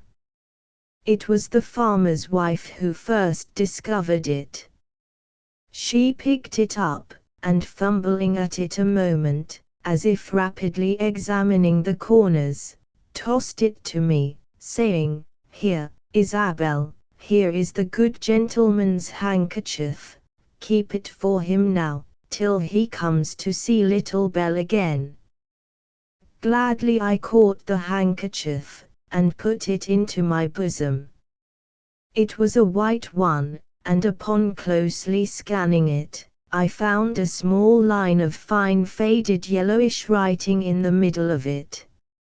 At that time I could not read either print or writing, so I was none the wiser then, but still, some secret instinct told me that the woman would not so freely have given me the handkerchief, had she known there was any writing on it. I forbore questioning her on the subject. I waited till my father should return, to secretly question him. The handkerchief had become dusty by lying on the uncarpeted floor. I took it to the brook and washed it, and laid it out on the grass where none would chance to pass, and I ironed it under my little apron, so that none would be attracted to it, to look at it again. But my father never returned, so, in my grief, the handkerchief became the more and the more endeared to me. It absorbed many of the secret tears I wept in memory of my dear departed friend, whom, in my childlike ignorance, I then equally called my father and the gentleman. But when the impression of his death became a fixed thing to me, then again I washed and dried and ironed the precious memorial of him, and put it away where none should find it but myself, and resolved never more to soil it with my tears, and I folded it in such a manner, that the name was invisibly buried in the heart of it, and it was like opening a book and turning over many blank leaves before I came to the mysterious writing, which I knew should be one day read by me, without direct help from any one. Now I resolved to learn my letters, and learn to read, in order that of myself I might learn the meaning of those faded characters. No other purpose but that only one, did I have in learning then to read. I easily induced the woman to give me my little teachings, and being uncommonly quick, and moreover, most eager to learn, I soon mastered the alphabet, and went on to spelling, and by to reading, and at last to the complete deciphering of the talismanic word, Glendinning. I was yet very ignorant. Glendinning, thought I, what is that? It sounds something like gentleman, Glendinning, just as many syllables as gentleman, and, it begins with the same letter. Yes, it must mean my father. I will think of him by that word now. I will not think of the gentleman, but of Glendinning. When at last I removed from that house and went to another, and still another, and as I still grew up and thought more to myself, that word was ever humming in my head, I saw it would only prove the key to more. But I repressed all undue curiosity, if any such has ever filled my breast. I would not ask of any one, who it was that had been Glendinning, where he had lived, whether ever any other girl or boy had called him father as I had done. I resolved to hold myself in perfect patience, as somehow mystically certain that fate would at last disclose to me, of itself, and at the suitable time, whatever fate thought it best for me to know. But now, my brother, I must go aside a little for a moment. Hand me the guitar.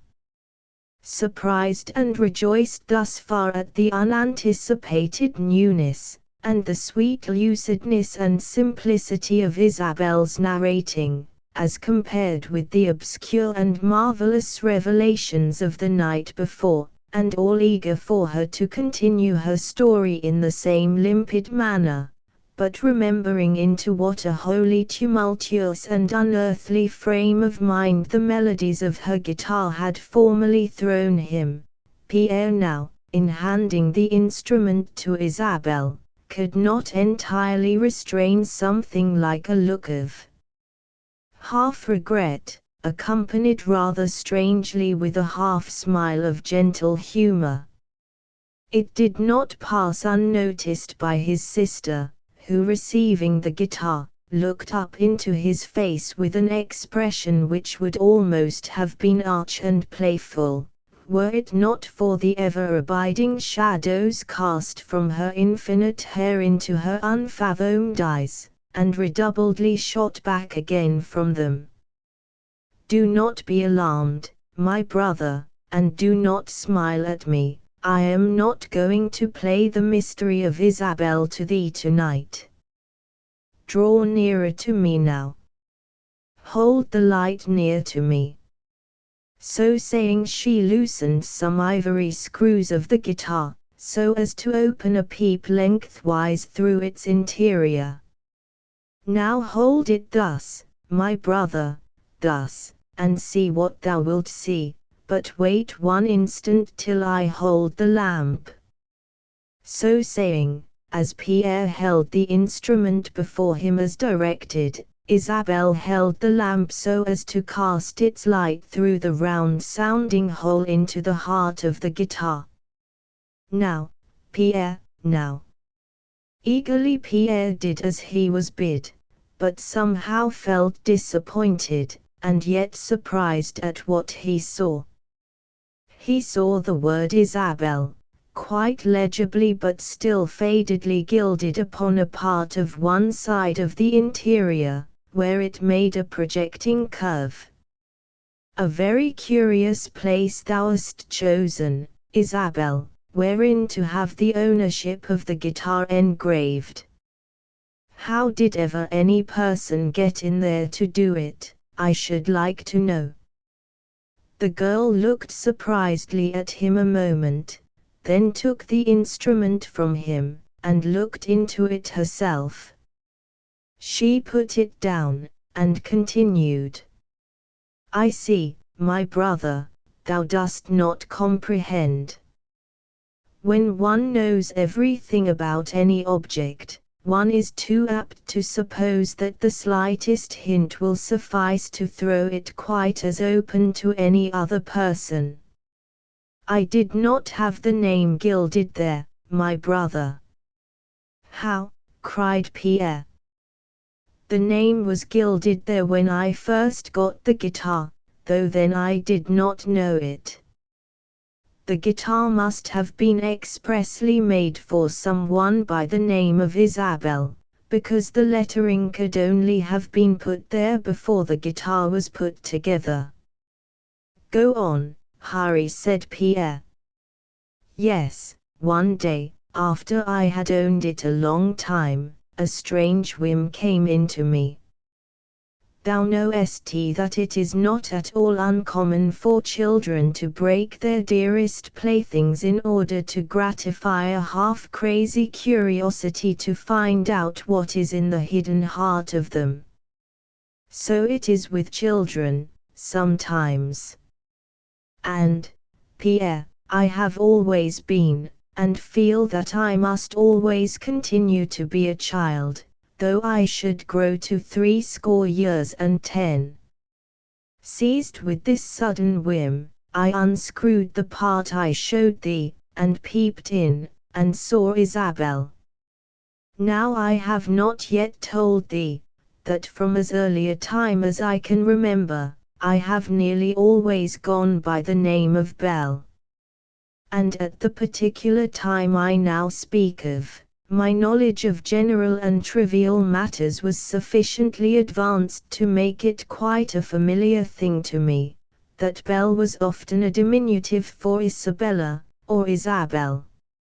It was therefore no very strange affair, that considering my age, and other connected circumstances at the time, I should have instinctively associated the word Isabel, found in the guitar, with my own abbreviated name, and so be led into all sorts of fancyings.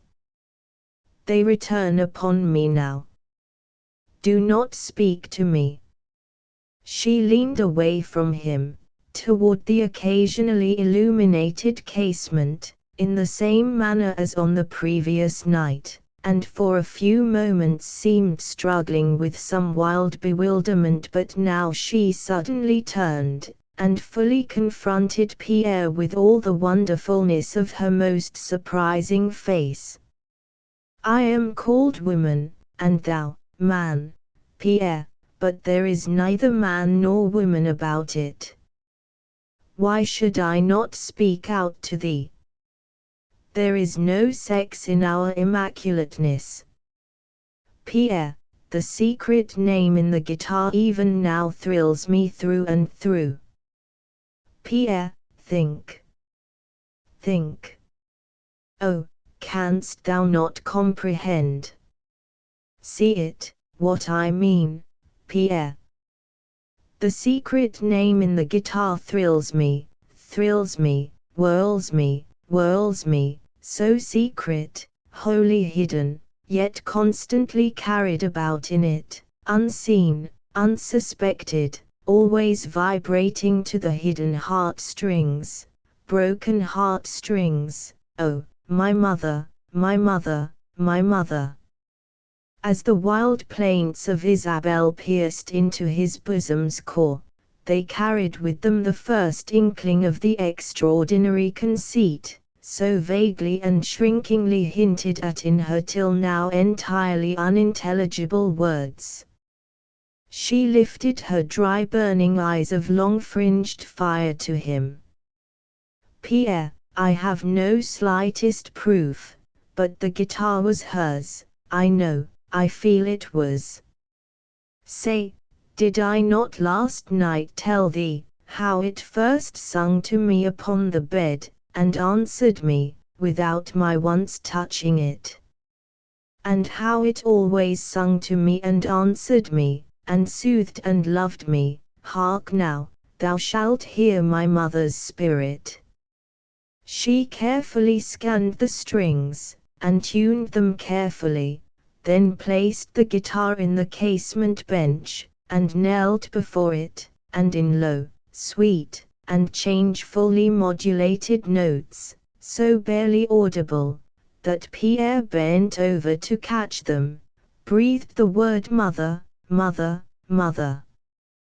There was profound silence for a time, when suddenly, to the lowest and least audible note of all, the magical untouched guitar responded with a quick spark of melody, which in the following hush, long vibrated and subsidingly tingled through the room, while to his augmented wonder, he now espied, quivering along the metallic strings of the guitar, some minute scintillations, seemingly caught from the instrument's close proximity to the occasionally irradiated window.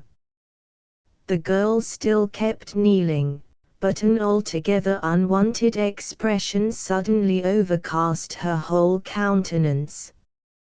She darted one swift glance at Pierre, and then with a single toss of her hand tumbled her unrestrained locks all over her, so that they tent-wise invested her whole kneeling form close to the floor, and yet swept the floor with their wild redundancy.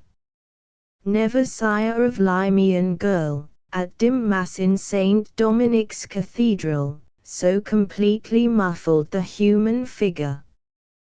To Pierre, the deep oaken recess of the double casement, before which Isabelle was kneeling, seemed now the immediate vestibule of some awful shrine, mystically revealed through the obscurely open window, which ever and anon was still softly illumined by the mild heat lightnings and ground lightnings, that wove their wonderfulness without, in the unsearchable air of that ebonly warm and most noiseless summer night. Some unsubduable word was on Pierre's lip, but a sudden voice from out the veil bade him be silent. "Mother, mother, mother." Again, after a preluding silence, the guitar as magically responded as before, the sparks quivered along its strings, and again Pierre felt as in the immediate presence of the spirit. "Shall I, mother, art thou ready? Wilt thou tell me, now? Now?" These words were lowly and sweetly murmured in the same way with the word mother, being changefully varied in their modulations, till at the last "now," the magical guitar again responded, and the girl swiftly drew it to her beneath her dark tent of hair. In this act, as the long curls swept over the strings of the guitar, the strange sparks, still quivering there, caught at those attractive curls. The entire casement was suddenly and wovenly illumined, then waned again, while now, in the succeeding dimness, every downward undulating wave and billow of Isabel's tossed tresses gleamed here and there like a tract of phosphorescent midnight sea, and, simultaneously, all the four winds of the world of melody broke loose, and again as on the previous night, only in a still more subtle, and wholly inexplicable way, Pierre felt himself surrounded by 10,000 sprites and gnomes, and his whole soul was swayed and tossed by supernatural tides, and again he heard the wondrous, rebounding, chanted words, "Mystery! Mystery! Mystery of Isabel! Mystery! Mystery! Isabel and mystery! Mystery!" Three, almost deprived of consciousness by the spell flung over him by the marvelous girl, Pierre unknowingly gazed away from her, as on vacancy, and when at last stillness had once more fallen upon the room, all except the stepping, and he recovered his self-possession, and turned to look where he might now be, he was surprised to see Isabel composedly, though avertedly, seated on the bench, the longer and fuller tresses of her now ungleaming hair flung back, and the guitar quietly leaning in the corner. He was about to put some unconsidered question to her, but she half anticipated it by bidding him, in a low, but nevertheless almost authoritative tone, not to make any allusion to the scene he had just beheld.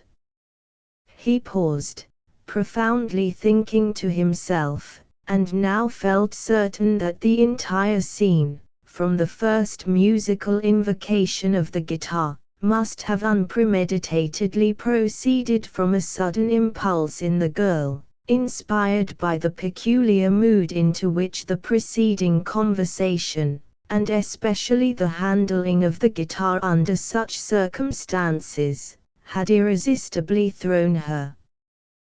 But that certain something of the preternatural in the scene, of which he could not rid his mind, the, so to speak, voluntary and all but intelligent responsiveness of the guitar, its strangely scintillating strings, the so suddenly glorified head of Isabel, altogether, these things seemed not at the time entirely produced by customary or natural causes. To Pierre's dilated senses Isabel seemed to swim in an electric fluid, the vivid buckler of her brow seemed as a magnetic plate. Now first this night was Pierre made aware of what, in the superstitiousness of his rapt enthusiasm, he could not help believing was an extraordinary physical magnetism in Isabel. And, as it were derived from this marvelous quality thus imputed to her, he now first became vaguely sensible of a certain still more marvelous power in the girl over himself and his most interior thoughts and motions, a power so hovering upon the confines of the invisible world, that it seemed more inclined that way than this, a power which not only seemed irresistibly to draw him toward Isabel, but to draw him away from another quarter, wantonly as it were, and yet quite ignorantly and unintendingly, and, besides, without respect apparently to anything ulterior, and yet again, only under cover of drawing him to her. For over all these things, and interfusing itself with the sparkling electricity in which she seemed to swim, was an ever-creeping and condensing haze of ambiguities. Often, in after times with her, did he recall this first magnetic night, and would seem to see that she then had bound him to her by an extraordinary atmospheric spell, both physical and spiritual, which henceforth it had become impossible for him to break, but whose full potency he never recognized till long after he had become habituated to its sway.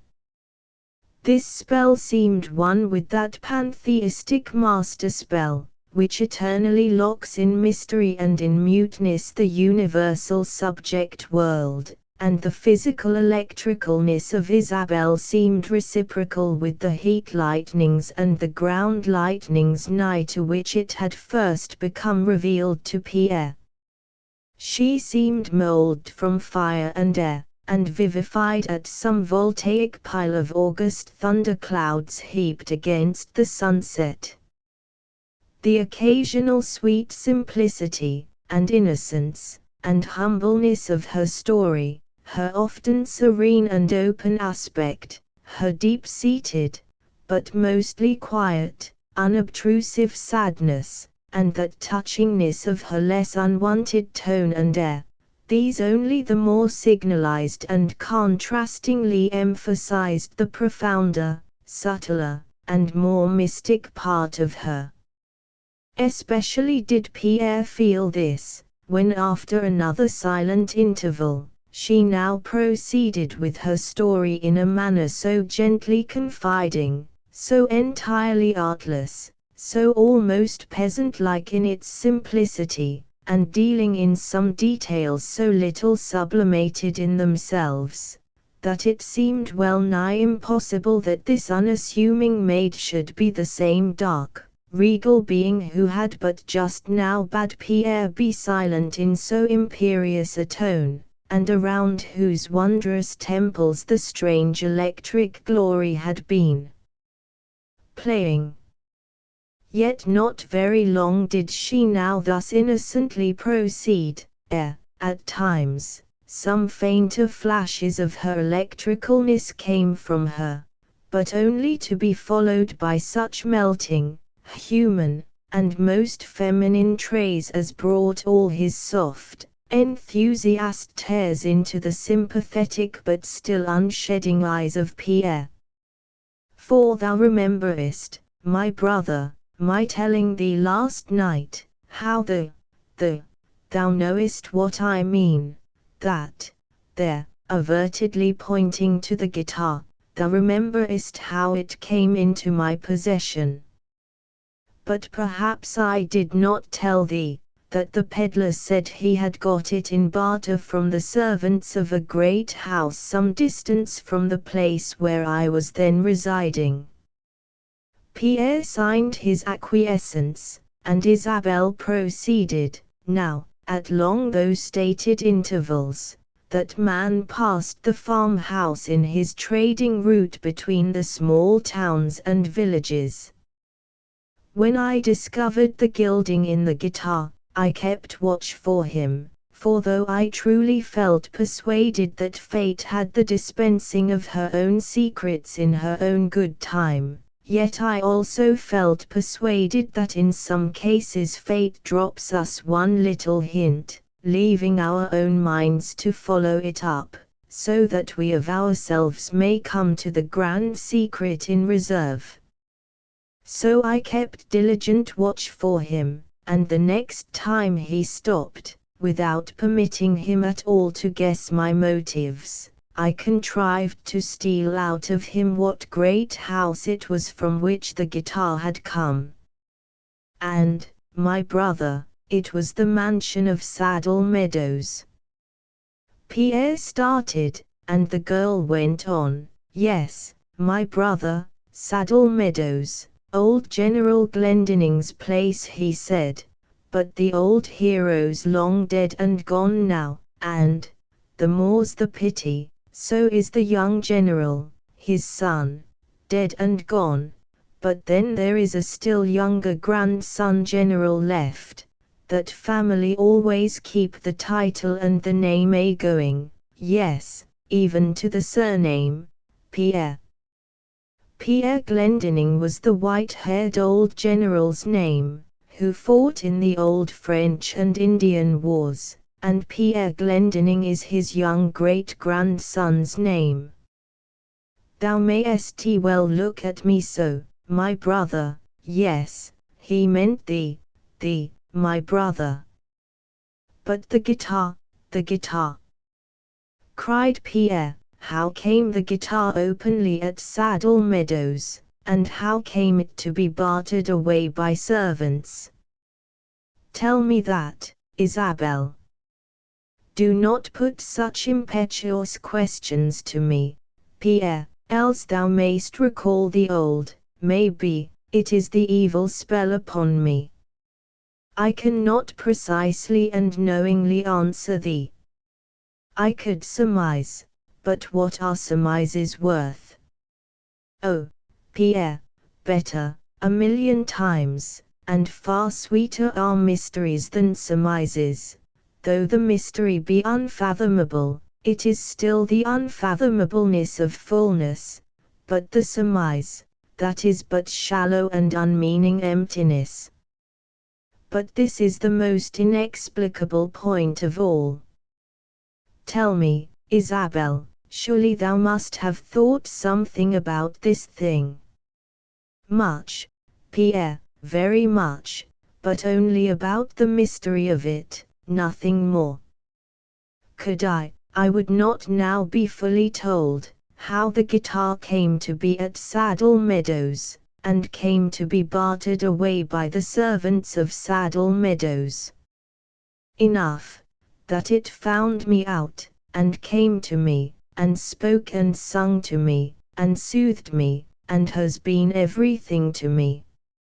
She paused a moment, while vaguely to his secret self Pierre revolved these strange revealings, but now he was all attention again as Isabel resumed. "I now held in my mind's hand the clue, my brother. But I did not immediately follow it further up. Sufficient to me in my loneliness was the knowledge, that I now knew where my father's family was to be found. As yet not the slightest intention of ever disclosing myself to them, had entered my mind. And assured as I was, that for obvious reasons, none of his surviving relatives could possibly know me, even if they saw me, for what I really was, I felt entire security in the event of encountering any of them by chance. But my unavoidable displacements and migrations from one house to another, at last brought me within 12 miles of Saddle Meadows. I began to feel an increasing longing in me, but side by side with it, a newborn and competing pride. Yes, pride, Pierre. Do my eyes flash? They belie me, if they do not. But it is no common pride, Pierre, for what has Isabel to be proud of in this world? It is the pride of a too longing, loving heart, Pierre, the pride of lasting suffering and grief, my brother. Yes, I conquered the great longing with the still more powerful pride, Pierre, and so I would not now be here, in this room, nor wouldst thou ever have received any line from me, nor, in all worldly probability, ever so much as heard of her who is called Isabel Bamford, had it not been for my hearing that at Walter Ulver's, only 3 miles from the mansion of Saddle Meadows, poor Belle would find people kind enough to give her wages for her work. Feel my hand, my brother. Dear divine girl, my own exalted Isabel, cried Pierre, catching the offered hand with ungovernable emotion. How most unbeseeming, that this strange hardness, and this still stranger littleness should be united in any human hand. But hard and small, it by an opposite analogy hints of the soft capacious heart that made the hand so hard with heavenly submission to thy most undeserved and martyred lot. Would, Isabel, that these my kisses on the hand, were on the heart itself, and dropped the seeds of eternal joy and comfort there. He leaped to his feet, and stood before her with such warm, godlike majesty of love and tenderness, that the girl gazed up at him as though he were the one benignant star in all her general night. Isabel, cried Pierre, I stand the sweet penance in my father's stead, thou, in thy mother's. By our earthly acts we shall redeemingly bless both their eternal lots, we will love with the pure and perfect love of angel to an angel. If ever I fall from thee, dear Isabel, may Pierre fall from himself, fall back forever into vacant nothingness and night. My brother, speak not so to me, it is too much, unused to any love ere now, thine, so heavenly and immense, falls crushing on me. Such love is almost hard to bear as hate. Be still, do not speak to me. They were both silent for a time, when she went on. Yes, my brother, fate had now brought me within 3 miles of thee, but shall I go straight on, and tell thee all, Pierre, all, everything? Art thou of such divineness, that I may speak straight on, in all my thoughts, heedless whither they may flow, or what things they may float to me? Straight on, and fearlessly, said Pierre.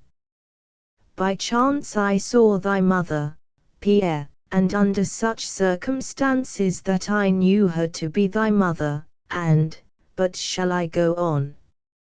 Straight on, my Isabel, thou didst see my mother, well. And when I saw her, though I spake not to her, nor she to me, yet straightway my heart knew that she would love me not. Thy heart spake true, muttered Pierre to himself, go on. I re-swore an oath never to reveal myself to thy mother.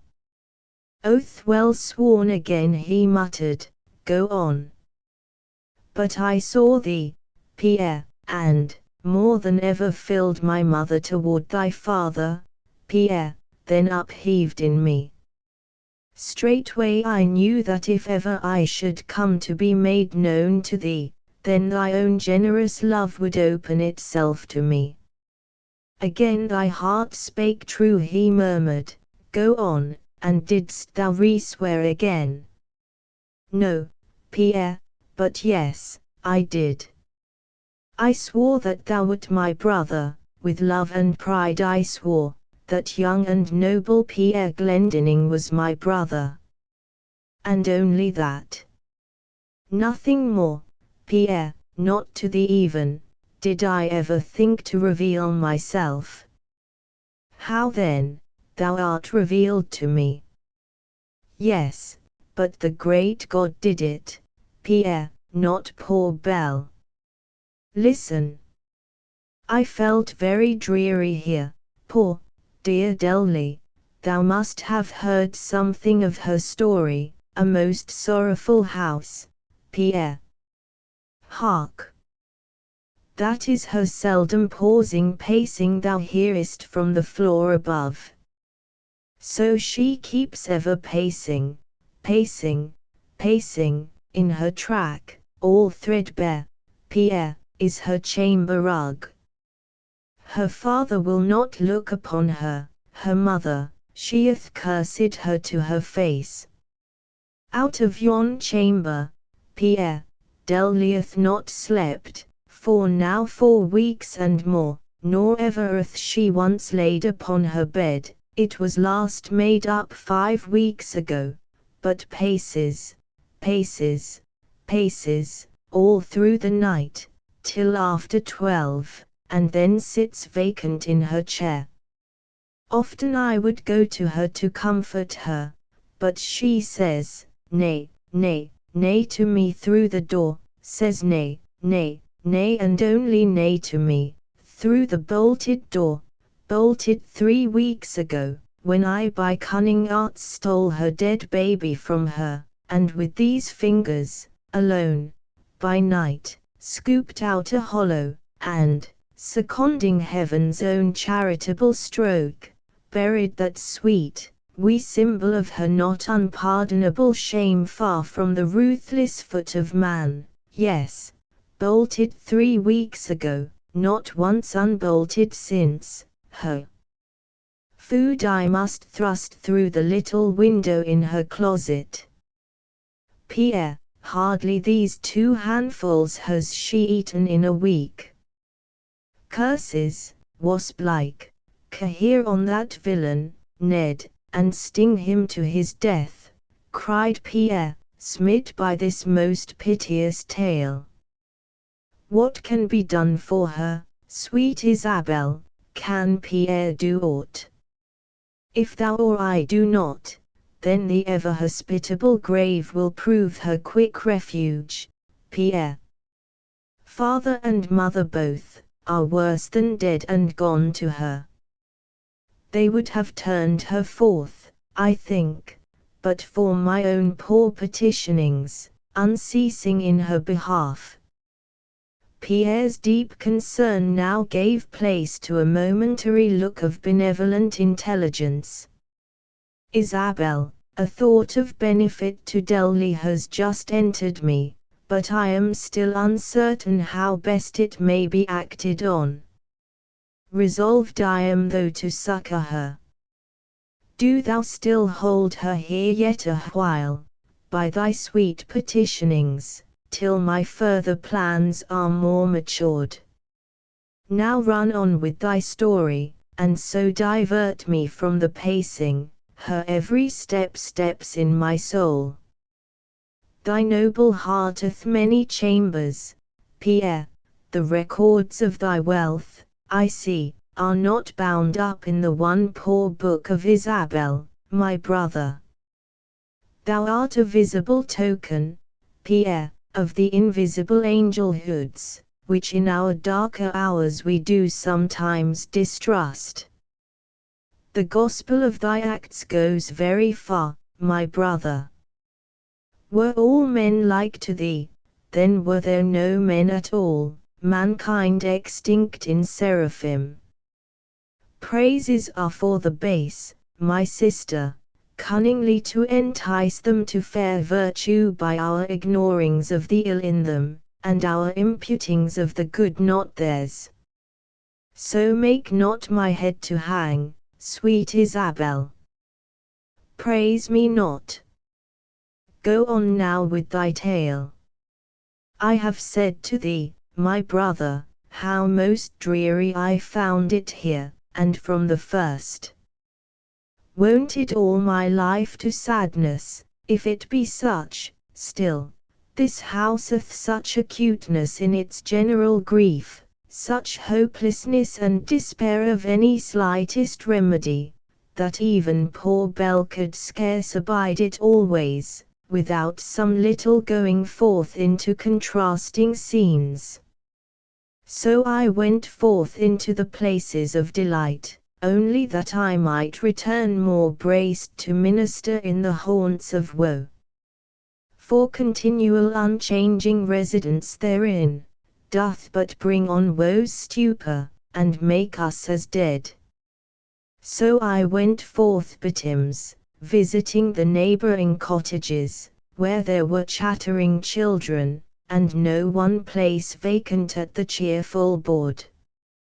Thus at last I chanced to hear of the sewing circle to be held at the Miss Penny's, and how that they were anxious to press into their kind charity all the maidens of the country round. In various cottages, I was besought to join, and they at length persuaded me, not that I was naturally loath to it, and needed such entreaties, but at first I felt great fear, lest at such a scene I might closely encounter some of the Glendinnings, and that thought was then namelessly repulsive to me. But by stealthy inquiries I learned, that the lady of the manorial house would not be present. It proved deceptive information, but I went, and all the rest thou knowest. I do, sweet Isabel, but thou must tell it over to me, and all thy emotions there. Though but one day hath passed, my brother, since we first met in life, yet thou hast that heavenly magnet in thee, which draws all my soul's interior to thee. I will go on. Having to wait for a neighbor's wagon, I arrived but late at the sewing circle. When I entered, the two joined rooms were very full. With the farmer's girls, our neighbors, I passed along to the further corner, where thou didst see me, and as I went, some heads were turned, and some whisperings I heard, of, "She's the new help at poor Walter Ulver's, the strange girl they've got, she thinks herself 'mazing pretty, I'll be bound, but nobody knows her, oh, how demure, but not over good, I guess, I wouldn't be her, not I, mayhap she's some other ruined Delly, run away, minx."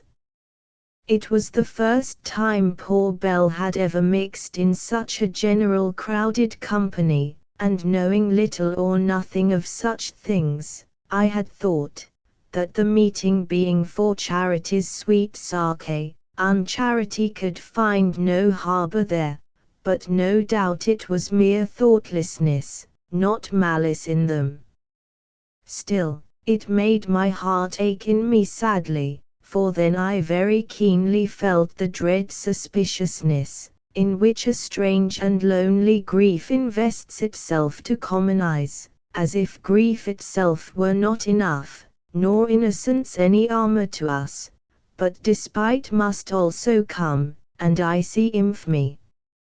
Miserable returnings then I had, even in the midst of bright budding girls and full-blown women, miserable returnings then I had of the feeling, the bewildering feeling of the inhumanities I spoke of in my earlier story.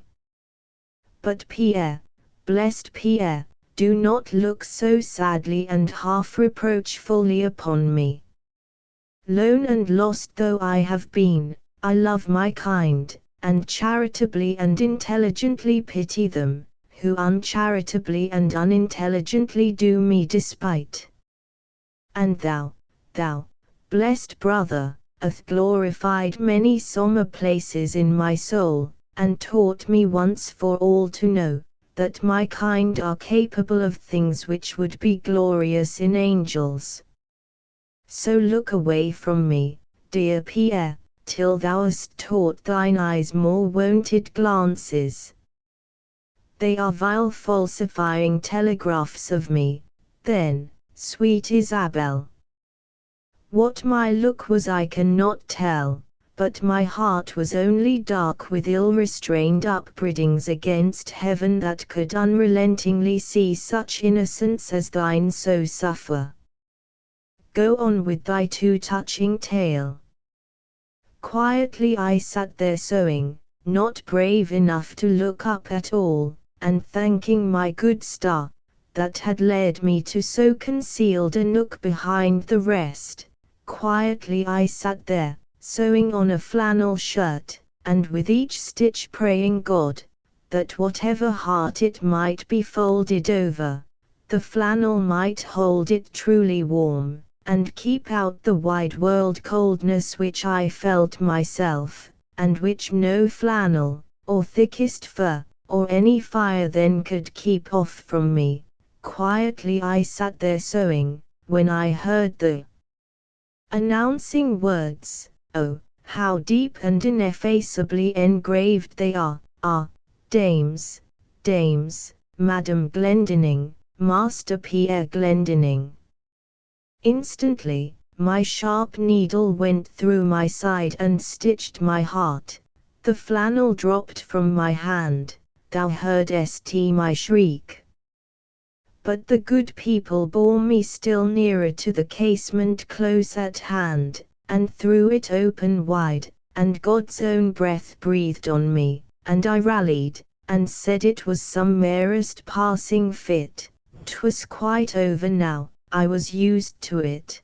They had my heart's best thanks, but would they now only leave me to myself? It were best for me, I would go on and sew.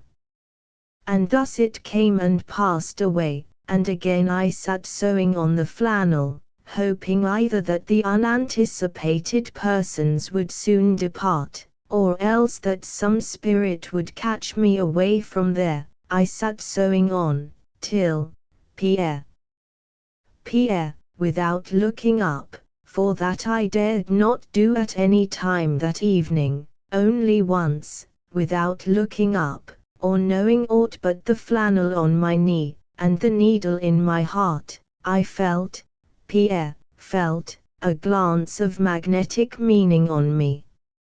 Long, I, shrinking, sideways turned to meet it, but could not, till some helping spirit seized me, and all my soul looked up at thee in my full fronting face. It was enough. Fate was in that moment. All the loneliness of my life, all the choked longings of my soul, now poured over me. I could not away from them. Then first I felt the complete deplorableness of my state, that while thou, my brother, had a mother, and troops of aunts and cousins, and plentiful friends in city and in country, I, Isabel, thy own father's daughter, was thrust out of all heart's gates, and shivered in the winter way. But this was but the least. Not poor Belle can tell thee all the feelings of poor Belle, or what feelings she felt first. It was all one whirl of old and new bewilderings, mixed and slanted with a driving madness. But it was most the sweet, inquisitive, kindly interested aspect of thy face, so strangely like thy father's, too, the one only being that I first did love. It was that which most stirred the distracting storm in me, most charged me with the immense longings for some one of my blood to know me, and to own me, though but once, and then away. Oh, my dear brother, Pierre, couldst thou take out my heart, and look at it in thy hand, then thou wouldst find it all over written, this way and that, and crossed again, and yet again, with continual lines of longings, that found no end but in suddenly calling thee. Call him. Call him. He will come, so cried my heart to me, so cried the leaves and stars to me, as I that night went home. But pride rose up, the very pride in my own longings, and as one arm pulled, the other held. So I stood still, and called thee not. But fate will be fate, and it was fated. Once having met thy fixed regardful glance, once having seen the full angelicalness in thee, my whole soul was undone by thee, my whole pride was cut off at the root, and soon showed a blighting in the bud, which spread deep into my whole being, till I knew, that utterly decay and die away I must, unless pride let me go, and I, with the one little trumpet of a pen, blew my heart's shrillest blast, and called dear Pierre to me. My soul was full, and as my beseeching ink went tracing o'er the page, my tears contributed their might, and made a strange alloy. How blessed I felt that my so bitterly tear-mingled ink, that last depth of my anguish, would never be visibly known to thee, but the tears would dry upon the page, and all be fair again, ere the so submerged freighted letter should meet thine eye. Ah, there thou wast deceived, poor Isabel, cried Pierre impulsively, thy tears dried not fair, but dried red, almost like blood, and nothing so much moved my inmost soul as that tragic sight. How? Pierre, my brother. Dried they red? Oh, horrible enchantment! Most undreamed of. Nay, the ink, something chemic in it changed thy real tears to seeming blood, only that, my sister. O Pierre, thus wonderfully is it, seems to me, that our own hearts do not ever know the extremity of their own sufferings. Sometimes we bleed blood, when we think it only water. Of our sufferings, as of our talents, others sometimes are the better judges. But stop me. Force me backward to my story. Yet methinks that now thou knowest all, no, not entirely all. Thou dost not know what planned and winnowed motive I did have in writing thee, nor does poor Belle know that, for poor Belle was too delirious to have planned and winnowed motives then. The impulse in me called thee, not poor Belle.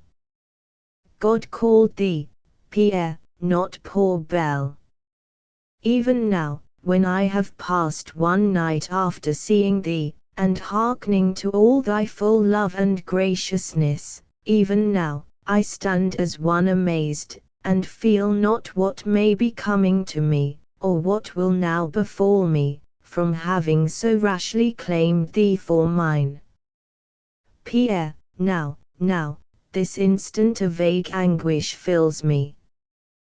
Tell me, by loving me, by owning me, publicly or secretly, tell me, doth it involve any vital hurt to thee?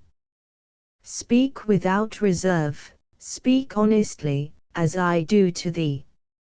Speak now, Pierre, and tell me all. Is love a harm? Can truth betray to pain? Sweet Isabel, how can hurt come in the path to God? Now, when I know thee all, now did I forget thee, fail to acknowledge thee, and love thee before the wide world's whole brazen width, could I do that, then mightest thou ask thy question reasonably and say, tell me, Pierre, does not the suffocating in thee of poor Belle's holy claims, does not that involve for thee unending misery? And my truthful soul would echo, unending misery. Nay. Thou art my sister and I am thy brother, and that part of the world which knows me, shall acknowledge thee, or by heaven I will crush the disdainful world down on its knees to thee, my sweet Isabel. The menacings in thy eyes are dear delights to me, I grow up with thy own glorious stature, and in thee, my brother, I see God's indignant ambassador to me, saying, Up, Isabel, and take no terms from the common world, but do thou make terms to it, and grind thy fierce rights out of it. Thy catching nobleness unsexes me, my brother, and now I know that in her most exalted moment, then woman no more feels the twin-born softness of her breasts, but feels chain armor palpitating there. Her changed attitude of beautiful audacity, her long scornful hair, that trailed out a disheveled banner, her wonderful transfigured eyes, in which some meteors seemed playing up, all this now seemed to Pierre the work of an invisible enchanter. Transformed she stood before him, and Pierre, bowing low over to her, owned that irrespective, darting majesty of humanity, which can be majestical and menacing in woman as in man. But her gentler sex returned to Isabel at last, and she sat silent in the casement's niche, looking out upon the soft ground lightnings of the electric summer night. Sadly smiling, Pierre broke the pause. "My sister, thou art so rich, that thou must do me alms. I am very hungry, I have forgotten to eat since breakfast, and now thou shalt bring me bread and a cup of water, Isabel, ere I go forth from thee. Last night I went rummaging in a pantry, like a bakehouse burglar, but tonight thou and I must sup together, Isabel, for as we may henceforth live together, let us begin forthwith to eat in company." Isabel looked up at him, with sudden and deep emotion, then all acquiescing sweetness, and silently left the room. As she returned, Pierre, casting his eyes toward the ceiling, said, "She is quiet now, the pacing hath entirely ceased. Not the beating, though, her foot hath paused, not her unceasing heart. My brother, she is not quiet now, quiet for her hath gone, so that the pivoted stillness of this night is yet a noisy madness to her. Give me pen or pencil, and some paper, Isabel." She laid down her loaf, and plate, and knife, and brought him pen, and ink, and paper. Pierre took the pen. "Was this the one, dear Isabel?" "It is the one, my brother, none other is in this poor cot." He gazed at it intensely. Then turning to the table, steadily wrote the following note, "For Delly Ulver, with the deep and true regard and sympathy of Pierre Glendinning. Thy sad story, partly known before, hath now more fully come to me, from one who sincerely feels for thee, and who hath imparted her own sincerity to me. Thou desirest to quit this neighborhood, and be somewhere at peace, and find some secluded employ fitted to thy sex and age. With this, I now willingly charge myself, and insure it to thee, so far as my utmost ability can go.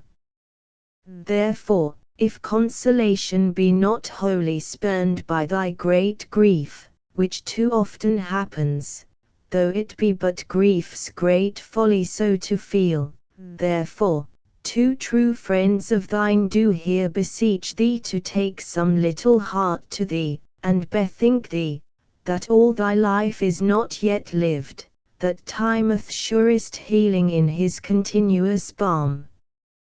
Be patient yet a little while, till thy future lot be disposed for thee, through our best help, and so, know me and Isabel thy earnest friends and true-hearted lovers."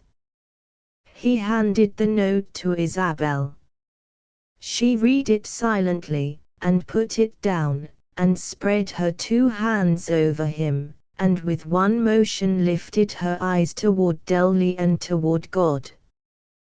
"Thou thinkest it will not pain her to receive the note, Isabel? Thou knowest best. I thought, that ere our help do really reach her, some promise of it now might prove slight comfort. But keep it, and do as thou thinkest best. Then straightway will I give it her, my brother, said Isabel, quitting him. An infixing stillness now thrust a long rivet through the night, and fast nailed it to that side of the world. And alone again in such an hour, Pierre could not but listen. He heard Isabel's step on the stair, then it approached him from above, then he heard a gentle knock, and thought he heard a rustling, as of paper slid over a threshold underneath a door. Then another advancing and opposite step tremblingly met Isabel's, and then both steps stepped from each other, and soon Isabel came back to him. Thou didst knock, and slide it underneath the door. Yes, and sheath it now. Hark! A sobbing. Thank God, long arid grief hath found a tear at last. Pity, sympathy hath done this. Pierre, for thy dear deed thou art already sainted, ere thou be dead. Do saints hunger, Isabel, said Pierre, striving to call her away from this. Come, give me the loaf, but no, thou shalt help me, my sister. Thank thee, this is twice over the bread of sweetness. Is this of thine own making, Isabel? My own making, my brother. Give me the cup, hand it me with thine own hand. So, Isabel, my heart and soul are now full of deepest reverence, yet I do dare to call this the real sacrament of the supper. Eat with me. They eat together without a single word, and without a single word, Pierre rose, and kissed her pure and spotless brow, and without a single word departed from the place.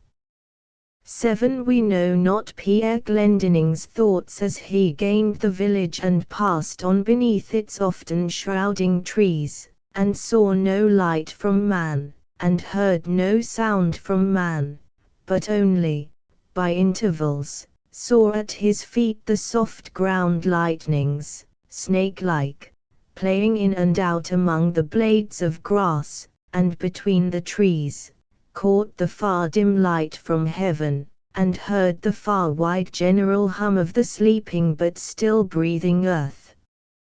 He paused before a detached and pleasant house, with much shrubbery about it. He mounted the portico and knocked distinctly there, just as the village clock struck 1. He knocked, but no answer came. He knocked again, and soon he heard a sash thrown up in the second story, and an astonished voice inquired who was there. It is Pierre Glendinning, and he desires an instant interview with the Reverend Mr. Falsgrave. Do I hear right, in heaven's name? What is the matter, young gentleman? Everything is the matter, the whole world is the matter. Will you admit me, sir? Certainly, but I beseech thee, nay, stay, I will admit thee. In quicker time than could have been anticipated, the door was opened to Pierre by Mr. Falsgrave in person, holding a candle, and invested in his very becoming student's wrapper of Scotch plaid. For heaven's sake, what is the matter, Mr. Glendinning? Heaven and earth is the matter, sir. Shall we go up to the study? Certainly, but, well, let us proceed, then. They went upstairs, and soon found themselves in the clergyman's retreat, and both sat down, the amazed host still holding the candle in his hand, and intently eyeing Pierre, with an apprehensive aspect. Thou art a man of God, sir, I believe. I. Upon my word, Mr. Glendinning. Yes, sir, the world calls thee a man of God. Now, wotest thou, the man of God, decided, with my mother, concerning Delli Ulva. Delli Ulva, why, what can this madness mean? It means, sir, what have thou and my mother decided concerning Delli Ulva? She, Delli Ulva. She is to depart the neighborhood. Why, her own parents want her not. How is she to depart? Who is to take her? Art thou to take her? Where is she to go? Who has food for her? What is to keep her from the pollution to which such as she are every day driven to contribute, by the detestable uncharitableness and heartlessness of the world? Mr. Glendinning, said the clergyman, now somewhat calmly putting down the candle, and folding himself with dignity in his gown, Mr. Glendinning, I will not now make any mention of my natural astonishment at this most unusual call, and the most extraordinary time of it. Thou hast sought information upon a certain point, and I have given it to thee, to the best of my knowledge. All thy after and incidental questions, I choose to have no answer for. I will be most happy to see thee at any other time, but for the present thou must excuse my presence. Good night, sir. But Pierre sat entirely still, and the clergyman could not but remain standing still. I perfectly comprehend the whole, sir.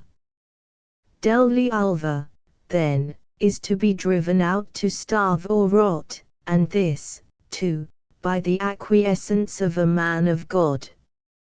Mr. Falsgrave, the subject of Delli, deeply interesting as it is to me, is only the preface to another, still more interesting to me, and concerning which I once cherished some slight hope that thou wouldst have been able, in thy Christian character, to sincerely and honestly counsel me.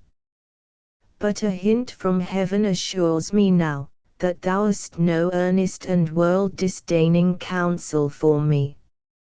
I must seek it direct from God himself, whom, I now know, never delegates his holiest admonishings.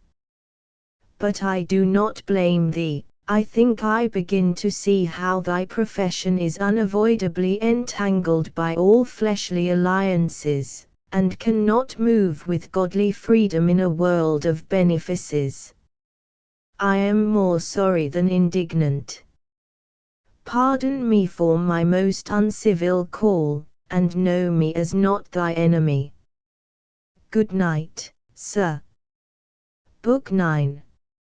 More light, and the gloom of that light. More gloom, and the light of that gloom. I in those Hyperborean regions, to which enthusiastic truth, and earnestness, and independence, will invariably lead a mind fitted by nature for profound and fearless thought, all objects are seen in a dubious, uncertain, and refracting light. Viewed through that rarefied atmosphere, the most immemorially admitted maxims of men begin to slide and fluctuate, and finally become wholly inverted, the very heavens themselves being not innocent of producing this confounding effect, since it is mostly in the heavens themselves that these wonderful mirages are exhibited. But the example of many minds forever lost, like undiscoverable Arctic explorers, amid those treacherous regions, warns us entirely away from them, and we learn that it is not for man to follow the trail of truth too far, since by so doing he entirely loses the directing compass of his mind, for arrived at the pole, to whose barrenness only it points, there, the needle indifferently respects all points of the horizon alike. But even the less distant regions of thought are not without their singular introversions. Hardly any sincere man of ordinary reflective powers, and accustomed to exercise them at all, but must have been independently struck by the thought, that, after all, what is so enthusiastically applauded as the march of mind, meaning the inroads of truth into error, which has ever been regarded by hopeful persons as the one fundamental thing most earnestly to be prayed for as the greatest possible Catholic blessing to the world, almost every thinking man must have been some time or other struck with the idea that, in certain respects, a tremendous mistake may be lurking here, since all the world does never gregariously advance to truth, but only here and there some of its individuals do, and by advancing, leave the rest behind, cutting themselves forever adrift from their sympathy, and making themselves always liable to be regarded with distrust, dislike, and often, downright, though, ofttimes, concealed, fear and hate. What wonder, then, that those advanced minds, which in spite of advance, happen still to remain, for the time, ill-regulated, should now and then be goaded into turning round in acts of wanton aggression upon sentiments and opinions now forever left in their rear. Certain it is, that in their earlier stages of advance, especially in youthful minds, as yet untranquilized by long habituation to the world as it inevitably and eternally is, this aggressiveness is almost invariably manifested, and as invariably afterward deplored by themselves.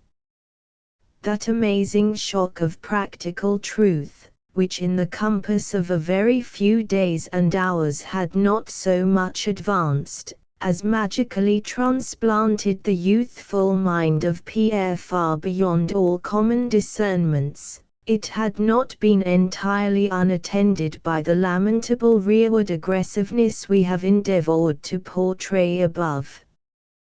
Yielding to that unwarrantable mood, he had invaded the profound midnight slumbers of the Reverend Mr. Falsgrave, and most discourteously made war upon that really amiable and estimable person. But as through the strange force of circumstances his advance in insight had been so surprisingly rapid, so also was now his advance in some sort of wisdom, in charitableness, and his concluding words to Mr. Falsgrave, sufficiently evinced that already, ere quitting that gentleman's study, he had begun to repent his ever entering it on such a mission. And as he now walked on in the profound meditations induced by the hour, and as all that was in him stirred to and fro, intensely agitated by the ever-creative fire of enthusiastic earnestness, he became fully alive to many palliating considerations, which had they previously occurred to him would have peremptorily forbidden his impulsive intrusion upon the respectable clergyman. But it is through the malice of this earthly air, that only by being guilty of folly does mortal man in many cases arrive at the perception of sense. A thought which should forever free us from hasty imprecations upon our ever-recurring intervals of folly, since though folly be our teacher, sense is the lesson she teaches, since if folly wholly depart from us, further sense will be her companion in the flight, and we will be left standing midway in wisdom.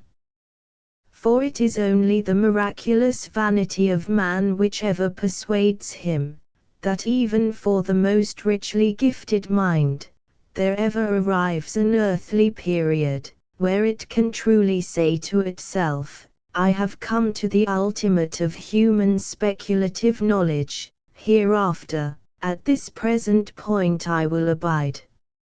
Sudden onsets of new truth will assail him, and overturn him as the Tartars did China, for there is no China wall that man can build in his soul, which shall permanently stay the eruptions of those barbarous hordes which truth ever nourishes in the loins of her frozen, yet teeming north, so that the empire of human knowledge can never be lasting in any one dynasty, since truth still gives new emperors to the earth. But the thoughts we here indite as Pierre's are to be very carefully discriminated from those we indite concerning him. Ignorant at this time of the ideas concerning the reciprocity and partnership of folly and sense, in contributing to the mental and moral growth of the mind, Pierre keenly upbraided his thoughtlessness, and began to stagger in his soul, as distrustful of that radical change in his general sentiments, which had thus hurried him into a glaring impropriety and folly, as distrustful of himself, the most wretched distrust of all. But this last distrust was not of the heart, for heaven itself, so he felt, had sanctified that with its blessing, but it was the distrust of his intellect, which in undisciplinedly espousing the manly enthusiast cause of his heart, seemed to cast a reproach upon that cause itself.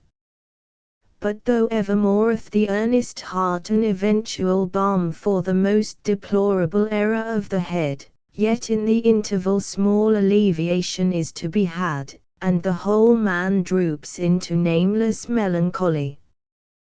Then it seems as though the most magnanimous and virtuous resolutions were only intended for fine spiritual emotions, not as mere preludes to their bodily translation into acts, since in essaying their embodiment, we have but proved ourselves miserable bunglers, and thereupon taken ignominious shame to ourselves.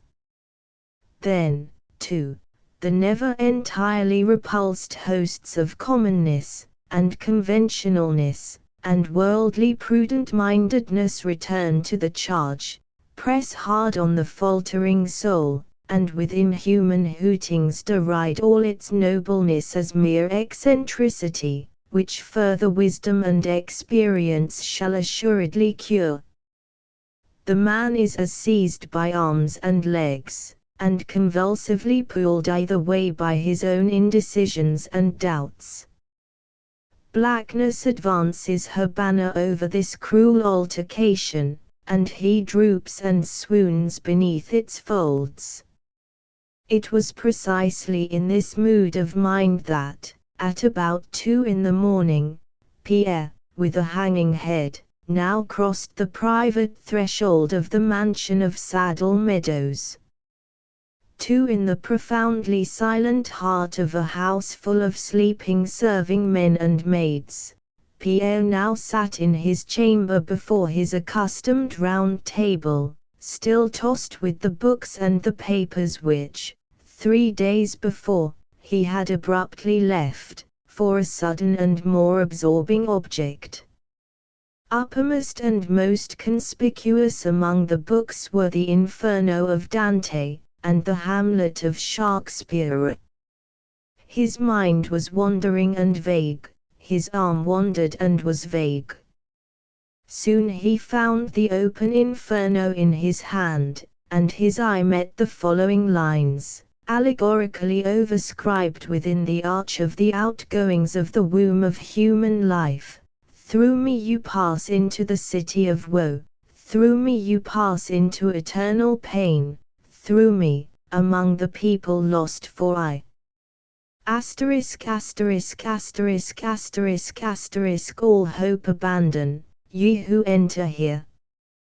He dropped the fatal volume from his hand, he dropped his fated head upon his chest. His mind was wandering and vague, his arm wandered and was vague.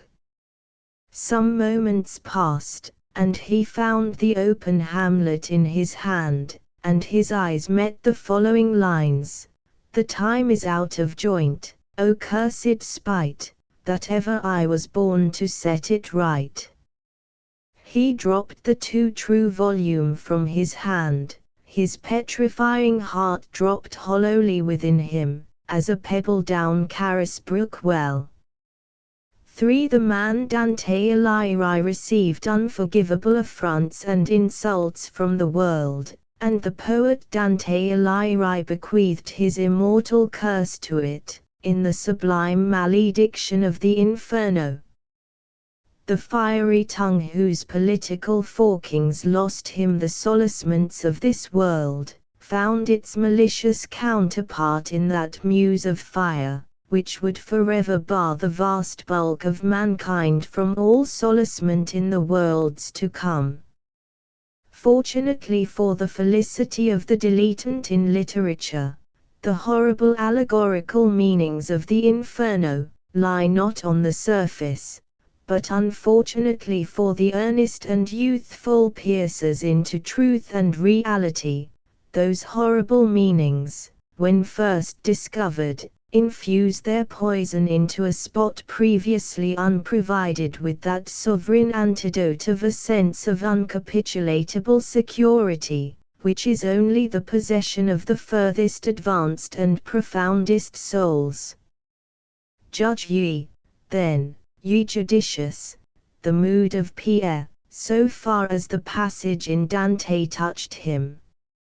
If among the deeper significances of its pervading indefiniteness, which significances are wisely hidden from all but the rarest adepts, the pregnant tragedy of Hamlet convey any one particular moral at all fitted to the ordinary uses of man, it is this, that all meditation is worthless, unless it prompt to action, that it is not for man to stand shilly-shallying amid the conflicting invasions of surrounding impulses, that in the earliest instant of conviction, the roused man must strike, and, if possible, with the precision and the force of the lightning bolt.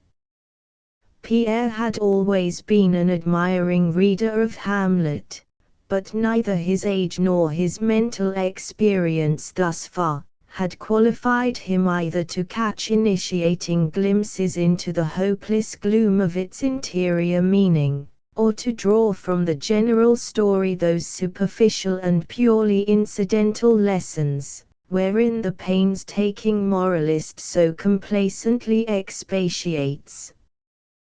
The intensest light of reason and revelation combined, cannot shed such blazonings upon the deeper truths in man, as will sometimes proceed from his own profoundest gloom. Utter darkness is then his light, and cat-like he distinctly sees all objects through a medium which is mere blindness to common vision. Wherefore have gloom and grief been celebrated of old as the selectest chamberlains to knowledge? Wherefore is it, that not to know gloom and grief is not to know aught that an heroic man should learn? By the light of that gloom, Pierre now turned over the soul of Hamlet in his hand. He knew not, at least, felt not, then, that Hamlet, though a thing of life, was, after all, but a thing of breath, evoked by the wanton magic of a creative hand, and as wantonly dismissed at last into endless halls of hell and night. It is the not impartially bestowed privilege of the more final insights, that at the same moment they reveal the depths, they do, sometimes, also reveal though by no means so distinctly, some answering heights. But when only midway down the gulf, its crags wholly conceal the upper vaults, and the wanderer thinks it all one gulf of downward dark. Judge ye, then, ye judicious, the mood of Pierre, so far as the passage in Hamlet touched him. For torn into 100 shreds the printed pages of Hell and Hamlet lay at his feet, which trampled them, while their vacant covers mocked him with their idle titles. Dante had made him fierce, and Hamlet had insinuated that there was none to strike. Dante had taught him that he had bitter cause of quarrel, Hamlet taunted him with faltering in the fight. Now he began to curse anew his fate, for now he began to see that after all he had been finely juggling with himself, and postponing with himself, and in meditative sentimentalities wasting the moments consecrated to instant action. 48 hours and more had passed. Was Isabel acknowledged? Had she yet hung on his public arm? Who knew yet of Isabel but Pierre? Like a skulking coward he had gone prowling in the woods by day, and like a skulking coward he had stolen to her haunt by night.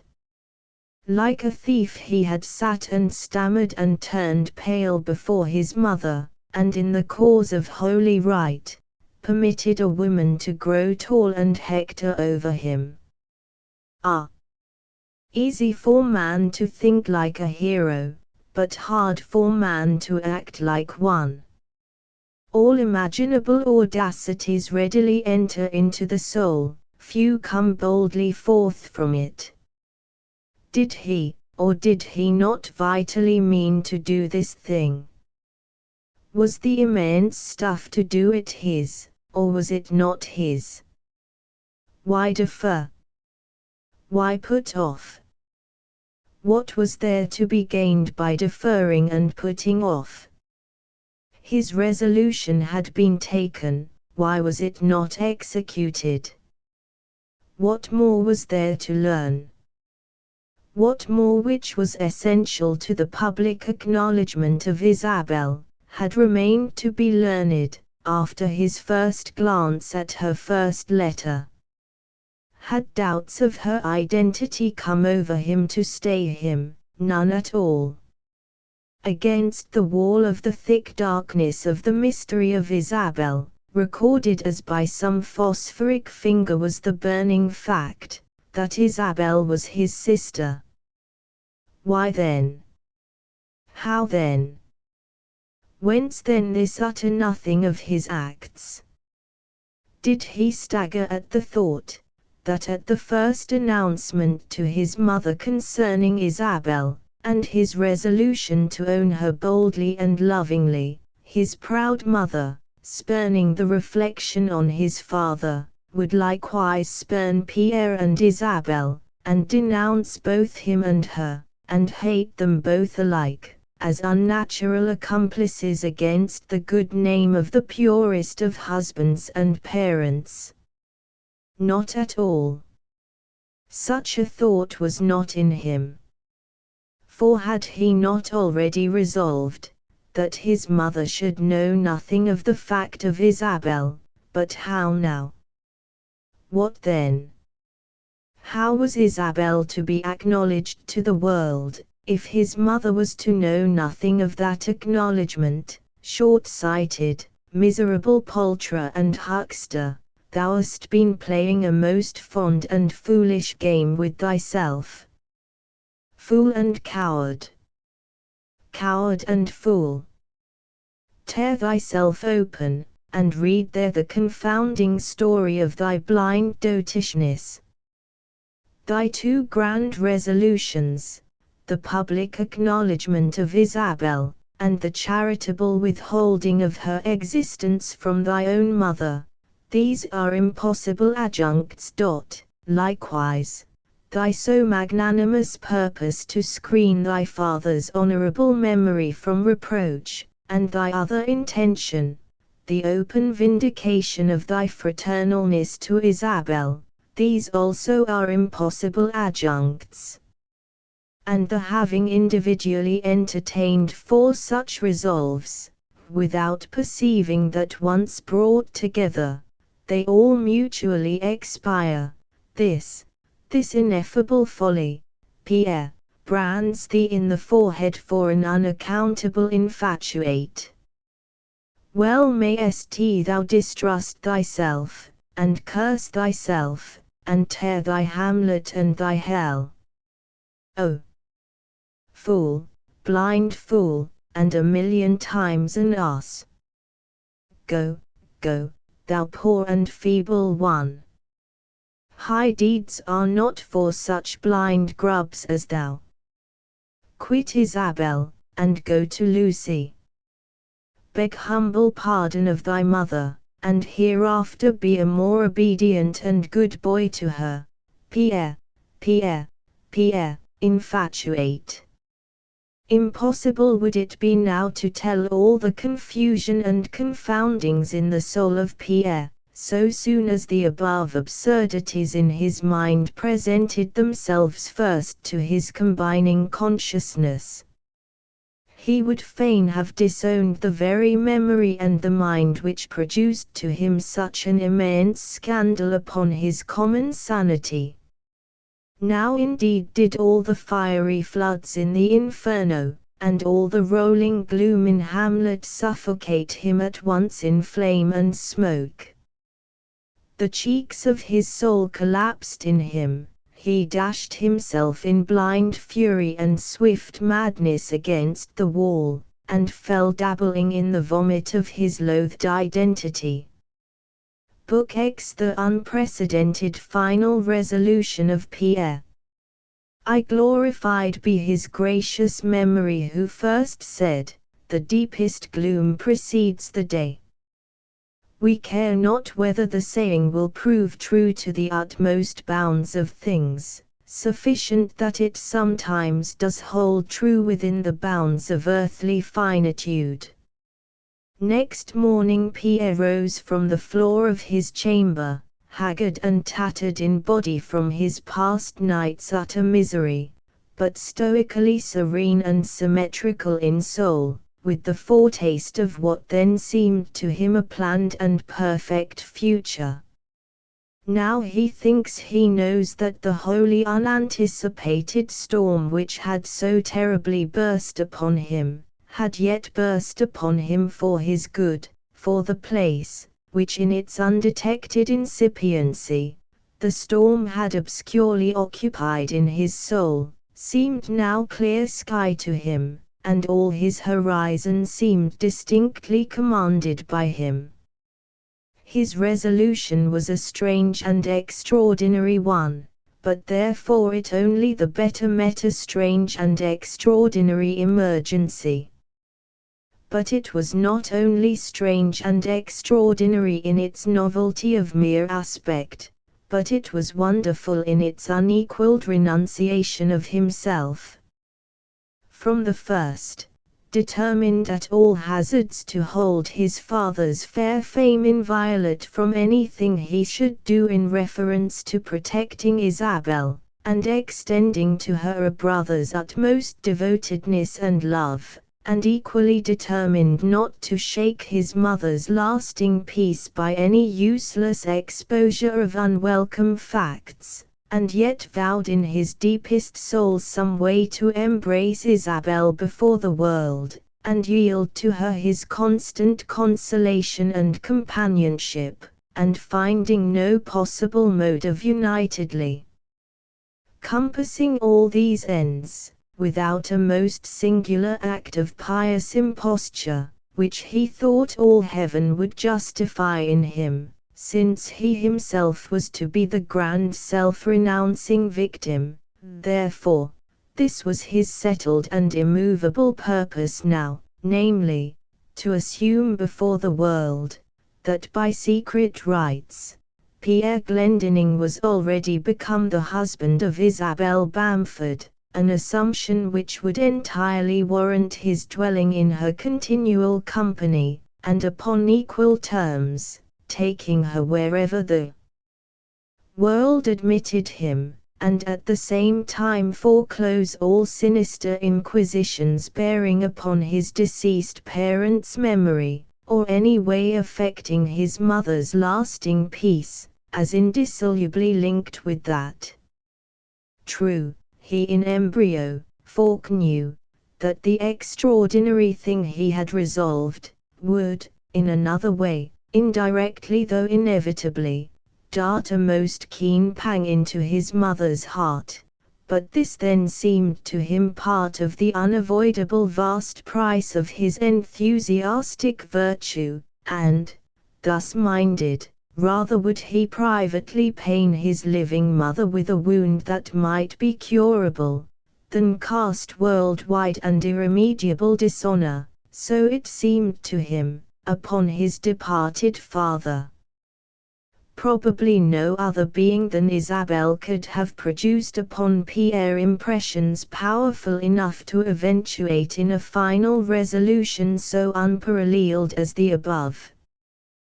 But the wonderful melodiousness of her grief had touched the secret monochord within his breast, by an apparent magic, precisely similar to that which had moved the stringed tongue of her guitar to respond to the heartstrings of her own melancholy plaints.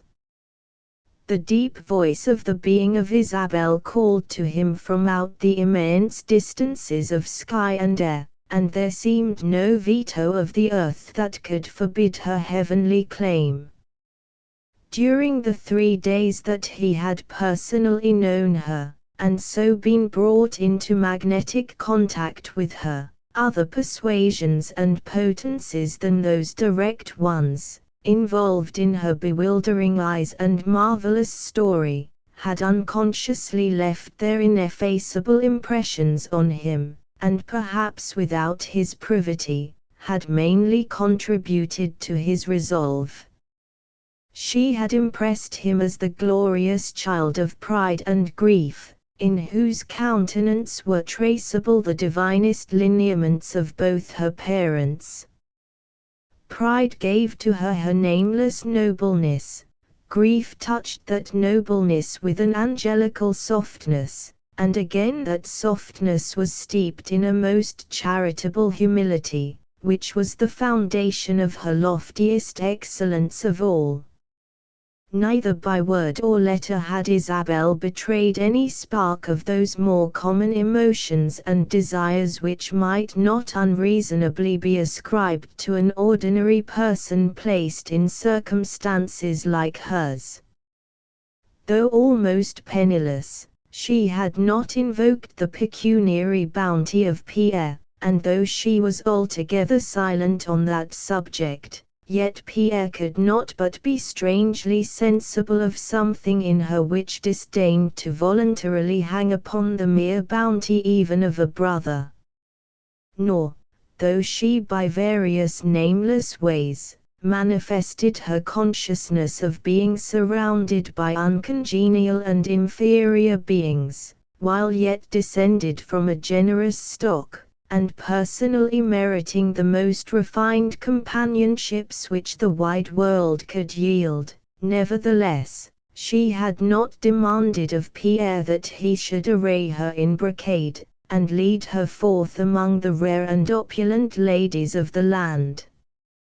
But while thus evincing her intuitive, true ladylikeness and nobleness by this entire freedom from all sordid motives, neither had she merged all her feelings in any sickly sentimentalities of sisterly affection toward her so suddenly discovered brother, which, in the case of a naturally unattractive woman in her circumstances, would not have been altogether alluring to Pierre. No. That intense and indescribable longing, which her letter by its very incoherences had best embodied, proceeded from no base, vain, or ordinary motive whatever, but was the unsuppressible and unmistakable cry of the Godhead through her soul, commanding Pierre to fly to her, and do his highest and most glorious duty in the world. Nor now, as it changedly seemed to Pierre, did that duty consist in stubbornly flying in the marble face of the past, and striving to reverse the decree which had pronounced that Isabel could never perfectly inherit all the privileges of a legitimate child of her father. And thoroughly now he felt, that even as this would in the present case be both preposterous in itself and cruel in effect to both the living and the dead, so was it entirely undesired by Isabel, who though once yielding to a momentary burst of aggressive enthusiasm, yet in her more wonted mood of mournfulness and sweetness, evinced no such lawless wandering. Thoroughly, now he felt, that Isabel was content to live obscure in her paternal identity, so long as she could any way appease her deep longings for the constant love and sympathy and close domestic contact of some one of her blood.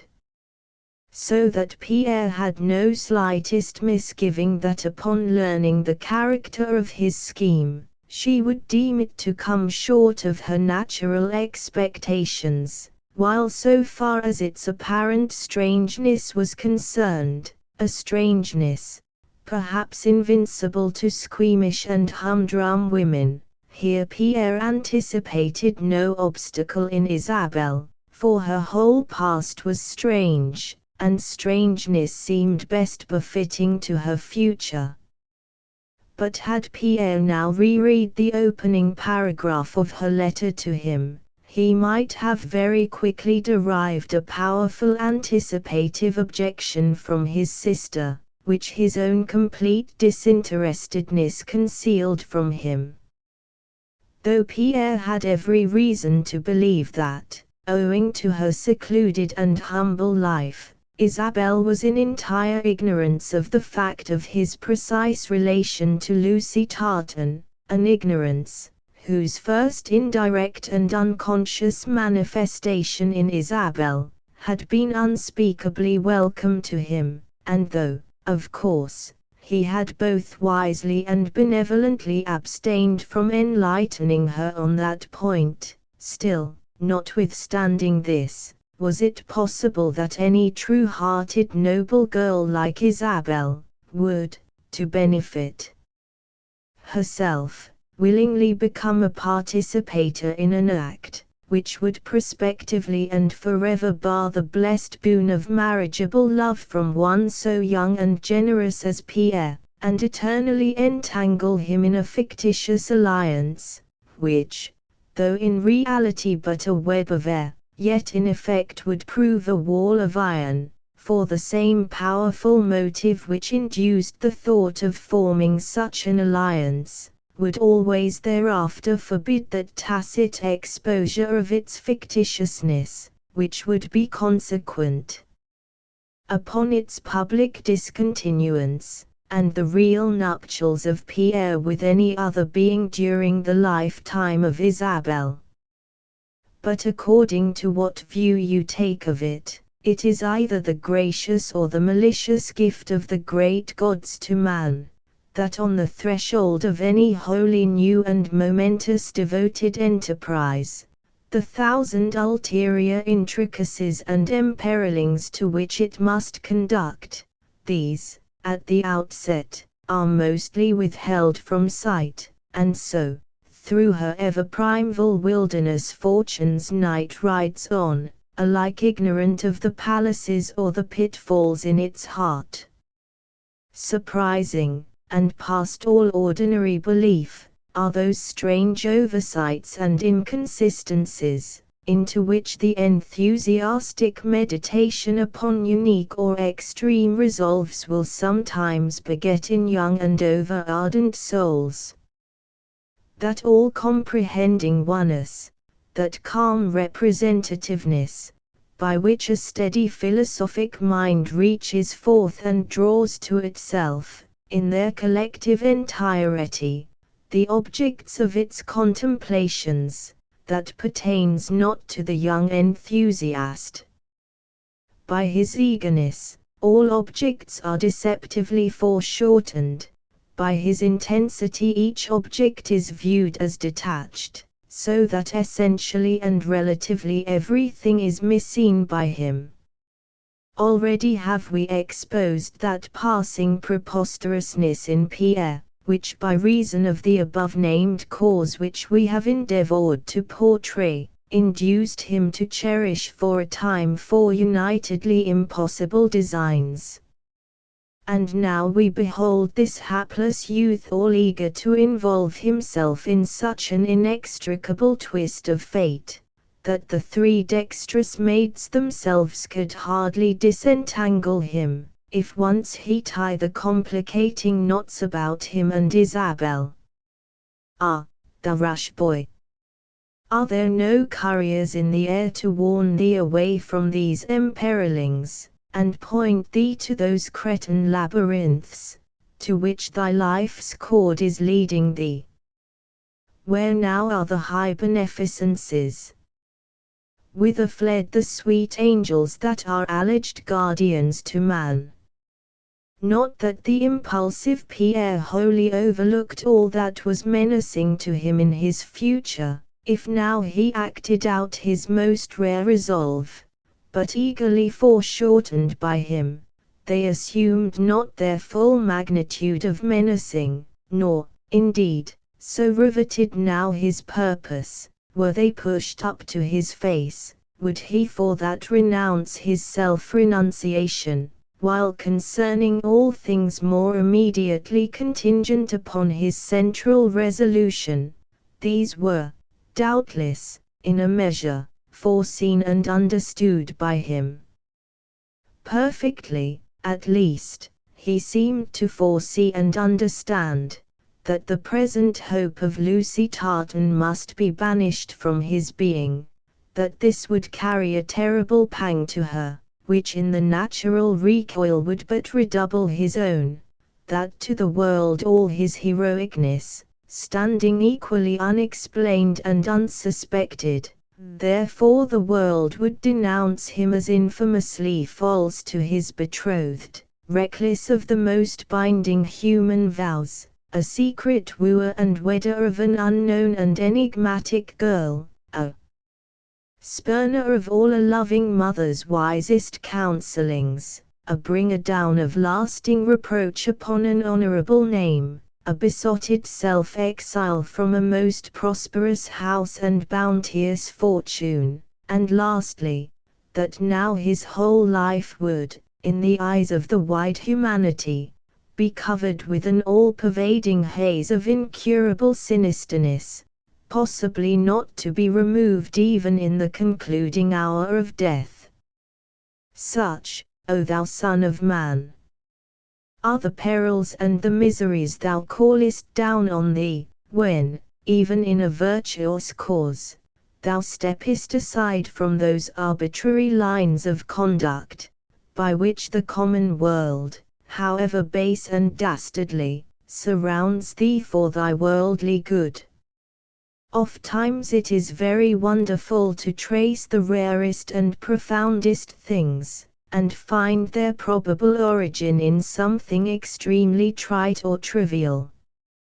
Yet so strange and complicate is the human soul, so much is confusedly evolved from out itself, and such vast and varied accessions come to it from abroad, and so impossible is it always to distinguish between these two, that the wisest man were rash, positively to assign the precise and incipient origination of his final thoughts and acts.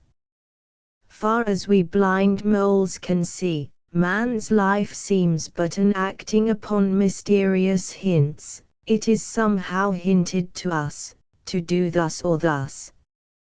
For surely no mere mortal who has at all gone down into himself will ever pretend that his slightest thought or act solely originates in his own defined identity.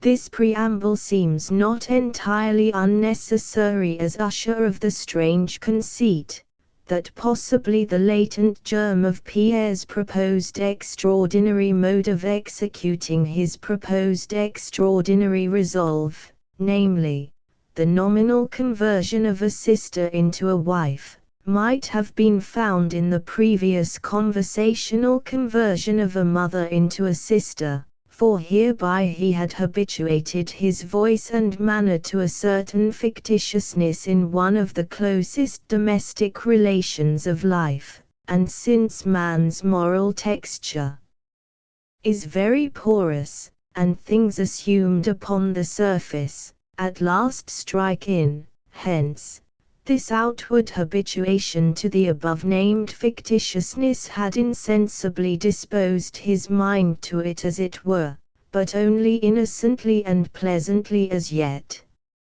If, by any possibility, this general conceit be so, then to Pierre the times of sportfulness were as pregnant with the hours of earnestness, and in sport he learned the terms of woe.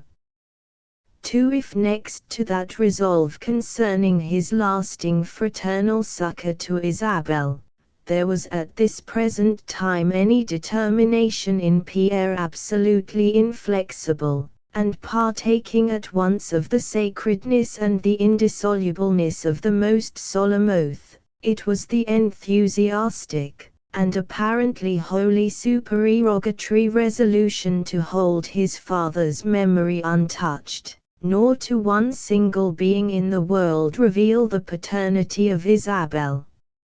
Unrecallably dead and gone from out the living world, again returned to utter helplessness, so far as this world went, his perished father seemed to appeal to the dutifulness and mercifulness of Pierre, in terms far more moving than though the accents proceeded from his mortal mouth.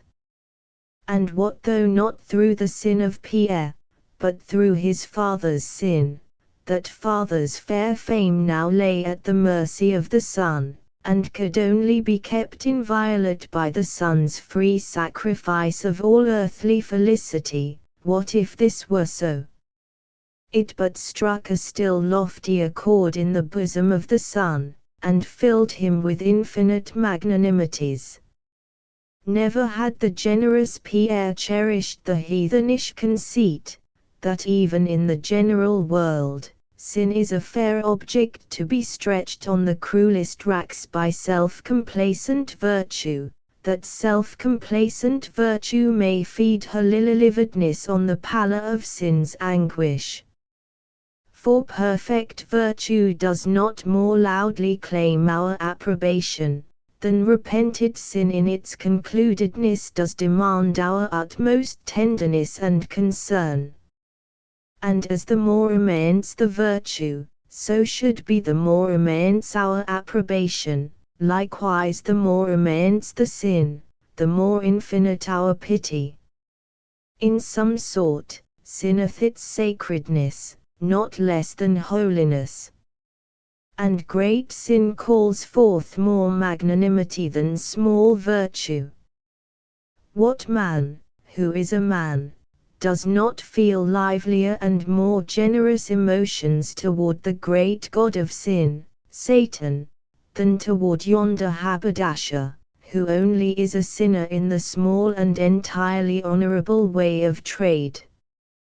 Though Pierre profoundly shuddered at that impenetrable yet blackly significant nebulousness, which the wild story of Isabel threw around the early life of his father, yet as he recalled the dumb anguish of the invocation of the empty and the ashy hand uplifted from his father's deathbed, he most keenly felt that of whatsoever unknown shade his father's guilt might be, yet in the final hour of death it had been most dismally repented of, by a repentance only the more full of utter wretchedness.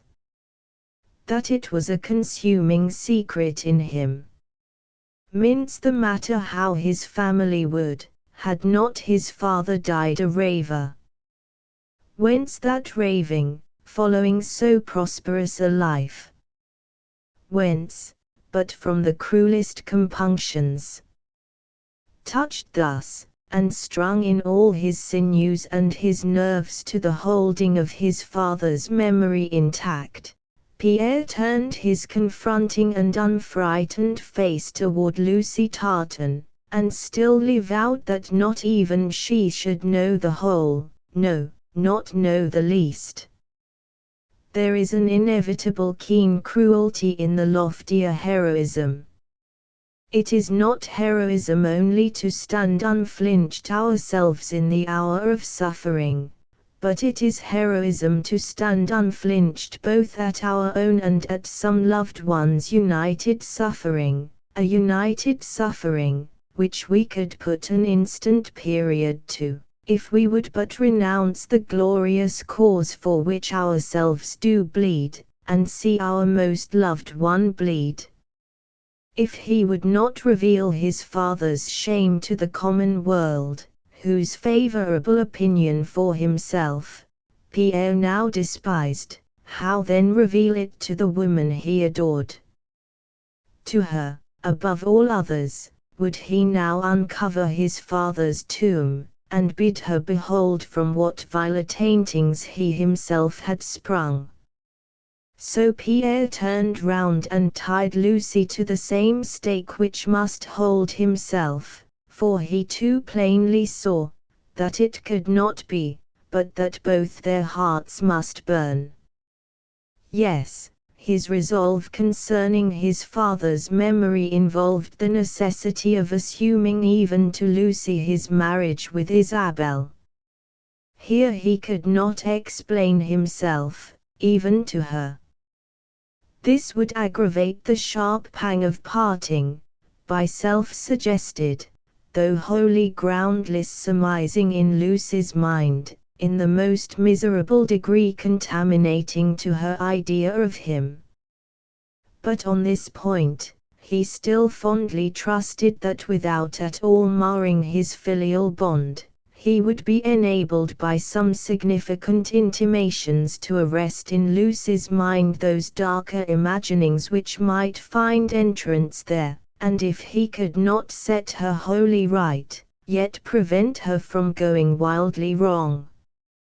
For his mother Pierre was more prepared.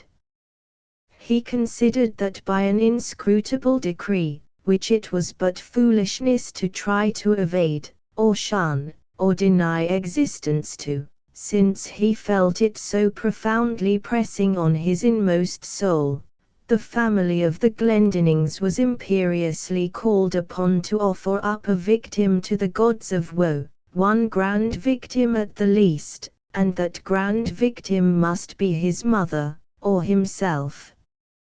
If he disclosed his secret to the world, then his mother was made the victim. If at all hazards he kept it to himself, then himself would be the victim. A victim as respecting his mother, because under the peculiar circumstances of the case, the non-disclosure of the secret involved her entire and infamy-engendering misconception of himself. But to this he bowed submissive. One other thing, and the last to be here named, because the very least in the conscious thoughts of Pierre, one other thing remained to menace him with assured disastrousness. This thing it was, which though but dimly hinted of as yet, still in the apprehension must have exerted a powerful influence upon Pierre, in preparing him for the worst.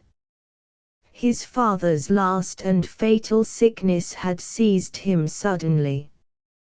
Both the probable concealed distraction of his mind with reference to his early life as recalled to him in an evil hour, and his consequent mental wanderings, these, with other reasons, had prevented him from framing a new will to supersede one made shortly after his marriage, and ere Pierre was born.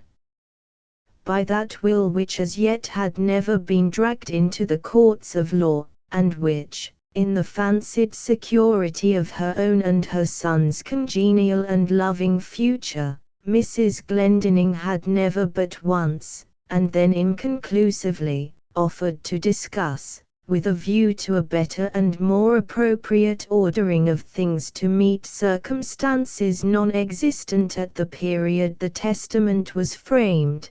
By that will, all the Glendinning property was declared his mother's. Acutely sensible to those prophetic intimations in him, which painted in advance the haughty temper of his offended mother, as all bitterness and scorn toward a son, once the object of her proudest joy, but now become a deep reproach, as not only rebellious to her, but glaringly dishonorable before the world, Pierre distinctly foresaw, that as she never would have permitted Isabel Bamford in her true character to cross her threshold, neither would she now permit Isabel Bamford to cross her threshold in any other, and disguised character, least of all, as that unknown and insidious girl, who by some pernicious arts had lured her only son from honor into infamy. But not to admit Isabel, was now to exclude Pierre, if indeed on independent grounds of exasperation against himself, his mother would not cast him out. Nor did the same interior intimations in him which forepainted the above bearing of his mother, abstain to trace her whole haughty heart as so unrelentingly set against him, that while she would close her doors against both him and his fictitious wife, so also she would not willingly contribute one copper to support them in a supposed union so entirely abhorrent to her. And though Pierre was not so familiar with the science of the law, as to be quite certain what the law, if appealed to concerning the provisions of his father's will, would decree concerning any possible claims of the son to share with the mother in the property of the sire, yet he prospectively felt an invincible repugnance to dragging his dead father's hand and seal into open court, and fighting over them with a base mercenary motive, and with his own mother for the antagonist. For so thoroughly did his infallible presentiments paint his mother's character to him, as operated upon and disclosed in all those fiercer traits, hitherto held in abeyance by the mere chance and felicity of circumstances, that he felt assured that her exasperation against him would even meet the test of a public legal contention concerning the Glendinning property. For indeed there was a reserved strength and masculineness in the character of his mother, from which on all these points Pierre had everything to dread. Besides, will the matter how he would, Pierre for nearly 2 whole years to come, would still remain a minor, an infant in the eye of the law, incapable of personally asserting any legal claim, and though he might sue by his next friend, yet who would be his voluntary next friend, when the execution of his great resolve would, for him, depopulate all the world of friends. Now to all these things, and many more, seemed the soul of this infatuated young enthusiast braced. 3. There is a dark, mad mystery in some human hearts, which, sometimes, during the tyranny of a usurper mood, leads them to be all eagerness to cast off the most intense beloved bond, as a hindrance to the attainment of whatever transcendental object that usurper mood so tyrannically suggests. Then the beloved bond seems to hold us to no essential good, lifted to exalted mounts, we can dispense with all the veil, endearments we spurn, kisses are blisters to us, and forsaking the palpitating forms of mortal love, we emptily embrace the boundless and the unbodied air. We think we are not human, we become as immortal bachelors and gods, but again, like the Greek gods themselves, prone we descend to earth, glad to be uxorious once more, glad to hide these godlike heads within the bosoms made of too seducing clay. Weary with the invariable earth, the restless sailor breaks from every enfolding arm, and puts to sea in height of tempest that blows offshore. But in long night watches at the Antipodes, how heavily that ocean gloom lies in vast bales upon the deck, thinking that that very moment in his deserted hamlet home the household sun is high, and many a sun-eyed maiden meridian as the sun. He curses fate, himself he curses, his senseless madness, which is himself. For whoso once has known this sweet knowledge, and then fled it, in absence, to him the avenging dream will come. Pierre was now this vulnerable god, this self-upbraiding sailor, this dreamer of the avenging dream. Though in some things he had unjuggled himself, and forced himself to eye the prospect as it was, yet, so far as Lucy was concerned, he was at bottom still a juggler. True, in his extraordinary scheme, Lucy was so intimately interwoven, that it seemed impossible for him at all to cast his future without some way having that heart's love in view. But ignorant of its quantity as yet, or fearful of ascertaining it, like an algebraist, for the real Lucy he, in his scheming thoughts, had substituted but a sign, some empty X, and in the ultimate solution of the problem, that empty X still figured, not the real Lucy. But now, when risen from the abasement of his chamber floor, and risen from the still profounder prostration of his soul, Pierre had thought that all the horizon of his dark fate was commanded by him, all his resolutions clearly defined, and immovably decreed. Now finally, to top all, there suddenly slid into his inmost heart the living and breathing form of Lucy. His lungs collapsed, his eyeballs glared, for the sweet imagined form, so long buried alive in him, seemed now as gliding on him from the grave, and her light hair swept far adown her shroud. Then, for the time, all minor things were whelmed in him, his mother, Isabel, the whole wide world, and one only thing remained to him, this all-including query, Lucy or God. But here we draw a veil. Some nameless struggles of the soul cannot be painted, and some woes will not be told. Let the ambiguous procession of events reveal their own ambiguousness. Book 11. He crosses the Rubicon eye-sucked within the maelstrom, man must go round. Strike at one end the longest conceivable row of billiard balls in close contact, and the furthermost ball will start forth, while all the rest stand still, and yet that last ball was not struck at all.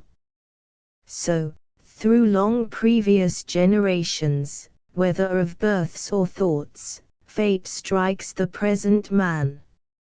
Idly he disowns the blow's effect, because he felt no blow, and indeed, received no blow. But Pierre was not arguing fixed fate and free will, now, fixed fate and free will were arguing him, and fixed fate got the better in the debate. The peculiarities of those influences which on the night and early morning following the last interview with Isabelle, persuaded Pierre to the adoption of his final resolve, did now irresistibly impel him to a remarkable instantaneousness in his actions, even as before he had proved a lagger. Without being consciously that way pointed, through the desire of anticipating any objections on the part of Isabelle to the assumption of a marriage between himself and her, Pierre was now impetuously hurried into an act, which should have the effective virtue of such an executed intention, without its corresponding motive. Because, as the primitive resolve so deplorably involved Lucy, her image was then prominent in his mind, and hence, because he felt all eagerness to hold her no longer in suspense, but by a certain sort of charity of cruelty, at once to pronounce to her her fate, therefore, it was among his first final thoughts that morning to go to Lucy. And to this, undoubtedly, so trifling a circumstance as her being nearer to him, geographically, than Isabelle, must have contributed some added, though unconscious influence, in his present fateful frame of mind. On the previous undetermined days, Pierre had solicitously sought to disguise his emotions from his mother, by a certain carefulness and choiceness in his dress. But now, since his very soul was forced to wear a mask, he would wear no paltry palliatives and disguisements on his body. He went to the cottage of Lucy as disordered in his person, as haggard in his face. Too, she was not risen yet. So, the strange imperious instantaneousness in him, impelled him to go straight to her chamber door, and in a voice of mild invincibleness, demand immediate audience, for the matter pressed.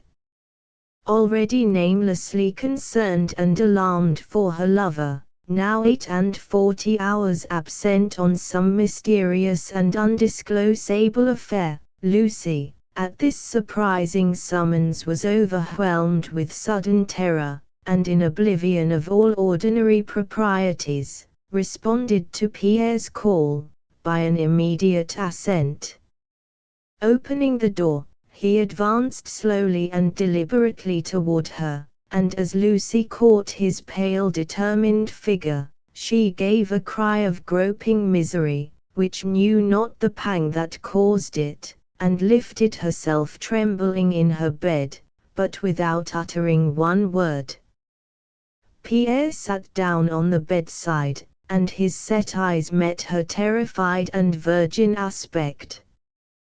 Decked in snow white, and pale of cheek, thou indeed art fitted for the altar, but not that one of which thy fond heart didst dream, so fair a victim. Pierre. 'Tis the last cruelty of tyrants to make their enemies slay each other.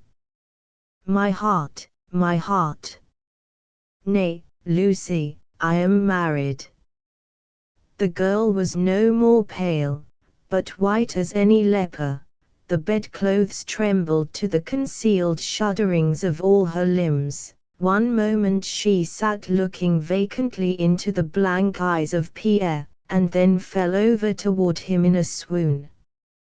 Swift madness mounted into the brain of Pierre. All the past seemed as a dream, and all the present an unintelligible horror. He lifted her, and extended her motionless form upon the bed, and stamped for succor. The maid Martha came running into the room, and beholding those two inexplicable figures, shrieked, and turned in terror. But Pierre's repeated cry rallied Martha from this, and darting out of the chamber, she returned with a sharp restorative, which at length brought Lucy back to life. "Martha! Martha!" now murmured Lucy, in a scarce audible whispering, and shuddering in the maid's own shuddering arms. "Quick, quick, come to me, drive it away, wake me, wake me." "Nay, pray God to sleep again," cried Martha, bending over her and embracing her, and half turning upon Pierre with a glance of loathing indignation. "In God's holy name, sir, what may this be? How came you here, accursed? Accursed, it is well. Is she herself again, Martha? Thou'st somehow murdered her, how then be herself again? My sweet mistress! Oh, my young mistress! Tell me! Tell me!" and she bent low over her. Pierre now advanced toward the bed, making a gesture for the maid to leave them, but soon as Lucy recaught his haggard form, she whisperingly wailed again, "Martha! Martha! Drive it away, there, there! Him, and shut her eyes convulsively, with arms abhorrently outstretched. "Monster, incomprehensible fiend!" cried the anew terror-smitten maid, "depart! See! She dies away at the sight of thee, begone! Wouldst thou murder her afresh? Begone!"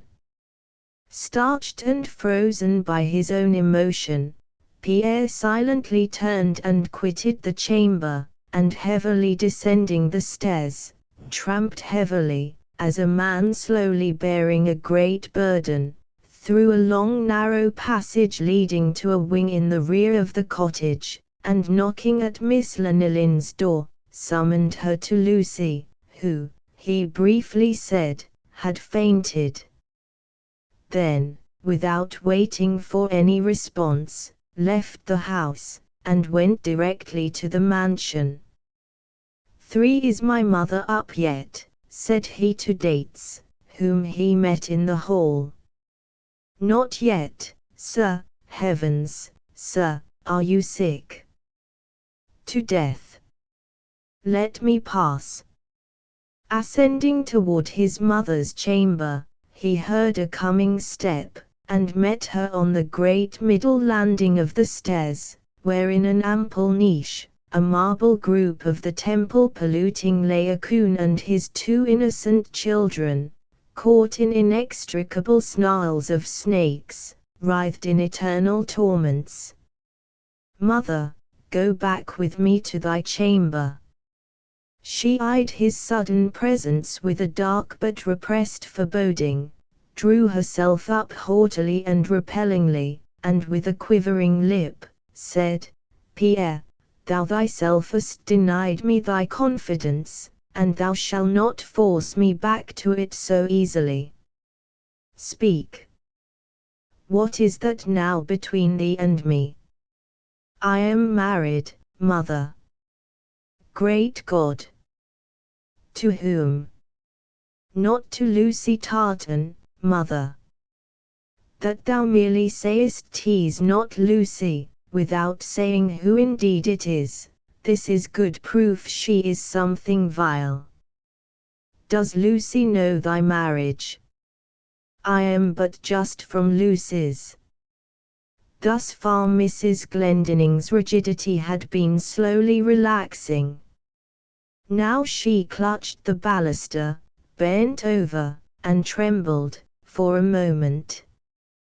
Then erected all her haughtiness again, and stood before Pierre in incurious, unappeasable grief and scorn for him.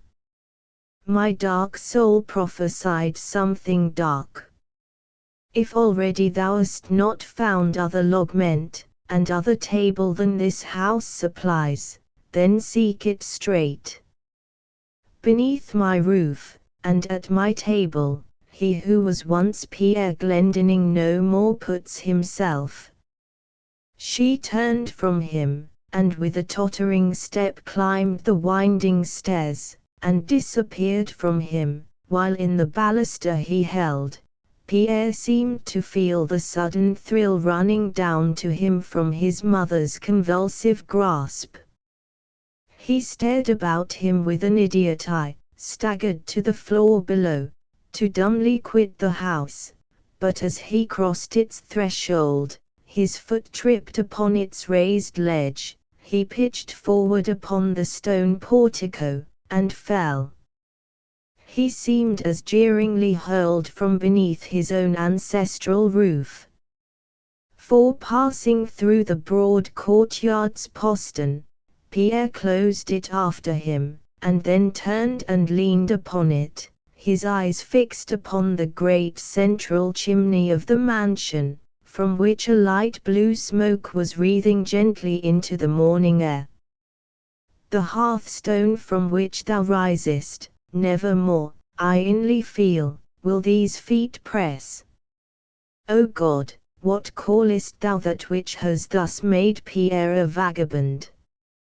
He walked slowly away, and passing the windows of Lucy, looked up, and saw the white curtains closely drawn, the white cottage profoundly still, and a white saddle horse tied before the gate. I would enter, but again would her abhorrent wails repel. What more can I now say or do to her? I cannot explain. She knows all I purposed to disclose. But thou didst cruelly burst upon her with it.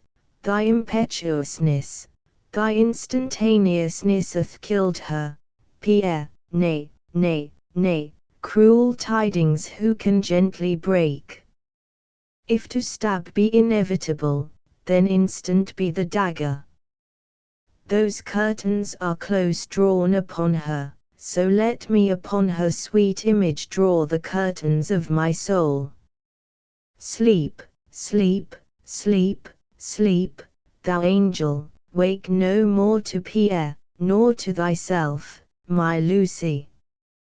Passing on now hurriedly and blindly, he jostled against some oppositely going wayfarer. The man paused amazed, and looking up, Pierre recognized a domestic of the mansion. That instantaneousness which now impelled him in all his actions, again seized the ascendancy in him. Ignoring the dismayed expression of the man at thus encountering his young master, Pierre commanded him to follow him. Going straight to the Black Swan, the little village inn, he entered the first vacant room, and bidding the man be seated, sought the keeper of the house, and ordered pen and paper. If fit opportunity offer in the hour of unusual affliction, minds of a certain temperament find a strange, hysterical relief, in a wild, perverse humorousness, the more alluring from its entire unsuitableness to the occasion, although they seldom manifest this trait toward those individuals more immediately involved in the cause or the effect of their suffering. The cool censoriousness of the mere philosopher would denominate such conduct as nothing short of temporary madness, and perhaps it is, since, in the inexorable and inhuman eye of mere undiluted reason, all grief, whether on our own account, or that of others, is the sheerest unreason and insanity. The note now written was the following: for that fine old fellow, Dates. Dates, my old boy, bestir thyself now. Go to my room, Dates, and bring me down my mahogany strong-box and lock up the thing covered with blue chintz. Strap it very carefully, my sweet Dates, it is rather heavy, and set it just without the postern. Then back and bring me down my writing desk, and set that, too, just without the postern. Then back yet again, and bring me down the old camp bed, see that all the parts be there, and bind the case well with a cord. Then go to the left corner little drawer in my wardrobe, and thou wilt find my visiting cards. Tack one on the chest, and the desk, and the camp bed case. Then get all my clothes together, and pack them in trunks, not forgetting the 2 old military cloaks, my boy, and tack cards on them also, my good dates. Then fly round 3 times indefinitely, my good dates, and wipe a little of the perspiration off. And then, let me see, then, my good dates, why what then? Why, this much. Pick up all papers of all sorts that may be lying round my chamber, and see them burned. And then, have old White Hoof put to the lightest farm wagon, and send the chest, and the desk, and the camp bed, and the trunks to the Black Swan where I shall call for them, when I am ready, and not before, sweet dates. So God bless thee, my fine, old, imperturbable dates, and adieu. Thy old young master, Pierre. Nota bene, mark well, though, dates. Should my mother possibly interrupt thee, say that it is my orders, and mention what it is I send for, but on no account show this to thy mistress, do ye hear? Pierre again. Folding this scrawl into a grotesque shape, Pierre ordered the man to take it forthwith to dates. But the man, all perplexed, hesitated, turning the billet over in his hand, till Pierre loudly and violently bade him begone. But as the man was then rapidly departing in a panic, Pierre called him back and retracted his rude words. But as the servant now lingered again, perhaps thinking to avail himself of this repentant mood in Pierre, to say something in sympathy or remonstrance to him, Pierre ordered him off with augmented violence, and stamped for him to begone.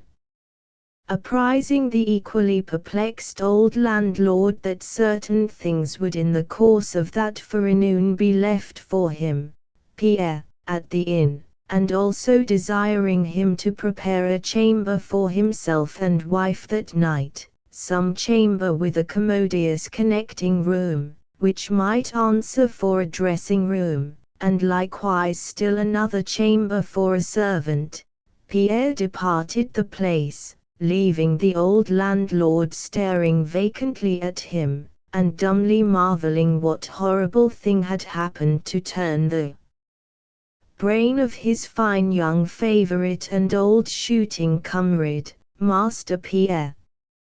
Soon the short old man went out bareheaded upon the low porch of the inn, descended its 1 step, and crossed over to the middle of the road, gazing after Pierre. And only as Pierre turned up a distant lane, did his amazement and his solicitude find utterance. I taught him, yes, old casks, the best shot in all the country round is Master Pierre, pray God he hits not now the bull's eye in himself. Married, and coming here, this is pesky strange. Book 12. Isabel, Mrs. Glendinning, The Portrait, and Lucy. When on the previous night Pierre had left the farmhouse where Isabel harbored, it will be remembered that no hour, either of night or day, no special time at all had been assigned for a succeeding interview. It was Isabel, who for some doubtlessly sufficient reason of her own, had, for the first meeting, assigned the early hour of darkness. As now, when the full sun was well up the heavens, Pierre drew near the farmhouse of the Ulvers. He descried Isabelle, standing without the little dairy wing, occupied in vertically arranging numerous glittering shield-like milk pans on a long shelf, where they might purifyingly meet the sun. Her back was toward him. As Pierre passed through the open wicket and crossed the short soft green sward, he unconsciously muffled his footsteps, and now standing close behind his sister, touched her shoulder and stood still. She started, trembled, turned upon him swiftly, made a low, strange cry, and then gazed rivetedly and imploringly upon him. "I look rather queerish, sweet Isabelle, do I not?" said Pierre at last with a writhed and painful smile. "My brother, my blessed brother, speak, tell me, what has happened, what hast thou done?" "Oh! Oh! I should have warned thee before, Pierre, Pierre, it is my fault, mine. What is thy fault, sweet Isabelle? Thou hast revealed Isabelle to thy mother, Pierre." "I have not, Isabelle. Mrs. Glendinning knows not thy secret at all." "Mrs. Glendinning, that's thine own mother, Pierre. In heaven's name, my brother, explain thyself. Knows not my secret, and yet thou here so suddenly, and with such a fatal aspect. Come with me into the house. Quick, Pierre, why dost thou not stir? Oh, my God! If mad myself sometimes, I am to make mad him who loves me best, and who, I fear, has in some way ruined himself for me. Then, let me no more stand upright on this sod, but fall prone beneath it, that I may be hidden. Tell me," catching Pierre's arms in both her frantic hands, "tell me, do I blast where I look, is my face Gorgon's? Nay, sweet Isabelle, but it hath a more sovereign power, that turned to stone, thine might turn white marble into mother's milk. Come with me, come quickly." They passed into the dairy, and sat down on a bench by the honeysuckled casement. "Pierre, forever fatal and accursed be the day my longing heart called thee to me, if now, in the very springtime of our related love, thou art minded to play deceivingly with me, even though thou shouldst fancy it for my good. Speak to me, oh speak to me, my brother. Thou hintest of deceiving one for one's good. Now supposing, sweet Isabelle, that in no case would I affirmatively deceive thee, in no case whatever, wouldst thou then be willing for thee and me to piously deceive others, for both their and our united good? Thou sayest nothing. Now, then, is it my turn, sweet Isabelle, to bid thee speak to me, oh speak to me. That unknown, approaching thing, seemeth ever ill, my brother, which must have unfrank heralds to go before. Oh, Pierre, dear Pierre, be very careful with me. This strange, mysterious, unexampled love between us, makes me all plastic in thy hand. Be very careful with me. I know little out of me. The world seems all one unknown India to me. Look up, look on me, Pierre, say now, thou wilt be very careful, say so, Pierre. If the most exquisite and fragile filigree of Genoa be carefully handled by its artisan, if sacred nature carefully folds, and warms, and by inconceivable attentivenesses eggs round and round her minute and marvelous embryos, then, Isabel, do I most carefully and most tenderly egg thee, gentlest one, and the fate of thee. Short of the great God, Isabel, there lives none who will be more careful with thee, more infinitely considerate and delicate with thee. From my deepest heart, do I believe thee, Pierre. Yet thou mayest be very delicate in some point, where delicateness is not all essential, and in some quick impulsive hour, amid thy fullest heedfulness somewhere where heedlessness were most fatal. Nay, nay, my brother, bleach these locks snow-white, thou sun. If I have any thought to reproach thee, Pierre, or betray distrust of thee. But earnestness must sometimes seem suspicious, else it is none. Pierre, Pierre, all thy aspect speaks eloquently of some already executed resolution, born in suddenness. Since I last saw thee, Pierre, some deed irrevocable has been done by thee. My soul is stiff and starched to it, now tell me what it is. Thou, and I, and Delly Ulva, tomorrow morning depart this whole neighborhood, and go to the distant city. That is it. No more. Is it not enough?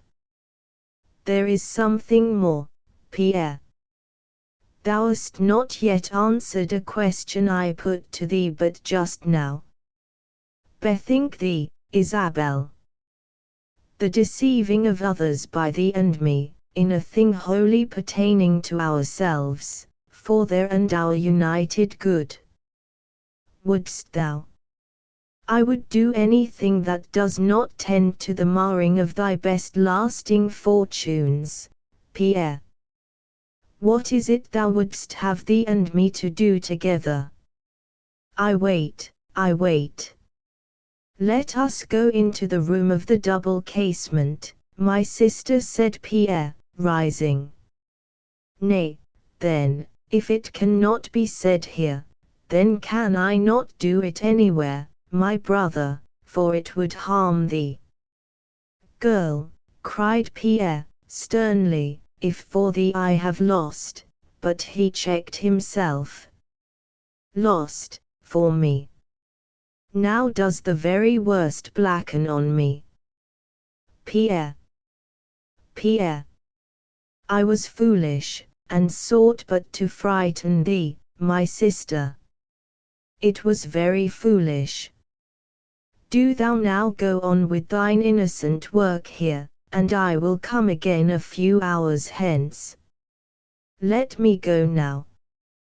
He was turning from her, when Isabel sprang forward to him, caught him with both her arms round him, and held him so convulsively, that her hair sideways swept over him, and half concealed him. Pierre, if indeed my soul hath cast on thee the same black shadow that my hair now flings on thee, if thou hast lost aught for me, then eternally is Isabel lost to Isabel, and Isabel will not outlive this night. If I am indeed an accursing thing, I will not act the given part, but cheat the air, and die from it. See, I let thee go, lest some poison I know not of distill upon thee from me. She slowly drooped, and trembled from him. But Pierre caught her, and supported her. Foolish, foolish one!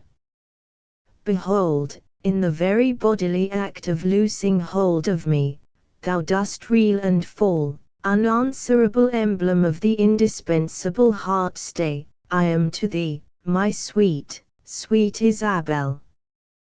Prate not then of parting. What hast thou lost for me? Tell me. a gainful loss, my sister. 'Tis mere rhetoric. What hast thou lost? Nothing that my inmost heart would now recall. I have bought in a love and glory by a price, which, large or small, I would not now have paid me back, so I must return the thing I bought. Is love then cold, and glory white? Thy cheek is snowy, Pierre.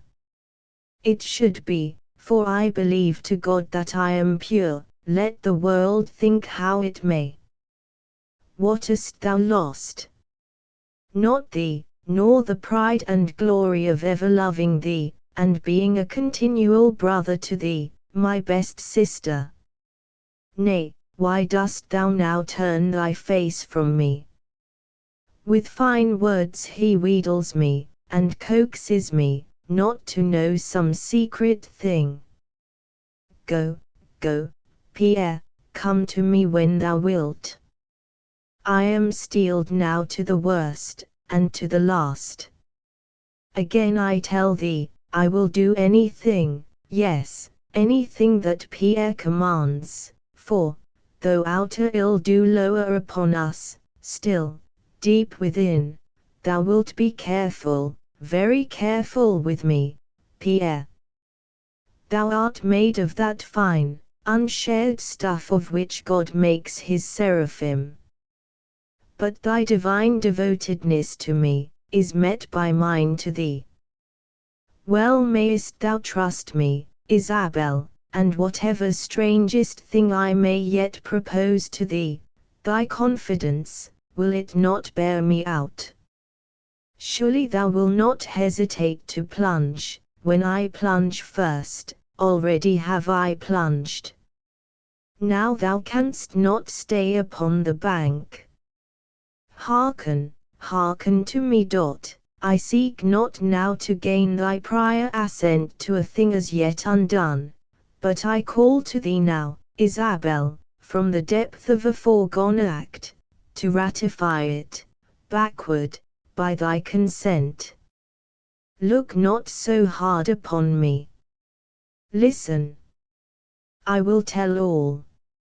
Isabel, though thou art all fearfulness to injure any living thing, least of all, thy brother, still thy true heart fork knoweth not the myriad alliances and criss-crossings among mankind, the infinite entanglements of all social things, which forbids that one thread should fly the general fabric, on some new line of duty, without tearing itself and tearing others. Listen. All that has happened up to this moment, and all that may be yet to happen, some sudden inspiration now assures me, inevitably proceeded from the first hour I saw thee. Not possibly could it, or can it, be otherwise. Therefore feel I, that I have some patience. Listen.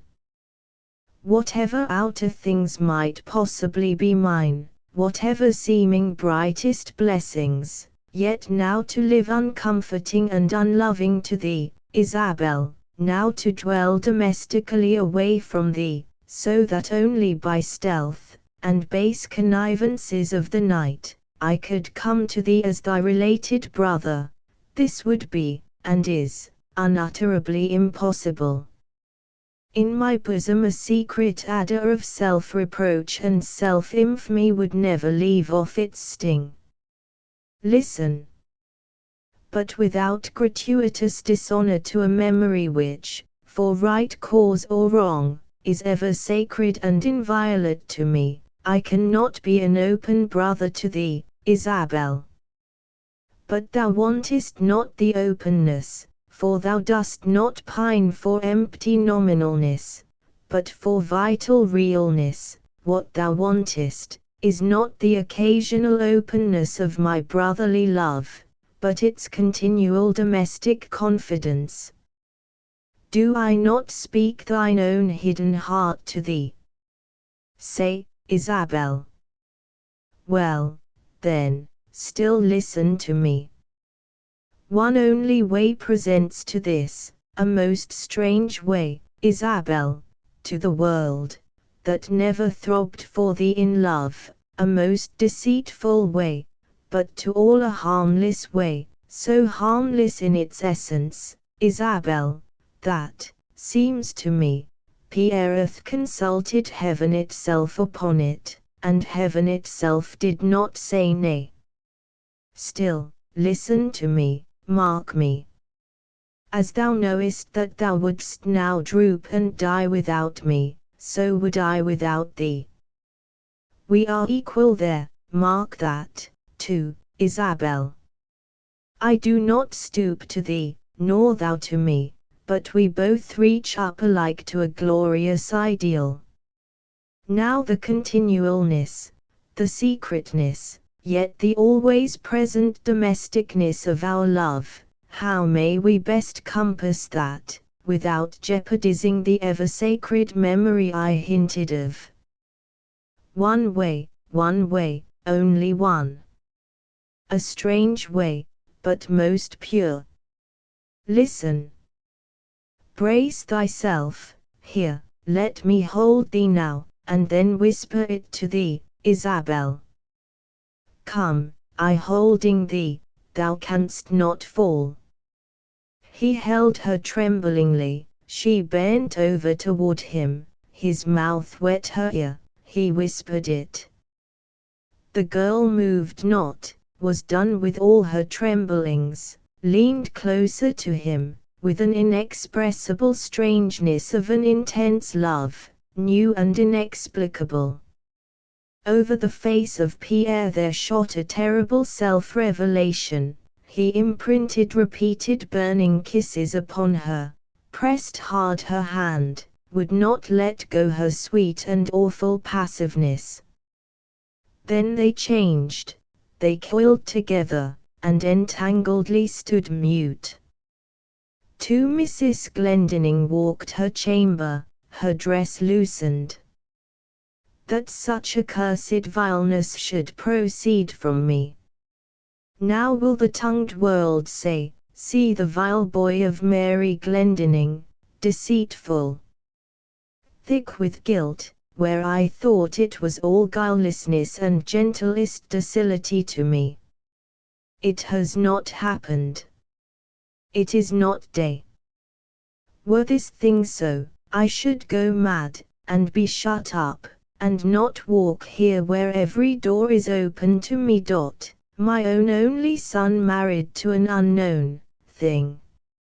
My own only son, false to his holiest plighted public vow, and the wide world knowing to it. He bears my name, Glendinning. I will disown it. Were it like this dress, I would tear my name off from me, and burn it till it shriveled to a crisp. Pierre. Pierre. Come back, and swear it is not so. It cannot be. Wait, I will ring the bell, and see if it be so. She rung the bell with violence, and soon heard a responsive knock. Come in, nay, falter not, throwing a shawl over her, come in. Stand there and tell me if thou darest, that my son was in this house this morning and met me on the stairs. Darest thou say that? Dates looked confounded at her most unwonted aspect. Say it, find thy tongue. Or I will root mine out and fling it at thee. Say it. My dear mistress. I am not thy mistress, but thou my master, for, if thou sayest it, thou commandest me to madness. Oh, vile boy, begone from me. She locked the door upon him, and swiftly and distractedly walked her chamber. She paused, and tossing down the curtains, shut out the sun from the two windows. Another, but an unsummoned knock, was at the door. She opened it. "My mistress, his reverence is below." "I would not call you, but he insisted." "Let him come up." "Here." "Immediately." "Didst thou hear me? Let Mr. Falsgrave come up."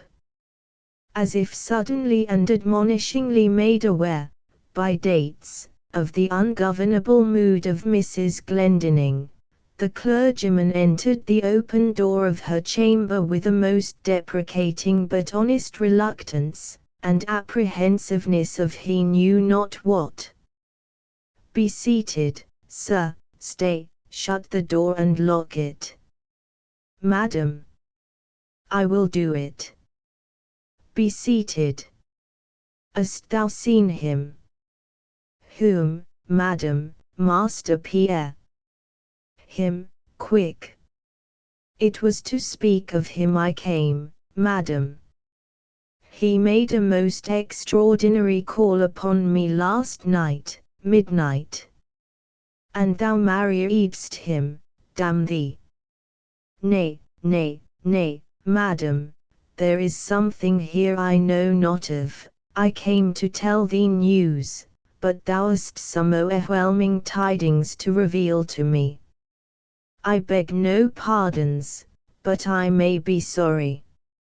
Mr. Falsgrave, my son, standing publicly plighted to Lucy Tartan, has privately wedded some other girl, some slut. "Impossible." "True as thou art there." "Thou knowest nothing of it then?" "Nothing, nothing, not one grain till now." "Who is it he has wedded?"